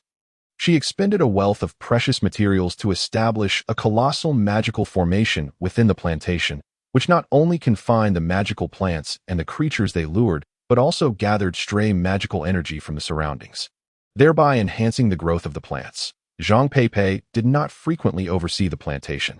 She would occasionally plant rare magical specimens or seeds in suitable environments, providing them with some fertilizer. Ultimately, whether they thrived depended on the plant's own efforts. The plantation was home to various diminutive magical beasts, such as forest slimes, swift-winged rabbits, and burrowing moles, along with magical insects drawn by enticing scents, and some flying magical creatures, all of which possessed high reproductive capacities. After all, if they lacked sufficient breeding capabilities, one would soon find themselves devoid of sightings of such creatures, for within this expansive magical plantation resided many fearsome carnivorous magical plants, as well as a two-headed ogre mage who frequently ventured into the woods to gather resources. Due to the influence of the magical array, the plantation bore resemblance to a misty forest, with the concentration of magical energy increasing deeper within, thus housing the more dangerous magical plants and colossal insects predominantly in the inner sanctum, while the periphery was occupied by relatively weaker magical beings. Although the plantation was technically Zhang Peipei's private property, she paid little mind to the naturally occurring low-level magical materials. Students from Qingzhou Academy could apply for permission to enter the plantation for harvesting. Prior to entering, students were required to read a series of warnings, such as prohibitions against harvesting advanced magical plants and venturing into the depths of the forest, while the warnings did not specify the consequences of violations. Those permitted entry into the plantation were typically composed and seasoned students, who naturally understood the general information about the area, be it the perilous magical creatures lurking in the forest depths or the notorious alchemist renowned for his irritable temperament and penchant for testing errant students with potions, ensuring they remained diligent in gathering low-level magical materials at the plantation's outskirts. Just as a group of students studying alchemy carefully gathered ripe fruits from the magical plants, a sudden clamor erupted from the distance. A massive yellow spider, bearing a small green figure, darted past them. Closely pursued by a throng of enormous beetles, the frantic buzzing of the insects indicated their unstable mood as they trampled the magical plants in their wake. Chapter 71. The Headless Wanderer. The students exchanged bewildered glances. Did you see that spider? Was that a goblin? Goodness, it truly was a goblin. I thought I was mistaken. I also saw it was a goblin, and it seemed like a regular goblin that hadn't yet evolved. What are goblins doing in the plantation? Aren't there only large insects? Goblins are like cockroaches. When you see one, it's likely that they have already overrun the place. Should we hurry and notify the academy? Wait, let us not rush. We've come this far. Let us gather our materials first. Look at those plants. They've been trampled by the insects. If we don't collect quickly, it'll all go to waste. Yes, I concur with your reasoning. Upon hearing these words, the other students suddenly came to a realization, their eyes alight as they gazed upon the scattered remnants of magical plants. The adaptability of the goblin wandering knight is remarkable. Although it found itself in an unfamiliar environment, it was beheaded by a peculiar flower while plucking magical fruits. However, it was of no concern, merely a matter of taking a nap upon its return. It quickly acclimated to the surroundings, utilizing the formidable mobility of its venomous spider in the jungle to gather a bountiful harvest of magical fruits, once its small bag was filled to capacity. It even had the spider weave a large pouch from silk, seizing everything it encountered to fill it. Yet, the sheer abundance of magical plants in the garden soon dulled its interest in lower-tier magical materials. After several explorations, the wanderer discovered that the enticing high-grade magical materials were invariably surrounded by perilous magical plants. These plants seemed to regard the alluring magical fruits as bait to lure in unsuspecting prey, lying in wait for those unable to resist temptation. Most carnivorous plants were immobile. Rather than guarding the plants, it was as if they had become exceptionally robust due to their successful consumption of abundant prey. As for the type of prey, aside from a few smaller magical beasts, the majority consisted of the colossal insects, the most populous race within this magical jungle. Initially, these insects were not so large, but the environment was truly conducive to their growth, with abundant magical energy in the air and an abundance of magical plants that were a rarity outside. Powerful magical beasts dared not enter. Aside from a few carnivorous magical plants, one could say they had no natural enemies, allowing them to thrive. Furthermore, these magical insects were also excellent alchemical materials, and the garden indeed required an ecological chain, aiding in pollination for certain plants or serving as sustenance for some carnivorous species.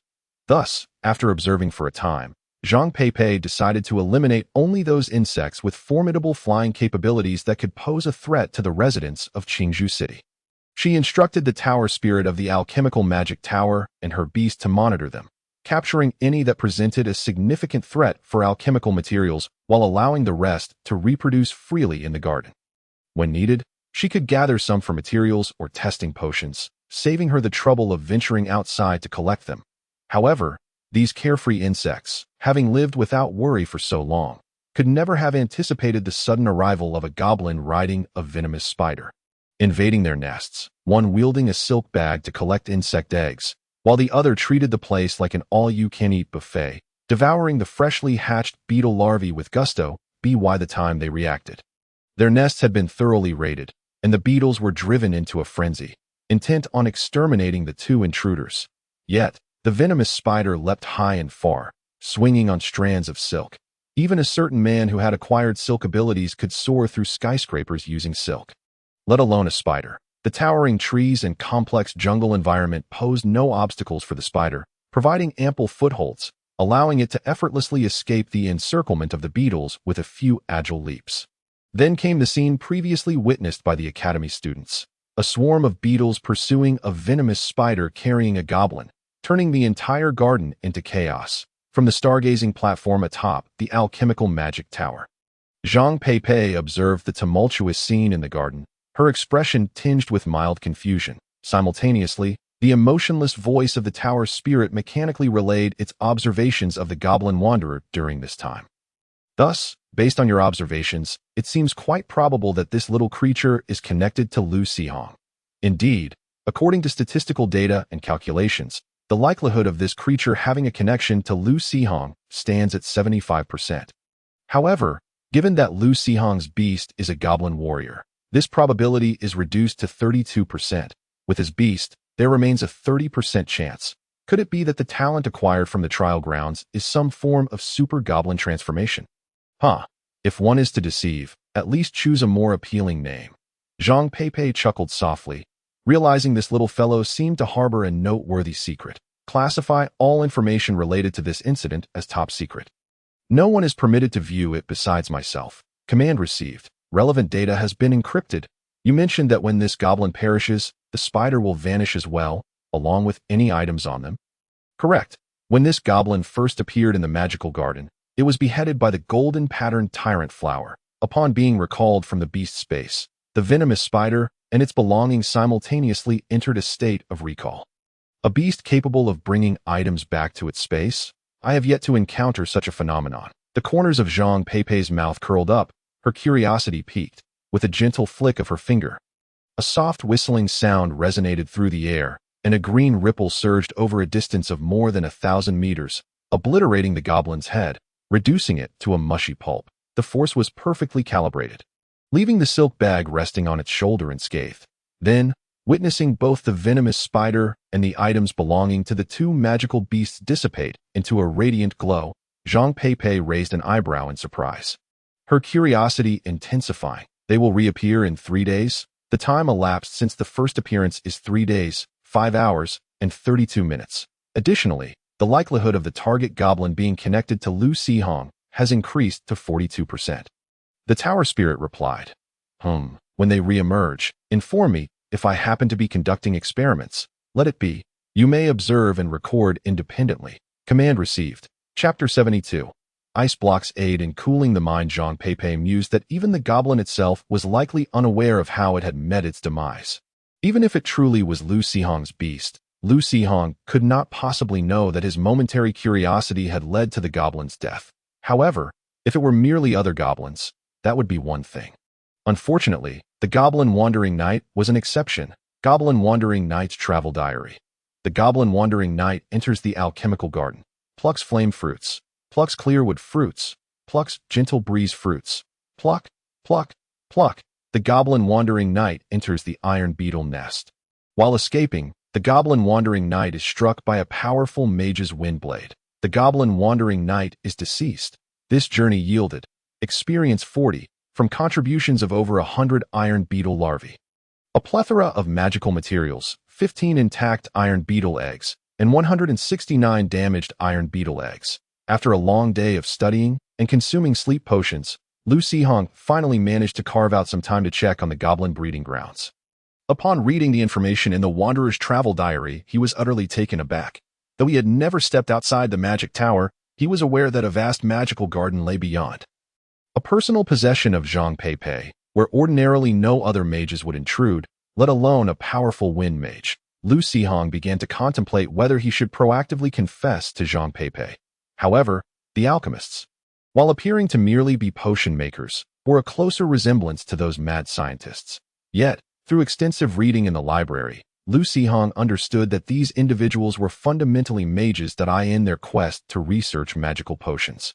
They could meticulously dissect numerous magical beasts, conducting experimental analyses on each part. 1 Alchemical Master, while studying the bodily materials of magical beasts, even found time to author a tome on magical beast cuisine, detailing thousands of species, the culinary characteristics of each body part, which parts were most delectable, and which were the most nutritious, complete with a plethora of recipes. When the book was first released, it received enthusiastic acclaim from culinary masters and gourmet connoisseurs alike. After spending time together, Lu Sihong had developed an understanding of Zhang Peipei's character and was not overly concerned about being dissected on an experimental table. Nevertheless, he was certain that in her pursuit of satisfying her curiosity, she would subject him to some rather bizarre experimental tests. The mere thought sent a shiver down his spine. Let it be, let it flow. Lu Sihong decided to pretend he knew nothing, waiting for the teacher to inquire before speaking. Upon regaining his senses, he noticed the goblin beastmaster retrieving all the iron beetle eggs from the wooden storage, selecting some magical fruits, and entering the beast pen to construct a small nest. Placing 15 intact iron beetle eggs upon it, seemingly preparing to incubate those creatures. The remaining spoiled eggs and magical fruits were fed to the 2 smaller venomous spiders. The other venomous spider, however, bore no jealousy, as it often accompanied the wanderer on adventures, enjoying delectable meals, and its size had already outgrown that of its 2 companions combined. Observing their emaciated figures, it felt a twinge of pity for them. The following morning, Lu Sihong finally departed from the alchemical magic tower, stepping onto the grounds of Qingzhou Academy for the first time. Today marked the commencement of the foundational magic class, and Lu Sihong needed to head to the magic teaching area of Qingzhou Academy. Having never ventured outside, Lu Sihong hoped for guidance from the tower spirit. But alas, Kudo was merely the spirit of the alchemical magic tower. Unable to leave its confines, Daiti could only direct him to the bookshelf to find a map of the academy. The map was intricately drawn, and the paths within the academy were not complicated. Lu Sihong easily followed the route to the magic teaching area and located the classroom, a building the size of a basketball court. As he passed through the entrance, he felt a slight magical fluctuation sweep over him, a confirmation of identity by the academy's system. Inside the building was a large classroom capable of accommodating over 1,000 students. Although the space was vast, much of it was occupied by the teacher's podium, as the instructor required ample room to demonstrate spells. The classroom was bustling with noise, primarily filled with this year's new students, who, facing their first magic class, were inevitably excited. Since Lu Sihong was unfamiliar with anyone due to the diverse means of entering the academy, he chose a relatively open spot to sit and quietly await the arrival of the instructor. Some students noticed this particularly youthful-looking newcomer, but most attributed his appearance solely to his youthful visage and paid little heed. Only one, shrouded in malice, partially concealing their face, constantly peered at him from the shadows. After a while, an elderly mage entered the classroom, prompting the older students to cease their chatter and sit upright, quietly awaiting the lesson's commencement, their eyes tinged with a hint of schadenfreude. The Academy's freshman handbook stated that during class hours, one must refrain from any actions that could disturb the instructor. Otherwise, the consequences would be theirs to bear. Yet, evidently, many students disregarded this warning. The old mage surveyed the students with a detached expression and said nothing, gently tapping his short staff, uncertain whether it was a teaching rod or a wand. 3 times, he then waved his hand lightly, conjuring dozens of streams of water that swiftly darted to the students' seats, instantly freezing the noisy troublemakers into blocks of ice. This elicited gasps of astonishment from the other new students, but the old mage merely cast a dispassionate glance, causing the students to hastily cover their mouths. "Fear not, they shan't perish. It's merely a cooling remedy for their overheated minds," the old mage remarked nonchalantly, his eyelids drooping. Lu Sihong mused to himself about the old man's peculiar kindness while maintaining a faade of utmost respect. He deduced that the teachers at Chizhu Academy were to be approached with caution. Those who wished to learn should do so diligently, while those who disrupted the lessons would find themselves fortunate to escape unscathed. However, Lu Sihong soon found himself too engrossed to ponder such matters, for the old mage showed no concern for the students' well-being and commenced the lesson without delay, delivering the content at a rapid pace, as if fearful that the students might actually grasp the material. Fortunately, Lu Sihong had already self-studied a considerable amount of content and only required a few critical pointers to keep up with the old mage's train of thought. Yet, some new students fared poorly. Having spent their time socializing since entering Qingzhou Academy, they had only superficially acquainted themselves with the relevant materials, and with one misstep or missed word, the subsequent content became incomprehensible, leaving them dazed and questioning their own understanding in silence. Chapter 73. Rumors. Although the old mage taught with an air of indifference to the students' fates, those who could keep pace soon realized the depth and brilliance of his teachings. His instructional prowess was evident. Devoid of superfluous words yet not omitting a single key point. Throughout the lesson, Lu Sihong oscillated between enlightenment, integration, and sudden realization. However, as the session neared its conclusion, the old mage unexpectedly declared, "Well, we have nearly covered today's material. If anyone has comprehended it, there will be no need to attend the next 5 classes. Those deemed inept need not fret about falling behind. I shall meticulously break down and reiterate today's content in the following 5 sessions. That will be all. Class dismissed." With that, the old mage turned and exited the classroom. Simultaneously, with a sound of shattering ice, those new students encased in ice for the entire class were finally released. Their faces a mix of green and white, a consequence of both the freezing and the scrutiny of their peers. Feeling ashamed or indignant, Lu Sihong could only marvel at the old man's chilling demeanor before leaving the classroom. Little did he realize that what he perceived as a straightforward foundational magic course had taken some students 2 years to pass, still struggling with the foundational principles of magic. Unbeknownst to Lu Sihong, after his departure, a resentful individual began to subtly spread rumors about him among the student body. Initially, Li Chongda merely sought to annoy Lu Sihong, but complications arose during the dissemination of the rumors. Certain bored new students, in an attempt to validate the claims, investigated Lu Sihong's background. To their surprise, they discovered that his assessment data matched identically with that of another promising new student. It is noteworthy that the physical assessments at Qingzhou Academy are meticulously detailed.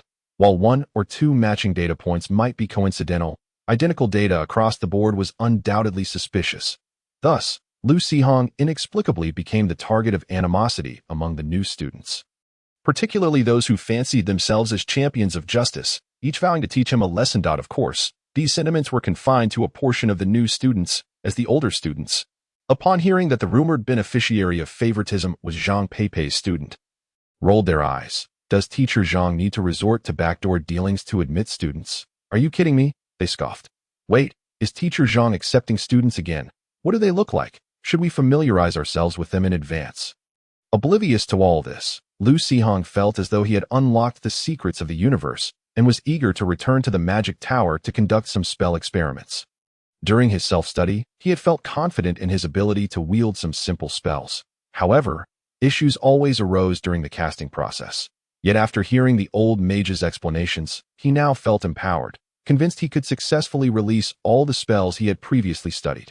After various trials, Lu Sihong discovered he was not as formidable as he had imagined. Aside from theoretical knowledge, his energy control still required refinement. Nevertheless, he successfully mastered 3 spells. A thorn spell, which could summon magical thorns to ensnare enemies after a brief incantation, or utilize seeds from thorns or venomous vines to significantly shorten the incantation time while inflicting varying toxic effects on foes, such as decay, blindness, paralysis, and more. Lu Sihong possessed a batch of seeds from the Sarala vine, known for their unique properties. In addition to being highly toxic, enemies struck by the thorns would turn an unsettling shade of green. The rabbit he used for spell experimentation, when poisoned, first appeared as green as jade, only to later dissolve into a puddle of pus. A truly tragic fate, dying without preserving its dignity. In addition to the thorn spell, Lu Sihong also mastered a basic wood healing spell and a general illumination spell. Due to his lack of proficiency, the small light orbs he summoned emitted a somewhat green hue. Inside the magic tower, where magical crystal lamps illuminated the surroundings, this did not pose an issue. But should he venture into a pitch-black cave, the green illumination would create quite the atmosphere. Lu Sihong initially believed that attending just the foundational magic course would suffice, only to discover he also had to enroll in the basic warrior course. Your goblin warrior is unlikely to evolve any magical abilities. Without mastering some combat skills, how will you manage during fusion? Would you relinquish control of your body to the goblin? Zhang Peipei explained calmly. Lu Sihong was taken aback. Wait, I have a whole bunch of miscellaneous goblins. Must I learn everything? The raider is manageable. But what about the slingshot operator? The academy doesn't even teach slinging techniques. As for the grave digger, where might I acquire the skills of tomb raiding and ghost nurturing? Furthermore, it is evident that merely reading books is insufficient. One must also attend the courses offered by the academy. However, there is no rush, for you are still young, and your primary focus should remain on alchemy. Zhang Peipei spoke with an air of nonchalance, yet Lu Sihong could sense her inner turmoil. She wished for him to concentrate on alchemy, but was concerned that such singular focus might lead him astray. Lu Sihong smiled faintly. Very well, I shall attend the basic warrior class tomorrow. However, teacher, might I begin learning the creation of low-level healing potions now? Upon hearing this, Zhang Peipei, pleased with her student's progress, couldn't help but smile that it's still early. Let's wait until your success rate for the cold remedy exceeds 90%. That should be soon, as I currently have an approximate success rate of 80%. Lu Sihong felt confident that with a few more days of meditation, his mental fortitude would strengthen, thereby enhancing his control over energy and sensitivity to plant materials, allowing him to surpass the 90% mark in potion creation. Zhang Peipei cast a glance at the brown, transparent liquid Lu Sihong was concocting, her brow slightly furrowing. What exactly are you working on? It's a refreshing drink, one that tastes delightful and provides a mild uplift in spirits. A mild uplift? Zhang Peipei scrutinized the remnants of plant matter and inhaled the aroma wafting through the air, her eyebrows arching in curiosity as she observed Lu Sihong drinking the peculiar concoction. She instructed the tower spirit, Kuda, please document the effects Lu Sihong experiences after consuming the refreshing drink. Instructions received. Commencing documentation. As she turned and walked away, Lu Sihong instinctively sensed that he might be in for a rough time. Chapter 74. Lu Sihong. Looking feeble and exhausted, no wonder the teacher reacted with that expression upon hearing my claim of a mild uplift. The following morning, as he departed from the magic tower to the warrior district, Lu Sihong bore the marks of exhaustion, his eyes shadowed with dark circles. He had been preoccupied with perfecting the flavor to resemble cola, unaware that ordinary herbal spices would react with magical materials, transforming a mild uplift into a potent stimulant. He remained alert for an entire day and night, rendering even the sleeping potion ineffective. Once the effect subsided, Lu Sihong appeared utterly drained, and during the basic combat class, the boisterous teacher, whose visage was adorned with a multitude of chins, struggled to suppress his temper, fearful that raising his voice might frighten this seemingly half-dead student. However, Lu Sihong's disheveled appearance only deepened the dissatisfaction among some of the surrounding students. At the end of class, several hot-headed freshmen confronted Lu Sihong, blocking his path. The departing students halted, their expressions a mix of anticipation and amusement. You are the one who gained admission through connections, aren't you? A short-haired boy puffed out his chest, envisioning himself as a champion of justice, reveling in the attention of the onlookers. Lu Sihong, feeling less than stellar and yearning for rest, glanced wearily at the group, furrowing his brow as he pondered when he had attracted the ire of these fools. When Lu Sihong remained silent, the group assumed he was intimidated, which only fueled their enthusiasm. Cat got your tongue? Clearly, you were caught in the truth and have nothing to say. Laughter erupted as they mocked his delicate appearance and feeble demeanor, speculating on the nature of his connections, suggesting he might have been serving his teacher the previous night. Lu Sihong's eyes narrowed, and with a flicker of green light in his hand, he unleashed several small seeds that soared through the air, exploding into thick vines that ensnared the group, taken aback by the sudden attack. They instinctively struggled, but the barbed thorns of the vines pierced their flesh, rendering them paralyzed. In desperation, they summoned their beasts, as freshmen of Qingzhou Academy.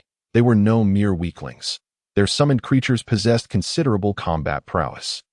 Yet, faced with a robust goblin warrior who seemed more eager for a feast than a fight, both the beasts and their masters felt a twinge of panic, huddling protectively around their master while emitting low, threatening growls. "Tisich," Lu Sihong scoffed, brandishing the vine like a whip.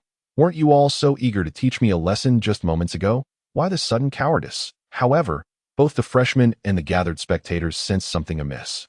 Setting aside the menacing goblin warrior, the technique Lu Sihong displayed in summoning thorny vines made it clear that he was not merely a product of nepotism.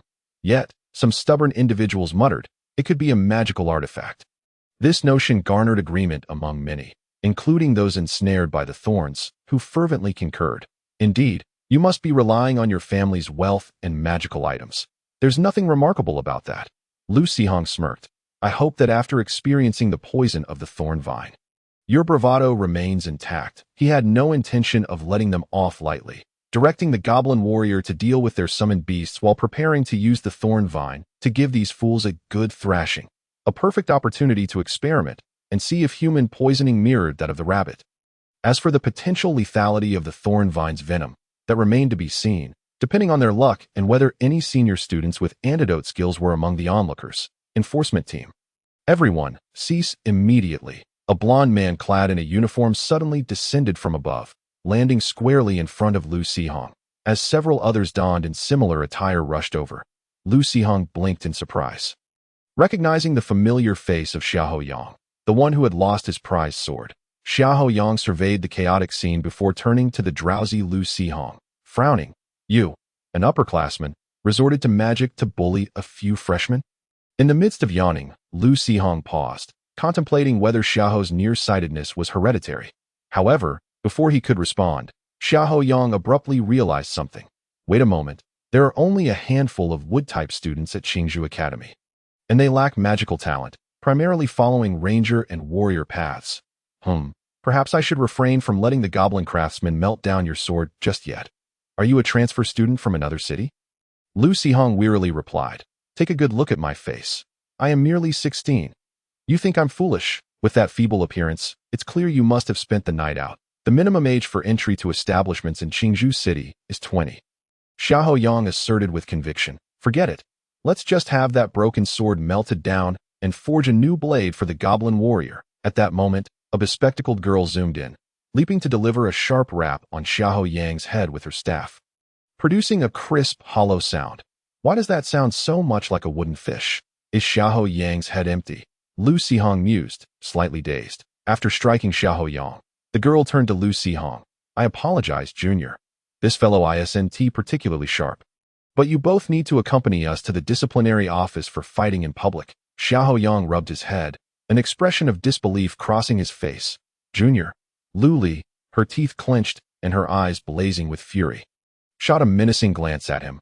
Lu Sihong, the new student of teacher Zhang Peipei, adept in wood-type energy. "I explicitly communicated this to you." It was evident that she was infuriated, her form crackling with golden electricity, her hair standing on end, resembling an irate feline. Seeing the murderous intent in her gaze, Xiahou Yang shifted his eyes awkwardly. "Ahem, perhaps. I simply forgot." Heh't that moment. Lu Sihong suddenly grinned. "Oh, since you're aware of who my teacher is.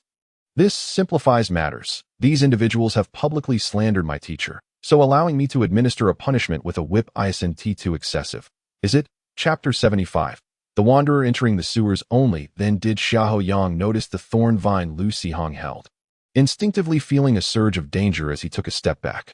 "What on earth is that? It looks rather sinister." "Ahem, fighting is prohibited within the academy, and private punishments are equally forbidden." Lu Sihong let his eyelids droop, and with a hint of sarcasm, he remarked, "Oh, it appears that my teacher's name is not as effective as I thought.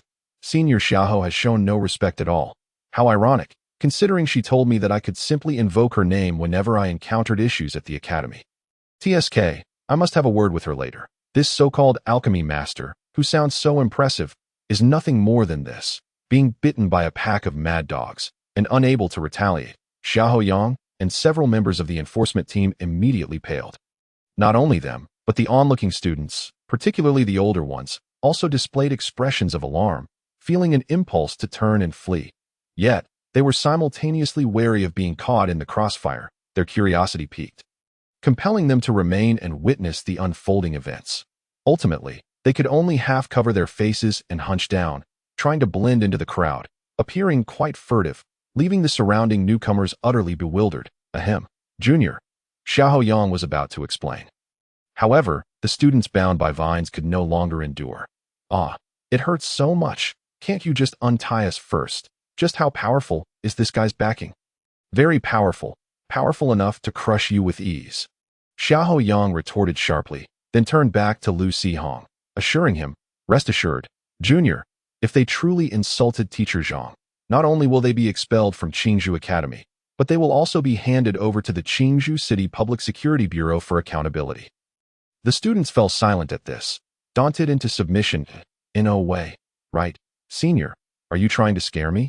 Yet, upon witnessing the indifferent gazes of the enforcement team, which bore no hint of jest, panic seized their hearts.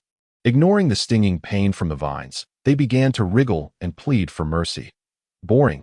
Do as you wish. Since it's confirmed they will face punishment, I have no intention of challenging the Academy's rules or unnecessarily causing trouble for my teacher.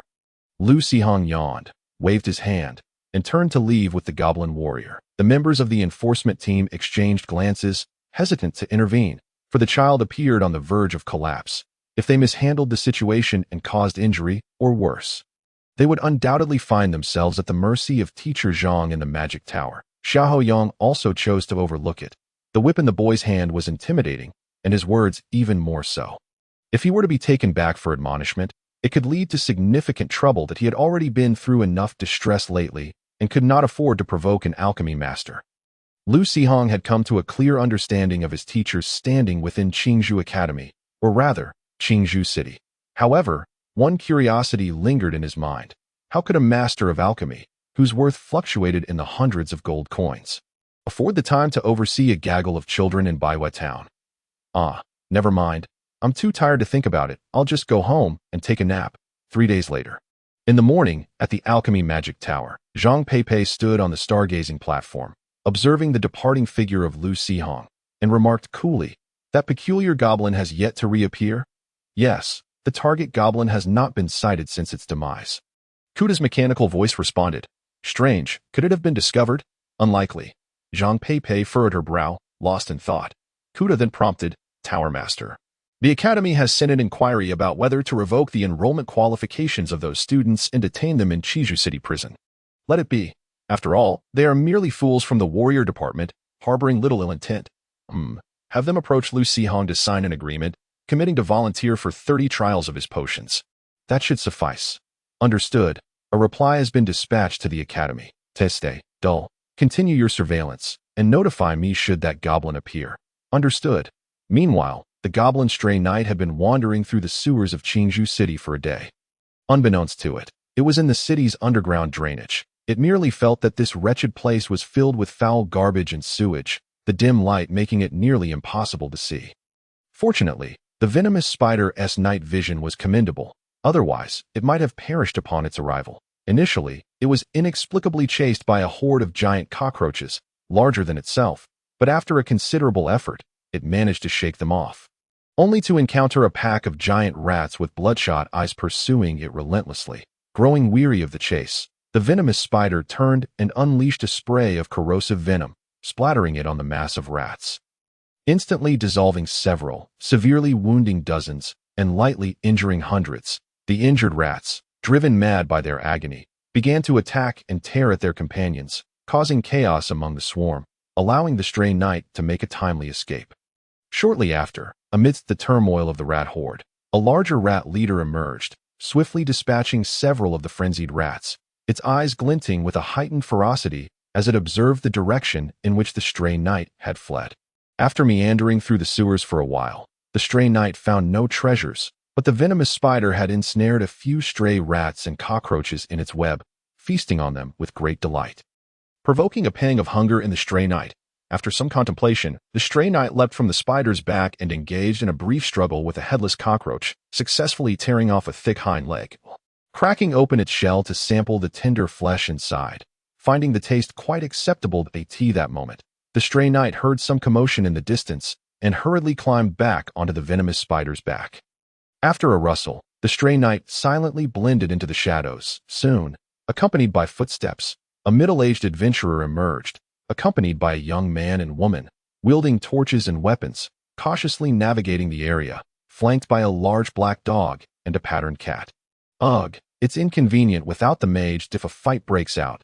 This torch will be utterly useless, the middle-aged adventurer grumbled. The young man muttered, that fool. The mage guild said his mental capacity is insufficient.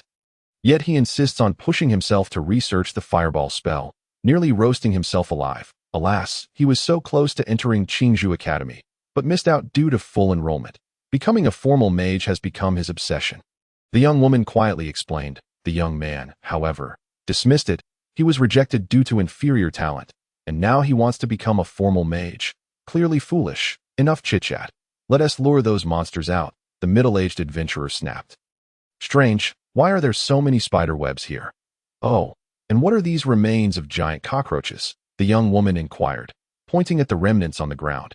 Upon noticing the twitching cockroach legs, the middle-aged adventurer's expression suddenly shifted dramatically. Chapter 76. Cockroaches, Rat Swarm, Adventurer's Swish. The middle-aged adventurer raised the torch high above his head, gazing upward, only to behold a massive yellow spider sprawled atop them, with a greenish head protruding from its back.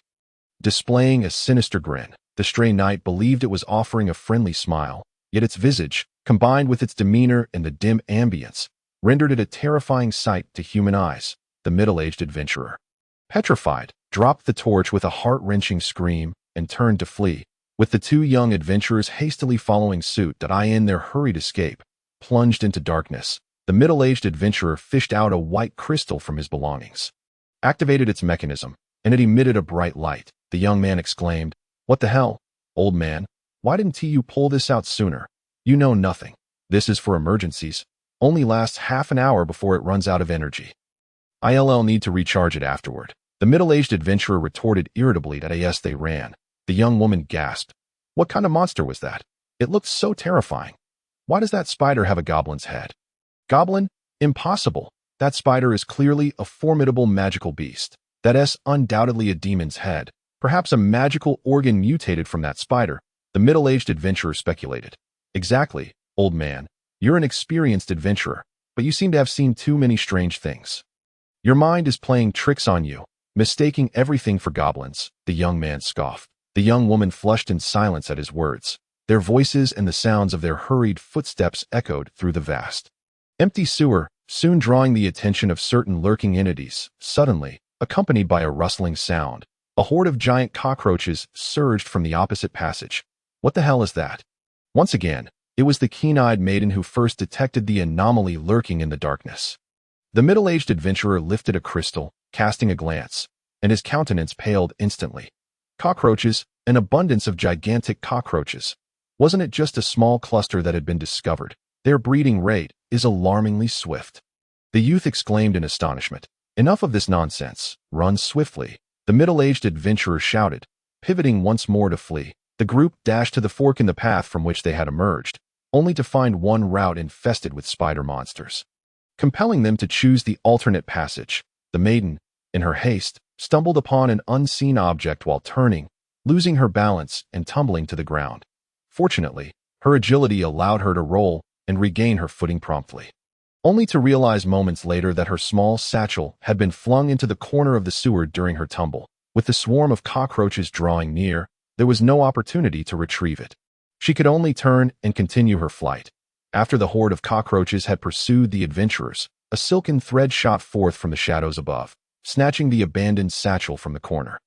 The spider hung upside down from the ceiling, while the wanderer's body was ensnared by strands of web, immobilized upon the back of the venomous spider. Though secured from falling, the inverted position was decidedly uncomfortable.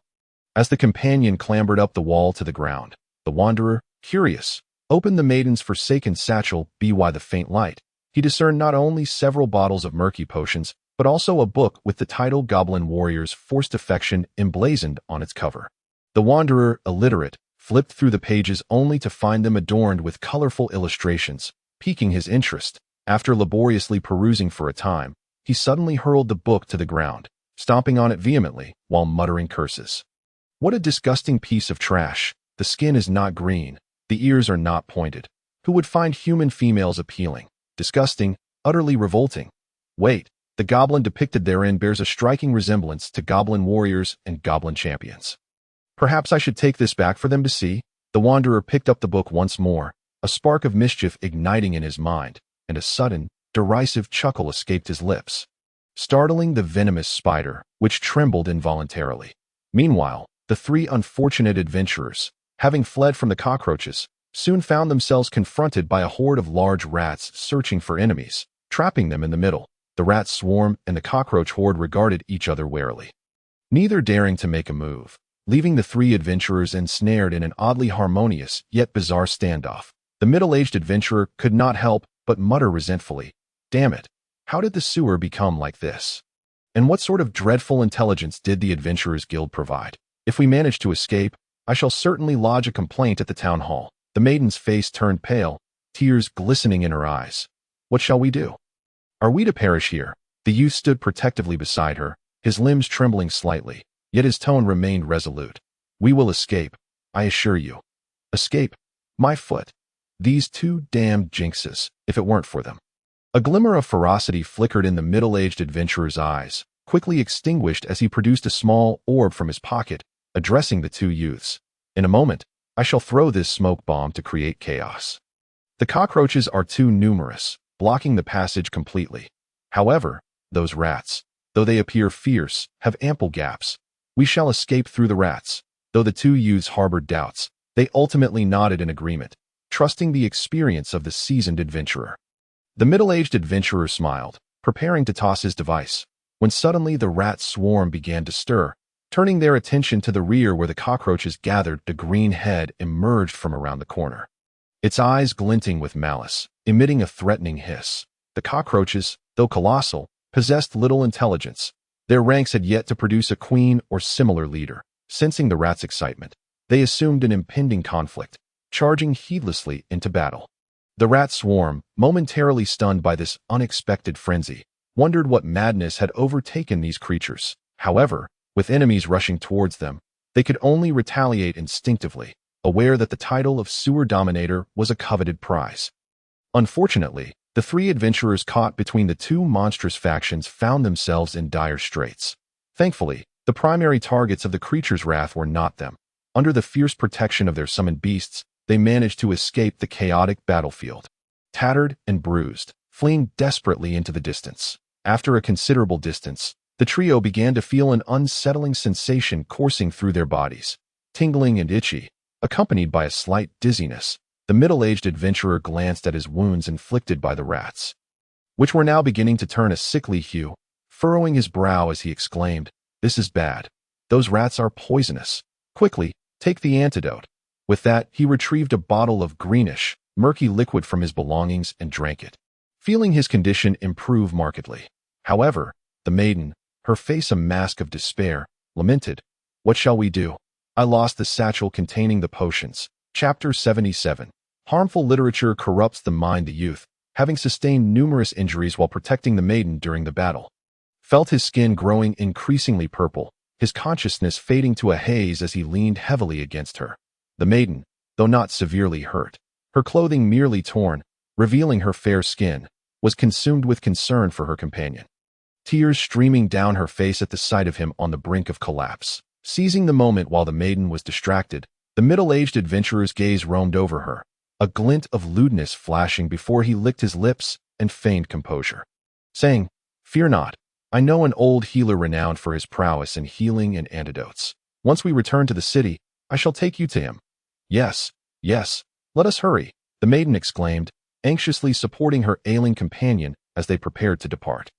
The middle-aged adventurer suppressed a smirk, eager to utter more, but was interrupted by a gust of wind as the daunting spider they had previously encountered blocked their path. The venomous spider, the middle-aged adventurer, illuminated by the radiance of his crystal, finally discerned the spider's form, his heart racing in terror. The maiden, however, pointed urgently at the small satchel clutched by the goblin, exclaiming, "My satchel! Look, it's in the hands of that goblin. By the gods, it truly is a goblin.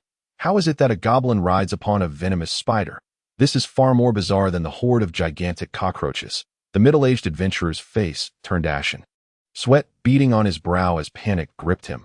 Yet the maiden remained oblivious to his distress, her focus solely on her satchel, or rather, the 2 vials of antidote contained within. The middle-aged adventurer's eyes glinted with menace as he spoke in a low voice. "If you desire the antidote, then you must retrieve it yourself." "Huh?" The maiden, caught off guard, felt a sudden shove from behind, losing her balance and stumbling forward, tumbling with the youth before the venomous spider. In an attempt to divert the spider's attention, the middle-aged adventurer executed a maneuver honed over decades of adventuring, a super slide, propelling himself swiftly along the sewer wall. Retreat was out of the question. Who could predict whether the rats and cockroaches would turn their hunger towards him once their conflict ended? Instead, if he could surpass the blockade posed by the venomous spider, there lay an exit not far ahead, should he run swiftly enough. Alas, sometimes excessive speed brings misfortune. The middle-aged adventurer's swift slide was misinterpreted by the spider as an assault. In an instant, its sharp legs pierced through his body, and as he screamed, he was torn asunder, blood splattering everywhere, extinguishing his life in an instant. The luminous crystal fell from the remnants of the middle-aged adventurer's broken form, rolling several times before coming to rest beside the maiden, allowing her to behold.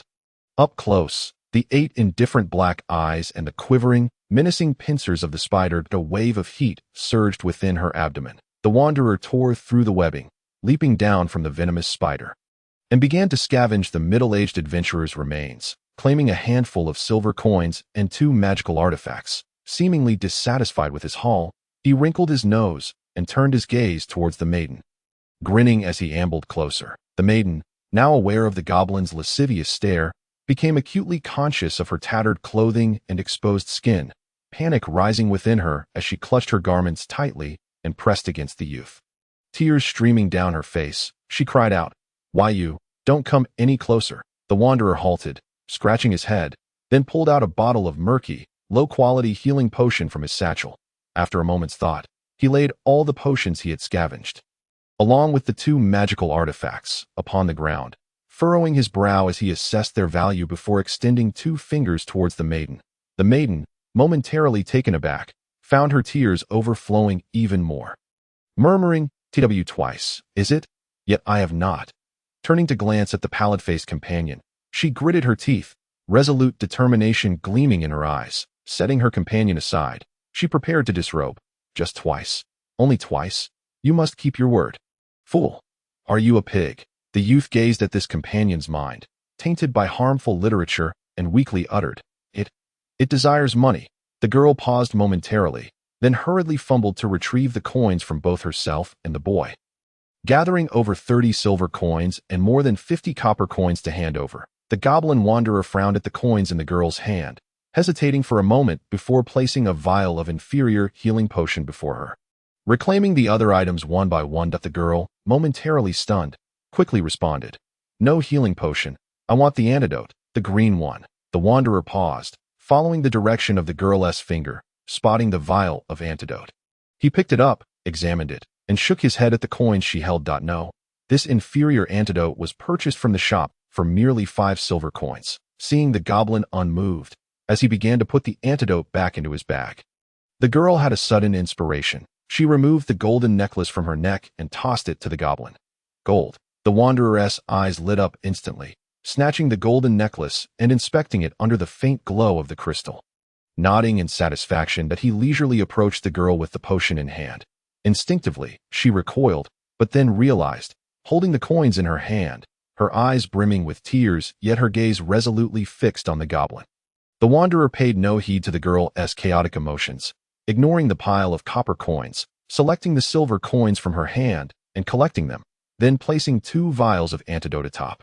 Pausing briefly before adding a vial of inferior healing potion, The girl, in a daze, instinctively uttered, Thank you, Goblin." The goblin tilted its head to glance at her, picked up the glowing crystal from the ground, and rode away on its spider. After the youth was administered 2 vials of antidote and 1 healing potion, he finally regained his strength and hurriedly led the girl to flee. That goblin was quite strange. "It even sold things to us." Sob. "Those potions were clearly ours. Why must we spend money to buy them back, and at such a high price?" The girl suddenly realized. The youth retorted with irritation, "You lost the items. Naturally, whoever picks them up claims them. And besides, we should be grateful to that goblin. Why? I already thanked it just now." Upon finding the entrance and facing the sudden brightness, the youth reacted by removing his tattered clothing and draping it over the girl, providing at least some modest cover. "That goblin may not have been interested in you, but that scoundrel certainly is. If not for our good fortune in encountering this peculiar goblin, we might never know what fate awaited us." The girl widened her eyes in realization. "Ah, you mean the uncle? Nonsense. I thought it was someone from the same village, genuinely looking out for us. Now that I think about it, how much has that scoundrel swindled from us already?" The youth fumed. "Remember, aside from the 3 of us, do not trust a word from anyone else." Well, thinking it over, that goblin was quite nice. Not only did it give us an extra healing potion, but it also left us some copper coins. Are you a pig? It clearly looked down on those copper coins. Chapter 78. The Trial Drug Agreement. Unlike Lu Sihong, who resides alone in the alchemical magic tower, most other students live in shared accommodations. Those with little money reside in 8-person rooms, while those with a bit more live in 4-person or double rooms, and if one has sufficient funds, they may even choose luxurious suites. Of course, this is not the crux of the matter. The focus lies on the events that transpired just a few days ago, which spread rapidly throughout the academy after the conclusion of a foundational warrior class. Students from families with some influence, having been taught at home from a young age, found no need to attend such classes. They preferred to solidify their magical knowledge and practice energy control. Thus, they learned later that someone dared to provoke a student of the alchemical master, though there had been vague rumors prior, suggesting that a teacher had pulled strings to admit a student. For them, such dealings were merely customary. Utilizing substantial resources as tuition fees to admit underqualified children to support impoverished students has always been the academy's modus operandi. Nonetheless, they were astonished to discover that the so-called teacher who had pulled strings was alchemical master Zhang Peipei. These foolish country bumpkins truly crafted their own demise. However, it was the students of Master Zhang who could benefit from this early acquaintance, perhaps even forge friendships. Thus, on this day, as Lu Sihong headed to class, a group of particularly distinctive classmates warmly greeted him, with several even bringing gifts, leaving him utterly bewildered until he finally grasped the situation. After class, he exchanged pleasantries with the enthusiastic classmates, navigating the complex gazes of other students as he exited the classroom. Upon stepping out, he found Xiahou Yang and Lu Li, accompanied by the previous day's group of fools, eagerly waving at him. Approaching with curiosity, he glanced at the anxious faces of the group, noting their cautious smiles. Lu Sihong thought mischievously, "I preferred your former haughty demeanor. Ahem, the academy has consulted teacher Zhang's opinion, and she indicated that as long as they sign a voluntary trial drug agreement with you, their student status will not be revoked, nor will they be pursued for slandering the alchemical master." Xiahou Yang explained to Lu Sihong that they simply lacked judgment and fell for rumors. Lu Sihong waved his hand, eyeing the group, who all wore obsequious smiles. "Since it is the teacher's directive, I have no objections, but what precisely is this voluntary trial drug agreement?"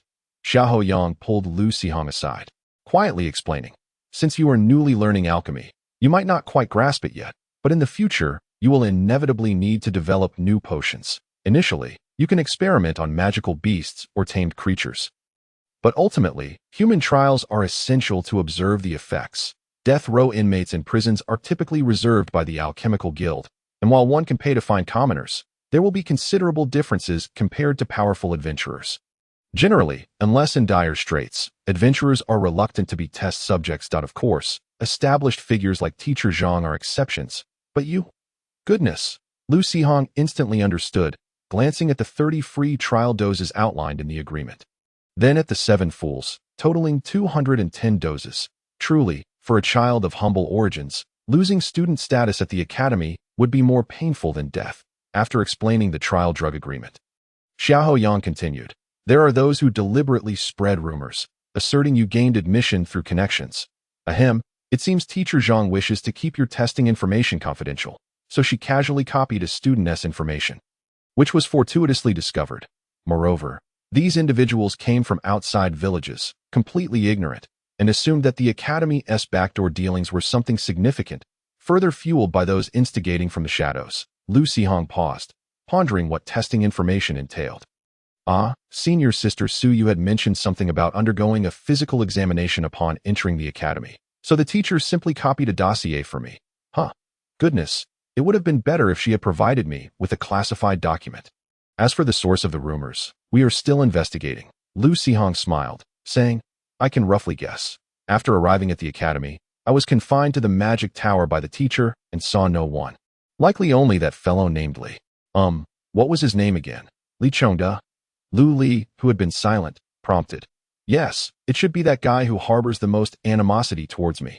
Otherwise, it could be one of his companions. But I have no solid evidence. Lu Li nodded. It must be him. Your rumor began circulating right after the first foundational magic class, and he happened to attend that class as well.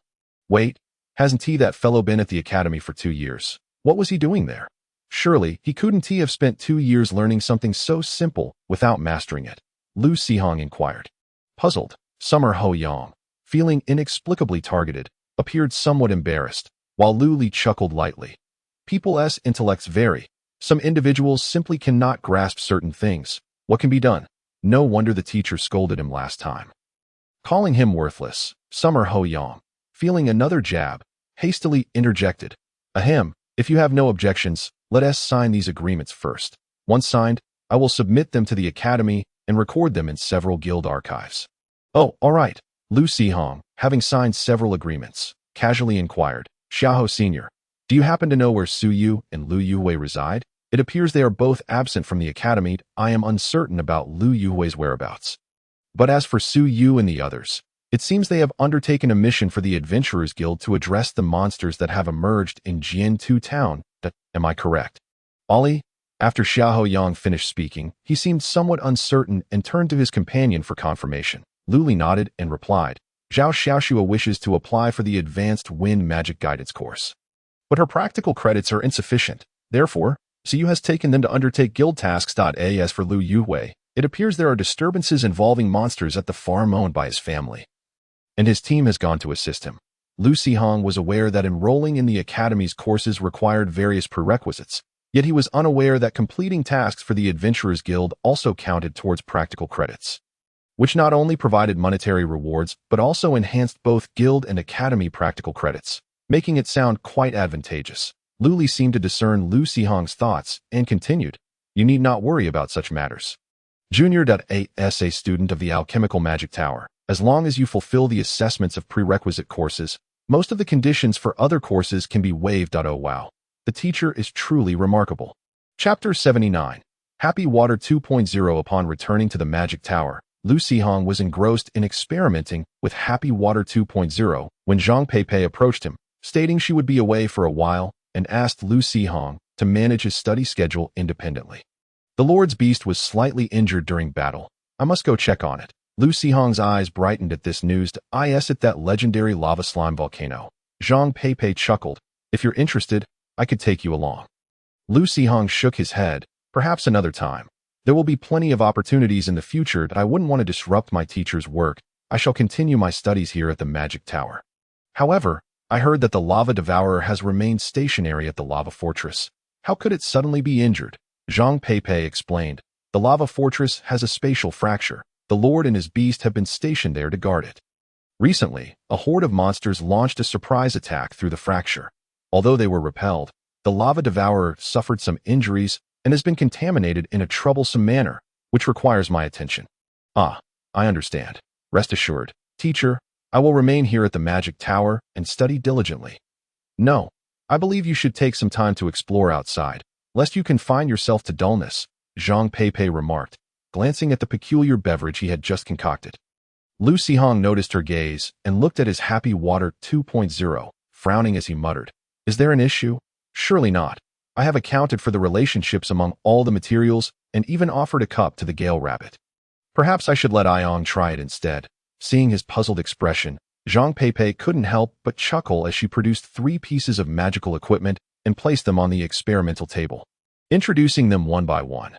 This is a lesser spatial ring, which contains approximately 100 cubic meters of spherical space. This wind protection necklace will automatically release a barrier spell when you are threatened. And finally, this escape amulet, when infused with magical energy, will activate a teleportation spell to return you to the magic tower. However, this item can only be used once and is rather complicated to create. Do not use it recklessly unless in mortal danger. Of course, if you truly find yourself in peril, use it without hesitation. Alchemical masters have always claimed such things are troublesome. Either they are exceedingly costly or not something money alone can resolve. Lu Sihong thought as he examined the escape amulet. After all, you also possess the super goblin doppelganger technique. As long as you don't venture into strange places, safety should not be an issue. For some reason, Zhang Peipei found the name particularly odd as she retrieved a pouch of coins from the spatial ring and lightly tossed it onto the experimental table, producing a heavy thud. This is a reward for your diligent studies during this time. You may visit Qingzhou City and purchase something you desire. Lu Sihong opened the pouch and was immediately dazzled by a glimmer of gold, causing him to quickly close it again. Whoa! Teacher, this is far too much. Zhang Peipei replied nonchalantly. It's merely 200 gold coins, hardly enough to cover a few days of your alchemical experiments. Indeed, I have become quite the spendthrift, consuming dozens of gold coins daily. Realizing this, Lu Sihong felt a sense of relief as he placed the pouch into his newly acquired spatial ring, reasoning that he was already in significant debt and could afford this addition. Zhang Peipei continued, your senior brother, Sima Qifeng, is the vice president of the Alchemical Guild in Qingzhou City. Should you need assistance, feel free to seek him out at the guild. Following recent events, it is unlikely anyone at the academy will trouble you again. If you encounter any insurmountable issues, Kuda can help you contact the dean. Lu Sihong nodded and asked Zhang Peipei, Teacher, I still have 2 senior sisters, right? Shouldn't I find an opportunity to visit them? Your 2 senior sisters. One has gotten into trouble and is currently grounded at home, while the other is traveling and may not return for some time. That we can discuss it later. Also, there's no need to seek out Qingfeng specifically. He is quite busy as well. By the way, the one responsible for the rumors about me is likely Li Chongda. Noticing Zhang Peipei's puzzled expression, Lu Sihong elaborated, he is the one who caused me to fall into the trial arena in the underground ruins and then reported me to you, which resulted in your scolding him as a waste. Although I currently lack concrete evidence, do you think it wise to give him a taste of his own medicine? Zhang Peipei looked at Lu Sihong, momentarily taken aback before responding with a hint of amusement. Having already labeled him a waste, he is entirely out of my reach. If you truly wish to vent your frustrations, I could only recommend that the dean revoke his student status. That makes sense. Given his lowly status, you would indeed find it unwise to intervene. That it wouldn't be worth tarnishing your reputation over such a trifling matter. I shall resolve it myself. Lu Sihong nodded in agreement. Zhang Peipei shook her head. That's acceptable, but do not waste too much time on such individuals. They are not worth it. Very well. I shall wait for an opportunity to deal with him, Lu Sihong remarked as he resumed concocting his happy water. Casually asking his teacher, is there any method to compress a large volume of air into a liquid, only for it to bubble up upon slight agitation? Zhang Peipei placed her hand upon the cup. A gust of wind surged forth, compressing the liquid with tremendous pressure, and the previously transparent brown liquid became filled with tiny air bubbles. Like this? Yes, precisely so, Lu Sihong, licking his lips, raised the pressurized version of happy water to 0 and drank it all in one go, emitting a long belch, his expression one of satisfaction as he exclaimed, wow, this feels incredible. Indeed, spending too much time confined within the magic tower has surely dulled my mind. Zhang Peipei thought with concern. Initially, Lu Sihong believed he would not venture beyond the confines of the magic tower aside from attending classes, given the plethora of books yet to be read and spells to be learned. This tangible sense of incremental progress in his abilities was truly addictive. However, by nightfall, he encountered a minor predicament. The goblin wandering knight, having evaded the pursuing rat swarm for 2 days, found himself confronted by an adventurer squad tasked with exterminating monsters. And he was swiftly dispatched. with even the poisonous spider sustaining severe injuries. A side note, to prevent any mishaps, if a Beastmaster's familiar is found without its owner's presence in the wilderness, the familiar is generally treated as a wild monster, regardless of whether the monster bears special equipment or other adornments. If a powerful familiar is discovered acting independently within a city, its master may face repercussions. Monsters, especially those of considerable strength, possess intelligence comparable to that of humans. Upon observing that a Beastmaster's familiar is adorned with specially crafted equipment, they can roam freely within cities and lower the vigilance of human adventurers in the wilderness.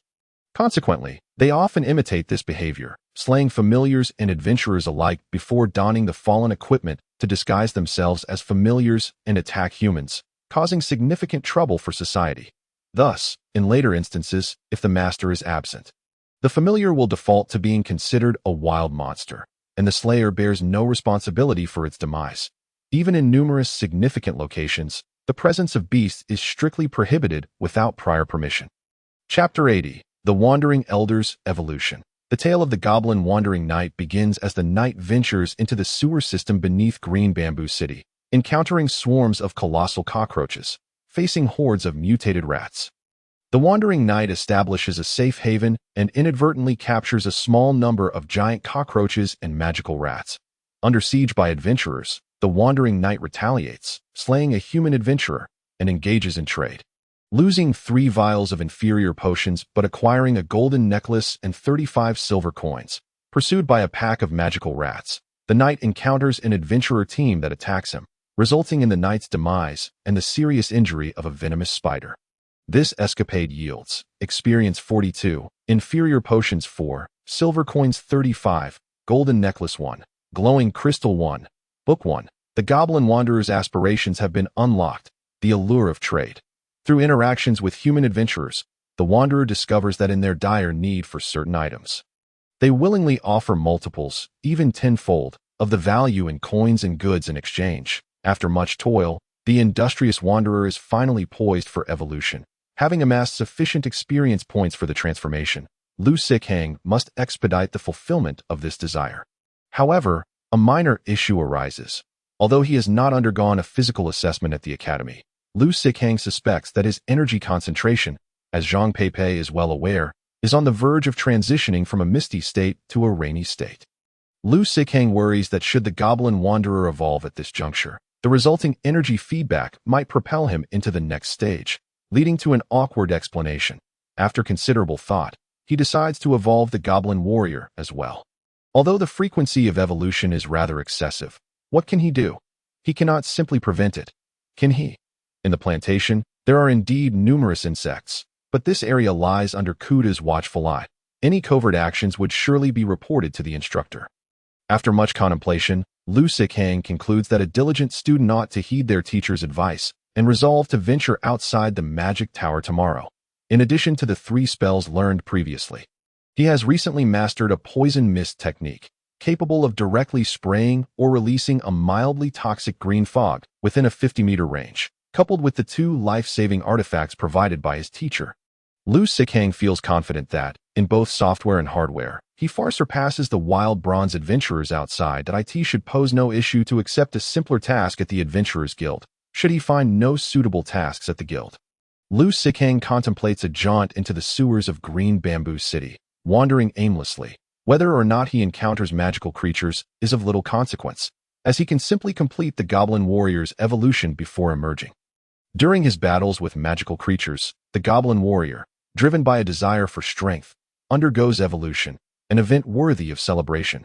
Furthermore, amidst his adventures, he unexpectedly acquires a recipe for a potion named Goblin Frenzy. Quite reasonable. Additionally, the green exclamation mark above the Goblin Craftsman's head has been illuminated for quite some time.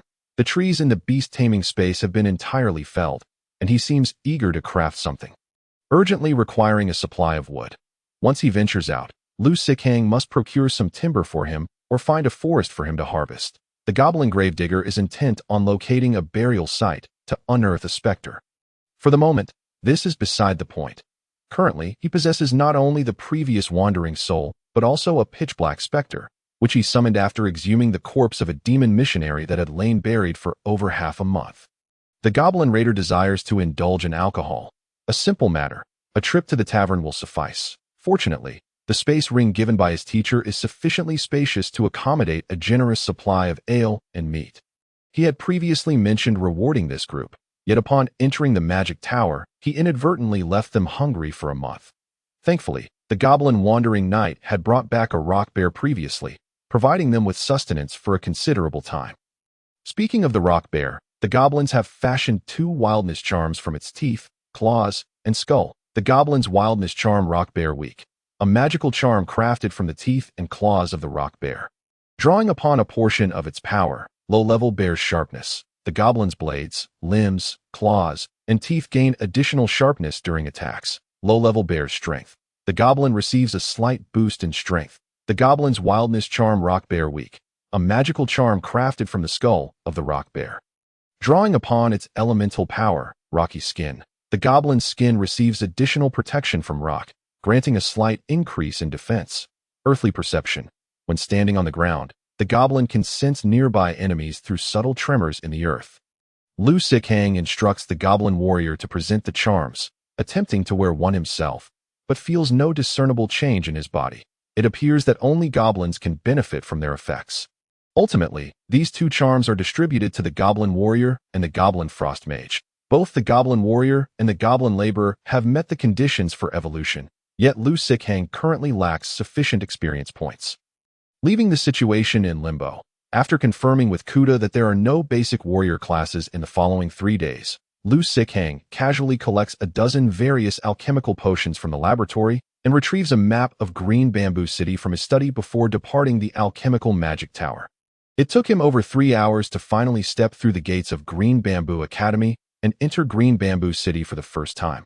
The bustling crowds and unfamiliar architectural styles. It is rather intriguing, though the world, with the aid of beast taming and magic, does not seem significantly inferior to another realm.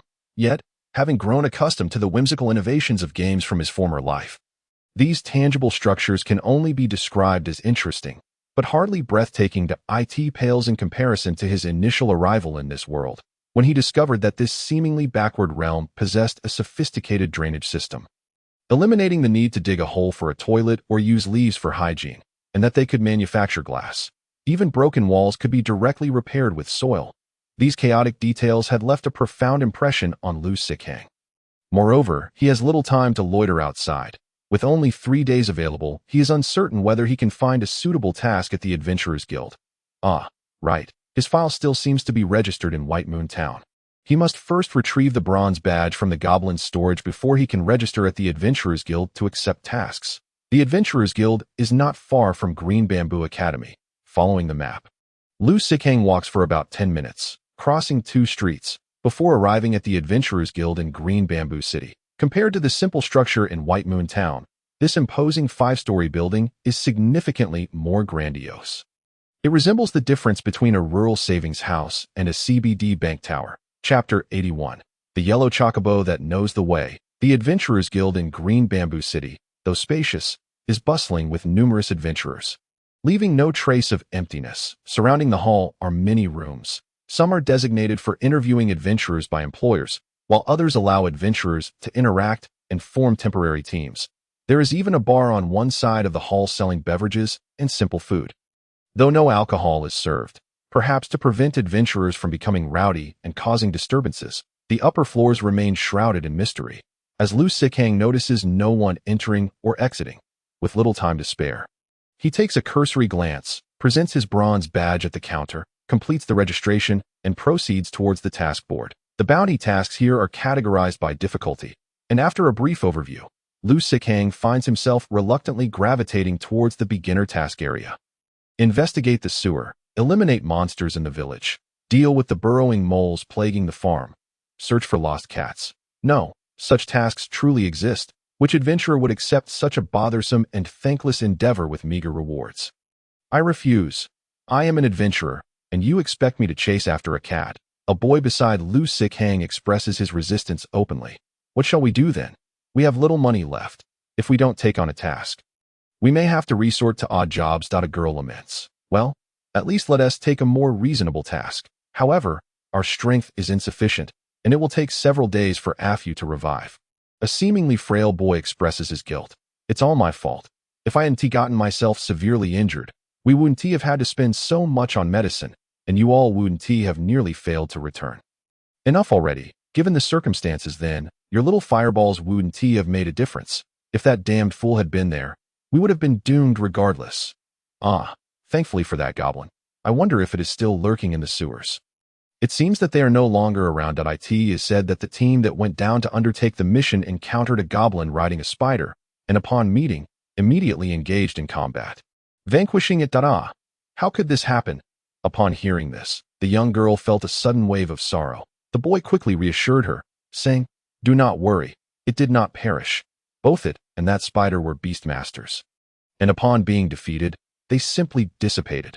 With tears glistening at the corners of her eyes, the girl remarked in astonishment, "Oh, so they were beastmasters? No wonder they were willing to trade with us. But who would send their beast to wander alone in the sewers? If discovered, they would surely face punishment, would they not?" The frail boy, intrigued, interjected, "But wait. If they were indeed beastmasters, then that raises further questions. Whose beast could possibly have a mount? Perhaps they were the companions of two good friends. Hence the beasts are also friends," the girl speculated. That could be the case, or perhaps it belongs to some merchant. Otherwise, why would it engage in trade with humans? She mused. Perhaps, if you do not wish to catch a cat. How about we go to the tavern to wash some dishes? Let us catch a cat after all. I cannot believe someone actually accepted the job. No, it appears they have fallen to such depths. Seemingly connected to the plight of wanderers, this fellow. I wonder where he acquired such a talent for scheming. It must be something innate. Regardless, it certainly has nothing to do with me, a mere beast master. Lu Sihong perused the task list and found a seemingly worthwhile mission. Clear the lumberyard of monsters. The rabbits, rats, and moose in the forest have gone mad, severely disrupting the normal operations of the lumberyard. After slaying the monsters, simply bring the heads to the lumberyard's owner for bounty settlement. Then submit the owner's acknowledgement letter to the Adventurers Guild to earn task points. Note that the heads of normal magical beasts cannot be used for task settlement. The lumberyard was not too far away, and it presented a perfect opportunity to purchase some timber. Although the reward appeared modest for Lu Sihong, who possessed 2 million in wealth, such trifling sums mattered little. The lumberyard lay outside the city. Traveling on foot would consume at least half a day's time. However, unlike a small place like Baiwei Town, Qingzhou City offered several modes of transportation. Notably, outside the eastern gate of Qingzhou City, there was a mount rental station where many trained riding beasts awaited. After purchasing one, it could be returned afterward, with only a portion deducted as rental fees based on the duration of use. Nevertheless, before that, Lu Sihong planned to visit the tavern first. Uncertain of how long he would be away, he intended to buy some provisions as a backup. He had heard from other adventurers that the tavern across the street recently introduced portable food for adventurers, which was said to be quite delicious. He was curious to try it, and also planned to purchase a few barrels of wheat beer and fruit wine to store in his space ring.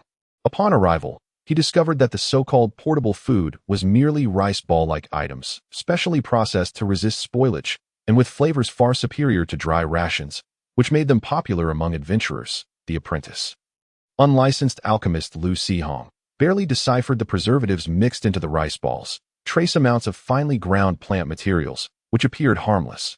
After some contemplation, he still felt uneasy and resolved to buy some regular dry rations and fruits outside.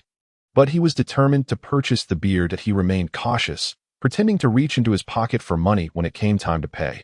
The wheat beer was also meant to be carried into the beast space by the goblin warrior. Little did he know, 3 seasoned robbers were seated within the tavern. Observing Lu Sihong's departing figure, one of them squinted and remarked, "That kid definitely had nothing in his pocket." His companion's eyes brightened at this. "Oh, so he possesses space equipment? I suspect those rations he glanced at earlier are likely meant for leaving the city. Boss, what do you think?" "Well, since we're just idling about, why not take a stroll outside?" Although he had expressly instructed the goblin warrior, Lu Sihong still worried that these goblins might succumb to temptation and drink the wheat beer. If a brawl broke out and a bunch of drunken fools emerged, it would be troublesome. Lu Sihong pondered for a moment, ultimately finding a secluded corner to have the goblin warrior move the wheat beer back into his space ring without anyone noticing. Unbeknownst to him, All of this transpired under the watchful gaze of a gray-feathered sparrow from the sky. Subsequently, Lu Sihong arrived at the Mount Rental station outside the eastern gate, where he selected a cute, docile yellow chocobo after careful consideration. After making the payment and completing the registration, the staff inquired about Lu Sihong's situation, whispering a few words to the chocobo, which nodded in response and emitted soft coos. They turned to Lu Sihong and said, "All right, just ride it. It knows the way to the lumberyard. This chocobo even has an automatic navigation function. Moreover, the rental staff can understand bird language. Impressive," Lu Sihong thought to himself. Chapter 82. The robber's lack of insight is truly lamentable. Perhaps sensing Lu Sihong's inexperience, the yellow chocobo did not exert itself fully while running. Taking leisurely strides instead, Lu Sihong found this little creature to be adorably fluffy and comfortably steady to ride. Contemplating whether he could bring it back to the academy for care. I'll ask my teacher about it when I return. After a while, the chocobo veered off the main road, turning into a narrow forest path. However, not long after, a sudden commotion erupted behind him. Lu Sihong turned to see three middle-aged adventurers riding a black wild boar and a shadow leopard, their eyes filled with malice as they raced towards him at incredible speed. Before Lu Sihong could react, the chocobo had already sensed the danger, shifting from a leisurely pace to a full gallop, darting away like a streak of yellow lightning. Yet the assailants had anticipated this. A sharp whistle echoed from behind, and a gray figure descended from the sky, extending its claws to strike at Lu Sihong. A green goblin let out a piercing scream as its back was slashed. Clutching the chocobo and fleeing into the distance, Lu Sihong stood in the nearby forest, momentarily stunned before he regained his senses and dashed deeper into the woods. What on earth is that? Who knows? Perhaps some magical artifact. Quickly, pursue him. We must not let that kid escape. Rest assured, my bird is keeping an eye on him. He won't get away. Ultimately, two legs could not outrun four, and Lu Sihong had not run far before being overtaken once more. Unsure of the trio's strength, he hesitated to summon all his goblins, only managing to call forth a goblin warrior as the enemies approached. The warrior brandished a cavalry sword and lunged fiercely at the wild boar, while Lu Sihong hurled a thorn seed that transformed into a net mid-air, ensnaring the leopard and its master. "This is troublesome. Old Three, just take him out," the leader of the wild boar grunted, brow furrowing in annoyance. Upon hearing this, Old Three immediately dismounted the boar, raising his light bow to shoot an arrow at Lu Sihong. Just as the arrow was about to hit, Lu Sihong's form suddenly morphed into that of a goblin craftsman wielding a great hammer. The arrow struck his leather armor, merely piercing the skin slightly. Unfazed, the goblin craftsman pulled out the arrow and let out a low growl as he charged at the shadow leopard that had just escaped the thorny bindings. Old Three was momentarily taken aback, but upon hearing the fierce roar of his beast from behind, he turned to see Lu Sihong preparing to cast a spell, and with lightning reflexes, shot another arrow. Clang! The arrow struck an ice shield, producing a crisp sound. Yet Lu Sihong's figure reappeared elsewhere. "I refuse to believe you can keep using that ability." Old Three scowled, unleashing his potential as he drew the bowstring, leaving a trail of afterimages to the left. Swoosh! The goblin beastmaster commanded a venomous spider to charge at the leader. The right. Swoosh! The goblin gravedigger wielding a shovel summoned two skeletal minions. Ahead. Swoosh! The goblin raider grinned wickedly as he vanished from sight. To the side. Swoosh! The goblin slinger, carrying a small basket, readied an iron ball. In a mere 3 seconds, thanks to Old Three's efforts, the three adventurers found themselves ensnared in a trap set by the goblins. Lu Sihong felt the scene before him shifting rapidly. Before he could process it, his strongest goblin lineup had nearly assembled. Wasn't it said that archers were prone to misfortune, while gunmen enjoyed luck? Had this fellow chosen the wrong profession? Lu Sihong silently scoffed within his heart, his fingers deftly twisting the wind-protecting necklace, activating the highest level of defense. After all, this was merely a magical artifact, easily triggered by the slightest disturbance. Most individuals would typically engage only the minimal protection. However, Lu Sihong, concerned that the protective measures might be inadvertently activated during his flight on the bird, opted to deactivate it altogether. With his beastly substitute accompanying him, there was little cause for alarm regarding ambushes. Upon regaining his focus, he observed that the trio of adversaries lay on the ground, barely clinging to life. Even the third one's gray-feathered sparrow had been brought down by the venomous spider, its essence dissolving into motes of light. The third one, having endured multiple encounters with the undead, was now pale and gasping, his eyes glaring fiercely at Lu Sihong as he bitterly inquired, "What exactly is your ability?" "Unfamiliar with it, are you? Very well. Considering your imminent demise, allow me to enlighten you. This is a purple beast mastery talent acquired from the trial grounds. Super Goblin Substitute Technique. Each time I am attacked, a powerful goblin is summoned randomly. You must think me a fool." The third one snarled through clenched teeth, his voice a furious roar. "Indeed, it seems even a simpleton like you cannot be deceived by this," Lu Sihong replied, scratching his head in mild, "How increasingly does one feel that the vagabond is akin to a calamity of beasts? Yet, fortunately, it is on the brink of evolution, offering a glimmer of hope for the beasts of this world." Although curiosity stirs regarding the dispatch function, the present moment is hardly opportune. Being in the wilderness, one can never predict the foes that may arise. Thus it is prudent to wait until returning to the magic tower to experiment further. Observing the goblin vagabond sprawled upon the communal bedding, Lu Sihong endeavored to activate the evolution function, despite having never attempted such a feat while the goblin was in a state of demise. Nor had he heard of any beast undergoing evolution in such a condition.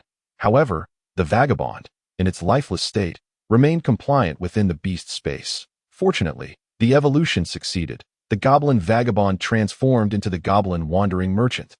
Goblin wandering merchant, traversing the path of freedom, providing timely assistance to those in distress, while collecting a meager sum of gold as a reward. Free wandering. Nothing can fetter the merchant's steps. Wherever it desires to go, it will inevitably find a way. The merchant's range of movement is vast, effortlessly uncovering hidden paths. Born merchant. The wandering merchant seizes opportunities with remarkable timeliness, and when it gestures, one knows precisely the price it seeks for its wares. Due to the limited number of fingers on a goblin's hand, it seldom provides change for its goods. You have fulfilled the goblin vagabond's wish, earning a random reward. The random reward transforms into a fixed reward. The goblin merchant's backpack. Goblin merchant's backpack, an exclusive item for merchant goblins, appearing merely as a small backpack, yet it is a wondrous spatial artifact, capable of storing numerous items. Additionally, the goblin can retrieve small items directly from its warehouse to replenish its stock. Although the evolution was successful, the goblin vagabond's form underwent only slight changes.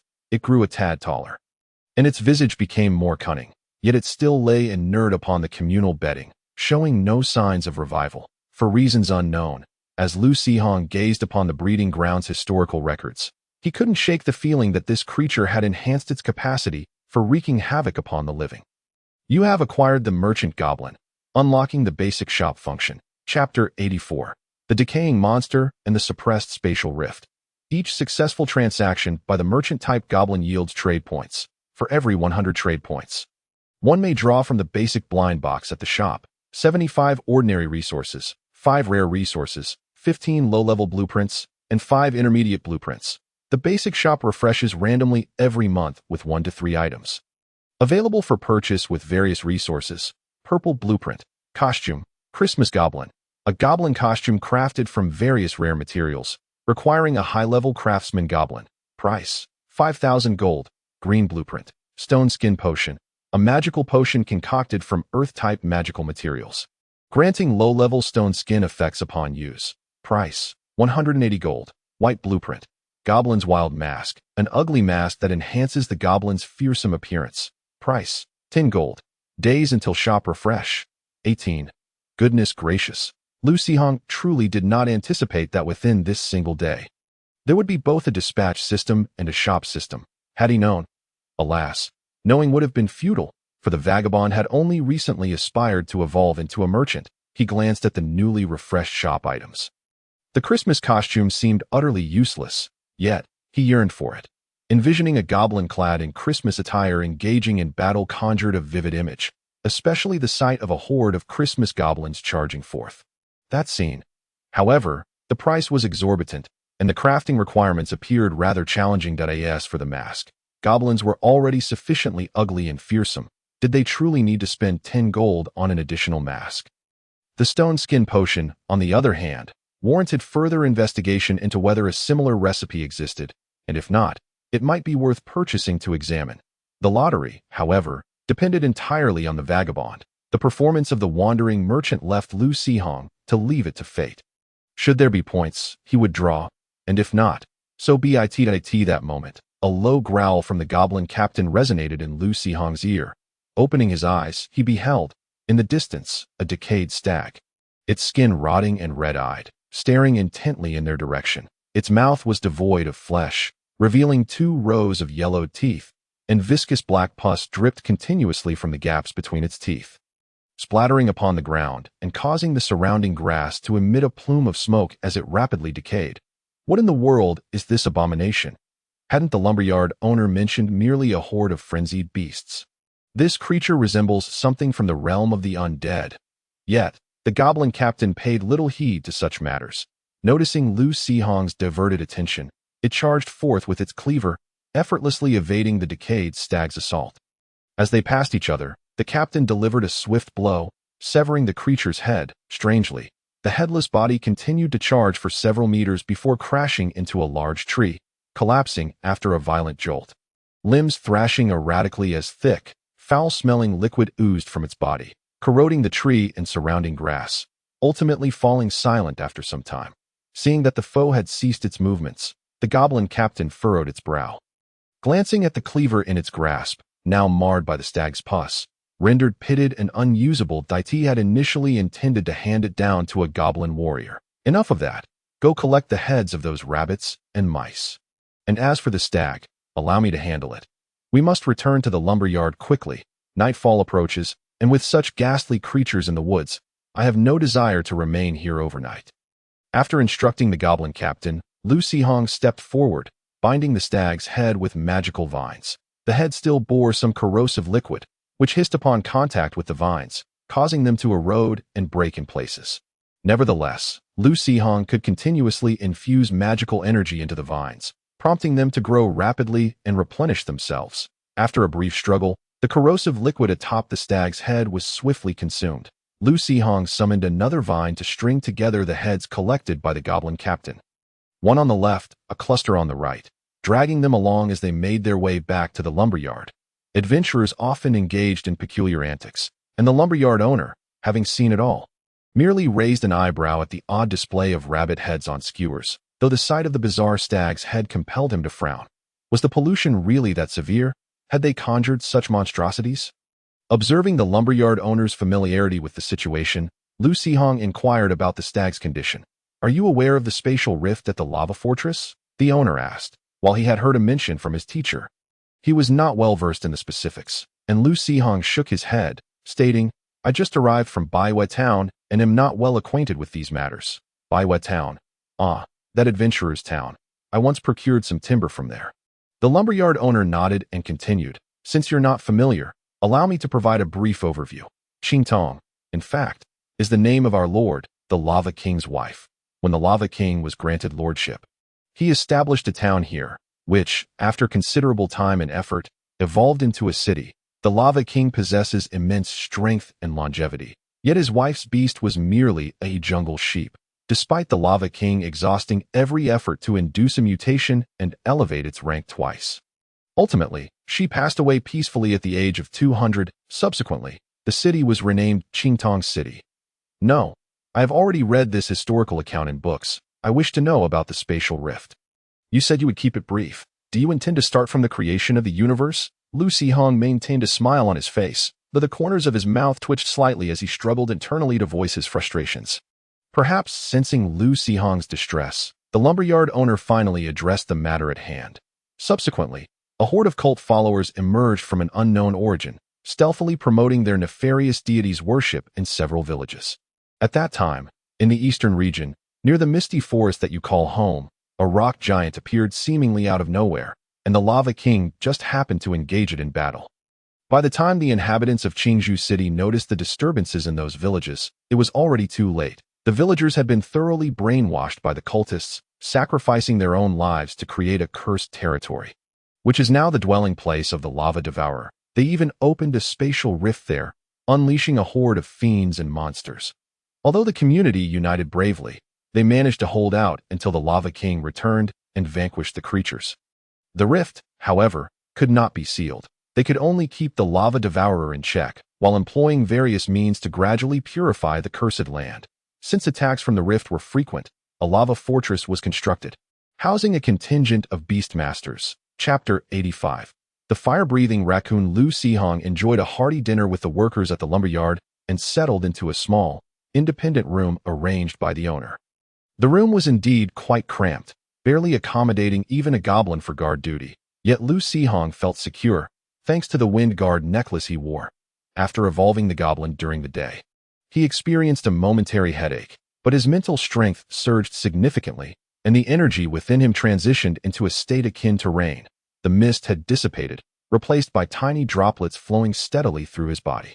When he hastened the process, these droplets would collide, forming a larger bubble. With the overall energy capacity and density heightened, the explosive power and duration of his magic spells naturally strengthened. Lu Sihong now cast the thorn spell in less than half a second, summoning considerably thicker thorns that he had also learned the bark skin spell, which enveloped his skin in wood-type energy, rendering it as tough as the bark of an ancient tree.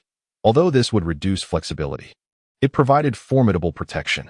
However, due to his inadequate mental capacity and energy control, he had not succeeded in casting it until now.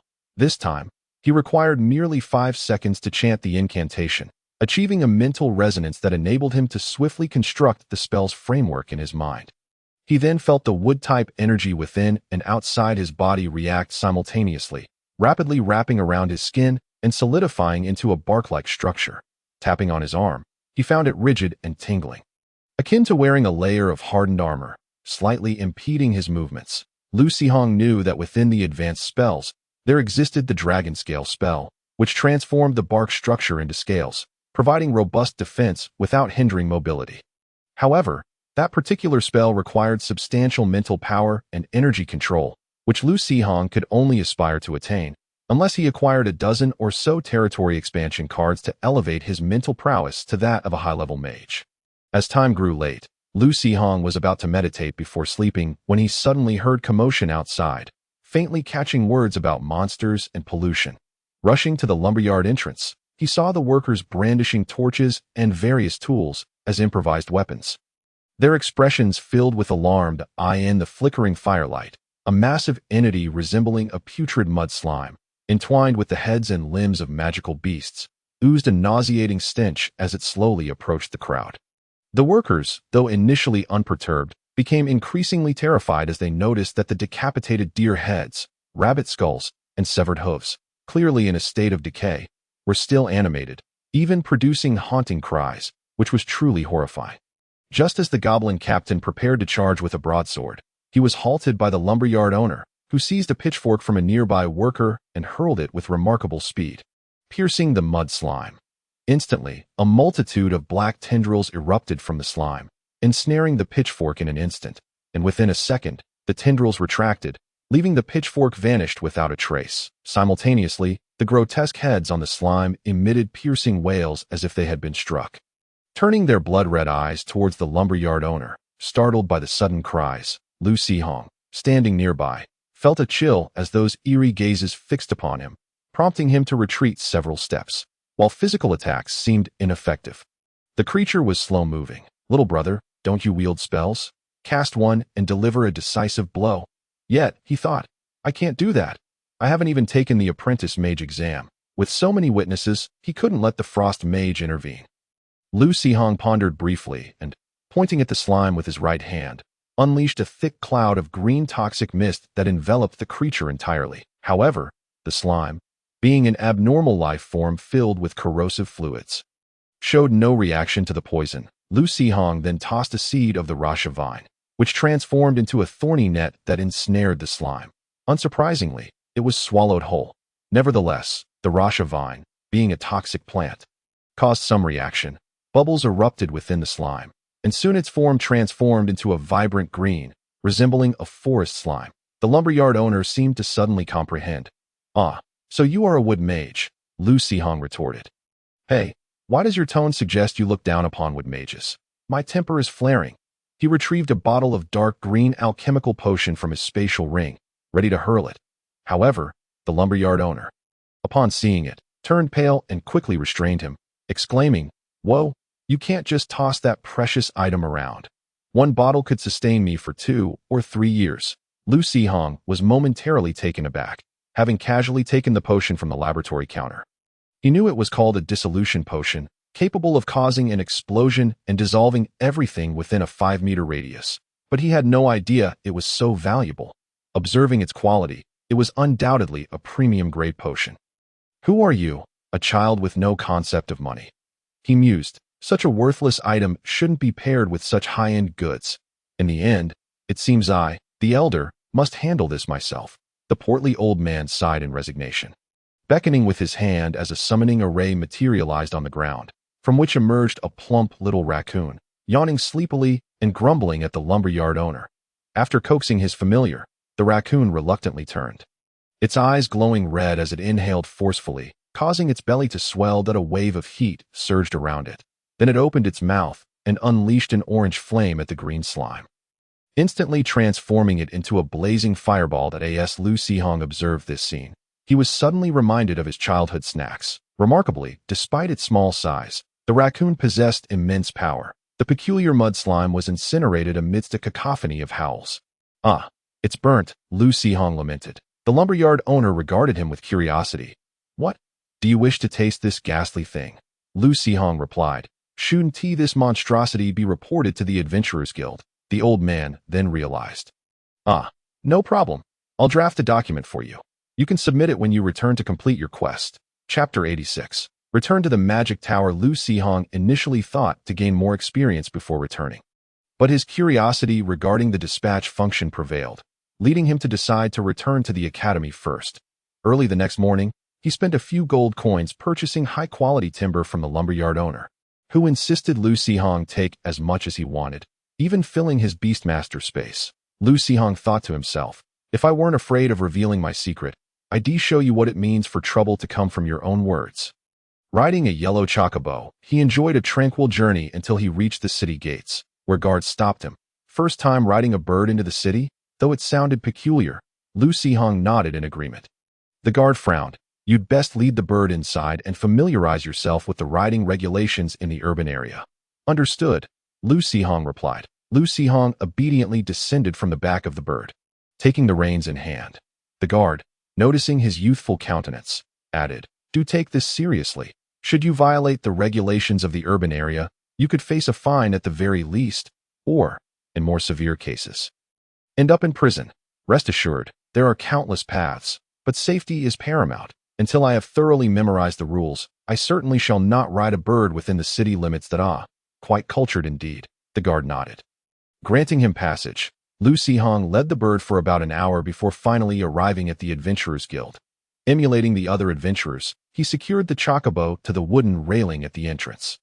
Gently patting its head, he instructed it to wait patiently outside while he ventured inside the guild. Upon presenting the task document from the lumber mill owner along with monster intelligence at the counter, he overheard nearby adventurers discussing the teachers from the Qingzhou Academy who had recently returned from their expedition. "I heard all the teachers from Qingzhou Academy are back.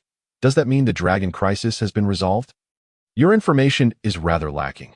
The dragon crisis was resolved long ago. The Zijing Empire has already slain an adult red dragon and a young rock dragon. Moreover, to claim the body of the red dragon, the teachers from Qingzhou Academy had a brawl with those from other academies." "Oh, is that so? Pray, tell me more." "I am not entirely certain, but it is said that during the battle, the teachers from Qingzhou Academy were the main force. By the time the red dragon was nearly defeated, others from different academies attempted to swoop in, claiming that the materials from an adult red dragon were rare and needed to be taken back for crafting equipment." "Humph, they have their blacksmith masters, but we have our alchemy masters." "Hey, blacksmith masters, which other academy?" "Just say the name of Hongyan Academy. Isn't that to avoid offending anyone? After all, those fellows were thoroughly thrashed by the teachers from Qingzhou Academy. They must be mortified to go. Is Qingzhou Academy that formidable? I thought everyone's strength was comparable." "Well, during the fight with the red dragon, they might have taken some potions." Listening to the adventurers' chatter, Lu Sihong surmised that the teachers from Qingzhou Academy must have been using magical potions crafted by their own instructors. He mentally noted this down against the individuals from Hongyan Academy. Previously, Lu Sihong had harbored some curiosity about the advanced and higher-tier courses offered by the Academy, but upon investigation, he discovered that most of the classes this semester were not available. He had thought perhaps it was simply not yet time, only to realize that these teachers had all gone out to engage in battles and were not even present at the Academy. The adventurers' discussions grew increasingly intense, revealing information from a myriad of sources. Lu Sihong, intrigued, decided to linger a bit longer at the guild, ordering a drink at the bar. The dragons, it seemed, had inexplicably gone mad, attacking human towns and causing significant damage along the borders. However, most of them fled once they regained their senses, leaving only a few behind. Some, stubbornly refusing to retreat after being bested, insisted on fighting to the death, while others, upon coming to their senses, found themselves unable to escape in time. Most amusing was the tale of two green dragons that, upon regaining their senses, turned tail and fled back to their lair, only to be unexpectedly confronted by an ancient green dragon emerging from the dragon forest. This ancient dragon gave the two green ones a thorough beating, dragging them back to the human city to seek out the local lord. Offering a portion of dragon blood as restitution. It was said that a full 2 barrels of blood were drawn, leaving the two green dragons wobbling as they flew away, though many lives were lost and the town suffered damage. It was not the green dragon's intent, and they were indeed victims of deception. Humans could hardly afford to sever ties with the green dragons. Thus, the two lords had no choice but to accept the green dragon's apology. Upon hearing this, Lu Sihong recalled the green dragon from the misty forest and could only conclude that both Baiwa Town and that particular green dragon were fortunate to have encountered their teachers. For Baiwa Town had been spared from attack, and the green dragon, aside from receiving a thrashing, suffered no other losses, save for the emptied toilet. Subsequently, following the green dragon's account and investigations by several human organizations, it was suspected that the orc or evil god factions had developed a potion targeting dragons, employing various means to utilize human adventurers to administer it to the dragons, thereby inciting this dragon attack. The Adventurers Guild had already posted bounties, offering substantial rewards for anyone providing useful information regarding this dragon incident. After learning the full sequence of events, Lu Sihong left the Adventurers Guild with a sense of satisfaction. Returning to the magical tower with his yellow chocobo. The teacher had not yet returned. Lu Sihong inquired with Kuda about the possibility of being allowed to keep the chocobo in the alchemy zone. Based on calculations, there was an 80% chance that the Tower Master would consent to Lu Sihong's request. Additionally, Qingzhou Academy had a dedicated facility for the care of mounts, where Lu Sihong's chocobo could receive excellent attention. Lu Sihong nodded. Indeed, I have great faith in Kuda's computational abilities. Since you estimate an 80% chance, then it is highly probable that the teacher will agree. For now, I will let the chocobo roam freely around the vicinity of the magical tower. Kuda, please remember to keep an eye on it. Speaking of which, the alchemy zone is located outside Qingzhou City, requiring a considerable detour each time one exits the city. Without a mount, the journey is quite long. And I suppose the teacher has grown accustomed to flying back and forth, hence not considering the need for a gate in the walls. The magical barrier at the edge of the alchemical plantation conceals a hidden door.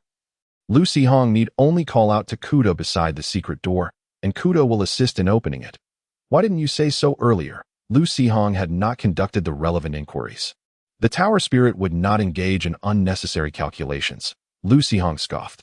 I see you are far too calculating. Do not think I am unaware. When conversing with me, the volume of calculations you employ is less than 1/10 of what you use when speaking with my master. Indeed, how refreshingly candid. Chapter 87. Summoning fluctuations. Lu Sihong entered the magical tower, made his way to his room, and took a shower, changing into a fresh set of clothes. Recalling the potion formulas from the goblin breeding grounds shop, he inquired of the tower spirit, Kuda, please help me search for information related to the stone skin potion. No relevant information found. Lu Sihong furrowed his brow. None? Perhaps the potion is known by a different name. Please search again for magical potions that can produce effects similar to stone skin. Search successful. Relevant information has been located. Advanced magical potion, rock armor potion, master level potion, earth armor potion, rock dragon shield potion. For more detailed information, Lu Sihong may refer to shelf 03 to find the following books. That's unnecessary. Lu Sihong shook his head, setting aside the levels of these magical potions, whether they are advanced or master level, just by the names alone. it is evident they have little to do with stone skin.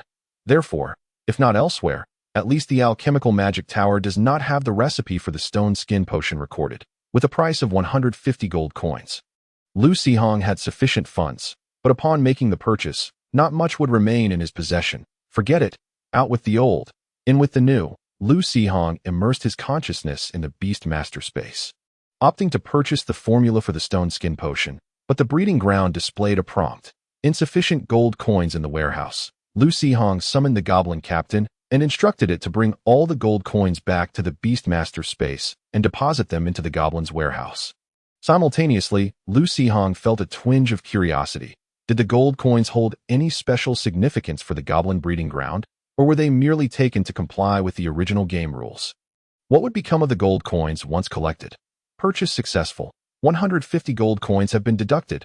Following the successful purchase, Lu Sihong received more detailed formula information, much like the goblin beautification potion from before. The formula for the stone skin potion was distinctly styled after goblin sensibilities. Not only were the material ratios quite casual, but the primary and auxiliary ingredients could also be substituted with similarly effective materials.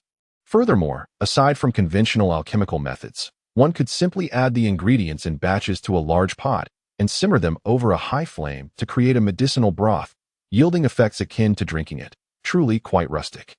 After glancing through the potion formula, Lu Sihong focused his attention on another new feature of the breeding ground: Initiate Dispatch function. The dispatch function has been activated. Select the goblins you wish to send forth. You may also enable the automatic dispatch feature, allowing the goblins to form teams independently and, once the dispatch cooldown has elapsed, to enter a state of deployment autonomously. For the inaugural dispatch, it would be prudent to send forth the most formidable goblin captain. Yet this individual serves as the visible beast master and may prove invaluable at an unpredictable moment. With the goblin captain unavailable, we must resort to utilizing the goblin warriors as shields, accompanied by marauders, grave diggers, beast tamers, stone throwers, and frost mages to forge the most powerful assembly. Oh, it appears there is one additional member. Let us retain the seemingly weakest grave digger, as the necromantic region is already abundant with 3 human corpses, rendering its excavation services unnecessary at AS for the dispatch location. The breeding ground does not provide further specifics, leaving Lu Sihong to assess the strength of the monsters based solely on the name of the location. Ultimately, he compromises by selecting a werewolf camp as the target. Concerned that the goblins might perish and lose their equipment, Lu Sihong instructed the frost mage to leave the frost orb in his humble abode. Once all preparations were complete, Lu Sihong confirmed the dispatch of 5 goblins and 1 spider.